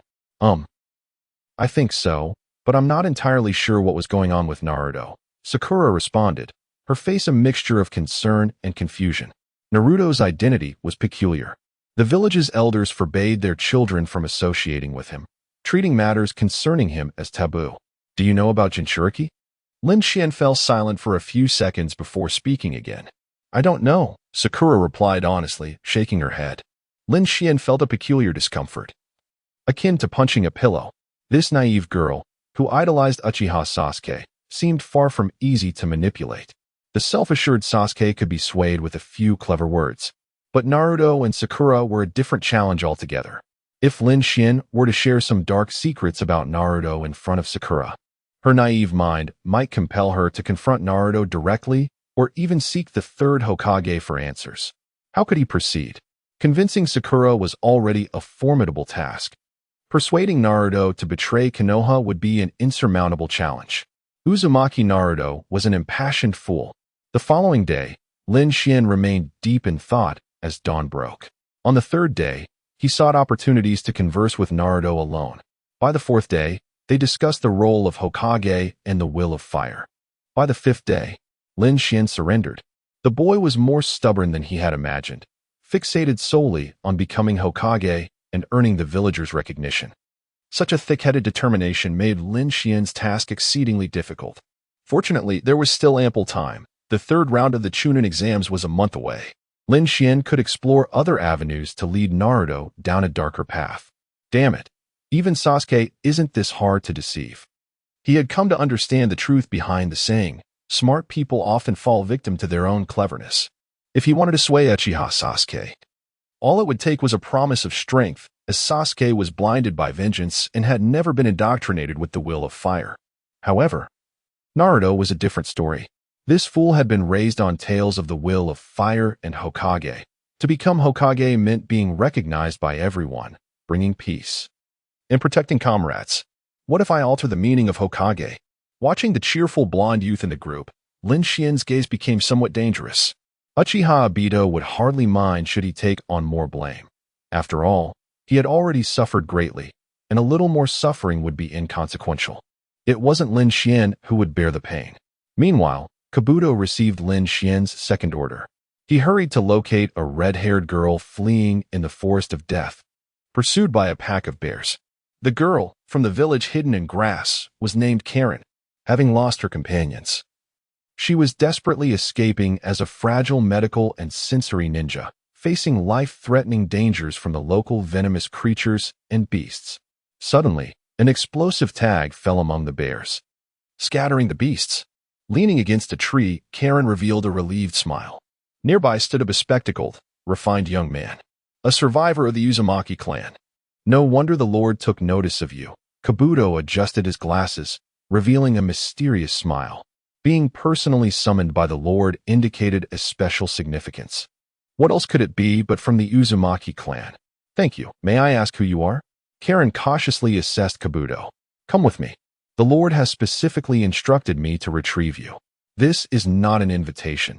It is an order, Kabuto stated gently, assisting the girl and opening his ninja tool pouch to tend to her bleeding leg. Karen's cheeks flushed with a captivating hue as she slightly bowed her head. It was her first time receiving an invitation, and also the first time someone had smiled at her. Moreover, Kabuto, with a bit of grooming, could be considered a handsome young man. Such individuals naturally attract the affections of girls, much like Uchiha Sasuke. Where is the Lord? I wish to meet him. Karen attempted to conceal the warmth in her gaze, but it was futile against Kabuto's keen observation. As Orochimaru's trusted confidant, Kabuto possesses a profound understanding of human nature, which is a fundamental trait of a schemer. The young girl clearly harbors an infatuation for him. One hopes that Lin Xuan's command for him to locate Karen is not merely due to an attraction to her physicality. Otherwise, one might ponder. The adult seems to be engaged in a game of make-believe, perhaps with some Uchiha youth, and when the time comes for their meeting, you shall encounter him. Kabuto takes the initiative to carry Karen, who has been pursued for 2 days and is nearly devoid of strength. The girl murmurs an acknowledgement and rests her head upon Kabuto's shoulder. Weariness, hunger, and fatigue weigh upon her, yet her eyes reflect a deeper sense of contentment. Kabuto remains silent. Karen, too, is enveloped in silence. The forest echoes with the calls of venomous insects and wild beasts. In this moment, such sounds appear inconsequential. Chapter 55. Luck is also a part of strength. The Forest of Death. The Tower. As the deadline approached on the final day, all the teams that had advanced were confirmed. From the rain-hidden village, Lin Xuan, Hydrangea, and Xiao Nan. From the sand-hidden village, Gaara, Temari, and Kankuro. The entire team from Konohagakure advanced. Shikamu, Ino, Choji, Naruto, Sasuke, Sakura, Niji, Tintin, and Lee, Hinata, Kiba, and Shino. With Gaara's formidable presence safeguarding the sand village. The young ninjas of Konoha, despite being bullied by Lin Xuan, managed to gather the scrolls in the end. Kabuto Yakushi voluntarily forfeited his qualifications, as he had other matters to attend to.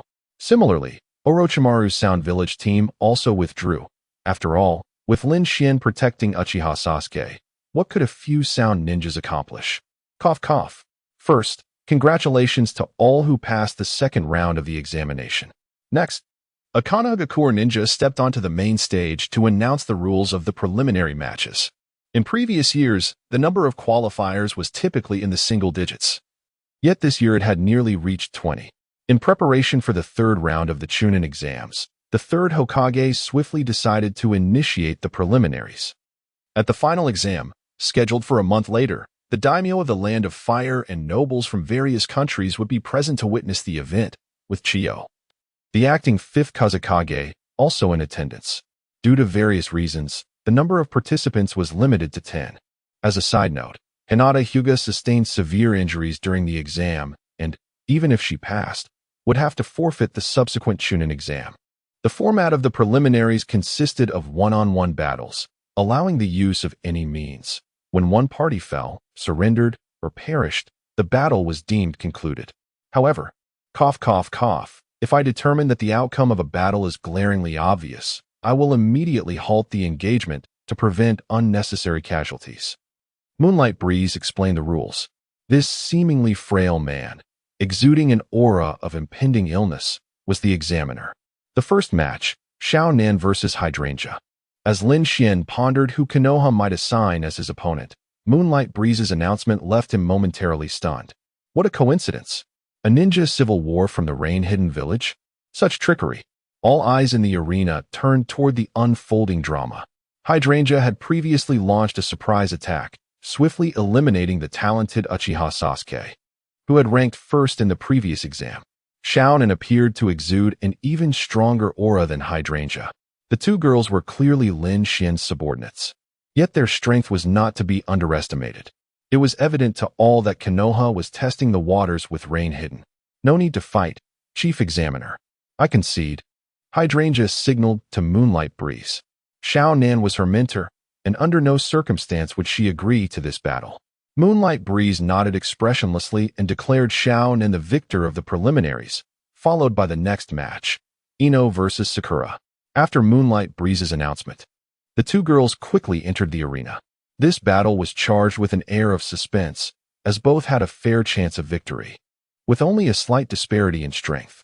However, no one anticipated that the bout would end in a draw. Yamanka Ino successfully executed her mind-body switch technique on Haruno Sakura, but was met with a mental backlash at a critical moment. A draw? What should we do now? Do both advance?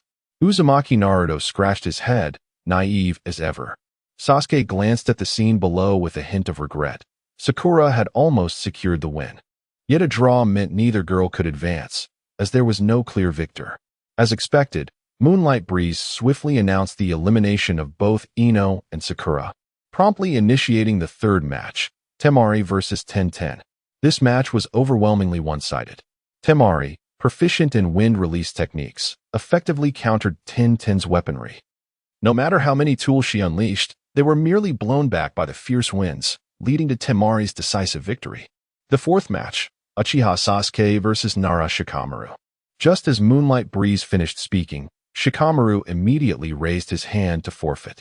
Despite Sasuke often appearing to take a beating, his inherent strength was far from lacking, especially compared to Shikamaru. Furthermore, Shikamaru was inherently lazy. He had no desire to engage in a strenuous battle, knowing there would be future opportunities in the Chunin exams. The fifth match, Kankuro versus Akimichi Choji. The puppet master from the Sand Village faced the heir of Konoha's prominent clan.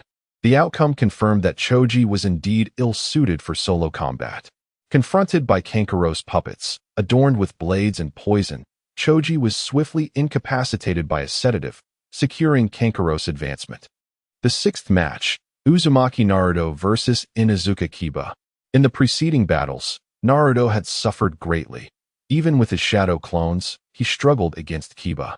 Yet, at the critical moment, Naruto unleashed a forbidden technique, producing an overwhelming stench that incapacitated Kiba, whose sense of smell was magnitudes greater than that of an ordinary human.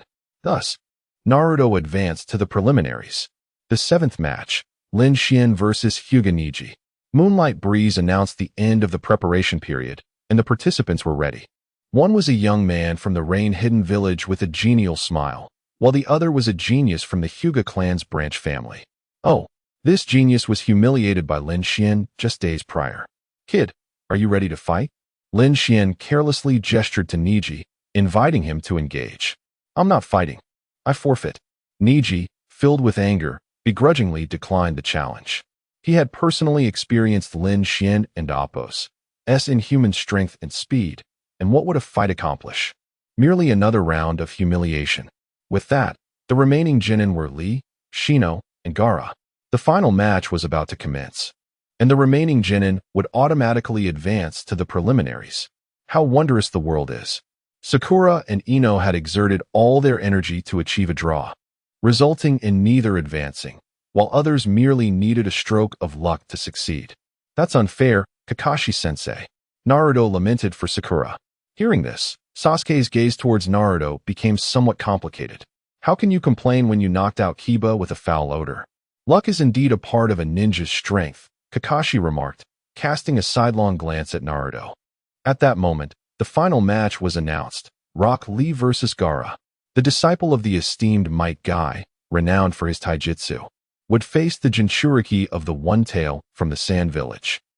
A moment of triumph swiftly turns into a painful ordeal. Despite unlocking the sixth gate, Lee ultimately succumbed to Gaara. If not for Guy's timely intervention, he might have faced death at Gaara's hands. Undoubtedly, it was a spectacular and highly entertaining battle.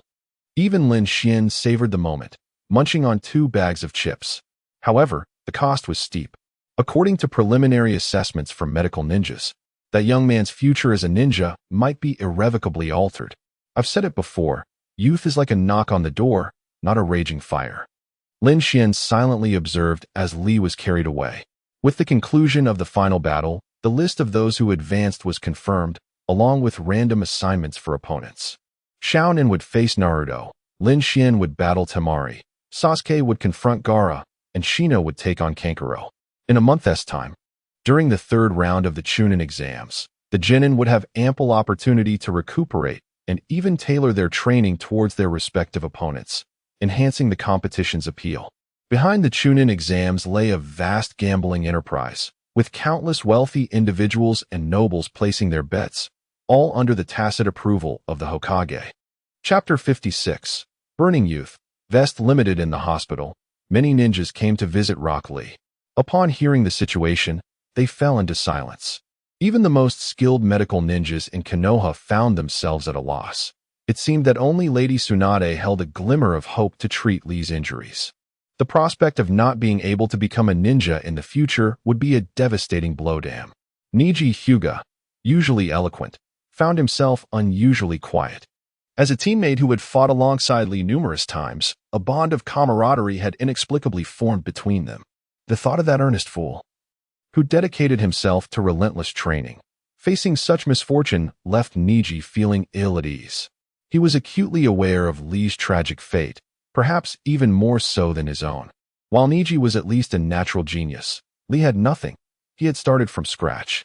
Day after day, he endured grueling training, bearing over 200 pounds as he went about his daily life. After all his efforts, to end up in such a dire state was heartbreaking. Even a rabbit sheds tears for a fallen fox. How much more for a friend like Lee? Is there truly no way to save Lee, Gai-sensei? Niji asked, his voice heavy with despair. Perhaps Lady Tsunade could assist Lee, thought Guy, as he slowly closed his eyes. Lee's left hand and foot had been shattered by Gaara's sand, and forcibly opening the 8th gate had severely impacted his spine. The medical ninjas in Konoha were helpless, only advising them to seek Lady Tsunade, one of the legendary Sannin. How could this happen? The despair was palpable among Sakura and the others. Sakura, in particular, felt a complex swirl of emotions. Lee had once pursued her, but she had never reciprocated. He was not her type, yet he was a commendable ninja, polite, and his dedication to training was admirable. It was unfathomable that Lee had fallen to such depths. My lord, can you treat such injuries? Mizuki, the young ninja, winked at Lin Xuan, beginning to play his part according to the plan. Given that Lin Xuan's identity was already exposed to Konoha, Mizuki, as the leading jonin, felt no qualms in addressing Lin Xuan directly. Perhaps it is worth a try. After a brief hesitation, Lin Xuan squinted and nodded. Upon witnessing this, Kakashi and Guy displayed expressions of unrestrained joy. Do not rush. I cannot guarantee 100% success, but it is worth attempting. Lin Xuan waved his hand, deftly evading the embrace of the exuberant, green-clad man.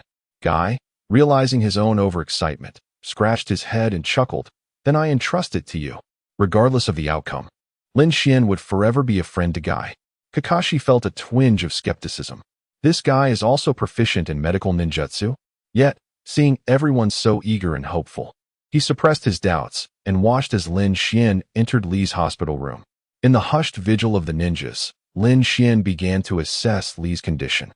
Kakashi's suspicions were confirmed. Lin Xuan had no understanding of medical ninjutsu. But what did saving a life have to do with learning medicine? The answer was nothing at all. Since his arrival in this world, Lin Xuan had acquired exceptional equipment, ample lifespan, and even learned ninjutsu he had previously dismissed. Yet, his greatest reliance had never changed. It was the divine blood coursing through his veins, inherited from ancient deities, imbued with the essence of the Emperor Jiang. This blood was both the deadliest poison and the world's finest elixir. It permanently reduced Lin Xuan's lifespan by 90% while granting him a nearly perfect physique, capable of regenerating severed limbs. After a long moment, the Rain Ninja's brow furrowed and then relaxed.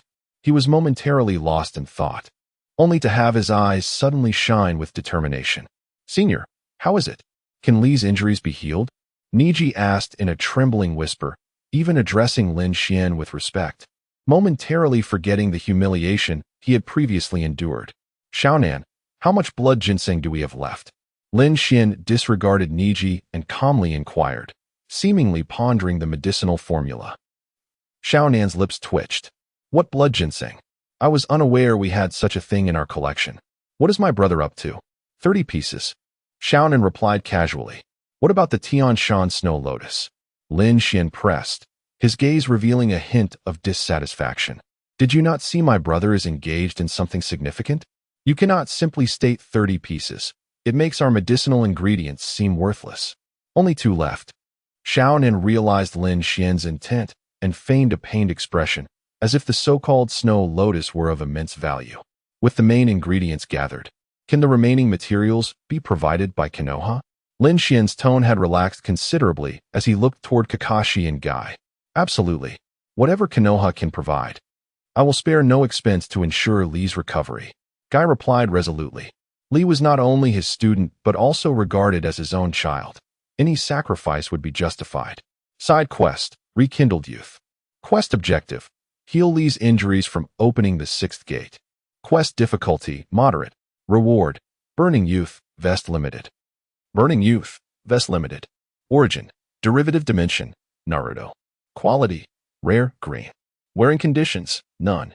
Details, obtained by completing the side quest Rekindled Youth. Equipment attributes, Spirit 3. Equipment skill, the wearer will reignite their youthful spirit, awakening their truest desires. Equipment rating, 114. Prepare these medicinal ingredients according to the specified quantities and hand them to me. I will brew the medicine tomorrow morning. Leaving a note, Lin Xuan departed the hospital room with Xiaonan and the hydrangea. The Konoha ninjas exchanged glances. Embracing the philosophy of trying everything in desperation, none were willing to give up. After all, Li himself had expressed willingness to take the medicine. Who knew where Lady Tsunade was? It seemed she and T returned to Konoha in over a decade. Rather than await an elusive hope, it was better to try the remedy Lin Xuan offered. Konoha. As night deepened, in the hotel room. My lord, that prescription is surely a hoax? Xiaonan felt a pang of sorrow for the Konoha ninjas. Goji berries, deer antler, angelica jujubes? A mere glance confirmed the prescription's lack of validity. Are you brewing soup? What kind of prescription is this? Lin Xuan smiled mysteriously, responding leisurely, of course, the prescription is fake. Brother, how do you plan to save Rock Lee? I don't recall you studying medicine over the years. Xiaonan said, somewhat glum. It seemed her brother had acted recklessly this time, agreeing to treat Li.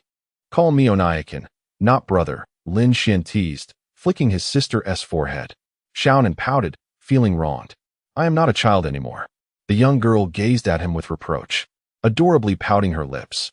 You must trust your brother. I am the greatest medical ninja in the world.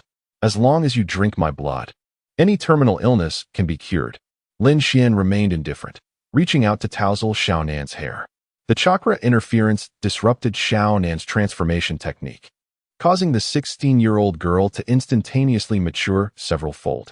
A faint blush adorned her enchanting visage, while a pair of pristine, towering peaks irresistibly drew Lin Xuan's gaze. She was not merely a medical ninja, rather, she resembled a sumptuous feast, held tightly in her brother's embrace. Xiaonan found herself bashful under the watchful eye of the inquisitive hydrangea lurking in the room, her head lowered in shyness. I am not a delectable meal. I am a venomous serpent, Lin Xuan mused with self-deprecating laughter. A kunai sliced through his fingertip, and a few drops of crimson liquid fell onto the potted plant on the table. The vibrant, luscious blossoms ignited and were consumed in mere seconds, the intense heat resembling the detonation of a miniature bomb, leaving only a trace of carbon ash upon the soil. The hydrangea and Xiaonan suddenly grasped a profound realization, a question they had pondered countless times. Is Lin Xuan truly human? Chapter 57. Orochimaru's Quest for Immortality. What about you? The following day, the medication arrived. In truth, it could hardly be termed as medicine. It was merely a concoction infused with a few drops of Lin Xuan's blood. Thank you, Senior. Little Li gazed resolutely at the bowl of dark liquid. Under the watchful eyes of Might Guy, Kakashi, and others, the ailing youth consumed the mysterious potion, a tremendous force enveloping his entire being, as if he were engulfed in flames. Beads of sweat cascaded down his body, his skin flushed to the point of emitting steam. The entire experience akin to a rebirth through fire. Huh. Little Lee grimaced through the agony surging within him, his brow furrowed. However, through Niji Hyuga's Byakugan, a vastly different scene unfolded. Little Lee's body visibly healed at an astonishing rate. Congratulations, Little Lee, Lin Xuan beamed, waving at the boy. Side quest, reignited youth. Completed. Rewards have been issued. That fellow is indeed full of surprises, observed Sasuke Uchiha, glancing at the Rain Village ninja with newfound respect. Not only was he immensely powerful, but he was also proficient in medical arts. Senior is truly a good person. Indeed. Naruto Uzumaki and Sakura Haruno expressed their delight. Little Lee, being a comrade of Konoha, was one of their own. I shall not forget the favor you have bestowed upon Little Lee. Even the typically proud Niji Hyuga lowered his head in humility. To be honest, he felt no remorse for Hinata's defeat, as he remained unaware of the truth surrounding his father's demise. Should you encounter any difficulties in the future, the proud azure beast of Konoha will face death unflinchingly. Guy clasped his fists, overwhelmed with emotion.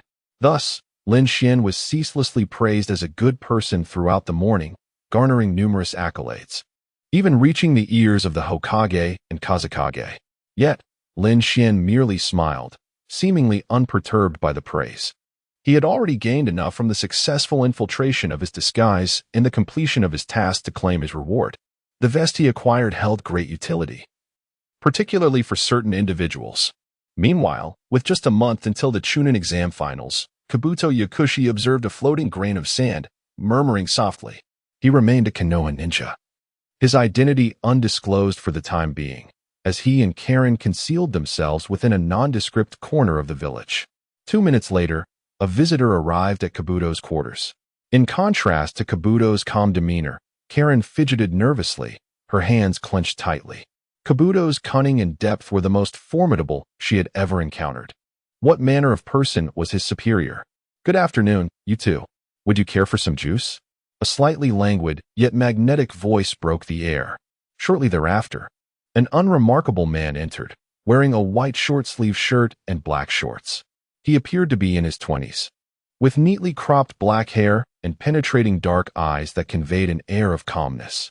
His tall, lean physique boasted a sun-kissed complexion, with muscles sculpted to perfection, reminiscent of an artist's masterpiece. His face was not striking but possessed a captivating charm, exuding a clean and warm aura, his smile infectious. Thank you, sir, Kabuto replied earnestly. Accepting a glass of chilled watermelon juice, he nudged Karen gently on the shoulder, urging her, Aren't you going to thank the gentleman for his gift? Thank you, Karen stammered, finally snapping out of her daze as she accepted the beverage. The young man seemed indifferent to Karen's slightly clumsy demeanor, as he made his way into the spacious hotel room and took a seat. Besides the trio of juice glasses, he had brought along a bag. Casual, languid, and gentle, this was Karen's first impression of the man. As the mastermind behind the scenes, he appeared anything but sinister. Rather, he seemed like a genuinely good person, leaving Karen somewhat bewildered. Hey, Kabuto, how's the research on white Zetsu progressing? Lin Xuan inquired nonchalantly, sipping his watermelon juice. In response, my lord. The experimental studies are conducted privately, with limited speed, and I have yet to uncover anything of significance, Kabuto replied, standing a few meters away from Lin Xuan as he closed the door. Come now, that specimen is currently at Orochimaru's experimental base, isn't it? What stage are you at with your research? Lin Xuan casually revealed Kabuto's deception while continuing to enjoy his drink. As expected, Kabuto thought, realizing that Lin Xuan had anticipated his betrayal from the outset. Why then did he seek me out? Kabuto fell into contemplation. The adaptability of White Zetsu's body was remarkable, capable of integrating into various bloodlines, making it an extraordinary organism. Lord Orochimaru intended to resume the would-release experiments. Observing Lin Xuan's composed demeanor, Kabuto ultimately divulged a portion of his findings. It seems you are not lacking in intellect. Lin Xuan set down his juice, suddenly breaking into laughter. White Zetsu is, in fact, the ideal host for the reincarnation of the dead, able to accept various Kekkei Genkai, including the wood release represented by Hashirama's cells. By presenting this gift to Orochimaru, I intend for him to abandon his pursuit of Sasuke Uchiha. Sasuke is merely a pawn in my grand scheme. Of course, in a certain sense, Orochimaru is also a piece on my chessboard. What exactly do you wish for me to do? Kabuto summoned his courage to ask. If Lin Xuan intended to end his life, he would have acted decisively upon their first meeting, without the need for such elaborate discussions.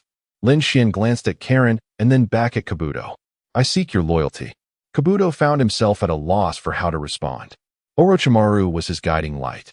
His dreams were intertwined with those of his master, to the extent that one could say Kabuto was but a shadow of Orochimaru.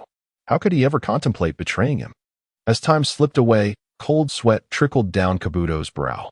If he were to confess that he could never pledge his allegiance to Lin Xuan, would the latter not end his life on a whim? I understand your reverence for Orochimaru, but what he can offer you, I too can provide, Lin Xuan remarked. Noting Kabuto's grim expression as he took another sip of watermelon juice, a faint smile playing on his lips. The mortal coil allows for but a few decades of existence. Orochimaru pursues immortality and truth. He yearns to know all, to possess all, to become a true god. I, however, shall be the witness to Orochimaru's legacy. If I were to align myself with you, what could you possibly offer me? Kabuto inhaled deeply, his gaze earnest. Even a deceiver has moments of sincerity. After all, a deceiver is still human. Lin Xuan chuckled derisively. Immortality? That holds little value for me. Orochimaru seeks immortality, but what is it that you desire? Kabuto was momentarily taken aback by the man's audacity, his excitement prompting him to adjust his glasses. I wish for. He suddenly fell silent. He had always been a mere shadow of Orochimaru. If one were to erase Orochimaru's name from his life, he would merely be a blank canvas. The young man's face turned ashen, drained of color.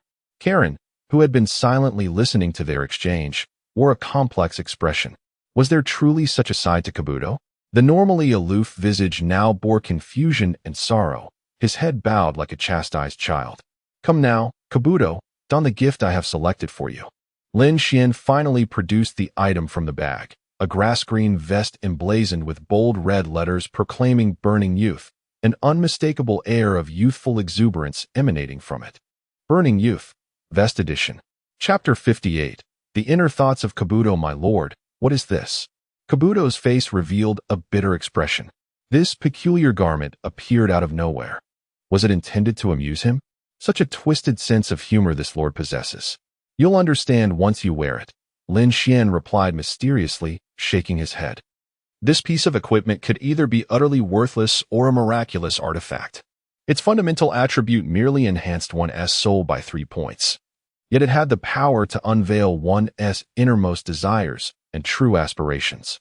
Sasuke's ambition was to slay his brother. Naruto yearned to become Hokage. And Sakura dreamed of marrying Sasuke. For some, this equipment would hold no significance as they were not lost. However, for Kabuto, this item could profoundly influence him, revealing what he truly yearned for after losing the name Orochimaru. This equipment could provide him with the answer. Silence ensued. After a few moments of quiet contemplation, under the watchful eyes of Lin Xuan and Karen, Kabuto removed his shirt and donned the attire handed to him. The instant he slipped into the bizarre green vest, something shattered deep within his mind. Long-buried memories resurfaced after many years. Tears streamed down the young man's face, dampening his glasses. During the Third Great Ninja War, Kabuto, unaware of his parents or his own name, was taken in by the director of the Konoha orphanage, Yakushi Naniu. Even as a child, he displayed remarkable talent, but due to poor eyesight, the director gifted him her glasses, enabling him to learn medical ninjutsu. While aiding Konoha ninjas in healing, he first encountered Orochimaru, who recognized his potential.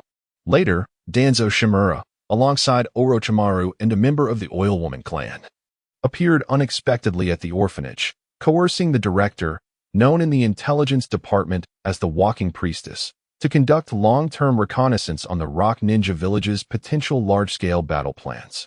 Upon detecting Kabuto eavesdropping outside, Danzo claimed that children were needed to replace his fallen subordinates, offering financial compensation as an exchange, thereby successfully recruiting Kabuto.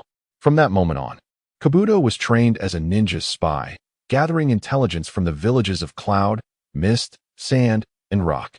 5 years later, while stationed in the Rock Ninja Village, Kabuto fell victim to an ambush due to an oversight, and to his shock, the enemy ninja he clashed with was none other than the director. He attempted to call out to her, but the dying director did not recognize him. Subsequently, Kabuto was forced to retreat by other enemy reinforcements. In his confusion, Kabuto found himself by the river, contemplating why the most important person in his life had forgotten him. It was then that he encountered Orochimaru, who revealed the painful truth. Danzo had informed the director that Kabuto had sacrificed himself for their financial aid upon leaving the orphanage, joining Root. At the director's behest, Danzo declared that killing a certain individual would free Kabuto, and that person was, in fact, the true Kabuto. It turned out that Danzo had intentionally kept them apart to prevent their meeting, assigning them to different missions. The director could only learn of Kabuto's growth and well-being through photographs, which were later swapped for others, leading the unsuspecting director to mistakenly attempt to kill Kabuto, whom she believed to be a double agent she was trying to rescue. Orochimaru was originally tasked with eliminating both Kabuto and the director, but, captivated by Kabuto's talent, hesitated to carry out the order. Upon learning the truth, Kabuto chose to accept Orochimaru and Appo's invitation to join the Sound Ninja Village, which was not affiliated with any nation, and returned to Konoha under the fabricated identity Orochimaru provided. Director, please don't die. Director, I am Kabuto. Danzo deceived you. I am Yakushi Kabuto. The young man trembled, curled up on the ground. In that moment, he truly understood his aspirations. Power? Status? Immortality? Strength? No. He desired nothing but a return to the peaceful and quiet life he once knew, wishing for the director, who had long since departed, to live again. Witnessing this scene, Karen felt a twinge of worry but refrained from speaking. Mr. Kabuto, do you now comprehend what you desire? Lin Xuan gazed down at the sobbing youth on the ground. Kabuto now resembled a lifeless fish. My lord, can you truly bring the director back to life? Not in a mere reincarnation, but in the truest sense? Hope ignited in Kabuto's eyes. An unfathomable force compelled him to stand. He was unfazed by the odd garment he wore, his gaze fervently fixed on Lin Xuan, as if he were a deity of omniscience. Why did Kabuto deliberately mention the Edo Tensei? The answer is straightforward. Edo Tensei requires a living sacrifice to bind another deceased soul, enveloping it in the dirt of the underworld to recreate the deceased's appearance. Such a forbidden technique tarnishes the souls of the departed and, in the strictest sense, does not constitute true resurrection. This time, Lin Xuan fell silent. True resurrection techniques do exist in this world. Chiyo of Sunagakure possesses the ability of the self-resurrection technique, which requires the deceased body to be well preserved, allowing one life to be exchanged for another to revive the departed. However, this method was clearly unfeasible, as Yakushi Nanoyu's body had not been preserved intact. Eliminating the possibility of Edo Tensei, the remaining option was the outer path, samsara technique. Activating this technique necessitates the Rinnegan and requires the caster to sacrifice their own life, a feat Lin Xuan could not currently achieve. True resurrection requires the Rinnegan. You must wait for a time. If you remain loyal to me, I promise to revive the director. In the end, Lin Xuan made a promise to Kabuto. Uchiha Madara would eventually be resurrected. At that time, adding another name to the list would be trivial. Kabuto vowed to dedicate his life to his lord. The flames of ambition ignited in the young man's eyes. In that moment, he discovered his purpose in life. He was not merely a shadow of Orochimaru. He was Yakushi Kabuto. I will revive the director and lead a tranquil life with her, and I will eliminate Danzo Shimura. Kabuto clenched his fists, filled with fervor. In that instant, a shadow of Lee seemed to appear behind him, embodying the legacy of youthful determination. Now, please return the garment to me. It is indeed a miraculous artifact, Lin Xuan smiled. This item would aid him in garnering many subordinates in the future and could not be given away carelessly. Yes, my lord. Kabuto reverently returned the equipment. With a newfound purpose in life, he would no longer follow Orochimaru. His sole master would be Lin Xuan. You will remain by Orochimaru and Appo's side to monitor him. Contact me only for significant matters. As for Danzo, you may reach out to him under the pretense of negotiating a deal with Orochimaru. Arrange a meeting place, and then come find me. He possesses something I wish to acquire, and I would be more than willing to assist you in avenging Danzo. Lin Xuan finished his drink and casually discarded the empty cup. Danzo had previously colluded with Hanzo of the Salamander, nearly annihilating the original Akatsuki. This was a detail he remembered vividly. Even for Konan's sake, he would ensure Danzo suffered a fate worse than death, making him regret ever entering this world. My lord, under the respectful gazes of Kabuto and Karen, the young man strode away briskly, disappearing into the streets of Konoha. Outside, the sun was warm, and a gentle breeze caressed his hair. It was a day perfect for couples to rendezvous.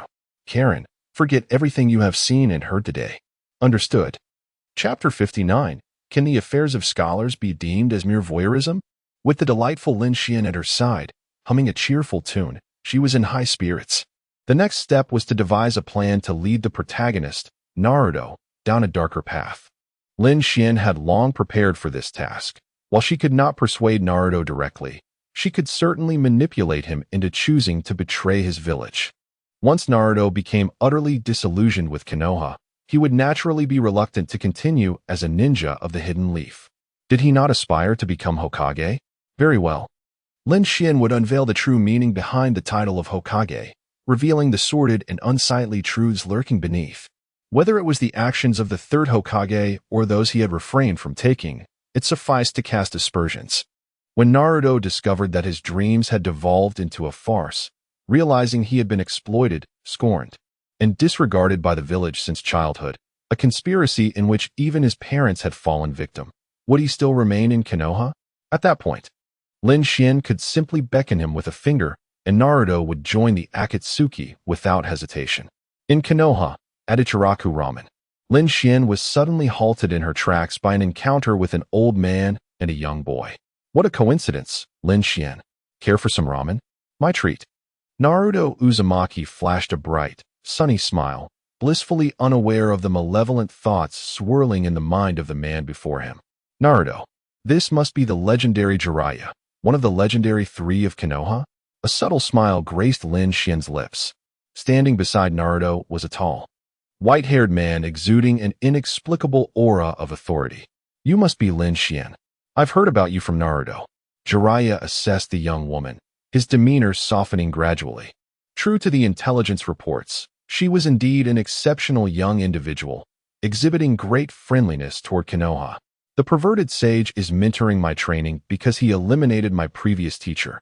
Naruto beamed, dragging Lin Xuan into the ramen shop. With Kakashi occupied training Sasuke Uchiha in the Chidori technique, he had entrusted Naruto to the care of Ebisu. However, by coincidence, Ebisu encountered Jiraiya, leading Naruto to seek training directly under the legendary sage. Just yesterday, Naruto had learned the summoning technique, using the chakra of the Nine Tails to summon Gamabunta. You're my student now. Jiraiya playfully tapped Naruto on the head. The boy had dubbed him the pervy sage, a moniker Jiraiya found rather perplexing. Did he truly appear so lascivious? He considered himself a serious man. After all, even if he were to observe young maidens bathing, it would be for the sake of literary inspiration, devoid of any nefarious intent. Could such a pursuit be labeled as voyeurism? Naruto treated Lin Xuan to a bowl of ramen, engaging in animated chatter, extolling Lin Xuan's prowess in healing wounds that even Konoha's medical ninjas could not mend. Intrigued by this young woman, Jiraiya found himself reflecting on his own students from the Rain Village. He had heard of their demise and had not returned to Rain Village since, curious about its state over the years. You know, I happen to know of another remarkable medical ninja, Jiraiya mused, eyeing Lin Xuan with a smile. Is it Lady Tsunade, one of the legendary three? Lin Xuan responded respectfully, clearly knowledgeable about significant matters in the ninja world. Indeed, our titles as the legendary three were bestowed upon us by Hanzo of the Salamander. A wistful look crossed Jiraiya's face as he reminisced about the past when Orochimaru had not yet defected and Tsunade had not wandered from Konoha. They had once been the pride of Konoha's ninja. What has become of Hanzo? I hear you are the successor of the Rain Village? Jiraiya shifted the conversation. Aside from Naruto, Kakashi had also shared much information regarding the young woman before him. The Rain Village had remained closed off for years, with many affairs entrusted to Lin Xuan, who had taken on the title of diplomatic envoy. Lin Xuan humbly replied, "Lord Hanzo is in good health, and I shall convey your regards. As for me, I merely assist Lord Hanzo. I am not his successor." Jiraiya fell silent for a couple of seconds. "Have you heard of a person named Nagato?" "No," Lin Xuan replied, casting a puzzled glance at Jiraiya, seemingly unaware of why he mentioned a stranger's name. "Very well. If you haven't heard, then so be it," Jiraiya sighed, realizing that Nagato had indeed perished. He wondered what had transpired in the years following Nagato's departure. He had once believed Nagato to be the child of prophecy. It seemed he had been mistaken. As the days passed, Jiraiya completed his training with Naruto and departed from Konoha. Yet beneath the calm surface of the village, tumultuous currents swirled. The ailing moonlight breeze received his final command. Knowing his days were numbered, it was precisely because of his limited time that he voluntarily accepted this mission. During the assignment, the representative of Orochimaru, Kabuto, met with Maki, a representative from the Sand Village, and their conversation was overheard by Moonlight Breeze. He did not survive to relay the information, passing away that very night. The following day, his body was discovered by Konoha's Umbu. Another grieving woman entered the world, Moonlight Breeze's girlfriend, Yuzuki Yugugo. Of course, Lin Xuan remained indifferent to this development. She was preoccupied with finalizing the execution plan with Kabuto, intending to lead Naruto Uzumaki towards darkness. The death of a Jonin in Konoha held no significance for her. "How does my transformation technique look?" Lin Xuan examined her appearance in the mirror, checking her attire as she had transformed into Uchiha Obito, clad in the orange Vortex Akatsuki uniform, while Kabuto had taken on the guise of the third Hokage, Hiruzen Sarutobi. Did Uchiha Obito have any connection to Hiruzen Sarutobi? None whatsoever. But would they mind having an additional scapegoat? Have you memorized the lines? Lin Xuan's gaze turned sinister as she mimicked Obito's Sharingan, complete with the three tomo. "Yes, my lord. I have memorized everything and will not falter.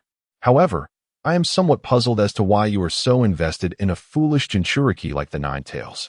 Wouldn't it be more efficient to simply capture him?" Kabuto queried, repeatedly checking his own disguise. Lin Xuan possessed the strength to forcibly abduct Naruto Uzumaki. This seems somewhat superfluous.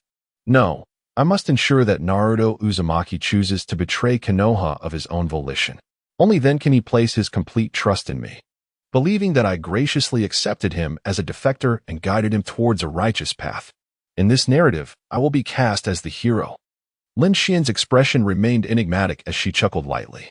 Although Naruto Uzumaki was undeniably foolish, his potential rivaled that of Sasuke Uchiha, making him a worthy tool for cultivation. "Your foresight is impressive, my lord," Kabuto remarked, chuckling as he pieced together Lin Xuan's intentions. If he forcibly took Naruto, even if the boy eventually turned to darkness, he would not be grateful to Lin Xuan. However, if Naruto were to betray Konoha willingly and found himself saved by Lin Xuan in his most desperate moment, that would yield an entirely different outcome. Naruto Uzumaki's potential far exceeds your imagination. Never underestimate anyone, Kabuto. Lin Xuan adjusted her mask, her voice echoing ominously in the shadows. "Indeed, my lord." Kabuto, disguised as Hiruzen Sarutobi, lit a pipe, letting the smoke billow as the two figures vanished without a trace. Chapter 60. The truth that was once concealed in the depth of night, with a full moon illuminating the surroundings. Lin Xuan and Do approached the vicinity of Naruto Uzumaki's home without the watchful eyes of Konoha Zumbu. The golden-haired youth lay in bed, on the verge of slumber, when he heard footsteps approaching. "What is the situation?" The third Hokage, in the guise of Do, spoke unexpectedly. Naruto jolted, surprised to see the esteemed Hokage at his window in the dead of night. "Do not worry, Hokage-sama. My Sharingan sees clearly. Uzumaki Naruto is fast asleep." Lin Xuan, masquerading as Uchiha Obito, retorted arrogantly. Naruto cautiously opened his eyes to witness Sarutobi Hiruzen, draped in his ceremonial robes, conversing with a masked man whose eyes bore the Sharingan, identical to Sasuke's. Hadn't he the Uchiha clan been exterminated? Why was the Hokage conversing with one of them at this hour? Naruto quickly shut his eyes again, feigning sleep and maintaining steady breaths. What a useless fool Naruto is. All these years, and he still cannot harness the power of the Nine Tails. A truly pathetic Jinchuriki. Obito scoffed, his disdain palpable. Fury ignited within Naruto, a desire to leap up and confront the masked figure. But soon, his rage morphed into shock, sorrow, and confusion. A fool is a fool, and the village possesses no suitable vessel. How could Hokage-sama agree with the masked man's assertions? Why would the benevolent Hokage treat him this way? I have long dispatched Anbu to monitor this brat. Though he shows no signs of rebellion, he lacks any aptitude to control the tailed beast. I initially instructed you to incite chaos, to eliminate the fourth Hokage and his wife, resulting in the sacrifice of numerous ninjas. Yet this Jinchuriki performs so poorly. Sarutobi's voice was cold and unyielding. Ha ha. The fourth Hokage could never have imagined it was the third Hokage who orchestrated my actions. Without an informant within Konoha, how could I have discovered Kushina's location and instigated the Nine Tails rampage? That fool Minato died oblivious to the truth, sacrificing his life to seal the Nine Tails within his son, who is now being manipulated by us. Unaware of who his true parents are at the age of 12, Obito cackled. The original plan had no oversights, yet I miscalculated. Naruto carries Kushina's bloodline, but possesses no talent for controlling the Nine Tails. The power Konoha acquired cannot compensate for its losses. Sarutobi sighed deeply. At least the current Jinchuriki is loyal to the Hokage. Is that not sufficient? Obito continued unabashedly. Pretending to sleep, Naruto's tears had long since soaked his pillow. Yet he remained motionless, even his breathing meticulously controlled. There exist numerous jutsu capable of erasing memories.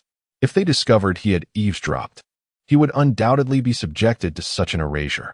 Naruto was resolute in his desire to remember the truth he had overheard. The fourth Hokage, hailed as a hero, was his father, and the previous Jinchuriki, Kushina, was his mother, both slain by the upper echelons of Konoha. Finding a suitable vessel for the tailed beast is no easy task. Otherwise, I would have replaced that brat long ago, Sarutobi remarked. It is precisely because Naruto is a fool that he is easy to manipulate. The Hokage should be pleased. A Jinchuriki is a double-edged sword, and for years, you have kept the villagers away from him, isolating him. Only a select few ninjas know of Naruto's origins, while your subordinates interact with him under the guise of goodwill, making you a hero in his eyes. For the village, such sacrifices are necessary. A Jinchuriki is far too dangerous and must remain within the Hokage's control. Kakashi, possessing the Sharingan, will continue to monitor him after graduation. Naruto has shown improvement recently. The Hokage continued. Are you not concerned about Kakashi betraying you? The masked man queried. Kakashi was once your comrade, Obito. I trust him as I trust you. He is aware of the truth, but dares not reveal it to Naruto, Sarutobi asserted, confident in his control over the situation. I will give Naruto a few more years. If he still cannot harness the Nine Tails, we can collaborate to instigate another Nine Tails rampage. With control over the Nine Tails, Konoha can reclaim its status as the foremost ninja village, the Hokage concluded. Pleasure in our cooperation, Hokage-sama. As a token of gratitude for Konoha's protection over the years, I will assist you in finding an exceptional vessel. Obito's voice brimmed with arrogance. Indeed, the world views him as a cornered dog, yet he sleeps soundly and eats well, protected by the Hokage even in wrongdoing. Why should such a person not be arrogant? The Chunin exams were imminent. During this period, you must remain compliant. The last time you instigated civil war in the Land of Rain. If you cause trouble again, I can offer no assistance, the Hokage commanded before departing. The outside world soon fell silent. As Naruto awaited the masked man's departure, that very voice echoed once more. Brat, I know you are not asleep. Do you naively believe the Sharingan cannot discern whether someone is awake? Obito sneered, pushing open the window. Scoundrel! Naruto, tears streaming down his face, could no longer contain himself and leapt from his bed. The erupting chakra seemed ready to unleash the Nine Tails, his eyes transforming into crimson vertical slits. His dreams, his life, his hopes shattered this night. All his efforts and love for the village felt like the most absurd joke. I will kill you. Naruto glared at the three Tomo, blood-red eyes, consumed by rage. The murderer of his parents stood before him. You should be grateful. Had I not arranged for the Hokage to speak with me tonight, you would never have learned the truth. Obito remained unfazed by the furious boy. Join me. In my eyes, the third Hokage and Konoha's worth pales in comparison to yours. That old fool is merely a self-righteous idiot who believes you to be worthless. Under my command, I can make you strong and aid you in your revenge. Obito extended a hand.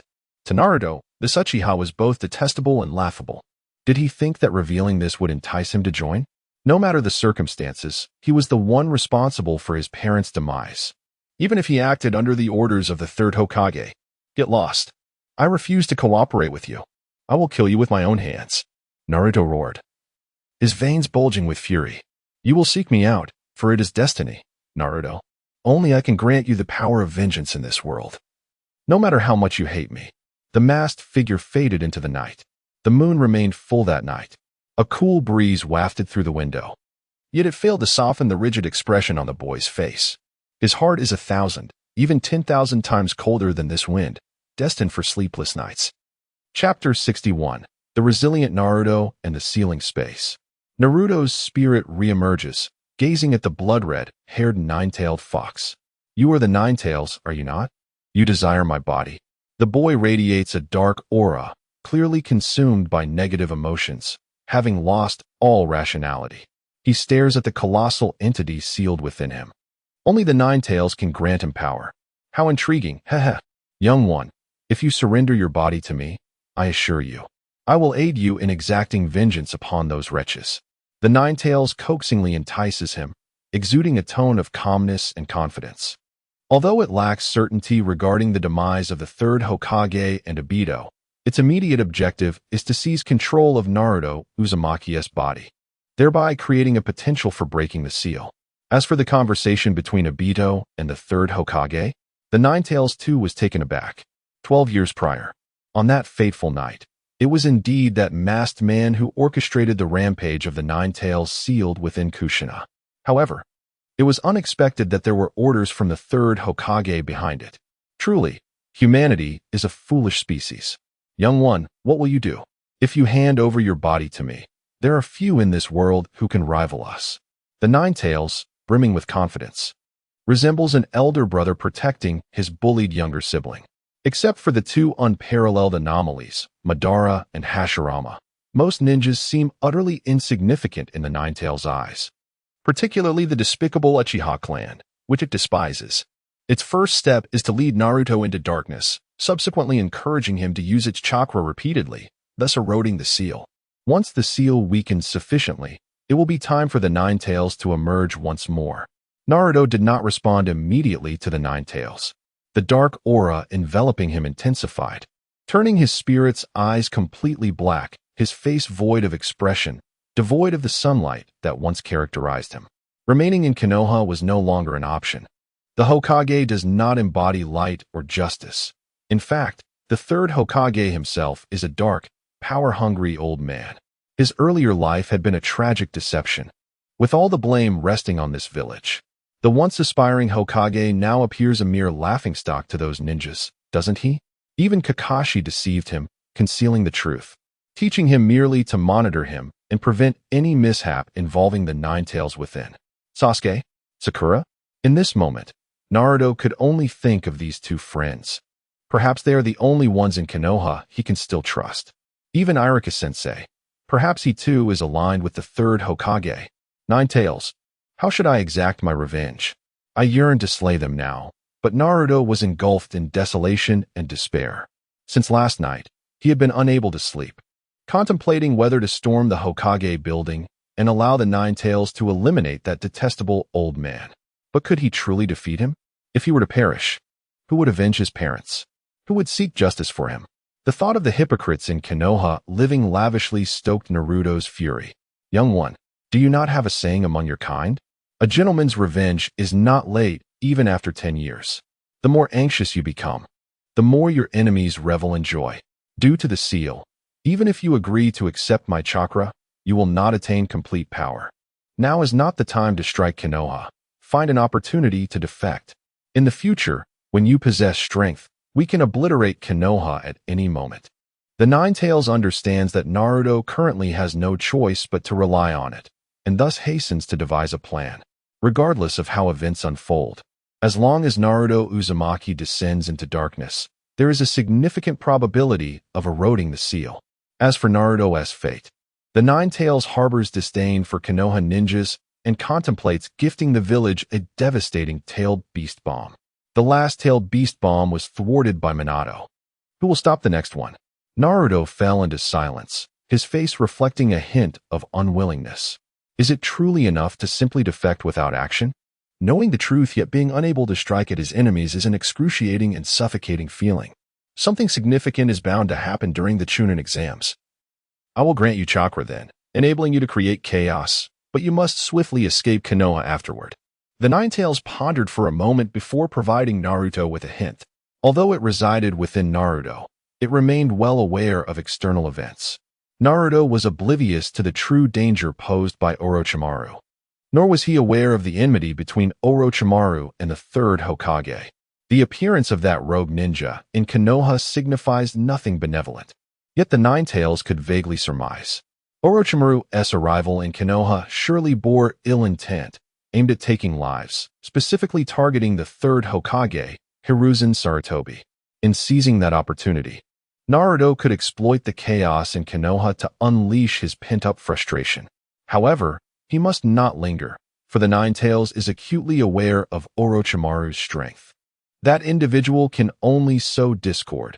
He cannot eradicate all the ninjas of Konoha, not to mention the hidden threats posed by Hanzo of the Salamander, the masked Uchiha, and the Sand Village. This chaos is beyond the scope of Naruto's current capabilities. Days pass one after another. Aside from the schemers Kabuto and Lin Xuan, no one is aware of Naruto's transformation. Kakashi is preoccupied with teaching Sasuke the Chidori and is currently absent from Konoha.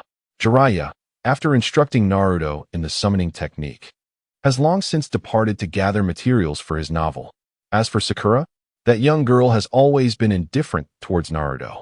How could she notice that he has been neglecting his training and sequestering himself at home? In truth, Lin Xuan is also unconcerned, even for the sake of revenge. Naruto would opt for restraint, choosing the path of defection. The darkened Naruto remains insufficiently powerful, so Lin Xuan harbors no worries about him taking any reckless actions. Even if Naruto wished for death, the Nine-Tails has no such desire. In Aichan, can we ensure a kill? In the hotel room, Konan reveals a hint of concern. To reassure her sister, Lin Xuan often elucidates the capabilities of their targets, especially when the enemy is an S-rank ninja. Danzo Shimura had once collaborated with Orochimaru, having grafted a cell from Hashirama to his arm. Due to the terrifying corrosive nature of Hashirama's cells, this arm, adorned with multiple Sharingan, is usually sealed, only being unsealed during critical battles. With those Sharingan, Danzo can activate a forbidden technique known as Izanagi. This technique can only be utilized by one who possesses both the powers of the Senju and the Uchiha. The existence of this technique effectively grants Danzo numerous lives to resurrect. Yet, this is not Danzo's ultimate trump card. His right eye is the Manjiki Sharingan he seized from Uchiha Shursui, and within that eye resides the most potent illusion, Kodoame Tsukumi. This technique can alter human memories and will, making it theoretically invincible. Its only drawback is the cooldown period, requiring at least 10 years before it can be activated again. As Danzo's most deeply concealed ace, he has kept Kodoame Tsukumi in reserve, only to be used in dire situations. This is precisely what concerns Konan. Even someone as formidable as Lin Xuan cannot be without vulnerabilities, and Jinjutsu is his Achilles heel. Kodoame Tsukumi is perhaps the most powerful Jinjutsu in the world, excelling in single-target control, even surpassing the infinite Tsukuyomi in this regard. After all, the infinite Tsukuyomi merely plunges humanity into eternal slumber, without the ability to modify memories or will. Chapter 62. The Annihilation of Danzo in this world.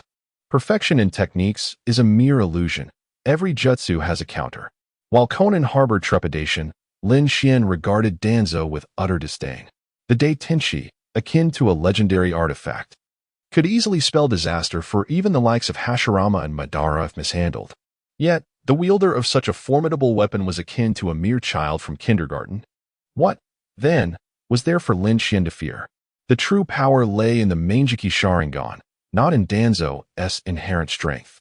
The meeting was set outside of Konohagakure, at an old base of the roots.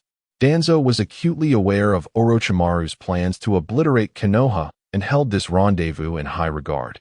Completely oblivious to the trap laid for him, Lin Xuan imparted a few final instructions.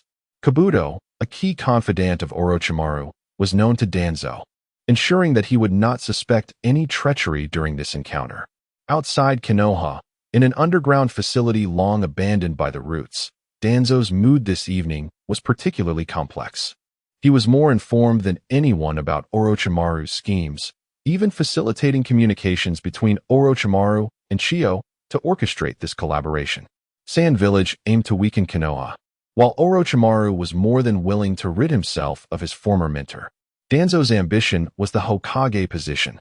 Each party sought to fulfill their desires. Envisioning a bright future for all, at least, that was the plan for now. At 70 years of age, Danzo, despite being in his twilight years, still harbored dreams of becoming Hokage, ruthlessly willing to sacrifice his fellow shinobi, including the esteemed Sarutobi Hiruzen, in pursuit of power. The roots remained indifferent during the Kyuubi's rampage, and they would not intervene now. Targeting the third Hokage brought Danzo immense satisfaction. However, where was Kabuto?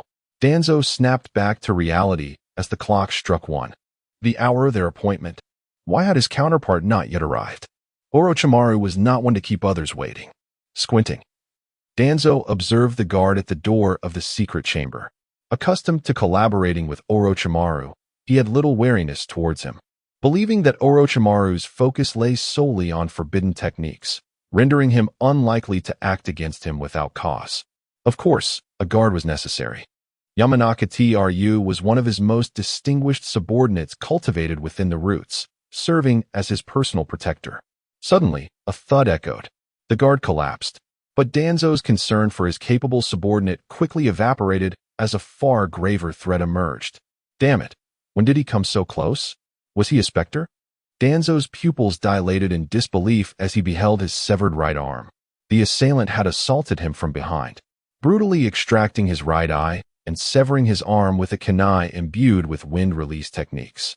The loss of his arm, infused with dozens of Sharingan from Hashirama's cells, was catastrophic. The Manjiki Sharingan, the embodiment of his power, was gone. For years, Danzo had kept these secrets to himself, yet his assailant seemed to know him intimately. Was this individual truly a ghost? How else could they have approached so stealthily? The only technique capable of such an ambush was the Flying Thunder God technique, invented by the second Hokage. However, both the second and fourth Hokage had long since perished, and even that technique required a spatial marker. Who could have possibly set such a marker on Danzo?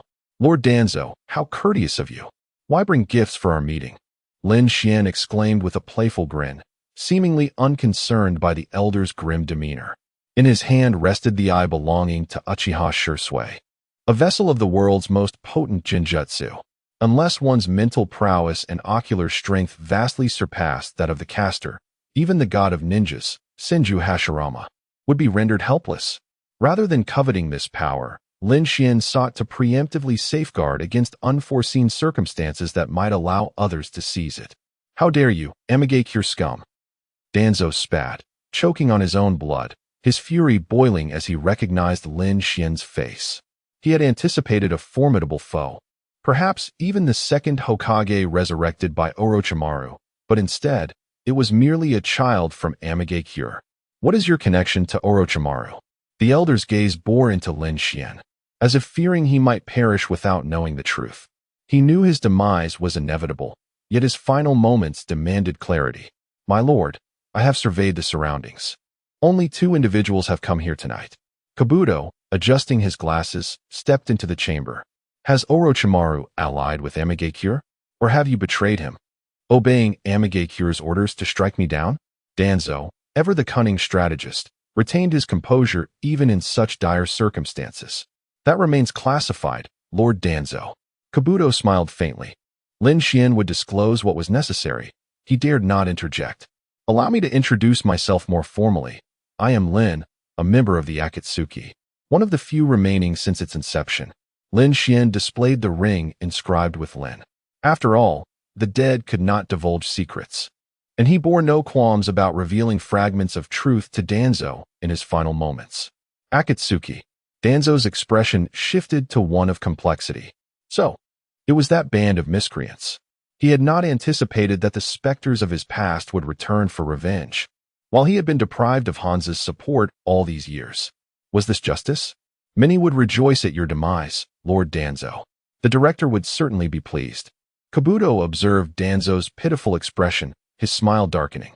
This was the man responsible for the death of the director, who had failed to recognize Kabuto in her final moments.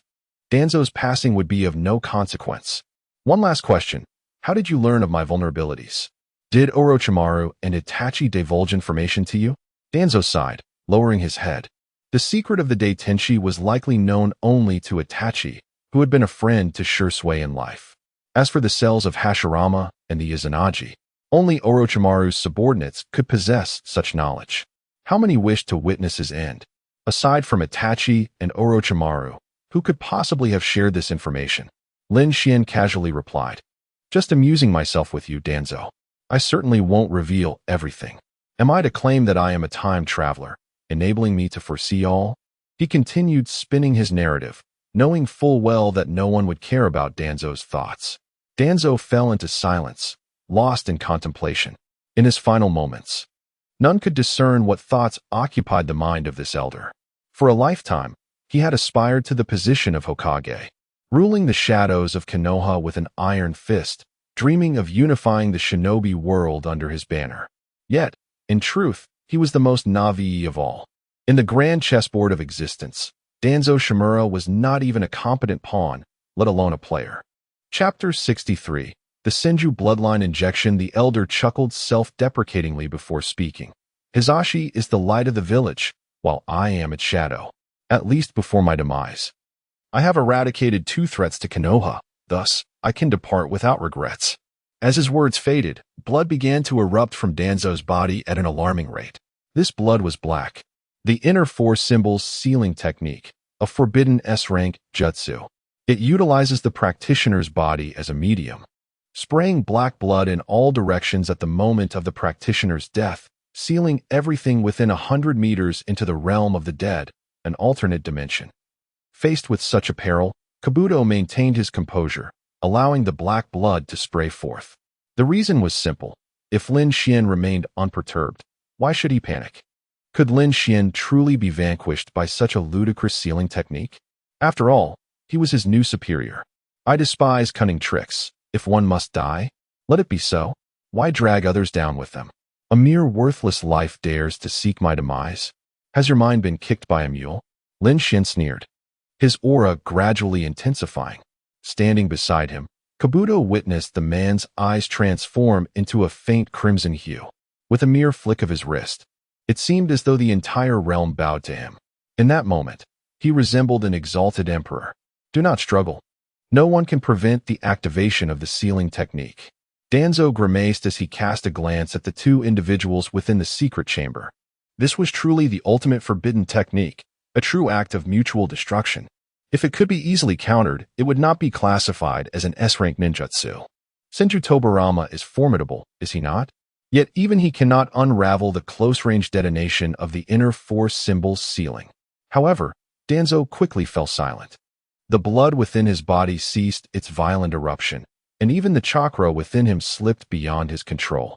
The divine is divine because it can command all, while you are merely a pathetic insect. Lin Xuan remained as indifferent as ever, as if his actions were insignificant. With the second stage of divine blood, he commanded elemental powers. Danzo, on the brink of death, found his meager self-destruct techniques utterly impotent. The time before the forbidden technique took effect was ample for Lin Xuan to obliterate that chakra. Lin Xuan. For the first time that night, Danzo seethed with rage at this rain ninja. Even with his last breath, he roared, his bloodshot eyes wide with fury. If Konoha had such an enemy, could it continue to exist? He had failed to eliminate this dangerous man. Saratobi Hizashi would soon accompany you to hell. You will not be lonely there. Farewell, Lord Danzo. Lin Xuan chuckled lightly, signaling to Kabuto to handle the aftermath. With approximately 2 minutes remaining, Kabuto could do anything he desired with the elder. As a superior, one must occasionally consider the feelings of subordinates. Moments later, Kabuto followed Lin Xuan out of the underground chamber. Although his hands were smeared with black blood, the young man appeared distinctly elated, his steps buoyant with excitement. His new boss was quite remarkable. In such a short time, he had successfully avenged Danzo. Is he dead? Inquired Conan, who had been waiting nearby. Danzo was, after all, an enemy of Akatsuki and a long-standing blood feud. Killing that scoundrel was also one of Conan's aspirations. Nagato would surely be pleased to hear this. Indeed, Lin Xuan nodded. He employed fire-release ninjutsu to obliterate the entire underground base, reducing the 2 corpses to ashes. Even the most astute ninja from Konoha would be unable to deduce who had acted. They could only speculate about potential suspects based on the advanced fire release technique. Uchiha Itachi's fire release was commendable, and of course, Uchiha Obito's was impressive as well. Saratobi Hizashi was renowned as a master of ninjutsu. His fire release skills were among the very best in the ninja world, but how could he possibly have acted against Danzo? Investigating the perpetrator was a task for Konoha's ninjas, which Lin Xuan did not concern himself with. Hidden mission completed. Eliminate Shimura Danzo. Acquired Senju Bloodline Injection. Senju Bloodline Injection. The injector awakens the bloodline of the Senju clan. Upon reaching level 15, the injector awakens would release. At level 25, Sage Mode is awakened. Without hesitation, Lin Xuan chose to inject it. He had previously sought Orochimaru to transplant Hashirama and Appo's S cells. The benefits this time would far surpass the last. Absorbing Senju Bloodline. Awakening would release, Awakening Sage Mode. Blood Chi 10, Constitution 40. Divine Blood Development Level, 5100. Current Lifespan, 3860. Having acquired would release and Sage Mode, Lin Xuan's proficiency in ninjutsu ascended to a new echelon. One could even say he resembled the peak of Senju Hashirama. His level remained at 26, which was somewhat regrettable. Due to Lin Xuan's considerable actions in incinerating the evidence, the regular Umbu arrived at the scene that night. Observing only the ashes, they could discern nothing. However, the disappearance of Danzo indicated clearly who was responsible. A powerful fire-release ninja had slain Shimura Danzo during their encounter. Saratobi Hizashi could find no leads, ultimately concluding it was either Uchiha Itachi or Uchiha Obito. The Chunin exams would proceed without much disruption. After all, most of Konoha's local ninjas were unaware of Shimura Danzo, and outsiders were even less likely to know. Thus, 5 days passed. The month-long period had concluded, and the Chunin exams commenced smoothly as anticipated. Kabuto deftly managed his dealings with Orochimaru, revealing no vulnerabilities, while Lin Xuan had Conan's paper clones monitor Naruto's recent movements. The darkened youth had not escaped Lin Xuan's grasp, remaining unusually docile. He used the identity of the masked man to provoke Naruto once more, even threatening him that if he did not join his ranks, he would directly kill Uchiha Sasuke and Haruno Sakura. In such a desperate situation, Naruto could only shoulder everything alone, solidifying his resolve for rebellion and vengeance. Konoha must be destroyed. That masked man must be eliminated. Sasuke and Sakura were under his protection. At noon, at the examination venue, Saratobi Hizashi sat in the center of the viewing platform, accompanied by Chiyo, the acting 5th Kazekage. Chiyo was also a relic from his era. Who would have imagined that Tsunegakure would have fallen so low that she was compelled to assume power? Oh, Lord Kazekage. What a rarity. You must be weary from your travels. Saratobi Hizashi greeted her with a gentle smile. Both leaders had their own guards nearby. Not at all, fortunately. The venue is in Konoha. Although you are still young, it must be tiring for you to attend this event. Perhaps it would be wise to determine your successor soon. Chiyo replied leisurely. Since you have emerged from retirement, why not take on the mantle of 5th Kazekage? Saratobi Hizashi chuckled amiably. This position should go to the younger generation.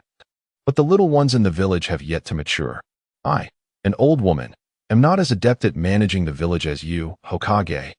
Chiyo subtly ridiculed Saratobi Izashi. You mock my retirement and return.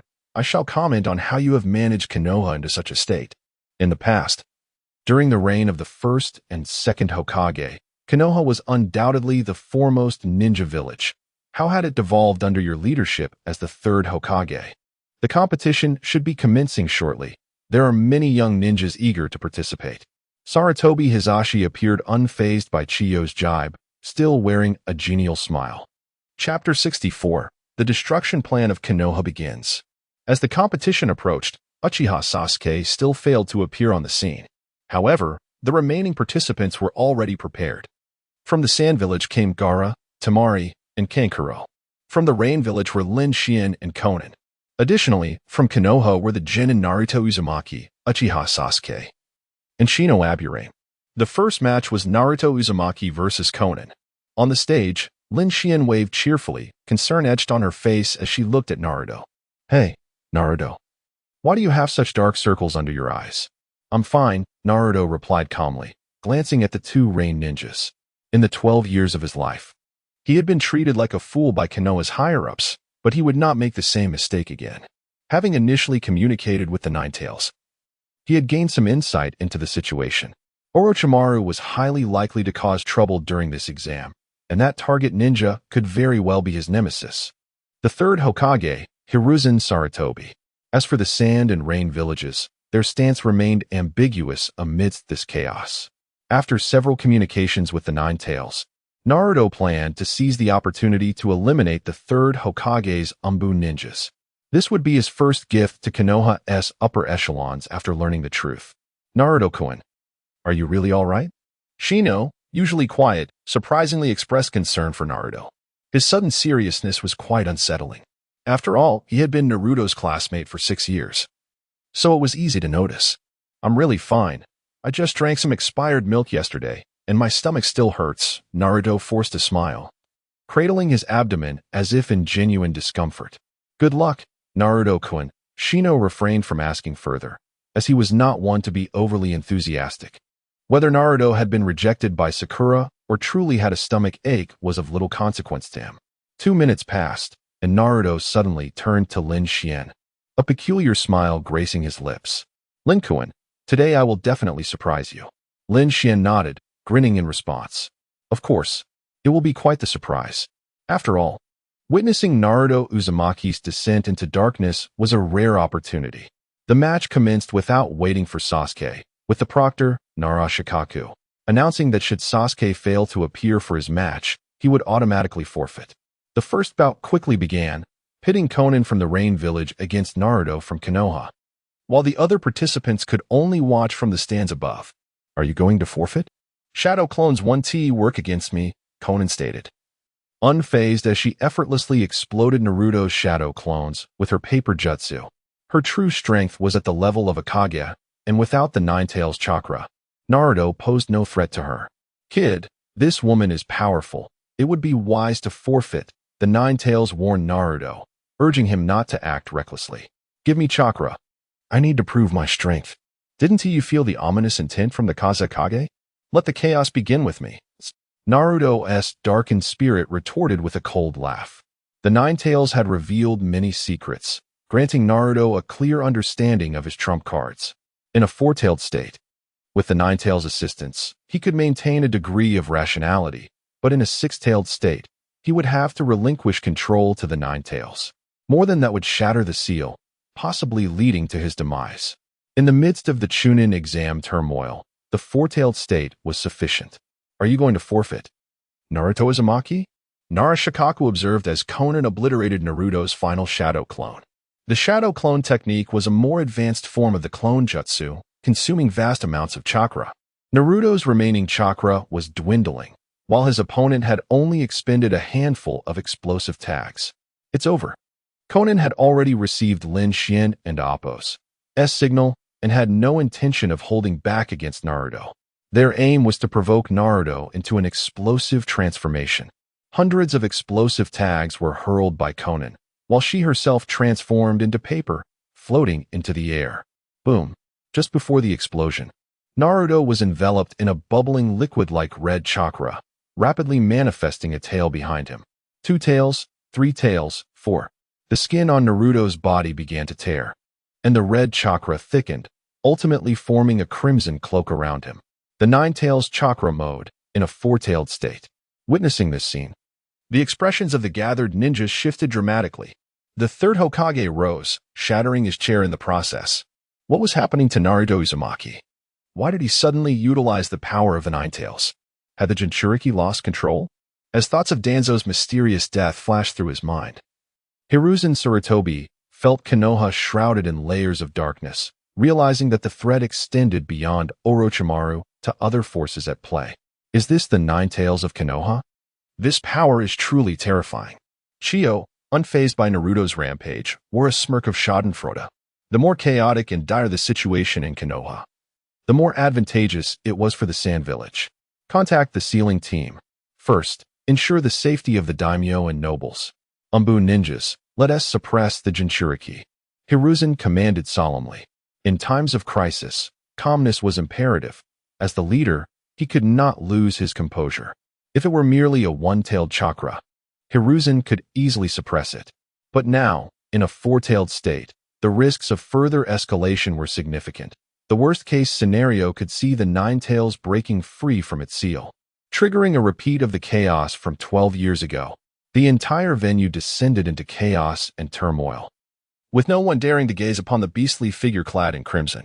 Especially those who had experienced the 9 tails rampage firsthand felt their legs weaken at the sight of this malevolent chakra. Hokage-sama, we cannot allow you to destroy everything. An ominous voice rang out as a Konoha ninja drew a kunai against Hiruzen's throat. The sinister tone could only belong to his former student, Orochimaru. Chio-sama, let the plan commence.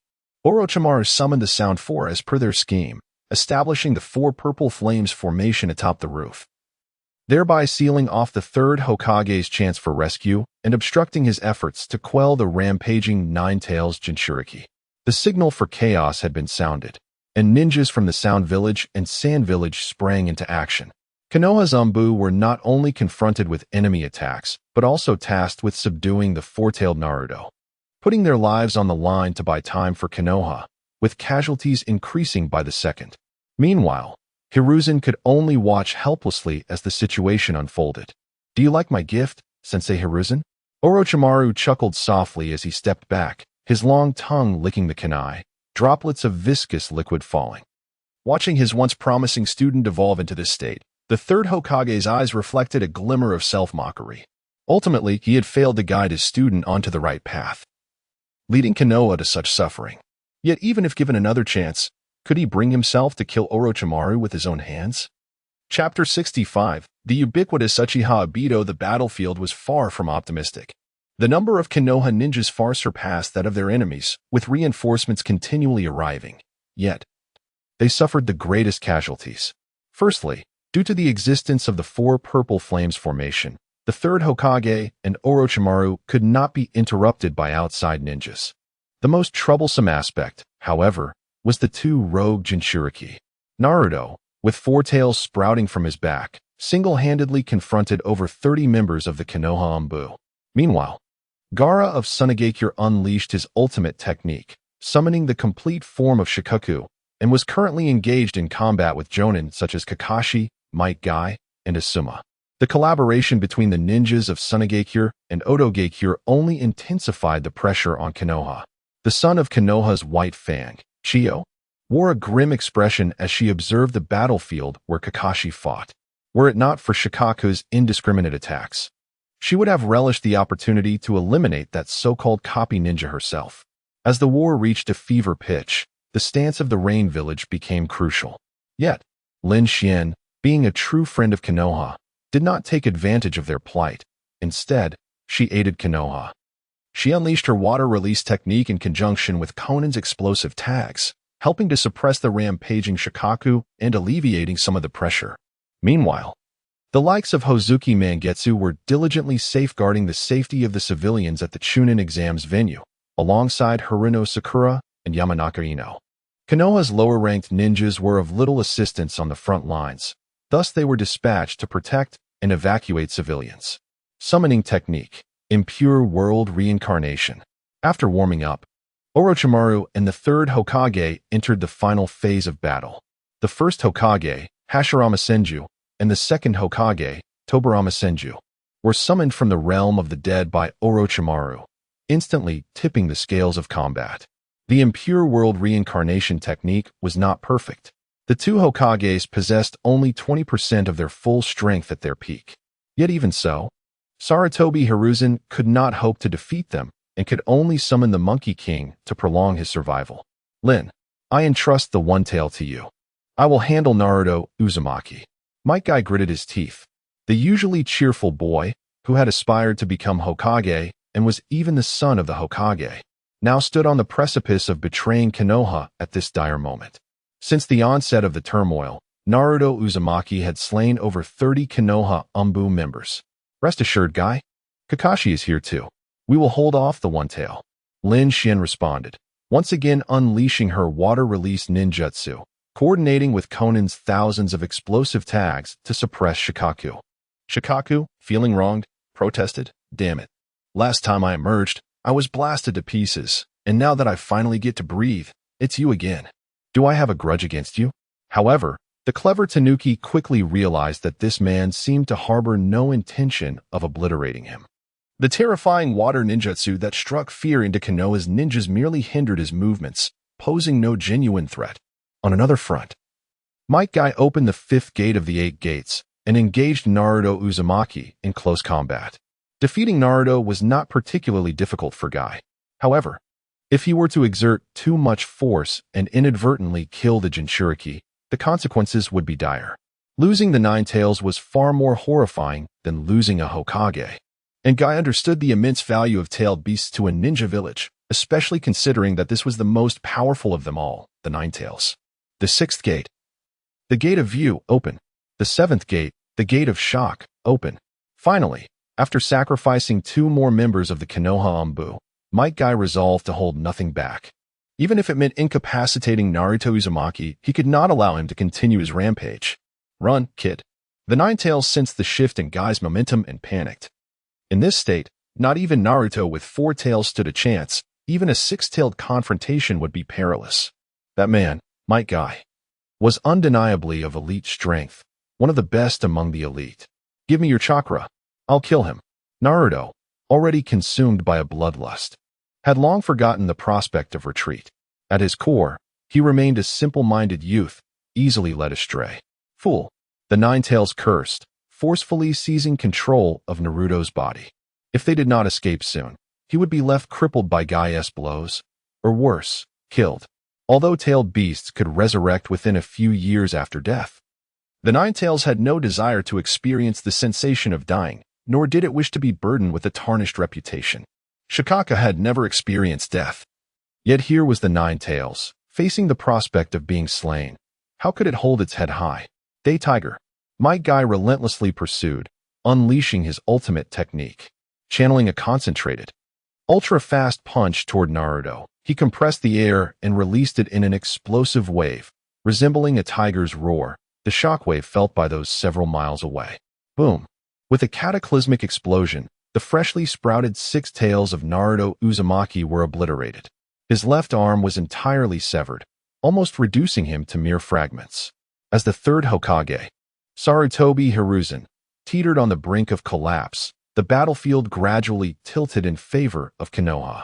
The Jinchuriki, Naruto Uzumaki, lay gravely injured and unconscious, and Shikaku, unable to withstand the pressure, finally retreated back into Gaara.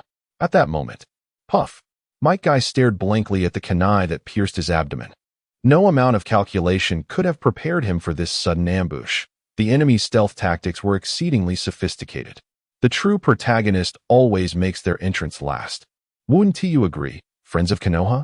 The masked man sneered, effortlessly kicking the injured Might Guy away. Uchiha Bido. The Konoha ninjas quickly recognized this S-rank rogue ninja from the wanted posters. Indeed, calamity never comes alone. Konoha was experiencing a day of utter misfortune, with all manner of foes seeking to strike. Obito, what do you intend to do? Kakashi queried cautiously, hastily rescuing the severely injured Might Guy. Even if Obito had once been a comrade, he He was now an enemy to Konoha and thus an adversary to Kakashi. Eliminate this traitor. Be wary of his intangibility. Take him down. Many clans voiced their concern, including Hayashi Hyuga, the clan leader of the Hyuga clan, and others. The venue of the Chunin exams was of utmost importance, directly involving the Hokage, and Konoha's reinforcements would soon arrive. A swarm of ants, unworthy of my effort. Uchiha Obito grinned malevolently. He held the unconscious Nine-Tails Jinchuriki, Naruto Uzumaki, and turned to leave. Suddenly, black-clad figures emerged from below the earth, leaving Obito to hold the rear. We cannot let the Jinchuriki escape. Pursue. Narashikaku frowned, issuing a decisive command. In the absence of the Hokage, he assumed temporary leadership among the ninjas, known for his tactical brilliance. And Kakashi and others readily complied with his orders, even Hayashi Hyuga included. A strange laugh emanated from beneath the black-clad figure's mask. The ever-present Uchiha Obito had once again orchestrated a misfortune for himself today. One of his clones had just helped suppress Shikaku, while another had transformed into Uchiha Obito to abduct Naruto, and his true self disguised as Obito remained behind to cover their retreat, suppressing Konoha, deceiving Konoha, and playing with Konoha. By the end, Konoha would still express gratitude, venerating him as a guest of honor. Such is the wondrous and fantastical nature of this world. It's not that I target anyone. I'm merely stating, all present here are utterly useless. Chapter 66. The Death of Sarutobi Hiruzen. Magnetic Release, Sand Gold Burial. As dozens of elite shinobi from Konoha charged toward him, Lin Xuan decisively unleashed an expansive sand gold ninjutsu. To maintain the secrecy of his identity, he refrained from employing physical techniques. 8 trigrams. Return Heaven. Hyuga Hayashi, the esteemed clan leader of the Hyuga clan, established a defensive barrier centered around himself, carving a path through the surging wave of sand gold. The stakes were high, for the fate of the Jinchuriki was at hand, and each ninja exerted their utmost effort, allowing for no errors. Body Flicker Technique. In the distance, Yamashiro Aoi completed his hand seals, only to immediately cough up blood and collapse into unconsciousness. This scene added to the growing anxiety among Kakashi and his comrades. The subordinates of Uchiha Obito were astonishingly powerful, which explained their role in holding the line. Water Release. Water Dragon Bullet Technique. Fire Release. Fire Dragon Bullet Technique. Wind Release. Great Breakthrough. The ninjas surged through the sand gold, disregarding the principles of combat as they launched an all-out attack on their adversaries. Those who stood before me deserve commendation. But this is where it ends. Wood Release. Advent of the Tree Realm. Lin Xuan took a deep breath, feeling a significant portion of his energy dissipate. And he would not hold back against the Konoha shinobi this time. It is often said that true feelings are revealed in times of adversity. If he did not force Konoha into a genuine predicament, how could he earn their greater trust? Lin Xuan's shadow clone swiftly led Konan to safety, while the Konoha ninjas were not so fortunate. Trees grew at an astonishing rate, soaring past 20, then 30 meters, ultimately reaching a staggering 50 meters, effectively blotting out the sun. This expansive area was not merely aimed at a handful of elite shinobi. It nearly engulfed 1/5 of the entire Konoha village. From a height of 1,000 meters, one would observe the center of Konoha transformed into a vast sea of green. This was not mere ninjutsu. It was a miracle. Hyuga Hayashi could only muster 2 thoughts in his mind: MMP and what the hell. A ninja of such caliber mingling with Uchiha Obito, wielding the first Hokage's Wood Release, today had indeed turned surreal. Father, clan leader, hundreds of meters away, amidst the ruins of the Chunin exam venue, the members of the Hyuga clan grew increasingly anxious. What would happen to the clan if Hayashi were to meet his demise? The eldest daughter, Hinata, was only 12 years old. Hayashi was indeed in peril. Even for the sake of completing his mission, Lin Xuan would not spare this man. Hayashi was not the only casualty. It would be unjust for others to suffer while he alone perished. If someone could hear Lin Xuan's inner thoughts, they would likely kneel and weep, pleading for such fairness to be spared. Yamashiro Aoi was slain. His own ninjutsu had backfired on him. In a critical moment, he was unable to escape and was pierced by the wildly growing trees, leaving him riddled with holes. Hayashi met a similar fate, but with greater cruelty. As his head and body were severed, and even his limbs were dismembered, many others fell victim as well, with shinobi from Sunagakure and Otogakure unable to evade their doom.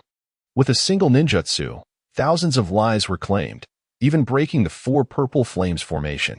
Compared to the wood release of the black-clad figure, the first Hokage resurrected by Orochimaru seemed like a mere counterfeit, leaving both Orochimaru and Sarutobi Hiruzen utterly bewildered. Your experiment? Sarutobi Hiruzen gasped, inquiring. No, Orochimaru replied darkly, casting a wary gaze at the black-clad figure. A ninja capable of wielding such formidable wood release should not be an obscure individual. Yet he found himself unfamiliar with this one. At that moment, Kabuto appeared. Master, that individual is a subordinate of Uchiha Obito. Upon hearing Kabuto's explanation, Orochimaru's complexion shifted between shades of green and purple. The mantis stalks the cicada, unaware of the Oriole behind. Had Uchiha Obito set his sights on him?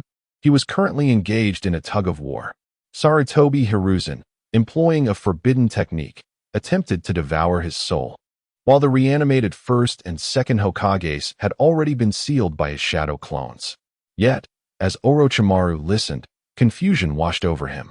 Obito had already departed with Naruto Uzumaki, leaving behind only a black-clad figure who had yet to make a move against him.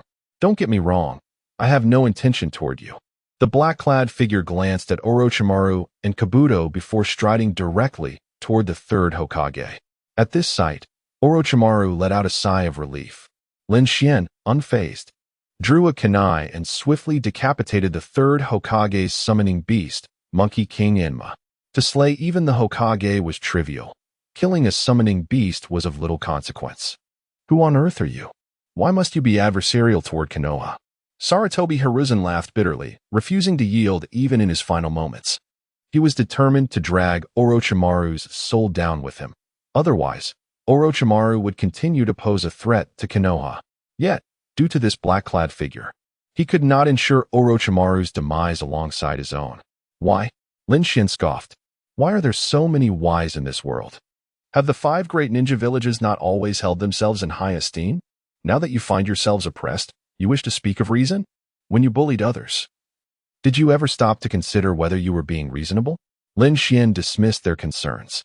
Whether he appeared or not, the death of the third Hokage was inevitable. Were it not for the generous rewards of this mission, he would have been disinclined to personally take down this old dog. Despite Shimura Danzo's many misdeeds, Hiruzen, who had protected him, was hardly better. Ha ha ha, you are indeed right. Quickly, eliminate this old man. Be cautious. Delay may bring unforeseen changes. Orochimaru laughed heartily, urging the black-clad figure to act quickly. He was desperate to escape the grip of Sarutobi Hiruzen, who clutched his soul. Wishing to sever ties with the detestable old man who was intent on mutual destruction, the body flicker technique was meant for the physical realm. But against this S-rank sealing ninjutsu at the level of the soul, Orochimaru found himself utterly helpless. Were it not for the third Hokage's frail age, Orochimaru might have truly found himself in dire straits this time. Farewell, Hokage-sama. Lin Xuan slightly lifted his mask, revealing a youthful, fair face. While his kunai pierced through Sarutobi Hiruzen's heart, the clean smile of the young man was refreshing as spring air. The third Hokage's eyes bulged wide in disbelief, staring incredulously at the unfolding scene. This was the same man who had previously aided Konoha in quelling the rebellion. This was the same man who had repeatedly claimed to be a friend of the village. Is this how you conduct yourself? If the gaze of hatred could kill, Sarutobi Hiruzen would have slain Lin Xuan hundreds of times over in those fleeting moments. Orochimaru was insignificant. It was Lin Xuan, this shameless scoundrel, who posed the true threat. What are you staring at? Did I owe you money or abduct your daughter? Lin Xuan retorted disdainfully. He shoved the old man aside and stomped on his corpse twice in frustration. This man, who had held power in Konoha for decades, had witnessed the village's pinnacle and single-handedly led it into darkness. If he had been ruthless enough to eliminate Orochimaru, if he had resolved the issues with Danzo and the Roots early on, if he had not followed the second Hokage's orders to target the Uchiha clan, if he had intervened to prevent the higher-ups from executing White Fang, if he had seen through the deeply disguised Lin Xuan, Would Konoha be in its current state? Main task, Land of Fire Arc completed. Side task, Burning Will completed. Rewards have been issued. Acquired Divine Garment, rare. Turning away, the black-clad figure re-equipped his mask. Orochimaru could not discern his expression, yet he knew that at this moment, the figure was reveling in triumph. For after trampling the Hokage's corpse, he began to hum a cheerful tune. Invincibility is so lonely. The figure cloaked in black departed leisurely, leaving behind a disheveled Orochimaru and his subordinates, caught in the tumultuous wind. Is there anyone so pretentious as to behave in such a manner? Although it must be said, you do possess the credentials to act so. Chapter 67, Naruto's Choice, Joining Akatsuki. The war has reached its conclusion. Amidst the chaos, Orochimaru has vanished, while Chiyo and Gaara have fled from Sunagakure. Konoha has suffered devastating losses. The third Hokage has perished, the Jinchuriki is missing, and numerous high-ranking officials and ANBU members have sacrificed their lives. The village center has transformed into a sea of trees, engulfed in verdant waves. Meanwhile, kid, join me. Only I can grant you the power of vengeance. In a hollow tree, the masked man gazes mockingly at the severely wounded youth. Using the Nine-Tails chakra comes at a price. Naruto Uzumaki now feels an overwhelming fatigue coursing through his body. Even the slightest movement is a struggle. I refuse. After 2 minutes of silence, Naruto ultimately does not yield. This scoundrel is the one responsible for his parents' demise. Stubborn, aren't you, Naruto? In this world, there are only eternal interests, not eternal enemies. Do you not wish for revenge? The masked man sneers. Kid, perhaps you should temporarily submit, at least survive for now. Even the Nine-Tails within him seems to echo the masked man's sentiments. Naruto finds himself in deep contemplation. He suddenly begins to understand Sasuke's demeanor. Why he always wears a cold expression, seemingly devoid of affection.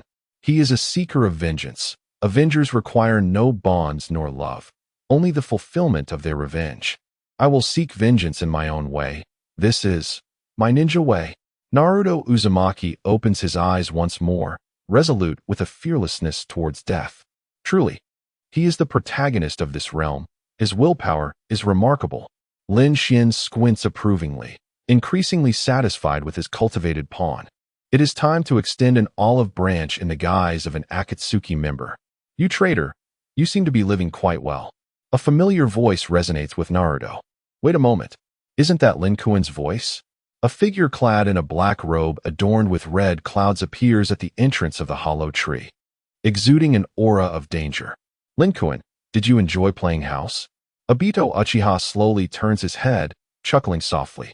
Even Naruto, lacking in wit, realizes the connection between the two. Of course, why wouldn't I be happy? After all, Naruto and I are friends, brothers of different parents. Please hand him over to me. Lin Xuan provocatively gestures with his finger. Naruto notices the masked man's furious glare, seemingly wary of Lin, and refrains from attacking. Naruto, do you wish to join Akatsuki? It is not a benevolent organization. Sooner or later, you will betray it just as I did. Obito glances at Naruto.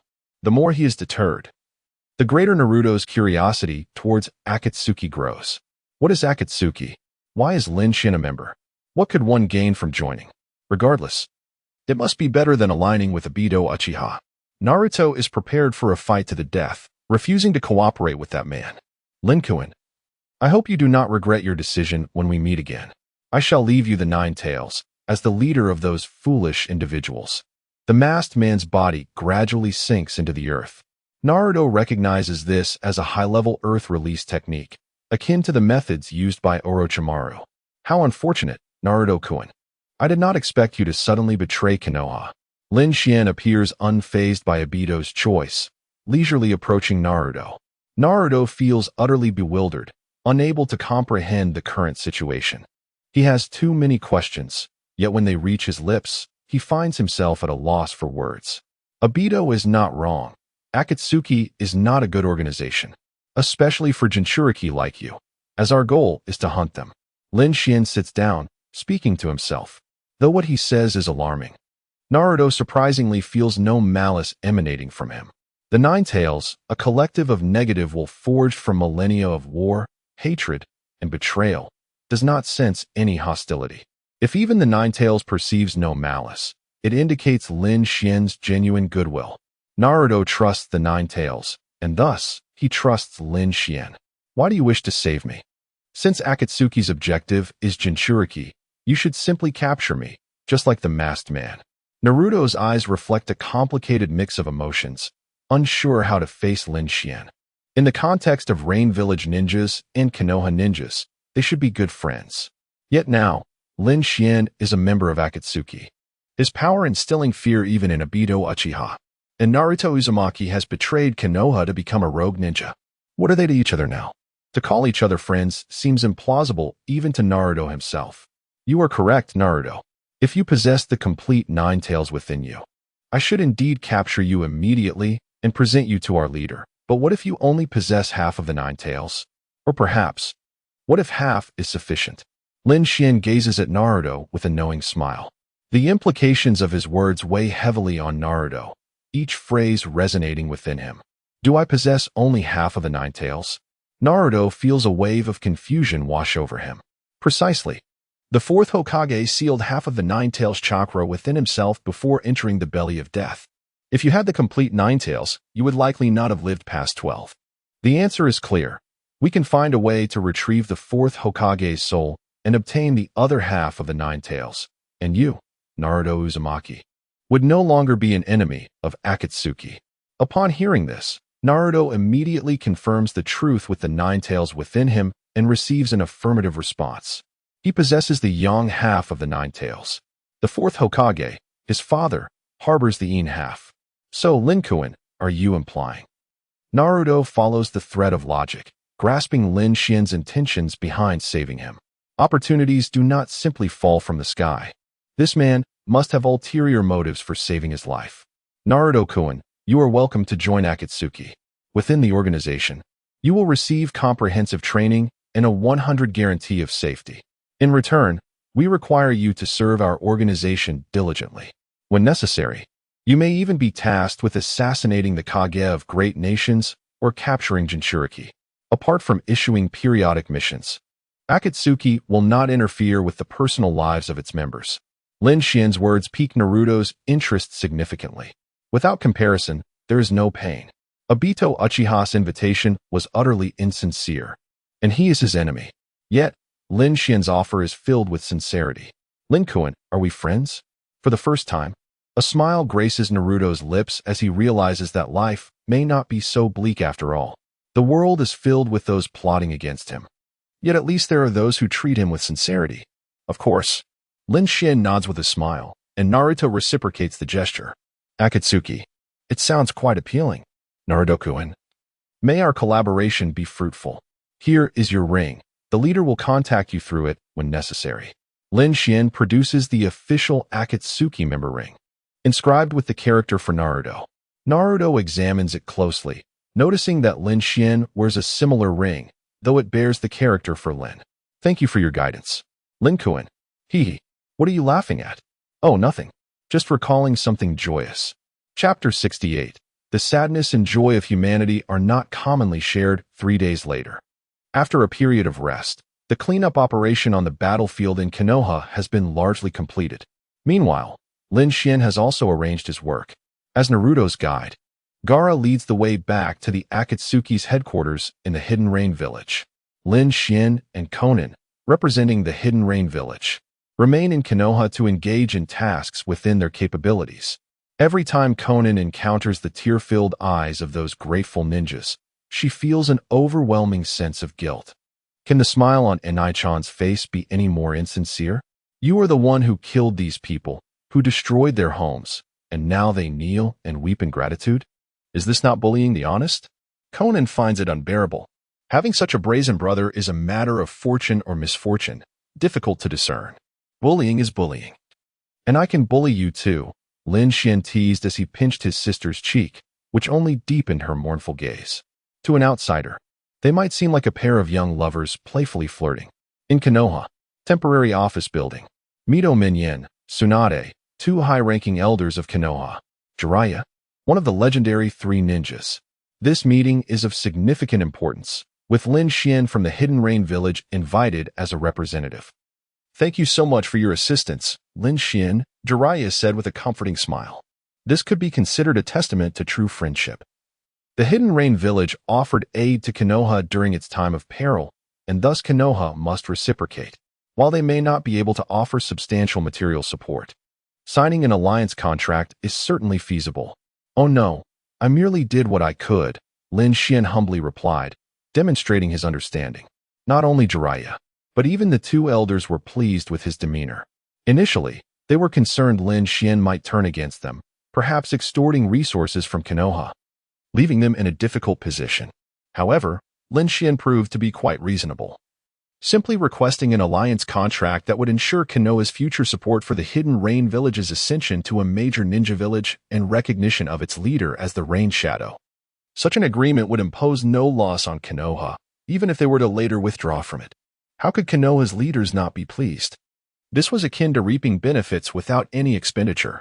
"This young lady seems somewhat familiar," Jiraiya remarked, observing Conan, who had transformed into a 16-year-old girl and wore a mask.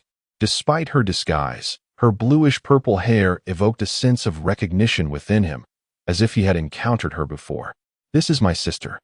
It's our first time in Konoha," Lin Xuan casually explained. Jiraiya did not dwell on it, quickly steering the conversation back to business. The alliance treaty between the two villages encompasses the following points. In times of trouble, Konoha will assist the Hidden Rain, and vice versa. Ninjas from Konoha and the Hidden Rain must not engage in private combat. When the first Rain Shadow emerges, Konoha must acknowledge their position. As Akatsuki is a treacherous organization that betrayed Hanzo the Salamander, Konoha must assist in its eradication.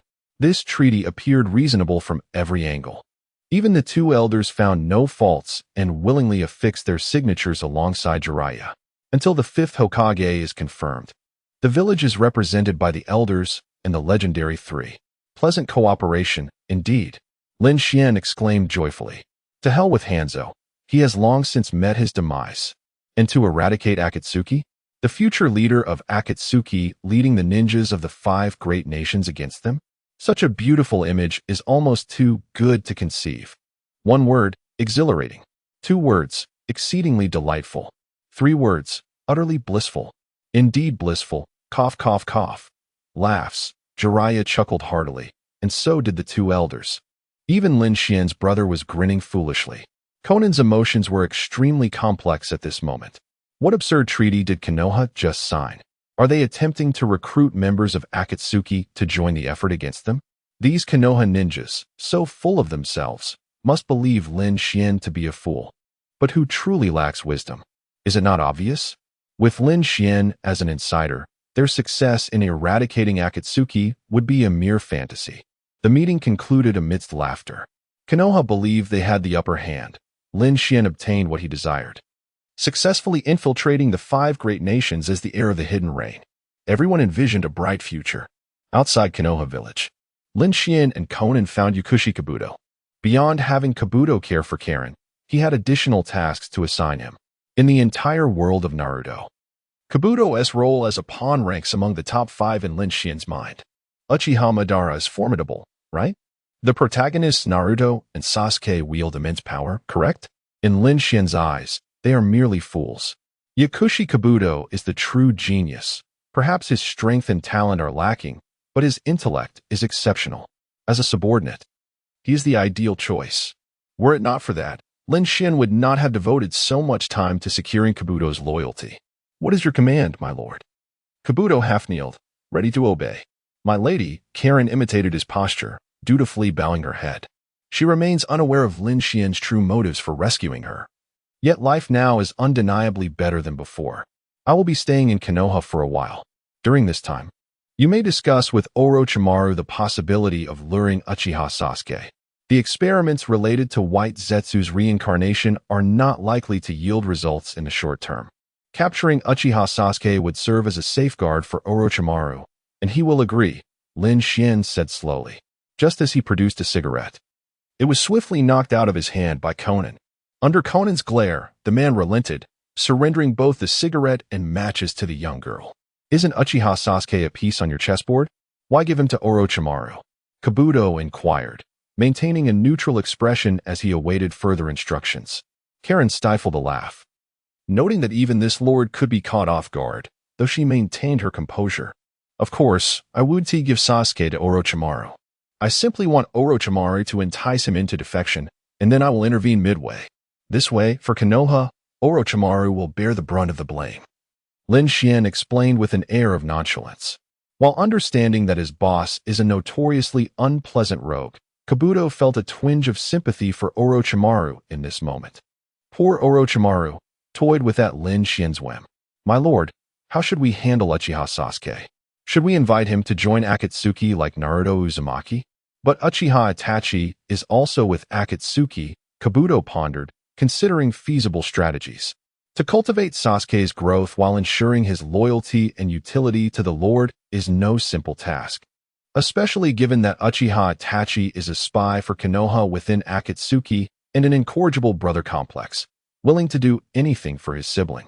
The thought of having Sasuke and Itachi as colleagues within Akatsuki is one Kabuto dares not entertain. Kabuto, do you consider Sasuke our friend? Lin Xuan posed the question with a mischievous smile. Sasuke is not a fool like Naruto. He is far more pragmatic. He does not require friends. Only the power to exact revenge on Uchiha Itachi. Kabuto contemplated what he perceived as the essence of Uchiha Sasuke. Sasuke is a child with a fondness for sweets. So let us indulge him with candy. It is needless to say that even if he were to join the Akatsuki or become a host at a brothel, he would do so without hesitation. The wisdom of adults is profound. Listening to the unscrupulous dialogue between the boss and his subordinates, Conan felt her values shatter. Oh, how wicked this brother of hers is.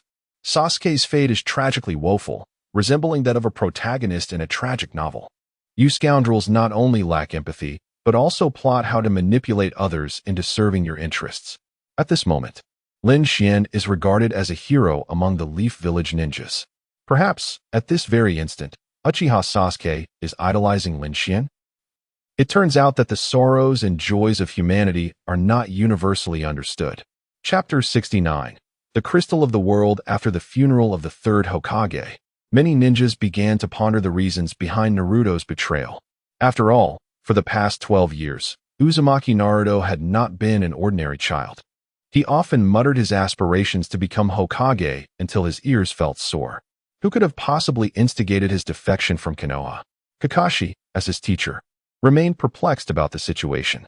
However, the investigation yielded some results. The nefarious deeds orchestrated by Hiruzen Sarutobi over the years, along with certain clandestine documents and intelligence, were discovered within his residence. Jiraiya, preoccupied with his travels and writing, was utterly unaware of these matters. Upon witnessing the dark and rotten side of Sarutobi, the image of a good teacher he had held on to crumbled instantly.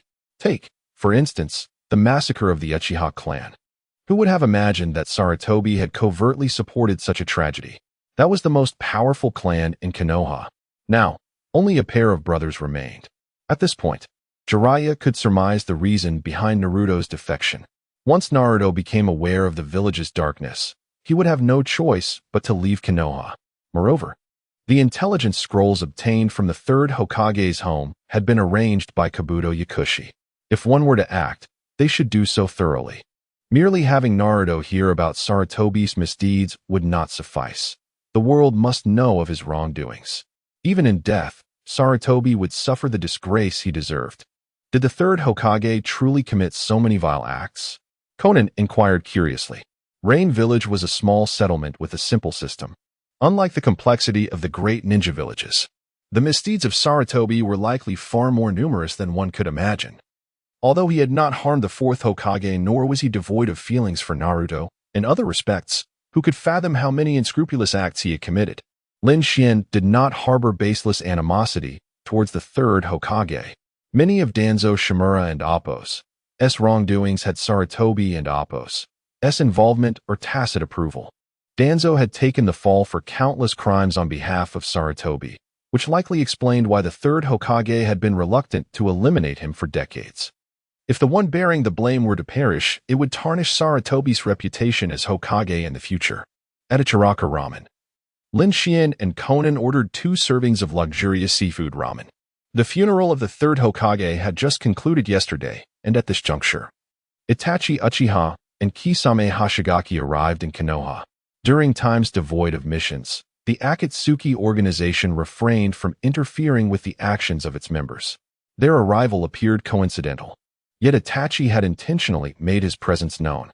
He informed Konoha's higher-ups that he was still alive, thereby discouraging any ill intentions towards Sasuke. Quite the coincidence, Mr. Itachi. Mr. Kisame, enjoying some ramen? Lin Xuan waved. The newly arrived Kisame and Itachi exchanged glances before entering the ramen shop. Their distinctive attire was conspicuous. Yet it seemed the ninjas of Konoha remained unaware of the Akatsuki's infiltration. The villagers were preoccupied with reconstruction efforts or undertaking missions. Lin Xuan, you certainly are enjoying yourself. The 5 great nations are currently very concerned about you. The heir of Rain Village, Kisame remarked, rubbing his hands together, his tone neither warm nor cold. Although he was an underling of Lin Xuan, he still needed to maintain a facade of unfamiliarity. Senpai, I heard you lured away the Jinchuriki of the Nine Tails? Itachi stated in a low voice. Unlike others, he was fully aware of Naruto's whereabouts. The Jinchuriki was currently in the Akatsuki's base in Rain Village, under the watch of Ao. It wasn't exactly abduction. I was startled when Naruto suddenly defected after whatever Obito told him. After that, I tracked him down and retrieved the Jinchuriki from Obito. Lin Xuan spoke casually. Itachi maintained a facade of calm, but inwardly condemned Obito for his reckless actions. Not only was Obito a traitor to the Akatsuki, but he was also a traitor to the Uchiha clan. Itachi had once held high hopes for Naruto. Yet due to Obito's interference, Naruto had now become his adversary and, by extension, Konoha's foe. Itachi contemplated whether to use his mastery of Kodo Amatsukami against Obito. As the latter's threat level was escalating, the four did not converse for long. Lin Xuan's current public identity was that of an enemy of the Akatsuki and the designated future leader of Rain Village, necessitating discretion in their gathering. As anticipated, Itachi and Kisame encountered Kurenai Yuhi, Kakashi Hitaki, Asuma Suritobi, and Might Guy while preparing to leave Konoha. A fierce battle ensued, yet there were no fatalities. Kakashi, having been struck by Itachi's Tsukuyomi for 3 days and nights, fell unconscious afterwards and was admitted to Konoha's ICU. Itachi had successfully conveyed the information of his survival, prompting Konoha to recognize the looming threat posed by the Akatsuki. Subsequently, Sasuke Uchiha arrived upon hearing the news. He had been deeply concerned about Naruto, but upon learning of Itachi's return, thoughts of revenge consumed him. After 5 years, the brothers were reunited once more. Sasuke unleashed Chidori only to be thoroughly bested by Itachi, even succumbing to its Tsukuyomi himself. The number of hospitalized individuals increased by 1. Itachi and Kisame departed from Konoha. How are things progressing on Orochimaru's side? Lin Xuan inquired of Kabuto regarding Sasuke Uchiha. The White Zetsu experiment continued as planned, and the task of inducing Sasuke's defection had been entrusted to the Sound Ninja, now joined by Jinmatsu. Kabuto replied with his head lowered. Jinmatsu's lifespan is nearing its end. He hopes to assist Lord Orochimaru in completing one final task before he dies. Despite Naruto's defection, the storyline appeared unchanged. However, this time, the team dispatched by Konoha to search for Sasuke did not include Naruto. One could only wonder how Haruno Sakura would feel. With both Naruto and Sasuke having defected and unwilling to involve her, Lin Xuan anticipated her expression upon receiving the news. With a hint of mischief, he promptly issued a new order. Continue to stay close to Orochimaru. I will summon you when necessary. Now is not the time to sever ties. Kabuto retained a semblance of respect and emotion towards Orochimaru but dared not disobey Lin Xuan's command. It seemed that Lin Xuan did not intend to eradicate Orochimaru entirely. Perhaps he even contemplated recruiting him as a subordinate. Side quest. The darkness strengthens threefold. Completed. Rewards distributed. The reward was the crystallization of the world of Naruto, granting its possessor dominion over this realm. Nevertheless, Lin Xuan had no immediate plans to depart this dimension. He intended to conquer it thoroughly before considering the next world in the cycle space. Side quest. The Descent of White. Task description. Acquire Hyuga Hinata's loyalty. Progress. 25-100. Task difficulty. Difficult. Reward, Otsutsuki bloodline injection. With Naruto and Sasuke ensnared in Lin Xuan's schemes, Hinata Hyuga would not escape scrutiny either. Compared to corrupting Naruto, leading Hinata astray would be far simpler, given her inherently timid disposition. His previous inaction stemmed from being preoccupied with other matters. Now that he had resolved those, it was time to turn his attention to Hinata. After all, she possessed the Tenseigin, a dojutsu of equal caliber to the Rinnegan. Such power was enough to pique even Lin Xuan's interest.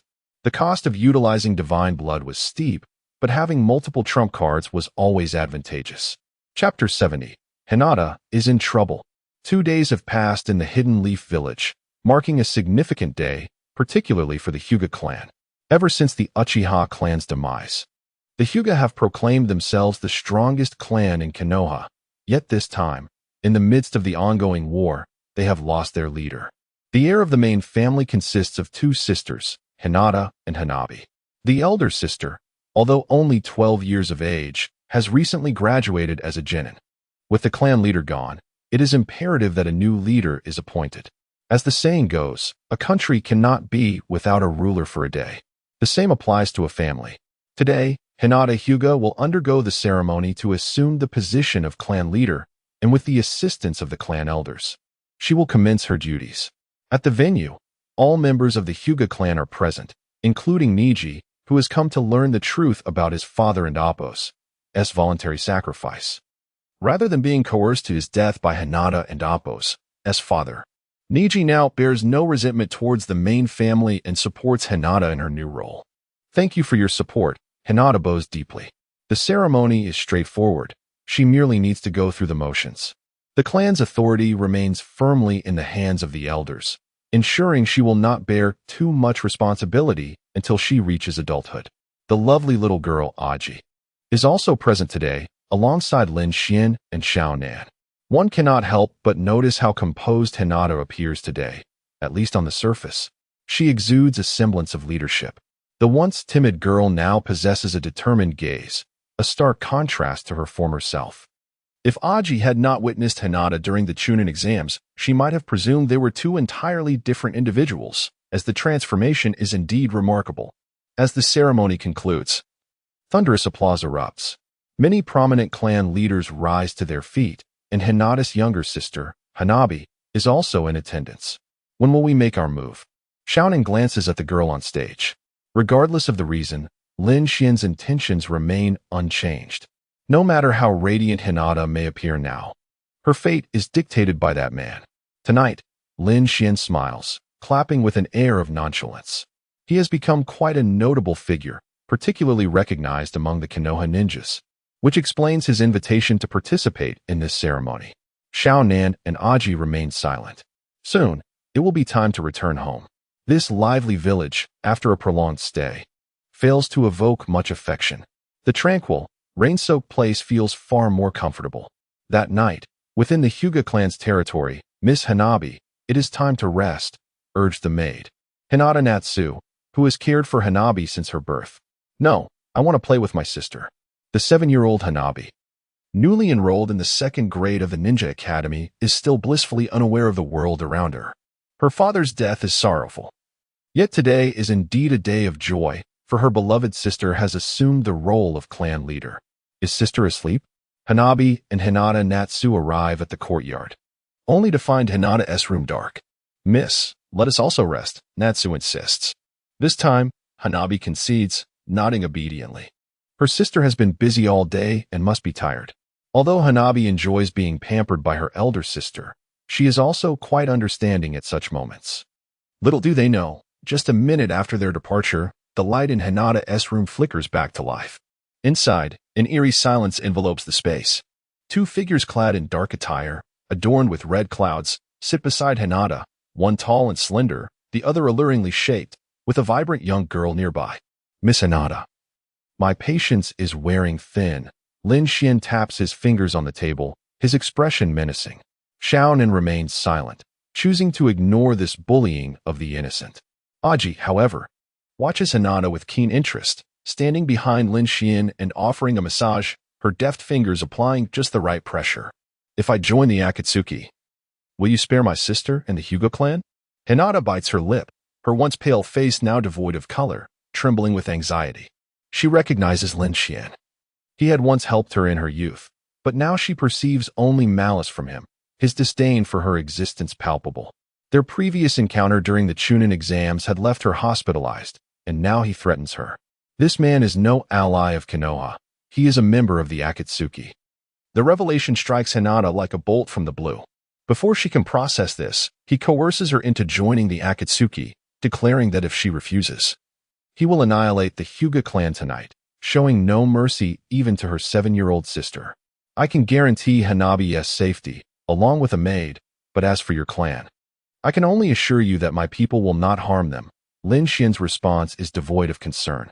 He is entirely unfazed by the possibility of Hinata's refusal. Hinata clutches her clothing tightly. Does she have a choice? Not at all.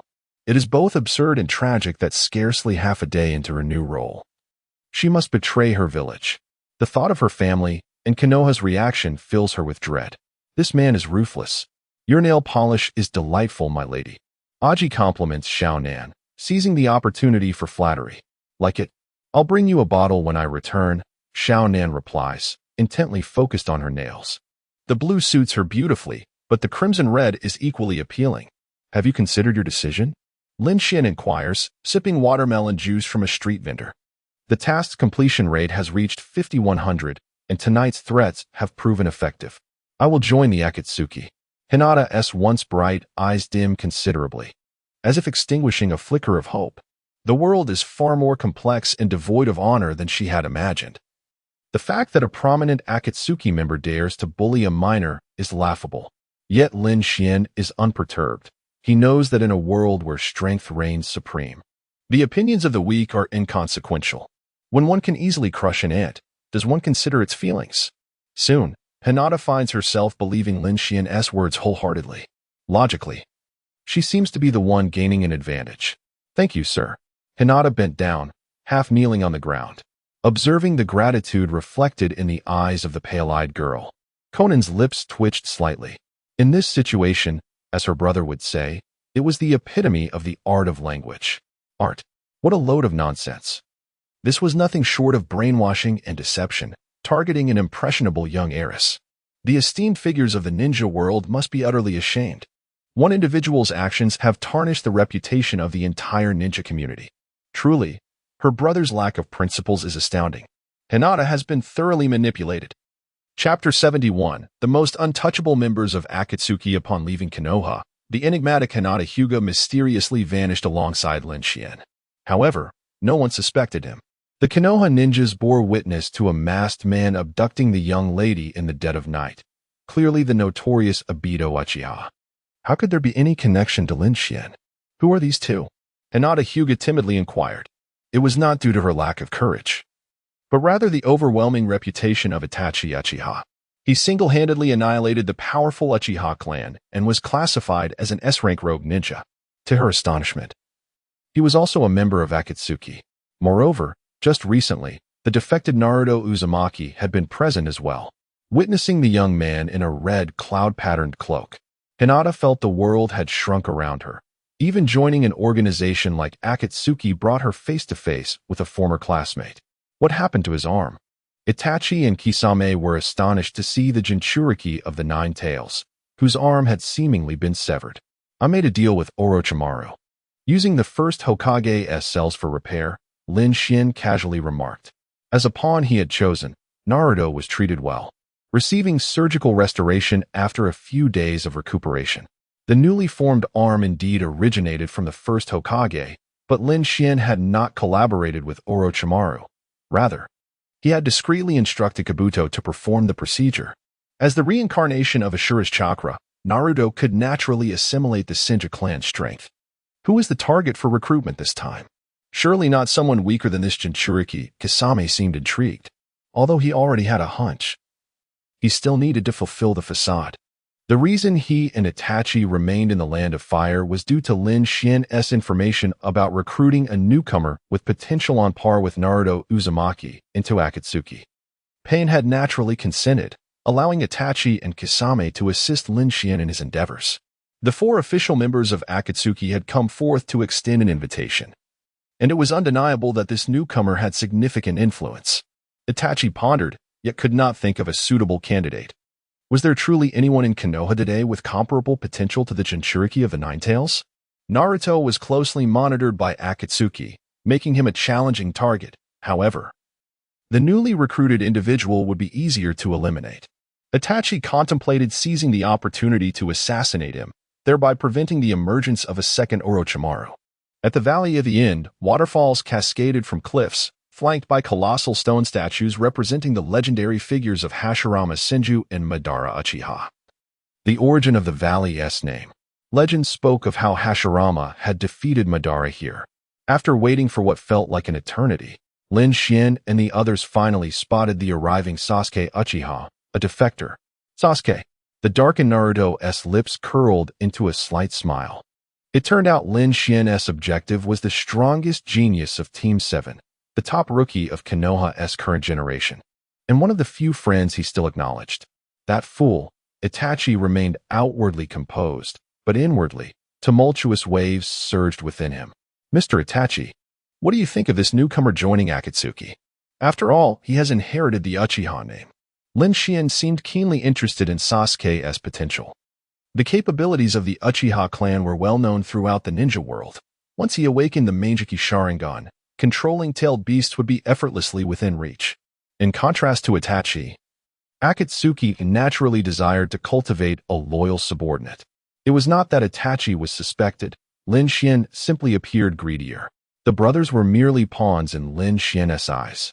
With a deep breath, Itachi's eyes transformed into a crimson hue, rippling with the patterns of the Manjiki.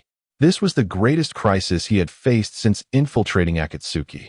Even the near-fatal encounter with a tailed beast bomb had not instilled such fear.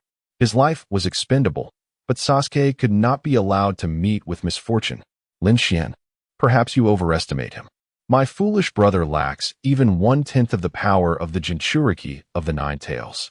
If he were not useful for honing my ocular techniques, I would have never spared his life. Itachi's cold voice carried a hint of derision. At first glance, it appeared to be a valid assessment. However, Lin Xuan and Kisame were well aware of the essence of Itachi's brotherly affection. They simply chose not to expose the truth. If he is indeed a waste, then let us eliminate him. Naruto, can you handle this task? The ocular technique training can be left to Pain. The leader's reputation must be upheld, Lin Xuan spoke, mimicking Itachi's serious demeanor. Upon hearing this, Itachi's expression darkened. Could you not speak a single sensible word? Asking Naruto to kill Sasuke? You truly have a knack for selecting the right person. The suggestion to have Pain assist with ocular technique training was utterly absurd. Itachi had begun taking medication over the years. Otherwise, his health would deteriorate to the point of death. He could not die before witnessing Sasuke's growth. Lin Xuan, Mr. Itachi, I believe Sasuke is not as lacking as you claim. I am confident his talent rivals mine, perhaps even surpasses it, Naruto Uzumaki declared earnestly. Although he was merely a provisional member of Akatsuki, his status as the Jinchuriki of the Nine Tails afforded him privileges and a voice akin to that of formal members. The organization would not burden him with overly challenging tasks. Their primary focus was on cultivating him. Oh dear, I detect the scent of romance in the air.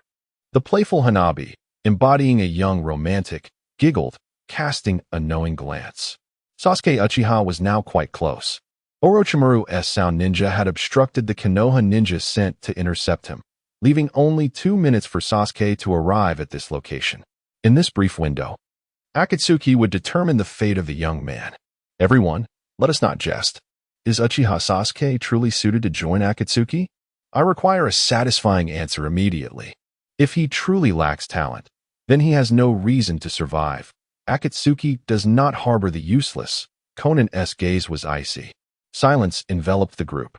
Despite Lin Xuan being the stronger sibling, Akatsuki members understood that the most untouchable individual in the organization was Conan. The reason was simple. Lin Xuan was quite approachable. This time, he was diligently assisting the leader, not greedy nor power-hungry, making him relatively easy to work with. But Conan was different. If you offended her, Lin Xuan would ensure you understood the art of torment. Years ago, Kakuzu had witnessed Conan incinerate over 1,000,000 explosive tags during a battle, and he had made a quip about her being a wasteful woman. Within a month, he had replaced 11 hearts. The same fate befell Haydn, who had foolishly criticized Conan's fighting style upon joining Akatsuki. Art is essential in killing, especially in his cult rituals, he had declared, dismissing explosive tags as mere trivialities. The outcome was dire. Haydn had lost his head over 30 times, stitched and restitched, with Kakuzu's special threads still binding his neck to this day. After a lengthy silence, Naruto was the first to speak. I believe in Sasuke. He is certainly not inferior to me. The last time I saw that kid, he was quite disrespectful to Mr. Itachi. I vote for killing that useless brat, Kisame chuckled, as if he were genuinely advocating for Itachi. Even Itachi's usually calm demeanor turned slightly crimson, barely containing his rising anger. What a fine ally you are, Kisame. Do you truly need to be so concerned for me? Since Naruto-kun has spoken, I support him. Let Uchiha Sasuke remain in Akatsuki. Lin Xuan gently patted the young man's shoulder and said with a light laugh. Such a decision was beyond the participation of Xianghua and Hinata. They were not even considered reserve members. Chapter 72. Hey, you truly are a talent before I utilize him. I shall spare his life, Itachi finally spoke. His original plan was to allow Sasuke to grow steadily in Konoha, executing his scheme only after Sasuke had awakened at least the three-tomo Sharingan. By sacrificing himself, he aimed to grant his brother the Mangekyou Sharingan and assist him in obtaining the eternal Mangekyou. Even though the future of the ninja world was unpredictable, Sasuke would at least possess the means of self-preservation. At that point, he could depart with peace of mind. However, the actions of Lin Xuan and the others completely disrupted Itachi's plans. To have Sasuke join the Akatsuki? What a joke. Sasuke would undoubtedly be ruined by those lunatics. Naruto Uzumaki, as your first task assigned by the organization, you are responsible for recruiting Sasuke, Conan commanded. Naruto, who had the same intention, naturally agreed, as he had no faith in others handling it with the necessary care. The matter concerning Sasuke and Itachi was indeed troublesome, but they would take it step by step, prioritizing Sasuke's survival. As time passed, the battle between Naruto and Sasuke concluded swiftly. Now, Naruto Uzumaki was not only able to harness the power of the Nine-Tails chakra but could even utilize basic would-release techniques. Sasuke's defeat was utterly inevitable. Under an overcast sky, rain began to fall suddenly. Lin Xuan and the others chose to seek refuge in a cave, bringing the unconscious Uchiha Sasuke along. You bastard Naruto. Sasuke, just regaining consciousness, immediately erupted in curses. But before he could finish, his gaze fell upon the figures surrounding him, and he began to question his existence. So many members of the Akatsuki? Naruto Uzumaki, this traitor, clad in an Akatsuki uniform, was expected, for the Akatsuki was indeed an organization that accepted rogue ninjas from various villages. But what on earth was Lin Xuan doing here? Weren't you the heir of the Rain Village? Was this truly an appropriate setting for you? Lin, Naruto. What is going on? Why are you stopping me from seeking Orochimaru? Sasuke questioned, perplexed. Lin Xuan's appearance in the Akatsuki attire was both shocking and stimulating. Akin to the announcement of a relationship between Barbie and Iron Man publicly, he expressed animosity towards the Akatsuki, joining the coalition of the 5 great nations to denounce the organization, yet behind the scenes, he had donned their garb in the blink of an eye? Hey, you truly are a talent, Lin Xuan said with a wicked grin. Forget the details. As long as you can obtain the power for revenge, the Akatsuki can provide you with everything you desire.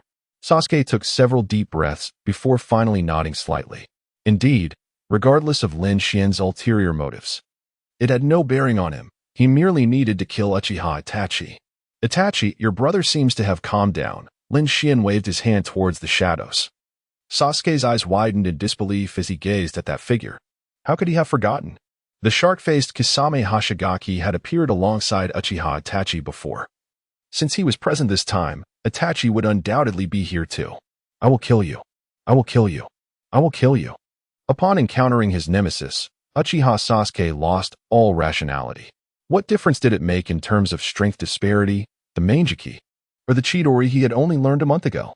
At this moment, nothing was more important than killing Itachi. How foolish and weak. Sasuke, why are you so weak? Why? Uchiha Itachi mercilessly slapped Sasuke twice. The boy had just fought against Naruto, his chakra nearly depleted, and yet he dared to engage in battle. It was utterly foolish. Did such a person truly deserve to inherit the Uchiha name? Lin Xuan and Kisame exchanged glances, clearly reveling in Sasuke's plight. Itachi felt a surge of anger. As his brother, Sasuke's intellect was simply beyond comprehension. It seems, your talent is inferior to that of a Jinchuriki, a voice murmured. Indeed, Mr. Itachi, you can be so cold-hearted towards your own brother, Kisame chuckled. If it weren't for your potential usefulness, I would vote to eliminate you, foolish Sasuke. Itachi delivered another kick, sending Sasuke flying. The latter, injured and unable to move, lay on the ground, his eyes wide with helplessness as he stared at Itachi. To maintain the facade, one must act the part until the end. The harsher the actions and the colder the demeanor, the more genuine the protection for Sasuke. The Akatsuki is a place where strength reigns supreme, although internal strife among members was ostensibly prohibited, considering the unique circumstances surrounding you and Uchiha Itachi. We will not interfere in your brotherly duel. Here, you can attempt to kill your brother at any time. Lin Xuan began to play the role of the good guy. Sasuke, do not fall behind. Naruto felt elated by Sasuke's inclusion. Just as he had decided to betray Konoha, Uchiha Sasuke also had his own choice, which was the path of fratricide. All for the sake of revenge, joining the Akatsuki was, in fact, beneficial for Sasuke. Sasuke, enduring his pain, lifted his head defiantly. Who would lose to you? Don't get too smug. Naruto chuckled and began introducing Sasuke. Lin and Konan are already acquainted. They are formal members of the Akatsuki. Xianhua is Konan's student, and the previous member, Hsuki Mangetsu, is a reserve member, just like me. Kisame Hashigaki, Itachi. They are also formal members. Out of consideration for his friend's feelings, Naruto refrained from adding the title of elder when referring to Itachi. He did not know much about Uchiha Itachi, but if he had to choose, he would certainly side with Sasuke. Understood. So I will also be a reserve member from now on.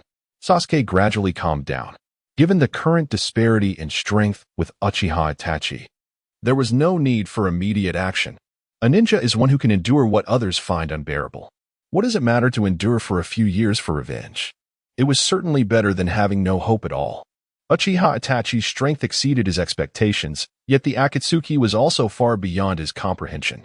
In the Akatsuki, there seemed to be many powerful ninjas like Itachi. As long as Sasuke could receive guidance from those individuals, killing Itachi should not prove to be an insurmountable challenge. Why would the Akatsuki agree to a life-and-death duel between a 12-year-old boy and Uchiha Itachi? Why would they value both equally? Sasuke was not a fool. Upon reflection, he understood. Whether he killed Itachi or Itachi ultimately killed him, the impact on the Akatsuki would be minimal. This organization merely required workers, and they sought the strongest of workers. As for whether the one remaining to serve was the brother or the elder, they truly did not care. How many formal members are there? Uchiha Sasuke settled down and began inquiring about information from Naruto. Discounting the traitors Orochimaru and Obito, there were currently 10 formal members. Naruto was more than willing to educate Sasuke. Only by joining the Akatsuki could one realize the extent of this organization's terror. If this group of lunatics so desired, they could even obliterate a great nation overnight. Not even the land of fire, a stronghold, would be exempt. However, according to Hsuki Mangetsu's information, the Akatsuki had yet to engage in a battle as a collective since its establishment. Their tasks were typically organized in pairs, with rare occurrences of multiple members acting together. Chapter 73. One shouldn't be too much like Sasuke. Is Konan a formal member? Sasuke inquired, casting a doubtful glance at his companion. He alternated between observing Itachi, who was sitting in tranquil meditation, and the mature, alluring woman beside Lin Xuan. Is that a problem? Naruto scratched his head, sensing Sasuke's increasing confusion. Was the status of this Akatsuki member somewhat dubious? Sasuke had witnessed the prowess of the purple flower, and he recalled Konan's confrontation with Naruto during the Chunin exams, which he had also observed. Their fighting style seemed merely to revolve around the use of explosive tags. Was this what constituted a legitimate ninja? Was this merely a form of pay-to-win cheating? Born of the legendary Uchiha clan, Sasuke's pride was ingrained within him. How could Itachi, with his Sharingan, be compared to a ninja who relied solely on explosive tags? When discussing strength, wasn't Itachi capable of easily overpowering Conan? With that thought, Sasuke couldn't help but wonder why Conan was entitled to be a formal member. He instinctively voiced his question. As he regained his composure, he noticed the peculiar expressions on everyone's faces, even Naruto shrinking back, unwilling to intercede for his former close friend. Dare you question Conan? Do you not know how to write the word death? At that moment, Naruto was immensely grateful for Hozuki Mangetsu's warning. Under no circumstances should one discuss Lady Conan. Otherwise, Haiden and Kakuzu would serve as the perfect cautionary tales.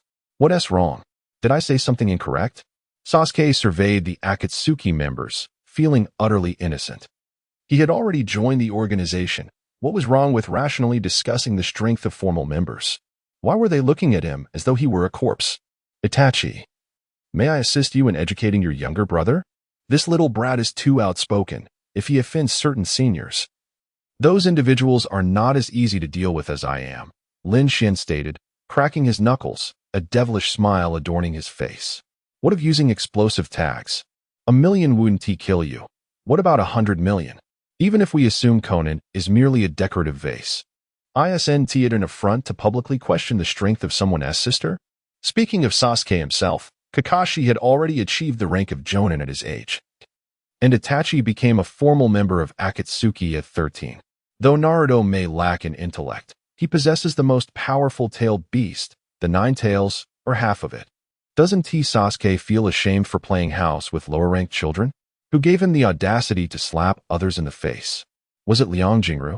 Truly, he is both inexperienced and overly playful, even verbose in his foolishness. Not only were Kisame and the purple flower left speechless, but even Itachi, as an older brother, furrowed his brow. It is often said that the clever can be their own undoing. Sasuke, with his self-perceived brilliance and genius, is often the one most susceptible to misfortune. To put it simply, he lacks the strength, yet arrogantly puts on airs. Itachi, despite his capabilities, refrains from such pretense, while Sasuke dares to flaunt it. If he isn't pretending, he is at least on the road to pretense. So long as he isn't struck down for his arrogance, he can continue on this path. What is this called? Elegantly, it is referred to as the protagonist's halo. Less graciously, it is simply foolishness. Sighing softly, Itachi tacitly conceded to Lin Xuan teaching his brother a lesson. Let the beating commence. I can no longer bear to watch. This fool deserves a good thrashing. The psychological burden on Itachi would be lighter if someone else dealt the blows. Crack. The sound of bones fracturing echoed through the air, resonating from Sasuke, who was already battered and bruised. Sasuke wailed, akin to a slaughtered pig. This was no mere fracture. It was a severe break. Even someone as seasoned as Kakashi would wince in pain. Naruto-kun, Sasuke-kun, this is your first lesson. In Akatsuki, one must learn to respect their seniors, Lin Xuan remarked coolly. His previously warm demeanor vanished. Sasuke clenched his teeth. This was not his first experience with Lin Xuan's brutal discipline, but this time, he could not swallow his resentment. Just as Lin Xuan prepared to break Sasuke's other arm, Kisame intervened, his bandaged arms blocking Lin Xuan's path. Though we are adversaries, we are still bound by blood. Let us give Itachi-san some face, Lin Xuan, Kisame said, his shark-like face twisting into a grimace of a smile. While Itachi remained outwardly unfazed, he inwardly acknowledged Kisame's gesture. The pain inflicted upon his brother resonated deeply within him. Itachi cherished Sasuke profoundly. His brother held a more significant place in his heart than even Konoha, which was why he had sacrificed so much for him. What brotherhood? Breaking this useless brat's limbs would do him good. It wouldn't hinder his Sharingan training. Itachi seemed utterly indifferent to the face that Kisame mentioned. In that instant, Kisame couldn't help but admire Itachi's acting skills. Had he not learned the truth from Lin Xuan, he would have never guessed that Itachi was so protective of his brother. I don't need the face of such scum, Sasuke defiantly retorted. If he had to rely on Itachi's reputation to survive in Akatsuki, he might as well dispose of him without hesitation. Lin Xuan, Sasuke should learn to temper his words. How about we settle it this way? Naruto approached when he sensed the situation was escalating. Lin Xuan casually released Sasuke, returning to his previous composure. In the cave, the members of Akatsuki silently consumed their dinner. The connection between Sasuke and the term genius could not be entirely dismissed. It could only be described as entirely unrelated, giving the impression that he was even inferior to Naruto. As the saying goes, one shouldn't be too much like Sasuke. Nearby, in Orochimaru's underground base, the atmosphere was tense. Lying on a hospital bed, Orochimaru expressed his anxiety. Why hasn't Uchiha Sasuke returned yet? The experiment with the white Zetsu had yielded some progress but was far from complete. Particularly, the elusive nature of the white Zetsu made them difficult to capture. Even though Orochimaru had managed to secure a single live specimen, he was hesitant to recklessly use the white Zetsu as a vessel for his forbidden jutsu. Perhaps Sasuke had been intercepted en route. Kabuto wiped the sweat from his brow, equally anxious. The shadowy figures in the ninja world were not limited to Itachi alone. His acting skills were on par with anyone else's. Who dares oppose me? Orochimaru chuckled darkly, his rage barely contained. It was one thing for Lin Xuan to bully him. Did he truly believe he could trample over him without consequence? Perhaps it was Uchiha Bito. Or perhaps it was those from Akatsuki. Kabuto carefully analyzed the situation.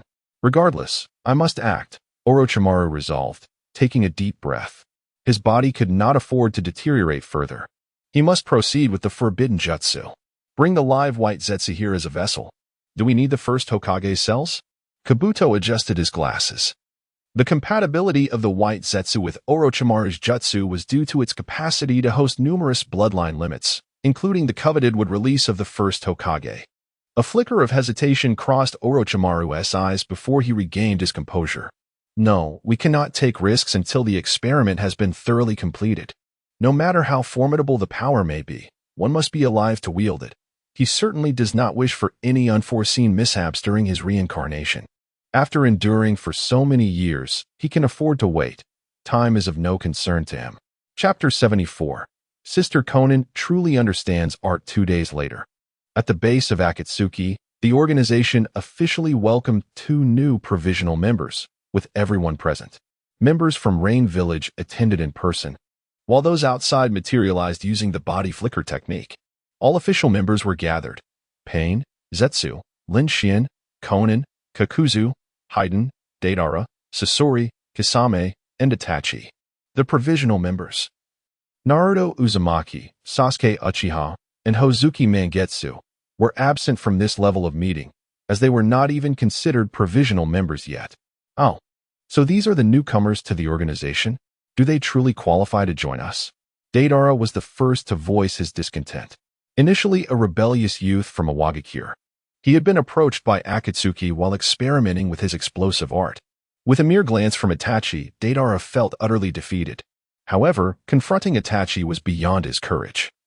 After all, Itachi was his senior. Yet, bullying Itachi was out of the question. Picking on the 12-year-old Sasuke Uchiha, on the other hand, seemed fair game. Deidara had long held disdain for the Uchiha clan. Akatsuki was a war organization, not a school, so why were there so many children? Kakuzu chimed in with his own complaints. Naruto's exceptional identity as a Jinchuriki and the son of the 4th Hokage was notable, but what about Sasuke Uchiha? He had yet to showcase anything remarkable and was still wielding a 2-tomo Sharingan, far inferior to his brother. All right, let the newcomers introduce themselves, Pain declared. And the cave fell into a hushed silence. For some reason, the meetings of Akatsuki always took place in these damp, cold caves. I am Sasuke Uchiha.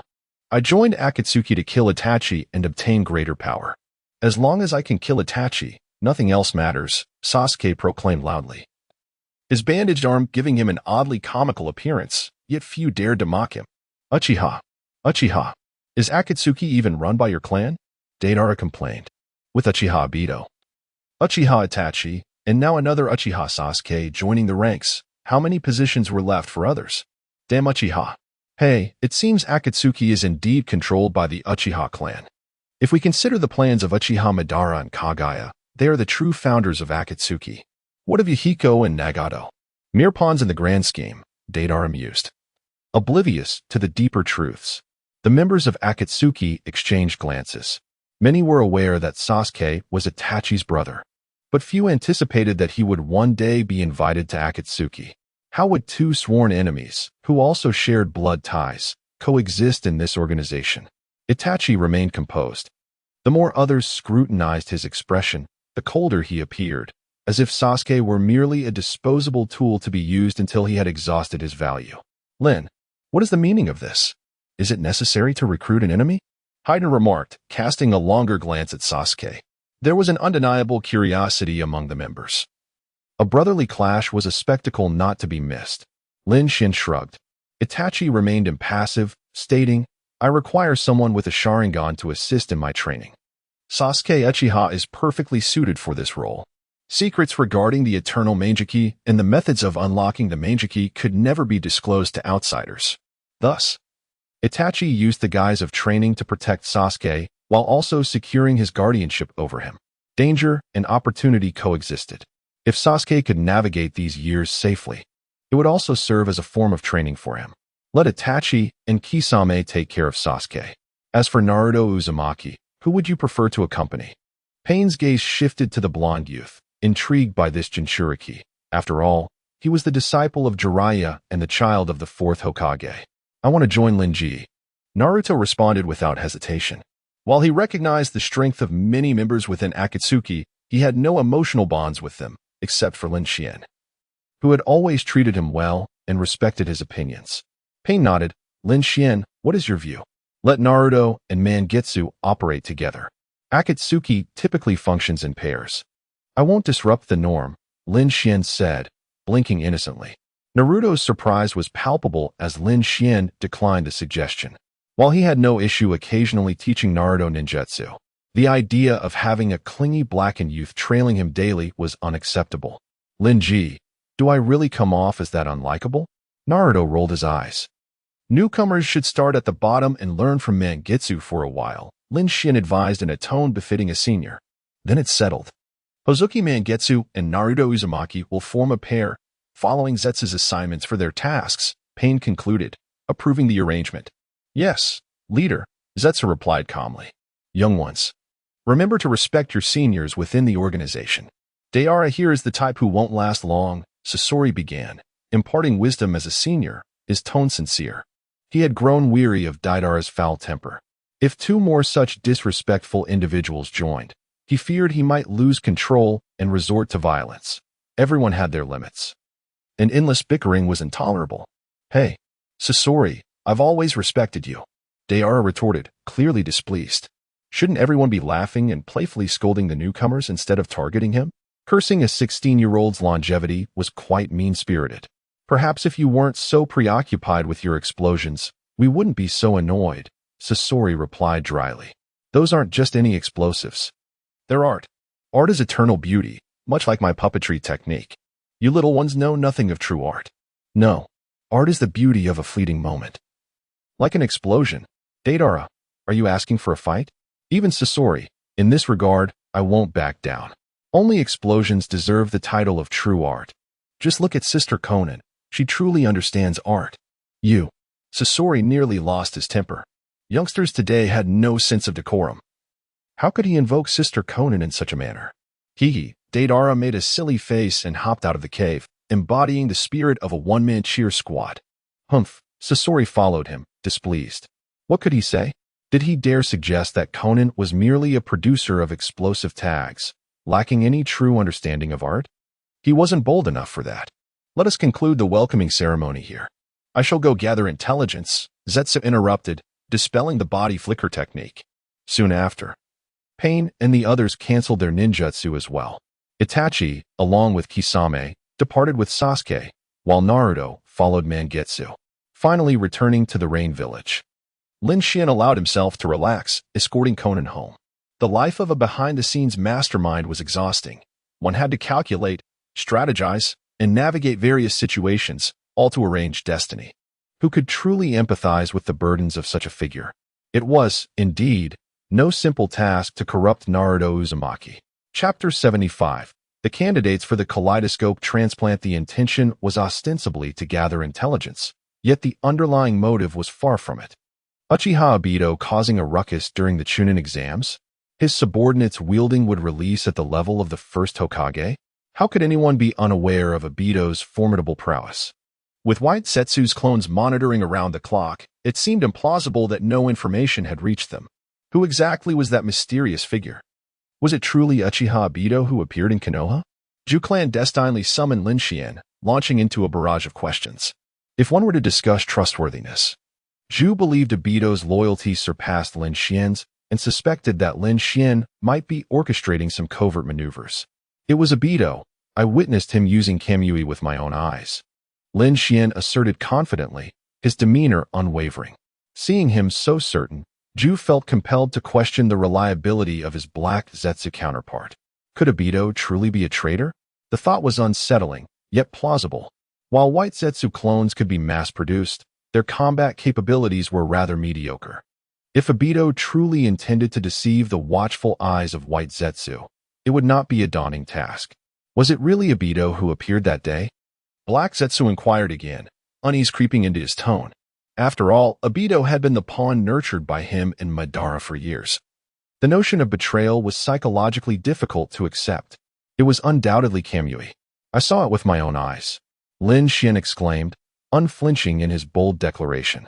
Black Zetsu chose not to press further, pondering the possibility that Obito's thoughts had indeed faltered. A week later, in the land of rice, Lin Xuan undertook this mission with only Conan, opting for a low profile. The formal plans of Akatsuki had yet to commence, granting him ample leisure time. A simple vacation request to the leader sufficed. Brother, who do you plan to target this time? Conan asked, her eyes gleaming with curiosity. Each time Lin Xuan left the village, calamity seemed to follow. Girl, what are you laughing at? I am engaged in serious business, Lin Xuan teased, affectionately tapping her nose. A hint of indulgence evident in his expression. Of course, they were not merely wandering aimlessly. Their current location was the Sound Village, and along the way, they had noted several White Zetsu strongholds, which they intended to relay to Orochimaru. Once in possession of this intelligence, Orochimaru would discreetly capture the White Zetsu, thereby facilitating his experiments with the reanimation technique. Shortly thereafter, aided by the magnetic release ring, the duo met Orochimaru in the Sound Village, dressed inconspicuously and wearing masks. Neither the ninjas nor the civilians of the Sound Village recognized Lin Xuan and Conan. What orders do you have, my lord? Orochimaru and the tardy Karen half knelt before him. Karen, how have you been recently?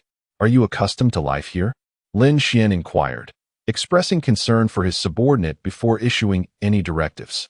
To be frank, Karen possessed extraordinary talent as a sensory ninja, capable of detecting all chakra-bearing beings within a considerable radius, and could remember virtually every individual she encountered. However, this was not her true worth. Lin Xuan sought her for far more than mere reconnaissance, a consideration that Orochimaru also acknowledged. Reporting to you, my lord. I am doing perfectly well.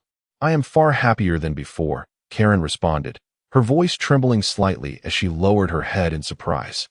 She was acutely aware of the strength and cunning of this lord, and dared not harbor any disrespectful thoughts. That is good to hear, Lin Xuan said, shifting his gaze to Orochimaru as he retrieved a map. By following the locations marked here, you will uncover the White Zetsu. These are gifts intended for Orochimaru. You know how to proceed with locating the treasures, correct? Orochimaru adjusted his glasses with a confident smile. My subordinates understand and will not disappoint you, my lord. Ultimately, it all boiled down to strategy and calculation, his forte, as he had an exceptional ability to orchestrate solutions to various problems. This was precisely why Lin Xuan valued him so highly. A leader who handled everything personally would be diminished in stature. A clever subordinate was indeed a necessity. Prepare for the operation. I intend for Karen to undergo a transplant of Uchiha Shirsui's Sharingan, Lin Xuan suddenly declared.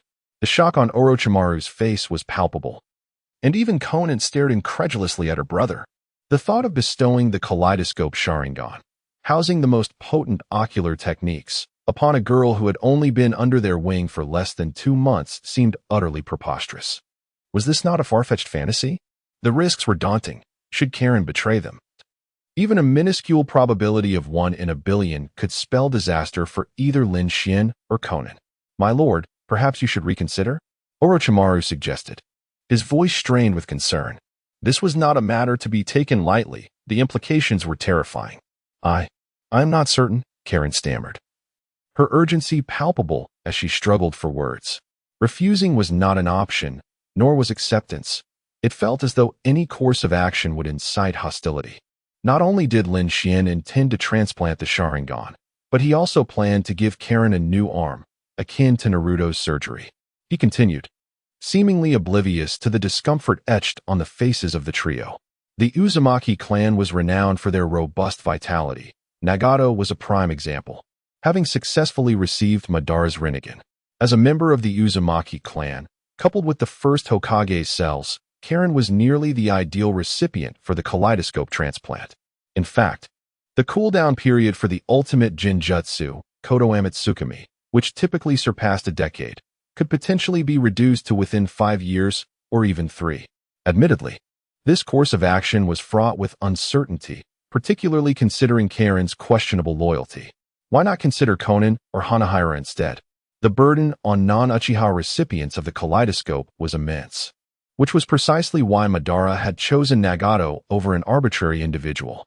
Forcing Konan or Hanahira to bear the kaleidoscope's weight would have repercussions across all facets, even rendering them incapable of controlling their ability to open and close their eyes.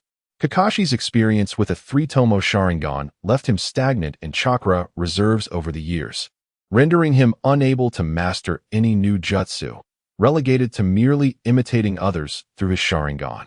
On the surface, he was known as the copy ninja, yet in truth, Kakashi was hindered by the very Sharingan he possessed. Given this precedent, Lin Xuan could not bear to impose the burden of the kaleidoscope upon his own people. Hence his decision to utilize Karen as the most suitable candidate. If you are determined to proceed, my lord, allow me to handle Karen's conditioning, Orochimaru offered, stepping forward. After a moment of silence, he pondered Lin Xuan's reasoning behind this decision. When assessing suitability for the kaleidoscope, Karen's lineage combined with the first cells indeed made her an exceptional choice. However, incorporating loyalty as a crucial factor rendered the decision to select Karen rather reckless. Suitability is inherent. None can alter that. Loyalty can be nurtured through various means, including manipulation, hypnosis, or even more drastic measures such as embedding explosives within one's heart. Thus, Orochimaru surmised Lin Xuan's intentions and volunteered to oversee Karen's conditioning. I am willing to cooperate, Karen said, casting a glance at Orochimaru, then at her expressionless superior, feeling an overwhelming sense of despair. Of course, how could someone like her possibly end up with a happy conclusion? Enough, you two. You are making me appear like a villain. Do you think my heart is as dark as Orochimaru's? Lin Xuan retorted with a wry smile. Was he playing the victim? Was Orochimaru deliberately steering the conversation to this outcome? In the presence of her superior, feigning ignorance while passionately immersing herself in the performance, Lin Xuan gestured for her 2 subordinates to rise. She embraced Xiao Nan, offering her a reassuring glance. You are well aware of this young lady's unwavering loyalty to me, aren't you? If you remain steadfast, how could Xianglin possibly act against my interests? This is an irrefutable fact, unchangeable even by the hand of Jesus himself. After all, in this world, the only person Xianglin truly loves is you, Do. Chapter 76. I am the master of this world, is that so? The apothecary Do wore a seemingly innocent expression, feigning surprise. Meanwhile, Xianglin anxiously fiddled with the hem of her clothes, her face flushed with embarrassment, wishing she could dig a hole and hide. Upon hearing this, Xiaonan also came to a realization. Could this be considered moral coercion? Regardless of how powerful Xianglin might become or what invaluable investments she might receive, this young girl would never betray. Why? Because the person she adores, Apothecary Do, is a subordinate of Lin Xuan, and her feelings run deeper than mere affection. Observing Lin Xuan's confident demeanor as he joked and laughed, it was clear that Xianglin's love for Apothecary Do was profound and overwhelming. Love, after all, is the most potent and reckless poison in this world. Well, we are all on the same side. Let us just play along. I won team medal in your relationship. It's natural for young people to experience such things during their adolescence. Let's arrange the operation as soon as possible. Lin Xuan smirked as he patted Do's shoulder. Xiaonan retrieved a delicate transparent glass vial from the sealing scroll, within which a single eyeball floated in a green solution. Yes, my lord. Apothecary Do suppressed a smile, respectfully accepting the vial. He had no particular fondness for Xianglin, but conversely, he did not harbor any disdain for her either. Being liked by a young girl was something he found trivial. However, things were different now.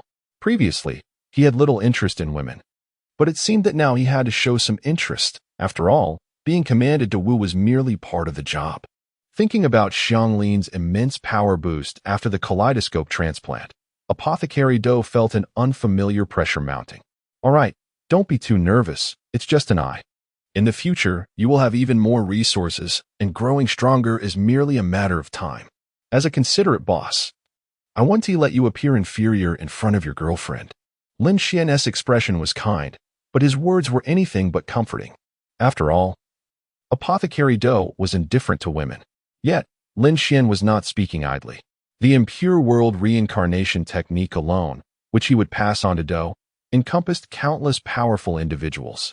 Additionally, there were numerous forbidden techniques and research outcomes from Orochimaru, as well as the opportunity to learn Sage Mode from the White Snake Sage in the Dragon Cave. Compared to subordinates like Kisame Hashigaki, Do truly had unlimited potential ahead of him. Thank you, my lord. Apothecary Do forced a disingenuous smile. Thank you, my lord. In contrast, Xianglin's reaction was far more genuine, her delicate face glowing with excitement.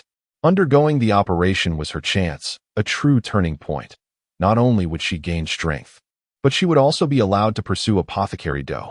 Being treated as a mere tool was inconsequential. Being chosen proved her exceptional potential.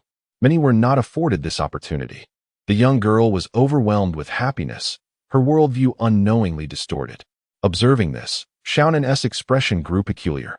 The intellectually simple-minded girl's capacity for reasoning was already limited, and the trials of love had further diminished her judgment, rendering her an ideal pawn. The girl, blessed with noble lineage, was indeed a rare find. Yet she had been ensnared. Sometimes, reality is far more fantastical than human imagination. That night, the operation was flawlessly executed by Orochimaru's prized pupil. The girl's left arm was replaced with a new limb composed of Hashirama cells, wrapped in bandages to conceal its whiteness, and a new left eye was swiftly mastered. According to Xianglin's own experience, the cooldown time for the Kodo Amatsukami was 3 years. The young girl answered earnestly. Lin Xuan cast an approving glance at Xianglin. This time frame aligned closely with his predictions. Rest for a few more days. Our target is Uchiha Obito, and we cannot afford any mistakes. Lin Xuan tapped the table, deciding not to intrude further into Do and Xianglin's private world, and returned to their hotel. Under the premise of mutual gaze, Kodo Amatsukami was theoretically an invincible genjutsu, unless the opponent's mental fortitude vastly exceeded that of the caster. If Xianglin were to control Sage of Six Paths, it would indeed be an unfair challenge for her. If she could not deal with Uchiha Obito, who possessed the eternal Mangeki Sharingan, that would be a reflection of her own limitations. 2 swift days passed. Orochimaru and Apothecary Do captured White Zetsu, initiating a new round of experimental research. In contrast to this, Lin Xuan encountered a different scene. Hey, my friend. Do you know the way to Amigakure? I seem to have lost my way. The voice rang out. Disguised as an ordinary person, White Zetsu looked up, puzzled. Amigakure? You're thoroughly lost. The distance from the land of rain to the land of rice is considerable. Hiss, you're Lin Xuan? White Zetsu scrutinized the young man with suspicion. Not recognizing him at first due to the absence of the Akatsuki uniform, he soon realized that this was the pawn they had in their grasp, just like Uchiha Obito, who believed in the Eye of the Moon plan. You guessed correctly. Lin Xuan extended his fist with mischievous intent. In an instant, White Zetsu was captured. They demanded to extract information regarding Uchiha Obito. White Zetsu was handed over to Xianglin. It was evident that the Sharingan's genjutsu was not something a mindless creature like White Zetsu could resist. Almost effortlessly, Xianglin extracted the information, uncovering Uchiha Obito's location. Lin Xuan, you despicable scoundrel! How dare you deceive us? White Zetsu, just regaining consciousness, erupted in furious curses. Not foolish. He quickly deduced that this individual was the traitor responsible for Obito's downfall. After all, when Obito was exposed. The 5 great nations of the ninja world had pursued him relentlessly, with the abilities of the Meijiki Sharingan laid bare. Just how much did this traitor know? Where did his information come from? White Zetsu understood the threat Lin Xuan posed and desperately sought to escape. The sight of his struggle struck Lin Xuan as reminiscent of a clown. Deities are often regarded as exalted beings, adorned with various accolades, deemed sacred and inviolable. Yet, what humanity fails to realize is that even gods can shrink to the level of ants, hiding underground for millennia, festering in the dark and filthy corners of existence. Lin Xuan's gaze remained tranquil, as if he were recounting the most mundane of tales. Korezetsu is a fragment of Kaguya Otsutsuki's consciousness, possessing independent thought and ideology.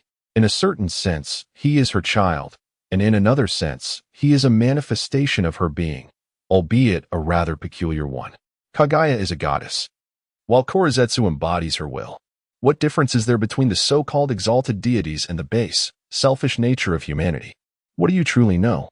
You little beast. You are but an ant. White Zetsu seethed with rage, wishing he could consume the human before him, yet the predominant feeling within him was fear. How dare he mock Korezetsu's designs?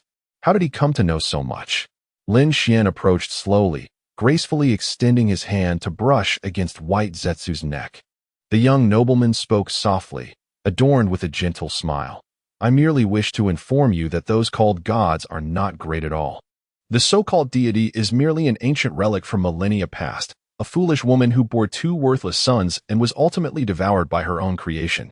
With a crisp sound, the head of the white creature fell to the ground. Xianglin adjusted her glasses, her crimson left eye returning to normal. Xiaonan silently laid down a sheet of white paper, serving as a burial shroud for White Zetsu, a simultaneous act of obliteration and performance art. I am the master of this world. The young man calmly observed White Zetsu's disappearance, his black pupils reflecting the flames of an explosion. Chapter 77. Lin. I shall create a world with you in a secluded forest deep within the land of fire, not far from Konoha village. Tranquility prevails, seldom disturbed by passers-by. Here, Uchiha Obito, now a fugitive, has taken refuge, occasionally slipping into Konoha to lay a flower at Lin's gravestone. Upon sensing Lin Xuan's approach, he is accompanied by Conan and a girl with crimson hair. A White Zetsu clone emerges from the ground to report the situation. Is Lin Xuan searching for me? Obito muses, taken aback. He is well aware of the Akatsuki's developments over the years through Black Zetsu. As a participant in the current Moon Eye plan, Lin Xuan is, in a sense, his comrade. Yet, what could have prompted Lin Xuan's unexpected visit? Does Black Zetsu know he is here? Obito inquires, glancing at the White Zetsu clone. It is unlikely.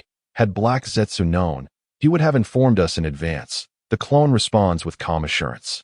Like Obito, the White Zetsu are equally perplexed. Though Lin Xuan possesses formidable physical prowess, he has shown no ambition in front of Black Zetsu. Their relationship is tenuous at best. Why would Lin Xuan seek him out? Could it be a mission from the Akatsuki? After all, Obito has betrayed the organization, and Nagato may have sent Lin Xuan to track him down. Nagato, you say? Obito furrows his brow, contemplating the possibility. While Nagato may not grasp the full truth of the past, he is aware that Obito has deceived him for years, making it natural for him to seek answers. Very well, let us meet. Lin Xuan does not intend to conceal his approach. Slipping in unnoticed would only raise the suspicions of White Zetsu and Obito. It is far better to be forthright. As long as Obito dares to confront him directly, Lin Xuan is prepared to unleash his Kodo Amatsukami.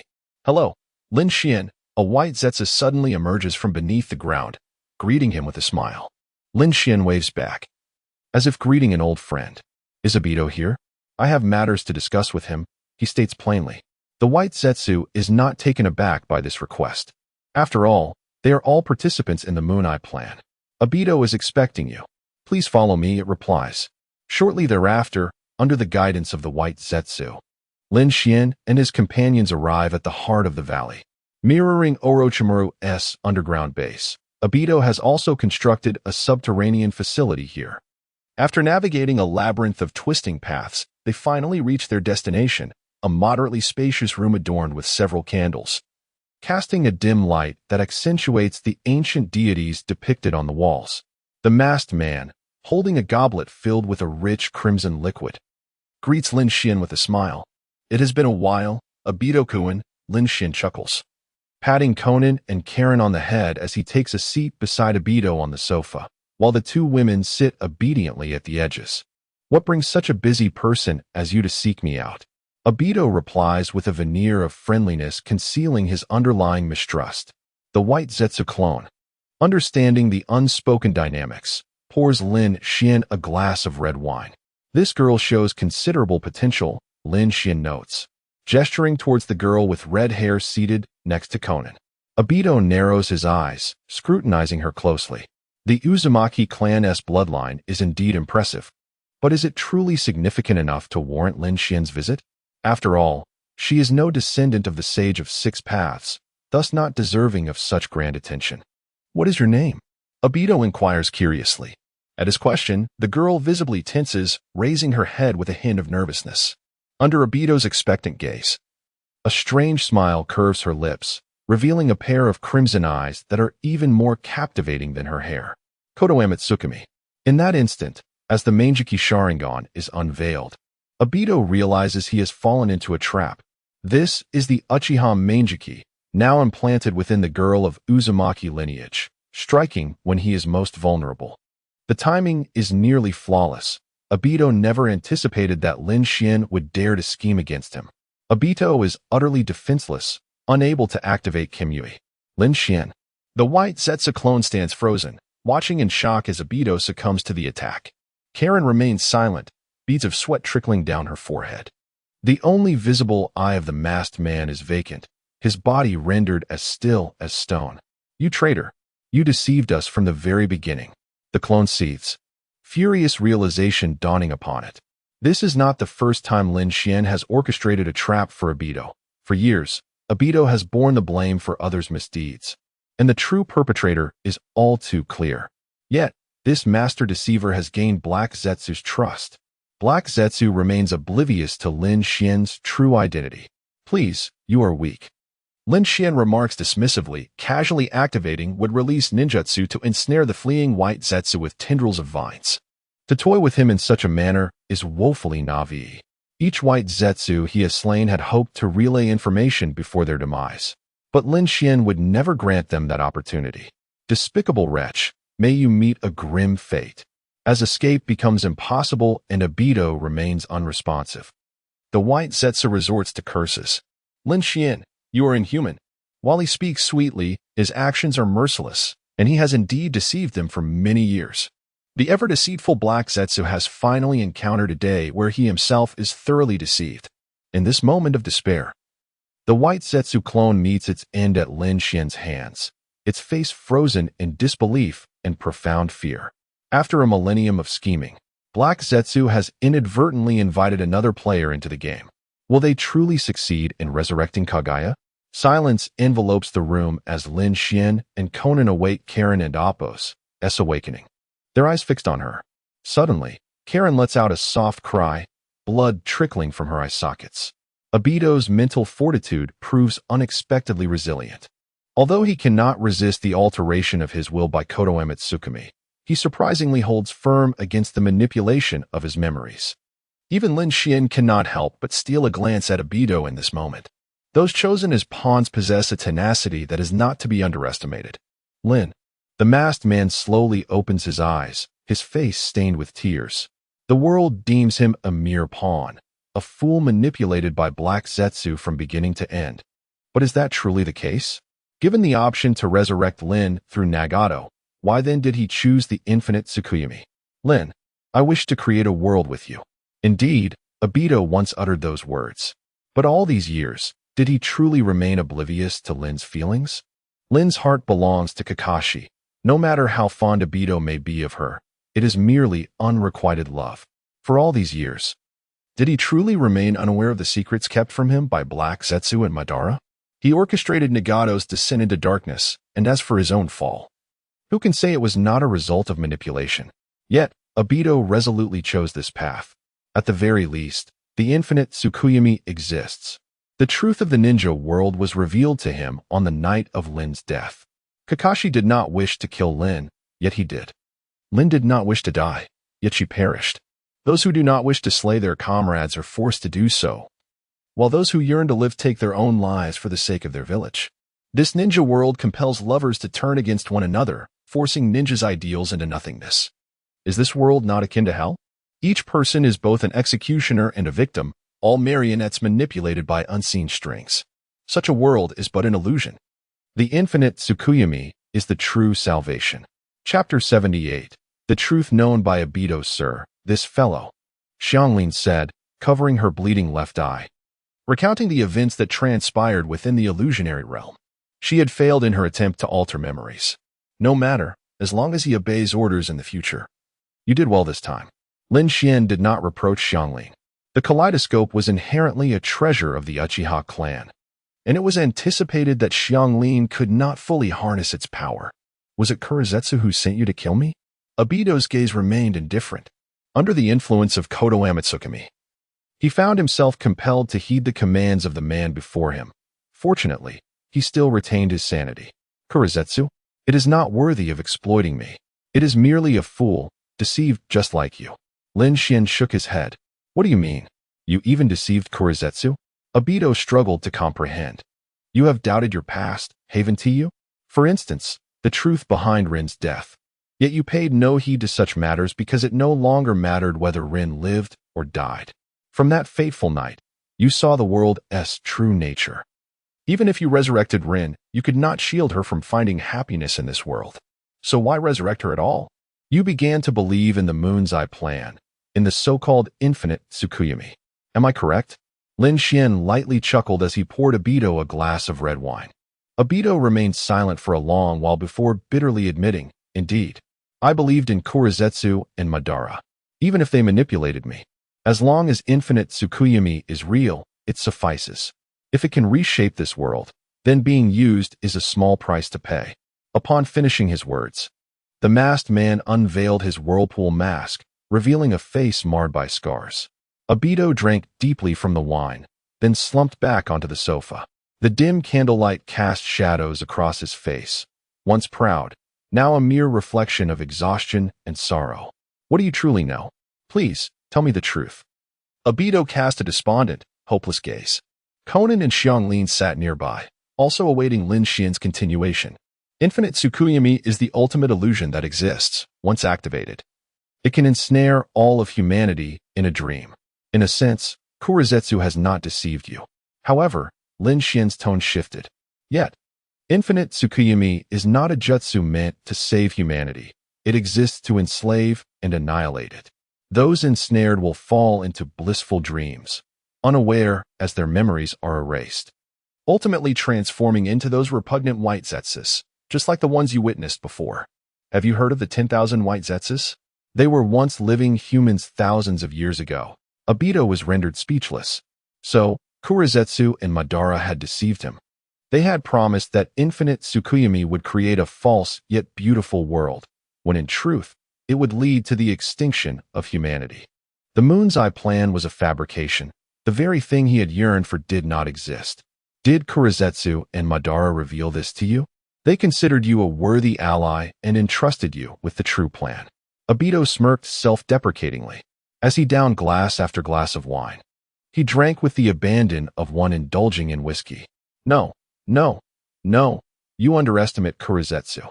For millennia, Kurizetsu has never disclosed the true plan to anyone, not even to Uchiha Madara, who was toyed with like a puppet, utterly oblivious to Kurizetsu's ambitions. My standing in Kurizetsu's eyes is even less than yours. How could it possibly share such information with me? Lin Xuan raised a finger and gently shook it. Then how do you know so much? Obito was left even more perplexed. I seem to have no obligation to divulge too much to you. Lin Xuan shrugged. As my new subordinate, I hope you are sufficiently sensible. Otherwise, I wouldn't hesitate to collaborate with Orochimaru to resurrect that girl, Rin Noera, with impure world reincarnation. Surely you, Mr. Obito, being a wise man, would not wish for her to suffer in this world. Lin Xuan spoke, his right hand gathering blue chakra, a mark of the flying thunder god technique. The man, now slumped, stood with a pallid expression as Lin Xuan left a black tomo mark on his shoulder. Since Lin Xuan had acquired the god robe, He had mastered the flying thunder god technique, and all those around him would be affected by it. I never expected you to have learned this technique. Obito appeared resigned. Kodo Amatsukami had rewritten his will, rendering him incapable of performing any action detrimental to Lin Xuan's interests. He was compelled to submit entirely. There are many things you remain unaware of. Lin Xuan produced a magnetic ring akin to Kabuto's, placing a double layer of assurance on Obito. If the Flying Thunder God technique could not be activated, this ring would allow him to ascertain Obito's location. Obito obediently accepted the ring, his body responding instinctively. Your first task is to eliminate all the white Zetsu clones in this base and declare your betrayal of Kurizetsu. Lin Xuan was utterly candid. Cooperate? Do not jest, Obito replied. He had never been allies with Kurizetsu. It was merely a game of mutual deception, each seeking to outwit the other. May I inquire about your reasoning behind this? Obito swiftly adapted to his new role. Kurizetsu had deceived him for so many years. Now, there was no psychological burden in his betrayal. Although lacking concrete evidence, Rin and Appo's death was undoubtedly connected to Kurizetsu and Uchiha Madara. How many are aware of the Moon and Appo's SI plan? Lin Xuan countered. Kurizetsu, Uchiha Madara, Kisame, myself, and you, sir. Obito answered calmly. He glanced at Konan but ultimately refrained from adding her name, recognizing that these were the individuals known publicly. Kisame's mission is to monitor Itachi. Your task is to assist the Akatsuki in gathering tailed beasts. If you betray Kurizetsu, who can it trust thereafter? What should have been your responsibility will be assigned to someone else. Lin Xuan gazed at him with a hint of a smile. Obito, as a villain, possessed notable talent in combat, but unfortunately lacked in intellect. I understand, sir. Obito seemed to grasp something and bowed respectfully. If Kurizetsu were to learn that it too had been deceived by humanity, the expression on its face would be quite the spectacle. Proceed. Lin Xuan appeared weary. Departing the valley with Konan and Xianglin, flames erupted, explosions ensued, and over 100 white Zetsus perished in Obito's fire jutsu. After an indeterminate amount of time, Lin Xuan and Obito had already parted ways. A half-black, half-white figure emerged from the earth at the valley's base. Reports from nearby white Zetsu clones indicated that Obito was responsible for the massacre. Kurizetsu's face darkened to an extreme. The only ones aware of this location were Zetsu and Obito, who was precisely hidden here. The gruesome state of the bodies and the traces of jutsu at the scene clearly indicated Obito's handiwork. Uchiha Obito has betrayed Zetsu. Did he not desire the realization of the Moon's Eye plan? We have trusted Obito too much over the years, thinking him a mere puppet, while he has played us for fools. The main body of white Zetsu bellowed in fury. It was not the loss of these expendable clones that pained it, but its profound hatred for Uchiha Obito. Perhaps Lin Xuan was correct. It was indeed Uchiha Obito who appeared in Konoha, orchestrating numerous schemes behind their backs. Kurizetsu's voice dripped with bitterness. If given the chance to eliminate that traitor, I would not hesitate. What should we do now? It is unlikely that Toby will publicly announce the Eye of the Moon plan. If the 5 great nations join forces and advance, how will we proceed with the capture of the Jinchuriki? The true body of Black Zetsu is deeply concerned. We must first devise a way to locate Toby's whereabouts. If we can kill him, we shall. Furthermore, we need to ascertain the reasons behind his betrayal and what schemes he is currently orchestrating. Black Zetsu appears to be notably more composed. If Toby has not revealed the Eye of the Moon plan, then the Akatsuki organization will continue to operate as it has in the past. We should first seek out Lin Xuan and Kisame to inform them of Toby's treachery, and subsequently advise them to exercise caution in their interactions with Uchiha Toby. Chapter 79, A Gathering of Talents in the Village of Sound. Lin Xuan and Xiaonan were enjoying a serene vacation when unexpectedly, Kurizetsu paid them a visit, bearing the startling news of Uchiha Obito's betrayal. What? Obito has betrayed us? Lin Xuan mused, feeling a peculiar sensation, as he was the very one who had instigated that betrayal.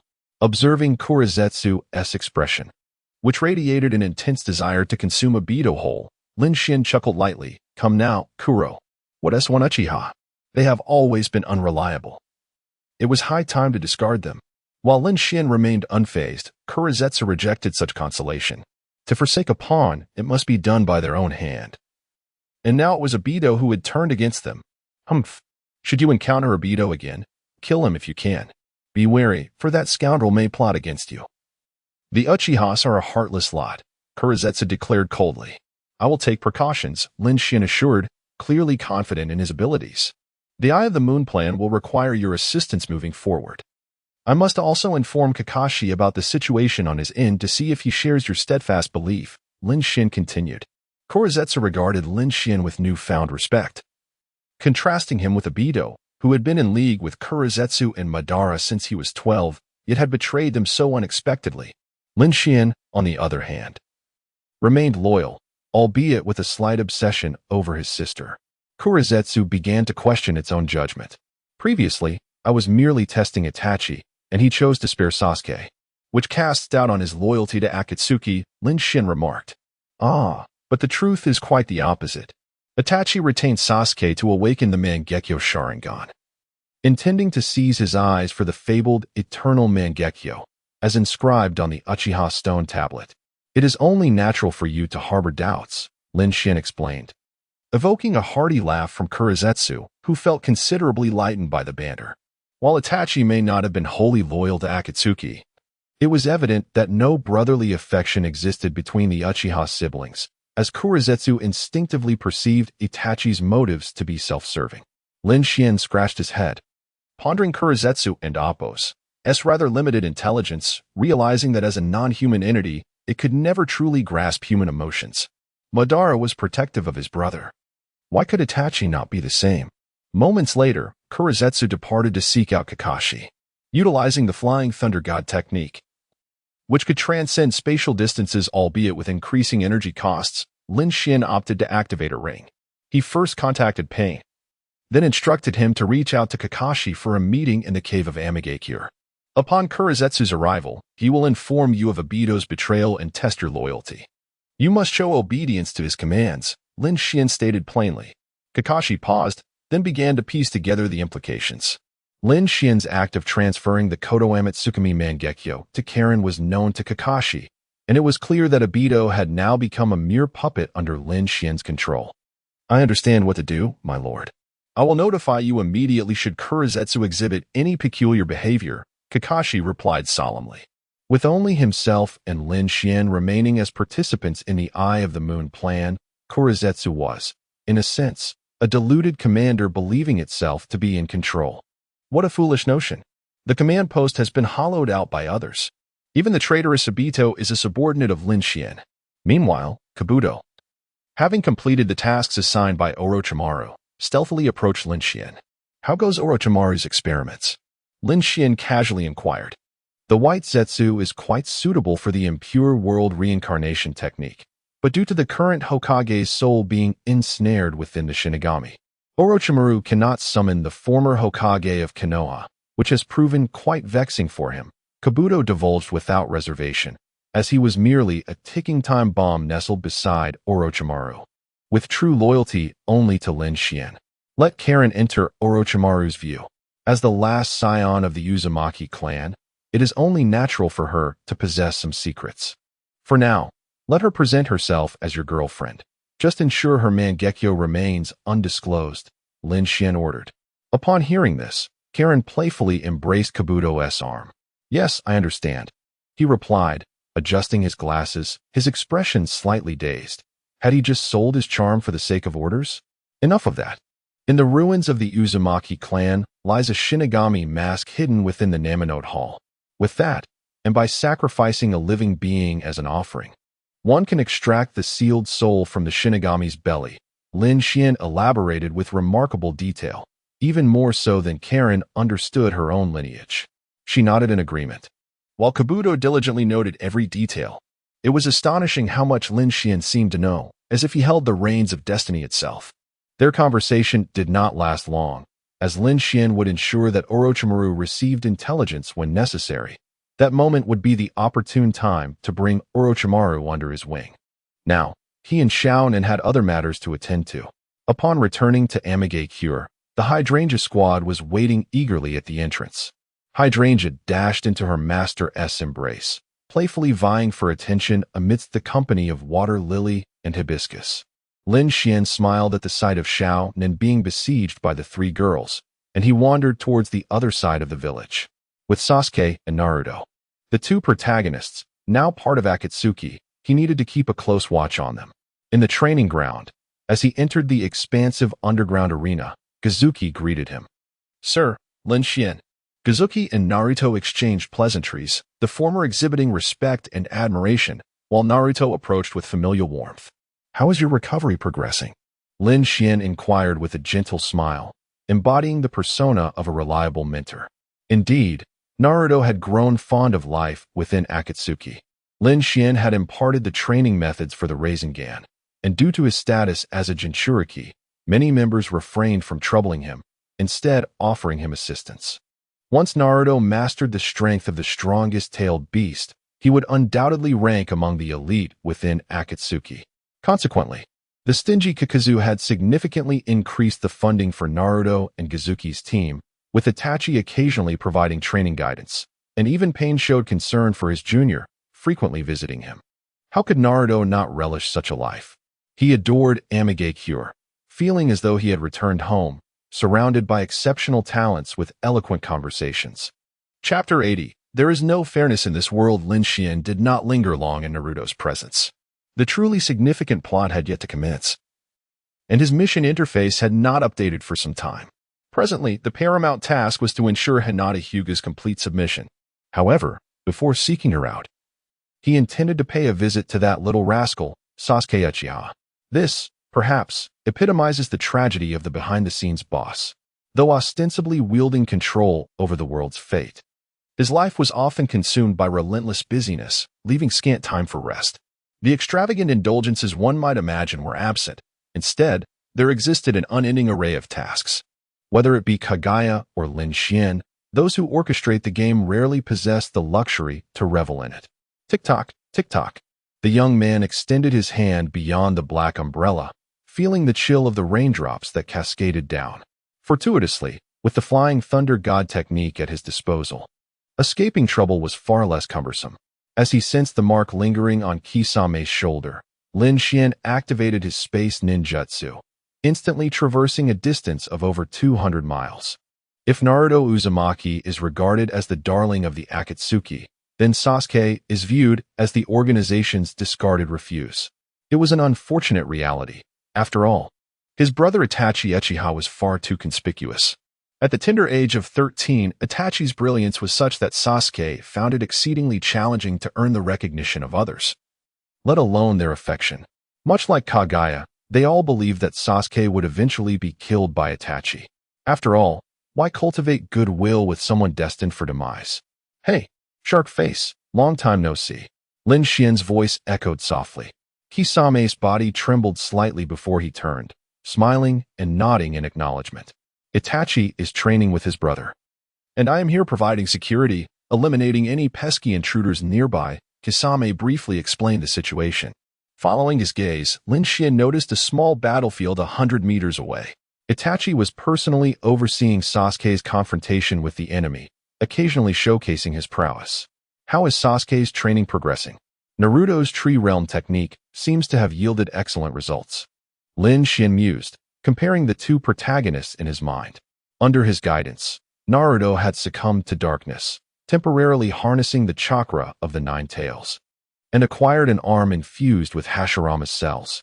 Born of the Uzumaki clan's bloodline, a reincarnation of Ashura's chakra, and the child of the fourth Hokage, Naruto's mastery of wood release came effortlessly. All he required was a guiding light, a role that Lin Xuan was aptly fulfilling.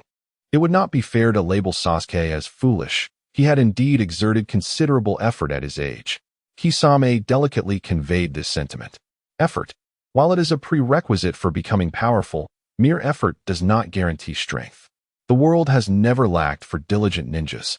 One might even say that diligence is the least valuable trait. Sasuke has yet to fully mature. His mindset remains that of a child, albeit obscured by hatred. Itachi, at the age of 7, was capable of contemplating the ninja world from the perspective of a Hokage.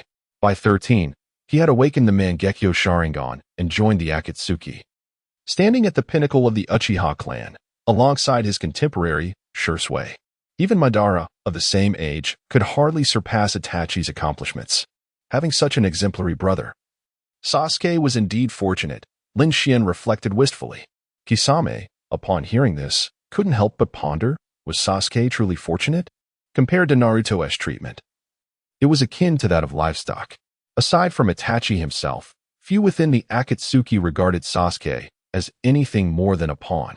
Kisame, we must not merely observe the surface of matters, nor can we solely focus on the comparison between Naruto and Sasuke. How many individuals like Sasuke, who diligently train, exist throughout the ninja world? Yet, can those individuals achieve what Sasuke has? Lin Xuan remarked, a knowing smile gracing his lips. Fairness? This world has never known the concept of fairness. It has never existed, nor will it in the future. Commoners like Lee, no matter how hard they train, may only aspire to attain the 8 gates, forever out of reach of the 6 paths level. In contrast, Naruto and Sasuke were destined to become formidable from the moment of their birth. In the forthcoming 4th Great Ninja War, even the Sage of 6 Paths will bestow upon them extraordinary gifts. Die! Sasuke shouted as he plunged his last kunai into the 13th enemy. To challenge him, Itachi selected opponents who were neither too strong nor too weak, and this time, they faced a ragtag group of 30 Chunin, with the leader and Appo's head fetching a bounty of 20 million. After vanquishing the foes, Sasuke panted, exhausted like a dog. Surviving was a stroke of good fortune. Having exhausted every means at his disposal, useless. At that moment, Itachi struck Sasuke across the face, denying him even a moment's respite after his hard-won victory, humiliating him and trampling his dignity. The reason for this cruelty lay in his awareness of Lin Xuan's presence. It takes you this long to crush a few ants? Your Sharingan is bringing shame to the Uchiha name. Itachi was unfazed by the hatred emanating from Sasuke's eyes.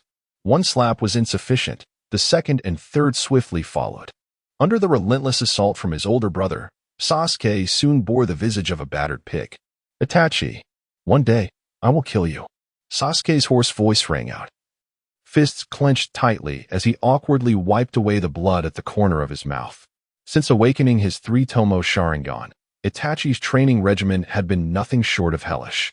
He showed no regard for Sasuke's physical limits or mental endurance, seemingly intent on pushing him to the brink of collapse. Yet, the more he was squeezed, the more resolute Sasuke's desire for vengeance grew. With each battle, his Sharingan remained fixed on Itachi's movements. He was determined to replicate Itachi's combat experience, to mimic his ninjutsu and taijutsu, to learn from the strengths of others to overcome them. One could not deny that Sasuke's efforts were yielding substantial rewards. Aside from the unique abilities of Itachi's Mangekyo, he was growing stronger at an astonishing pace. Is this how Itachi usually trains? Lin Xuan inquired with curiosity. Itachi, the master of disguise, rivaled Kabuto in skill, yet he remained beyond Lin Xuan's reach as a potential pawn. However, Lin Xuan did not genuinely lament this. As long as Sasuke became his piece on the chessboard, Itachi, regardless of his reluctance, would ultimately have no choice but to serve him obediently. It was akin to his manipulation of Karen. He did not require her unwavering loyalty, merely the assurance that Kabuto would not betray him, ensuring Karen's allegiance as well. Mr. Itachi is, in fact, quite a gentle soul.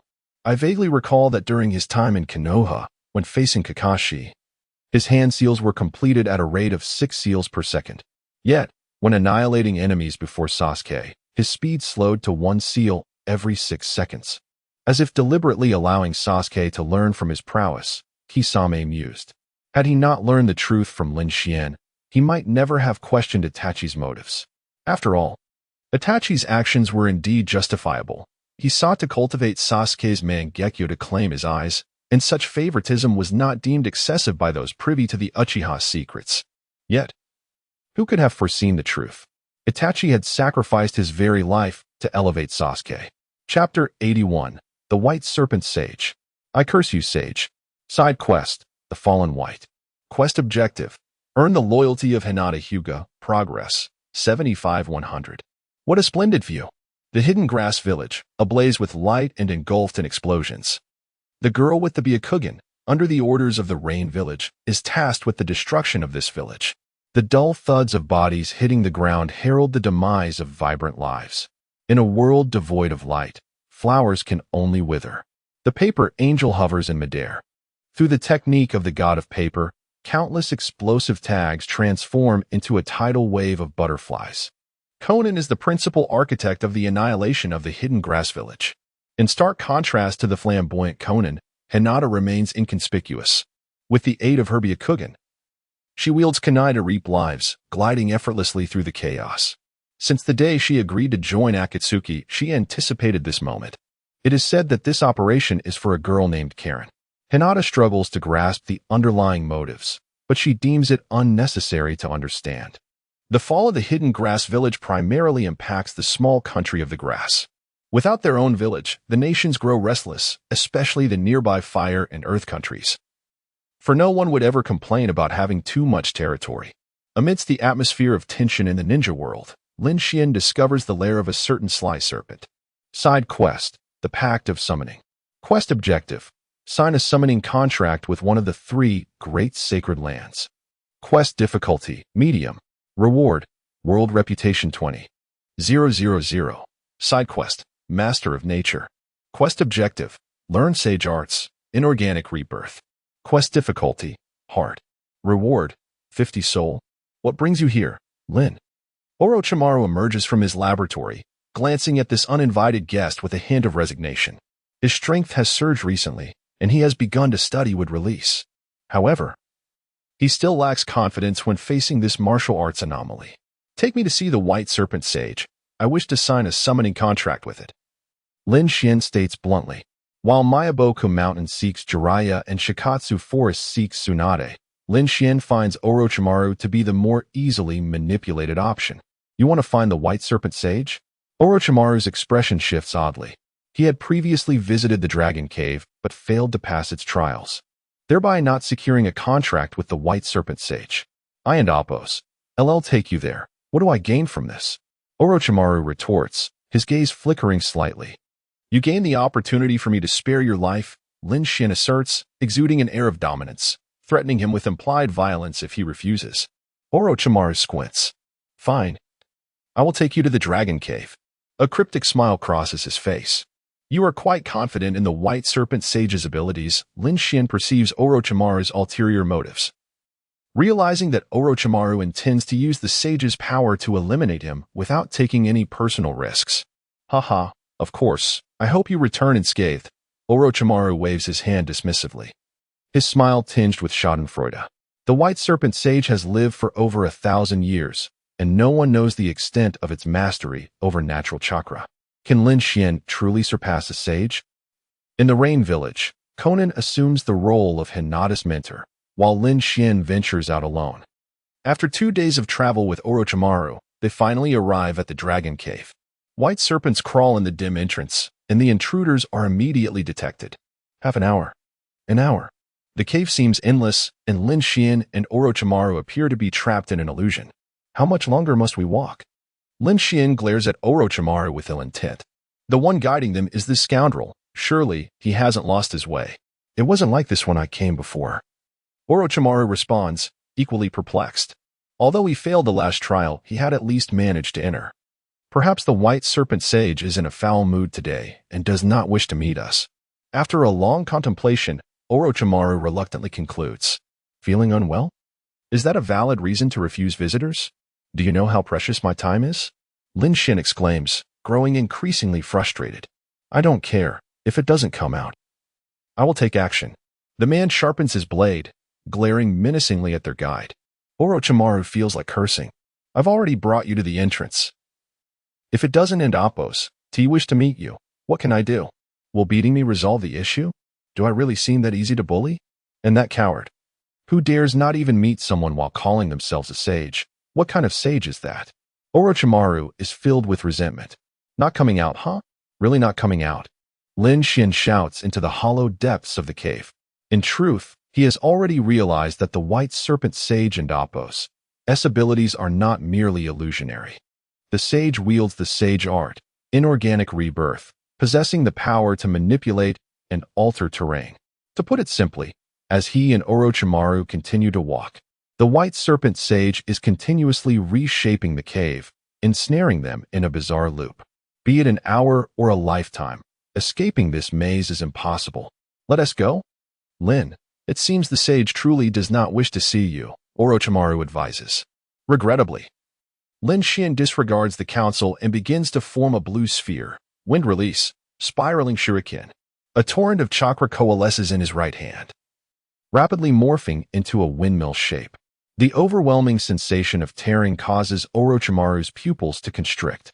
A spiral shuriken infused with chakra nature transformation? Even the fourth Hokage, who developed the Rasengan, could not achieve this. How has Lin Xuan become so extraordinarily gifted in ninjutsu? To hell with the white serpent sage. Lin Xuan bellows. The blue glowing vortex is hurled into the depths of the cave, and the thunderous explosion reverberates as if to shatter the mountains. Deep within the dragon cave, a colossal white serpent, pipe in mouth, coils around its throne, with orange hair and yellow eyes, adorned with a green cat's eye stone on its chest and a purple silk band as a headband. It bears military green horn-like ornaments and a red luminous pearl atop its head, with 2 golden rings on its tail. The white serpent sage, master of the dragon cave. Only those who sincerely seek it may meet it, and there are subordinates tasked with screening those who enter. It observes all that transpires within the cave, its brow furrowed in contemplation. Having lived for over a millennium, the sage possesses esoteric ninjutsu capable of foreseeing fragments of the future. The youth beside Orochimaru is perilous, extremely dangerous. Frankly speaking, the white serpent sage prefers not to engage with such individuals. Even more disgraceful is Orochimaru. He is fully aware of the youth's threat, yet Veli hopes to use him as a tool for assassination, truly believing the sage would willingly become that weapon. As the explosion subsides, the damaged cave eerily returns to its former state, devoid of any trace of the ninjutsu's eruption. Lin Xuan resumes his tirade. Will it come out or not? Just give me a straight answer. White serpent sage, I curse you. Orochimaru. Chapter 82. Like a celestial monarch descending upon the earth, Lin Xuan's expression grew increasingly grim. Orochimaru felt a surge of trepidation, fearing Lin Xuan might unleash some catastrophic strike. The confines of the cave were too narrow. If a significant explosion were to occur, both of them, as ninja, would be the first to suffer the consequences. Is the Dragon Cave? The 3 great sacred places? Are they all cowards? Lin Xuan's voice echoed into the depths of the cave. The young man, growing more infuriated, seized a small white snake from the ground, nearly crushing it in his grip. Bring forth the white snake, sage, or I shall obliterate the dragon cave. Hiss. The little white snake widened its eyes, flames of fury igniting within its pupils, devoid of any fear. A spark of enlightenment flickered in Lin Xuan's mind. Ah, you must be the will of the white snake, sage, aren't you? Grasping the small serpent, Lin Xuan deduced that although the sage did not appear, it had undoubtedly been observing the scene, and the will behind this little snake could very well belong to it. With a swift motion, Lin Xuan crushed the snake's head. Orochimaru, the dragon cave is hardly welcoming. I find this place quite distasteful. The young man produced a white handkerchief to wipe the blood from his hands. Orochimaru felt a profound sense of frustration. Welcoming? You must first be a guest to be treated as such. Threatening to blow up the dragon cave hardly makes one feel welcomed. Kill. An ominous, aged female voice resounded. Lin Xuan squinted, suddenly perceiving 3 enormous pythons materializing before him. Tinshin Shinki Ichikishimaheim and Takujiheim, the upper echelon of the dragon cave, wielding power akin to that of Gamabunta from Mayaboka Mountain. Impressive speed, Lin Xuan acknowledged his adversaries. 3 pythons attacking a single individual would pose a perilous situation even for a ninja of the shadow rank, especially in a locale such as the dragon cave, which was tailor-made for serpentine combat. Would dragon technique? At the critical moment, a lifelike giant dragon emerged before Lin Xuan, filling the cave and Appo's interior and crushing the 3 pythons with its overwhelming presence. Bang! One of the colossal serpents, slow to react, nearly had its head obliterated by the wood dragon's grasp. The pythons, bloodied and battered, were relentlessly pursued and assaulted by the dragon, a sight that left Orochimaru questioning his very existence. Cease. The previous voice interjected again, now laced with a hint of resignation. The three giant serpents cast a reluctant glance at Lin Xuan before vanishing into the swirling white mist. The entire cave transformed dramatically, as if an earthquake had struck. Though Lin Xuan and Orochimaru remained stationary, it felt as though they had traversed a great distance. They now found themselves in a spacious and luminous cavern. Water droplets echoing within, surrounded by serpentine creatures. At the center, a massive white serpent coiled upon a throne, its eyes glinting with barely concealed ire. You have mastered the first Hokage's would release technique and can naturally comprehend Sage Mode. Why then have you come to my dragon cave? The white snake sage hissed, its tone revealing its displeasure, yet it refrained from immediately attacking Lin Xuan. And you, Orochimaru, what intention prompted you to lead such a dangerous human to my dragon cave? The white snake sage regarded Orochimaru with disdain. Lin seeks to establish a summoning contract with you. If I do not escort him, he threatens to unleash violence upon me. I am merely the guide, with no intention of disrespecting you, Orochimaru replied innocently. After all, it was Lin Xuan who instigated the confrontation. He had no desire to offend the white snake sage unnecessarily, and he was eager to deflect blame onto Lin. Well said. I have indeed come to negotiate a contract today. Sage, would you prefer to be vanquished by my hand, or would you rather suffer a similar fate? Lin Xuan was unperturbed by Orochimaru's attempts to shift blame. He harbored confidence in his ability to defeat the white snake sage, even to eradicate its very existence, despite being in its domain. For millennia, humans have ventured into the dragon cave to study sage arts, some forging contracts with ordinary serpents. Yet none have ever established a pact with me. The white snake sage's patience had worn thin. Perish, human, you shall pay for your arrogance. No sooner had the words left its mouth than the cave's landscape shifted dramatically.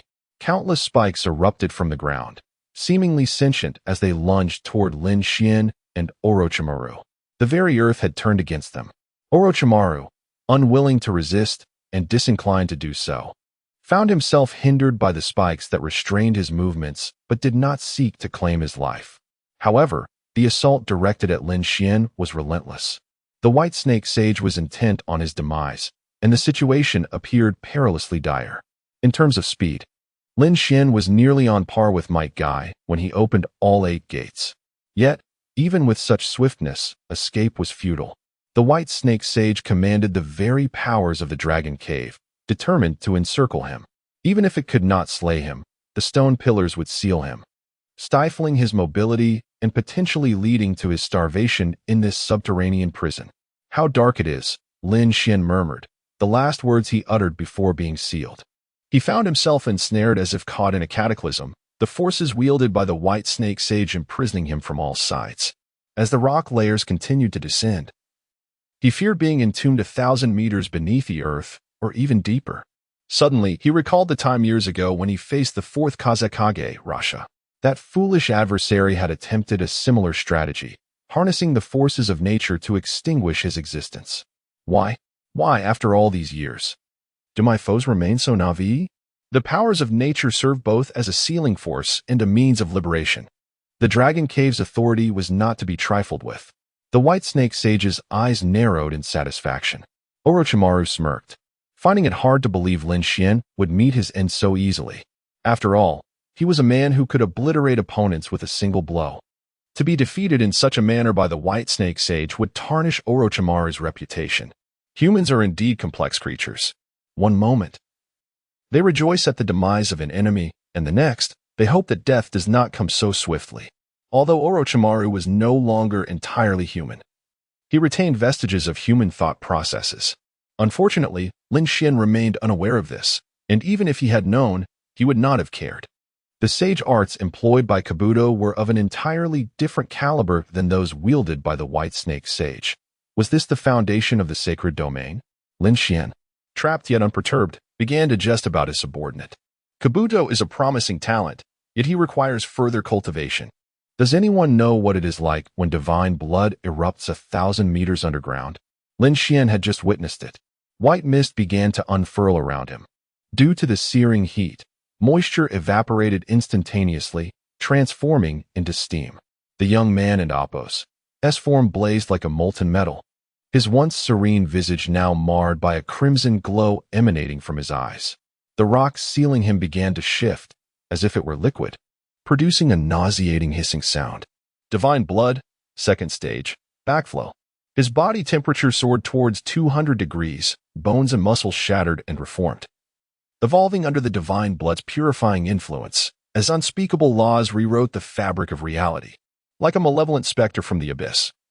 Akin to a celestial monarch reigning over the earth, he returned from the depths of hell, a solitary force capable of facing legions. Under the gaze of those blood-soaked eyes, the white snake sage trembled at its very core, its noble head instinctively bowing to the ground. The millennium had concluded. Satan would be released from his prison. He was the true demon. How could he be equated with feeble and impotent humans? Chapter 83, The Spirit Scroll of the Dragon Cave. Orochimaru fell into silence. He suddenly realized that the Uchiha bloodline was rather mundane. Why not study that extraordinary creature's body? The most perfect and worthy vessel lay right before his eyes. Alas, he dared not. The white serpent sage was already subdued. He did not believe he could stir up any waves in Lin Xuan's presence. Are you truly human? Or is your sage technique superior to mine? The giant serpent squinted its eyes, scrutinizing Lin Xuan. The seal, which should have been impossible to break, was so effortlessly undone that it felt as though the realm it commanded was no longer obedient. This was the first time it encountered such an enigmatic human. Yet, the white serpent sage could never have imagined that the young man before it was not proficient in sage mode. Within him flowed divine blood, a descendant of ancient deities. His elemental control was but a trivial ability among countless powers. Truly, as one of the sacred lands, the sage and Appo's techniques surpassed his expectations. Lin Xuan also felt some admiration for the giant serpent's strength. A creature that had lived for over 1,000 years possessed remarkable depth. Bolstered by the power of its domain at chakra, the white serpent sage in the dragon cave was nearing the 6 paths level. With infinite chakra and advantageous conditions, its offense and defense were nearly flawless. Human, you may leave. I shall consider today's events as if they never occurred. The white serpent sage's cold gaze suggested it did not intend to continue the battle. It had yet to unleash its full power, but this human was clearly hiding something. Further conflict could be perilous. Are you saying you forgive me? Lin Xuan replied coldly. Just moments ago, it had intended to seal and kill him. And now it was issuing an expulsion order, thinking him an easy target? I will not leave without establishing a spirit contract today. Wood release, advent of the tree world. Wood release, wooden man technique. Wood release. The dragon cave was soon filled with frenzied plants, forcing the white serpent sage to retaliate. Sage art. White surge technique. A torrent of blinding white light surged towards Lin Xuan in an instant.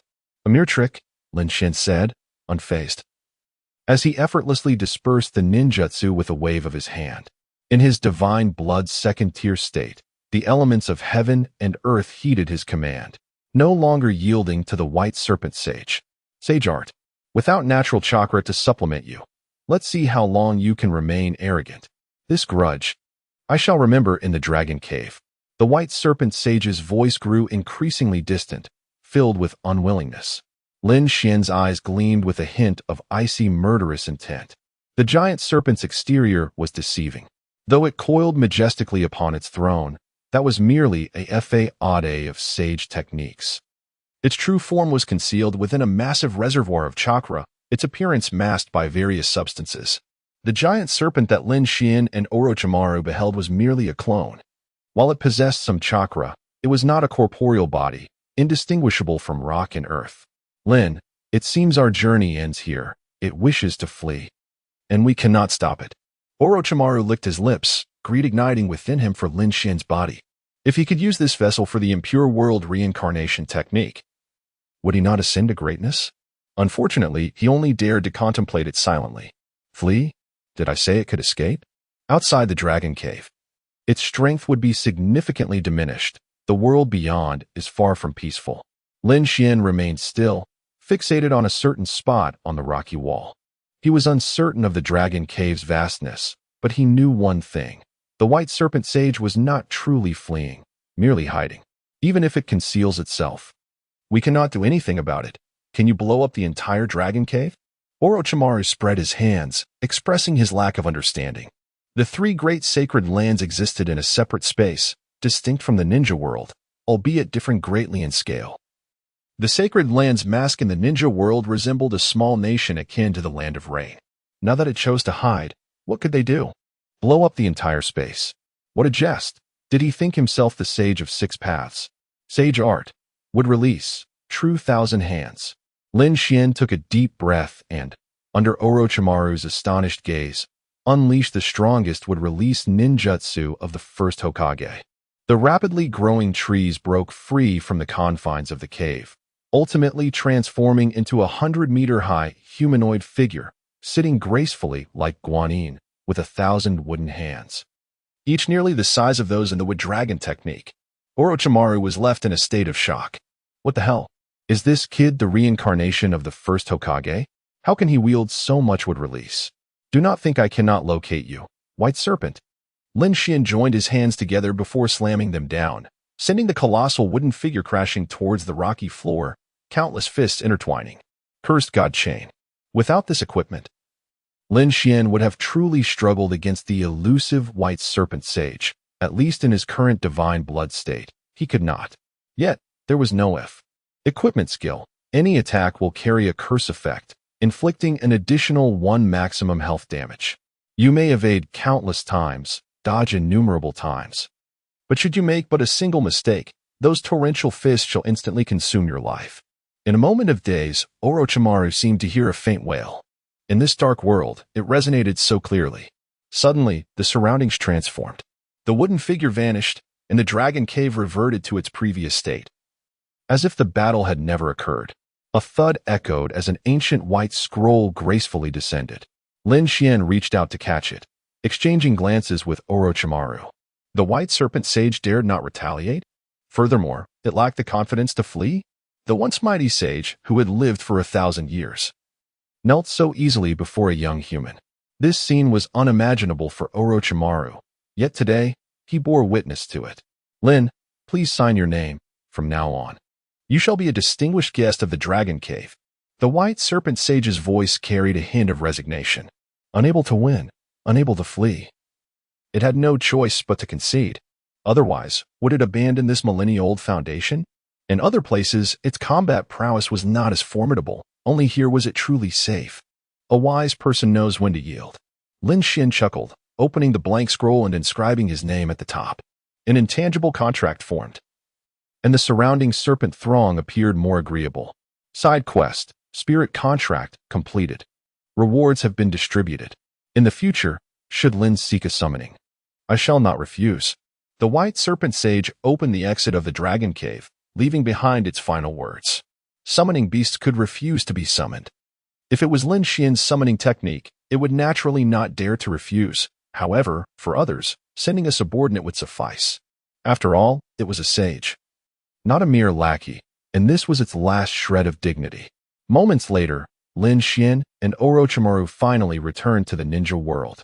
The young man hummed a cheerful tune as he carried the scroll, while the man beside him wore a less than pleased expression. He had intended to rely on the White Serpent Sage to eliminate a dangerous foe, yet the sage had instead been bested, reduced to a mere subordinate. How could Orochimaru find joy in that? What on earth was happening in this world? Why were there such monstrous beings? Today, one of the legendary three ninjas, Orochimaru, experienced the rare emotion of jealousy. Self-proclaimed as a genius, he found himself overshadowed by another. As they parted ways today, he wondered when they might meet again, hoping for another opportunity to rob the illustrious Orochimaru.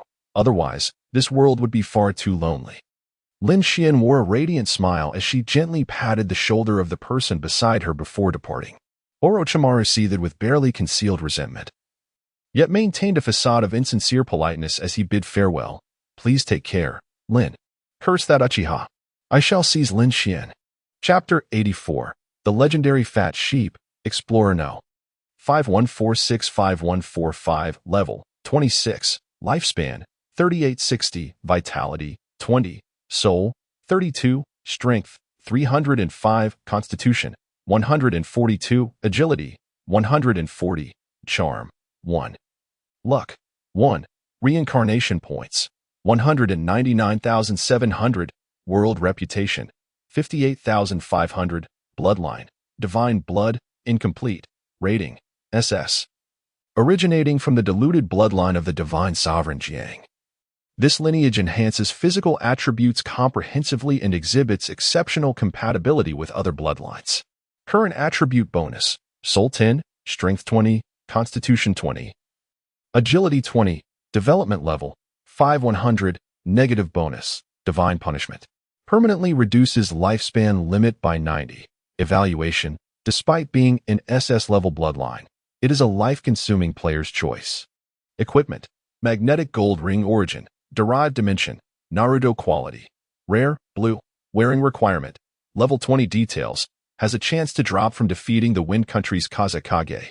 Equipment attributes, agility 10 equipment skill, magnetic release, sand gold type ninjutsu is fully accessible to the wearer. Equipment rating, 350 black-hearted ring origin, derived dimension, Naruto quality, rare, blue, wearing requirement, level 20 details, has a chance to drop from defeating the Akatsuki's Kakuzu. Equipment attributes, charm -5, grants 30 distributable attribute points. Equipment skill, recovers 10 energy upon receiving a fatal injury, cooldown of 90 days. Equipment rating, 200 evil god bracelet origin, derived dimension, Naruto quality, rare, blue, wearing requirement, charm 10 details, has a chance to drop from defeating Haydn. Equipment attributes, Constitution 20 equipment skill. Any attack will carry a curse effect, dealing an additional 1 maximum health damage. Equipment rating, 260 burning youth, vest, limited, origin, derived dimension, Naruto quality, precious, green, wearing requirement, none details. Obtained by completing the side quest Rekindling Youth. Equipment attributes, Soul 3 equipment skill. The owner will reignite the will of youth, awakening their innermost true desires. Equipment rating, 114 godly robe origin, derived dimension, Naruto quality, rare, blue, wearing requirement, luck 1 details, has a chance to drop from defeating the Fire Country and Appos, as Hokage. Equipment attributes, agility 50 equipment skill. Flying Thunder God technique is fully accessible to the wearer. Equipment rating, 980. Kind reminder, when world reputation exceeds 50,000 points, the equipment drop feature is unlocked. New additions, depending on the strength of defeated enemies, equipment, reincarnation points, and one-time items of varying levels will drop. Unlock hidden quests. Main quest, Ruler of the Dimension. Quest content, world reputation must exceed 100,000 points. Quest difficulty, hard. Reward, all attributes increase by 100 points, excluding charm and luck. Konoha. The newly appointed Hokage, Tsunade, finds herself overwhelmed with responsibilities.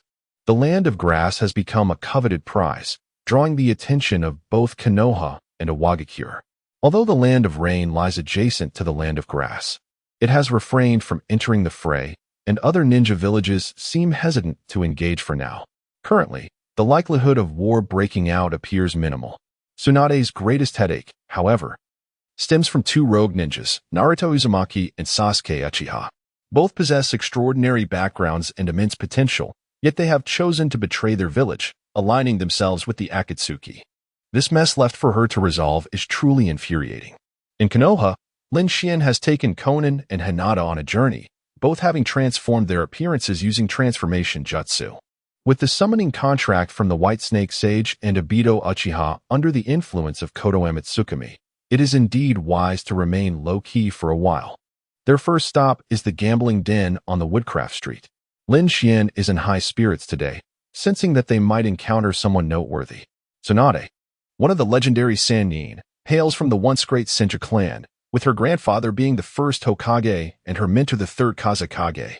Having ascended to the position of the 5th Hokage, she is a celebrated figure. Yet, amidst her remarkable achievements, she bears a glaring flaw. She is an inveterate gambler. Since the death of her first love, Dan Kato, during the Great Ninja War, she has wandered from country to country, racking up an insurmountable gambling debt over the decades. This has earned her a notorious moniker among the populace, the legendary Fat Sheep. "Ah, my dear, you're betting quite heavily today. She has lost 300,000 Rio thus far. Truly, she lives up to her infamous title. Should keep it down. The gambling house is bustling with patrons. Once at the gambling table, no one cares about her status as the fifth Hokage. They are solely focused on the outcomes of the games. Tsunade. Conan's expression is somewhat complex. The Sannin had suffered defeat at the hands of Hanzo of the Salamander during the war, after which Jiraiya took on students. She and Lin Xuan had encountered Tsunade over 20 years ago. The golden-haired woman still exudes vitality and presence, capturing the attention of all around her. However, there seems to be a stark contrast to her past self. The Tsunade of yore was a stern and formidable woman. It is difficult to reconcile the jubilant figure at the gambling table with the serious leader she once was. Side quest, the legendary Fat Sheep. Quest content, win a round against Tsunade in a gambling game. Quest difficulty, hard. Reward, reputation 10,000. As Tsunade, inebriated, sways unsteadily. She eyes her assistant Shizen. Shizen, do we still have any funds? Tsunade rises, wobbling. Shizen can only assist her while gently responding, Lady Tsunade. We've lost all 400,000 Rio. That money was meant to pay off debts. Though she yearns to advise Tsunade against further gambling, she keeps her thoughts to herself. Understanding the immense pressure Tsunade has been under lately, it is best to remain silent during this moment of reprieve. Hey, Fat Sheep Lady, care for a game? Just as Tsunade prepares to leave, a voice calls out. A tall, slender young man with dark hair and a gentle demeanor stands before her, flanked by two masked girls. What did you call me? Tsunade's flushed face deepens in color, her annoyance evident. Clenching her fists, she glares at the youth. Which village do you hail from? For reasons unknown, Tsunade feels an inexplicable sense of familiarity. Many years ago, she is certain she encountered him somewhere, though he likely holds no significant importance. Lady Tsunade. We have no money left. Shizen tugs gently at her Hokage. The saying goes, work is work, and life is life. Even as Hokage, Tsunade remains enthralled by gambling. Seizing every opportunity to wager and drink, losing herself in intoxication and financial ruin. Fear not, I can lend you some funds, Lady Tsunade. Lin Xuan smiles slightly. Producing half of the gambling money he brought, an impressive 500,000 Rio. You, not bad. A bold little brat like you. That's enough. Tsunade settles back at the gambling table.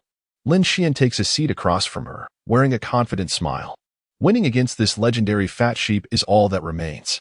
Easily as it may seem, 1 hour later at the gambling den, Lin Xuan was nearly petrified, resembling a statue. On the other hand, Tsunade appeared considerably more alert. Her lips curling into a wild smile, her eyes sparkling with vitality. You must be that little rascal from the Hidden Rain village, right? Yes, I've heard of you. Truly a rare talent. Hanzo has quite the discerning eye, she remarked. Counting the money in her hands while not missing the opportunity to taunt the young man across from her. It's been ages since I've won so decisively. 1 million, indeed. 1 million. I once lost several million before. I've never won this much. Today was undeniably Tsunade's lucky day. Lin Xuan rested his chin on one hand, lost in thought. He began to comprehend why the system had designated this task as a challenging one. Over the years, his luck attribute had remained stagnant at 1, never changing. Indeed, those with poor luck ought to avoid the gambling table. Tsunade may have had her share of bad luck, but he was even less fortunate than she. It was no small feat to outwit Tsunade in a game of chance. Chapter 85, A Day at the Hot Springs Farewell, Little One. We eagerly await your next visit to Konoha. Shizen, let us procure some sake. Lady Tsunade, you must refrain from further drinking. No, I shall drink. Tsunade's hearty laughter resonated through the streets, leaving Lin Xuan and his companions in a state of bemused exasperation. Tsunade, shall we gamble once more? A youth waved from a distance. The youngsters of late are particularly mischievous. Tsunade turned, her inebriated visage radiant with glee. Do you still have money? The blonde laughed lightly, her ample bosom drawing the attention of passers-by. Discussing finances is rather dull. Let us wager on the future of Konoha instead. Lin Xuan casually broached the subject. Tsunade narrowed her eyes, sensing the hidden intentions of this rain-hidden village youth. Little one, do not jest too far. The voice of the fifth Hokage grew notably cooler. Lin Xuan smirked. Lady Tsunade, do you believe Konoha can reclaim its Jinchuriki? Although unsure how the conversation veered towards the Nine Tails, the question required no contemplation. Tsunade's stance was resolute. Naruto Uzumaki was a ninja of Konoha. Is that so? Then I wager that Naruto Uzumaki will become an enemy of Konoha, absorbed by the malevolent Akatsuki organization. Lin Xuan's words clearly irked the Hokage. What do you mean by that? Tsunade inquired, her tone grave. The rain-hidden youth chuckled, as if he had witnessed such so-called dangerous individuals firsthand. The Akatsuki far surpassed the Hokage's imagination, particularly that scoundrel Obito Uchiha. The five great nations remain oblivious to the impending crisis even to this day. The silhouettes of the rain-hidden trio faded into the night. Tsunade sobered somewhat. Shizune, let us return. Yes, Lady Tsunade. The Hokage had won money, but felt no joy. It was not because she was intimidated by Lin Xuan. Having lost every gamble since childhood, each one signified impending misfortune. Winning $1 million tonight at the hands of a youth named Lin Xuan left her pondering what calamity awaited her. The Nine Tails, perhaps. Hot springs. The bustling Konoha was certainly not lacking in hot springs. Lin Xuan languidly soaked in the pool, flanked by two young maidens in swimsuits. A swimsuit hot springs rendezvous? Conan could tolerate a greater degree of intimacy, but Hinata would likely faint from embarrassment, hence the choice of swimsuits. It seemed something was amiss. Lin Xuan contemplated while holding a glass of juice. Compared to the composed Conan, Hinata appeared significantly more anxious. The adult lost a bet. That was 1 million Ryo. And to none other than the fifth Hokage, Tsunade, renowned as the legendary cash cow. So, Lin Xuan possesses vulnerabilities too? Was there a deeper significance to tonight's hot springs outing? Why had the juice been swapped for red wine? Furthermore, why had the adult chosen me as his traveling companion? Hydrangeas, hibiscus. Hinata's thoughts were in turmoil as she lowered her head, clenching her small hands. Her flushed cheeks resembling ripe apples. The wine was rather pleasant. Lin Xuan had not forgotten the Byakugan maiden, pouring her a glass. Hinata, taken aback, trembled as she accepted it, expressing her gratitude profusely. Brother, please do not gamble anymore. You spend a day at the casino, and the Akatsuki will go bankrupt. Conan advised earnestly. Lin Xuan nodded, unsure if he truly absorbed her words. The water of the hot springs was perfectly warm. The red bean cakes from the street vendor were excessively sweet, and the roses from the Yamanaka family were exquisite. The siblings chattered about mundane matters. Hinata dared not interject. Nor did she wish to, suddenly perceiving that this man was not as fearsome as she had once believed. Within the Akatsuki, there were no demands regarding training. For financial matters, she could seek reimbursement from Conan directly, and her daily life remained undisturbed, save for the prohibition against leaving the rain-hidden village without permission. When it came to Lin Xuan's expectations, the only incident she participated in was the massacre of the Grass Ninja Village, where she merely played a supporting role. She had been abducted. Yet, it seemed she had lost nothing. Regrettably, the Akatsuki did not allow her to see her sister often. And life here was considerably more relaxed than in Konoha. Hinata, if you visit Konoha, will you not wish to see your sister? Upon hearing the youth's words, Hinata was momentarily taken aback. Could he hear the thoughts of her heart? Why are you looking at me?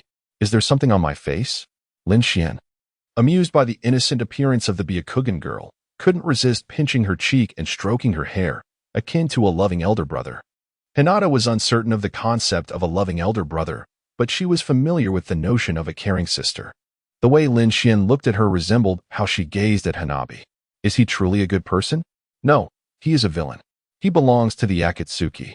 He threatens me, and he made me wear a swimsuit. Tomorrow we shall depart Konoha. Before leaving, I can arrange for you to meet your sister Hanabi. She has now succeeded you as the head of the Hyuga clan, although she is still attending the Ninja Academy. You may converse freely, but you are well aware of what cannot be said. Conan cast a glance at Hinata, her tone indifferent. Lin Xuan held significant regard for this girl. Although the reasons eluded him, Hinata possessed her own value, much like Karen was a prime example. Thank you, Conan. Thank you, Lord Lin Xuan. Hinata felt even more bashful. She awkwardly leaned against Lin Xuan, allowing him to stroke her hair. Is the treatment in the Akatsuki this generous? I heard Naruto Uzumaki and Sasuke Uchiha have it quite rough, training day and night. No, Hinata abruptly realized. It was not the Akatsuki that treated her generously. It was Lin Xuan and Conan who had granted her this freedom. Lord Lin Xuan, may I ask a question? The young girl cautiously raised her gaze to the youth. Lin Xuan was amused by her cautious demeanor and gestured for her to continue. What do you intend for me to do in the future? To kill? Hinata voiced her deepest concern. Since joining the Akatsuki, her training had severely lagged. No one had demanded she enhance her prowess. Nor did anyone care about her meager Byakugan lineage. Was it a pursuit of beauty? This man appeared frivolous on the surface, yet his actions were unexpectedly upright. Merely patting her head. Throughout her time in the Akatsuki, she had never witnessed any woman being particularly close to Lin Xuan. The sole recipient of his favor seemed to be Conan, but she was his sister. It was said they had joined the Akatsuki since its inception. Hinata could not help but question what it was about her that had captured his attention. If one were to speak of beauty, there were many others who were equally charming. Ino was the daughter of a prominent family, and Sakura was a spirited girl well-liked by Naruto and Lee. Why was it her? A vase. Lin Xuan blinked as if earnestly explaining. My family requires a beautiful vase. I have had my eye on you since you were 5. You see, in any ordinary household, be it royal or noble, who does not possess a couple of attractive maidens? I cannot be outdone, can I? Trust me, you are quite suited to be a vase. Engaging in bloodshed is far too grim. Sweeping, cooking, and washing is your true calling. Hinata? To suggest that this little princess of Konoha should serve as a maid? Such audacity. Yet, upon further reflection, it seems there is a certain logic to it. Engaging in violence and conflict. How unseemly.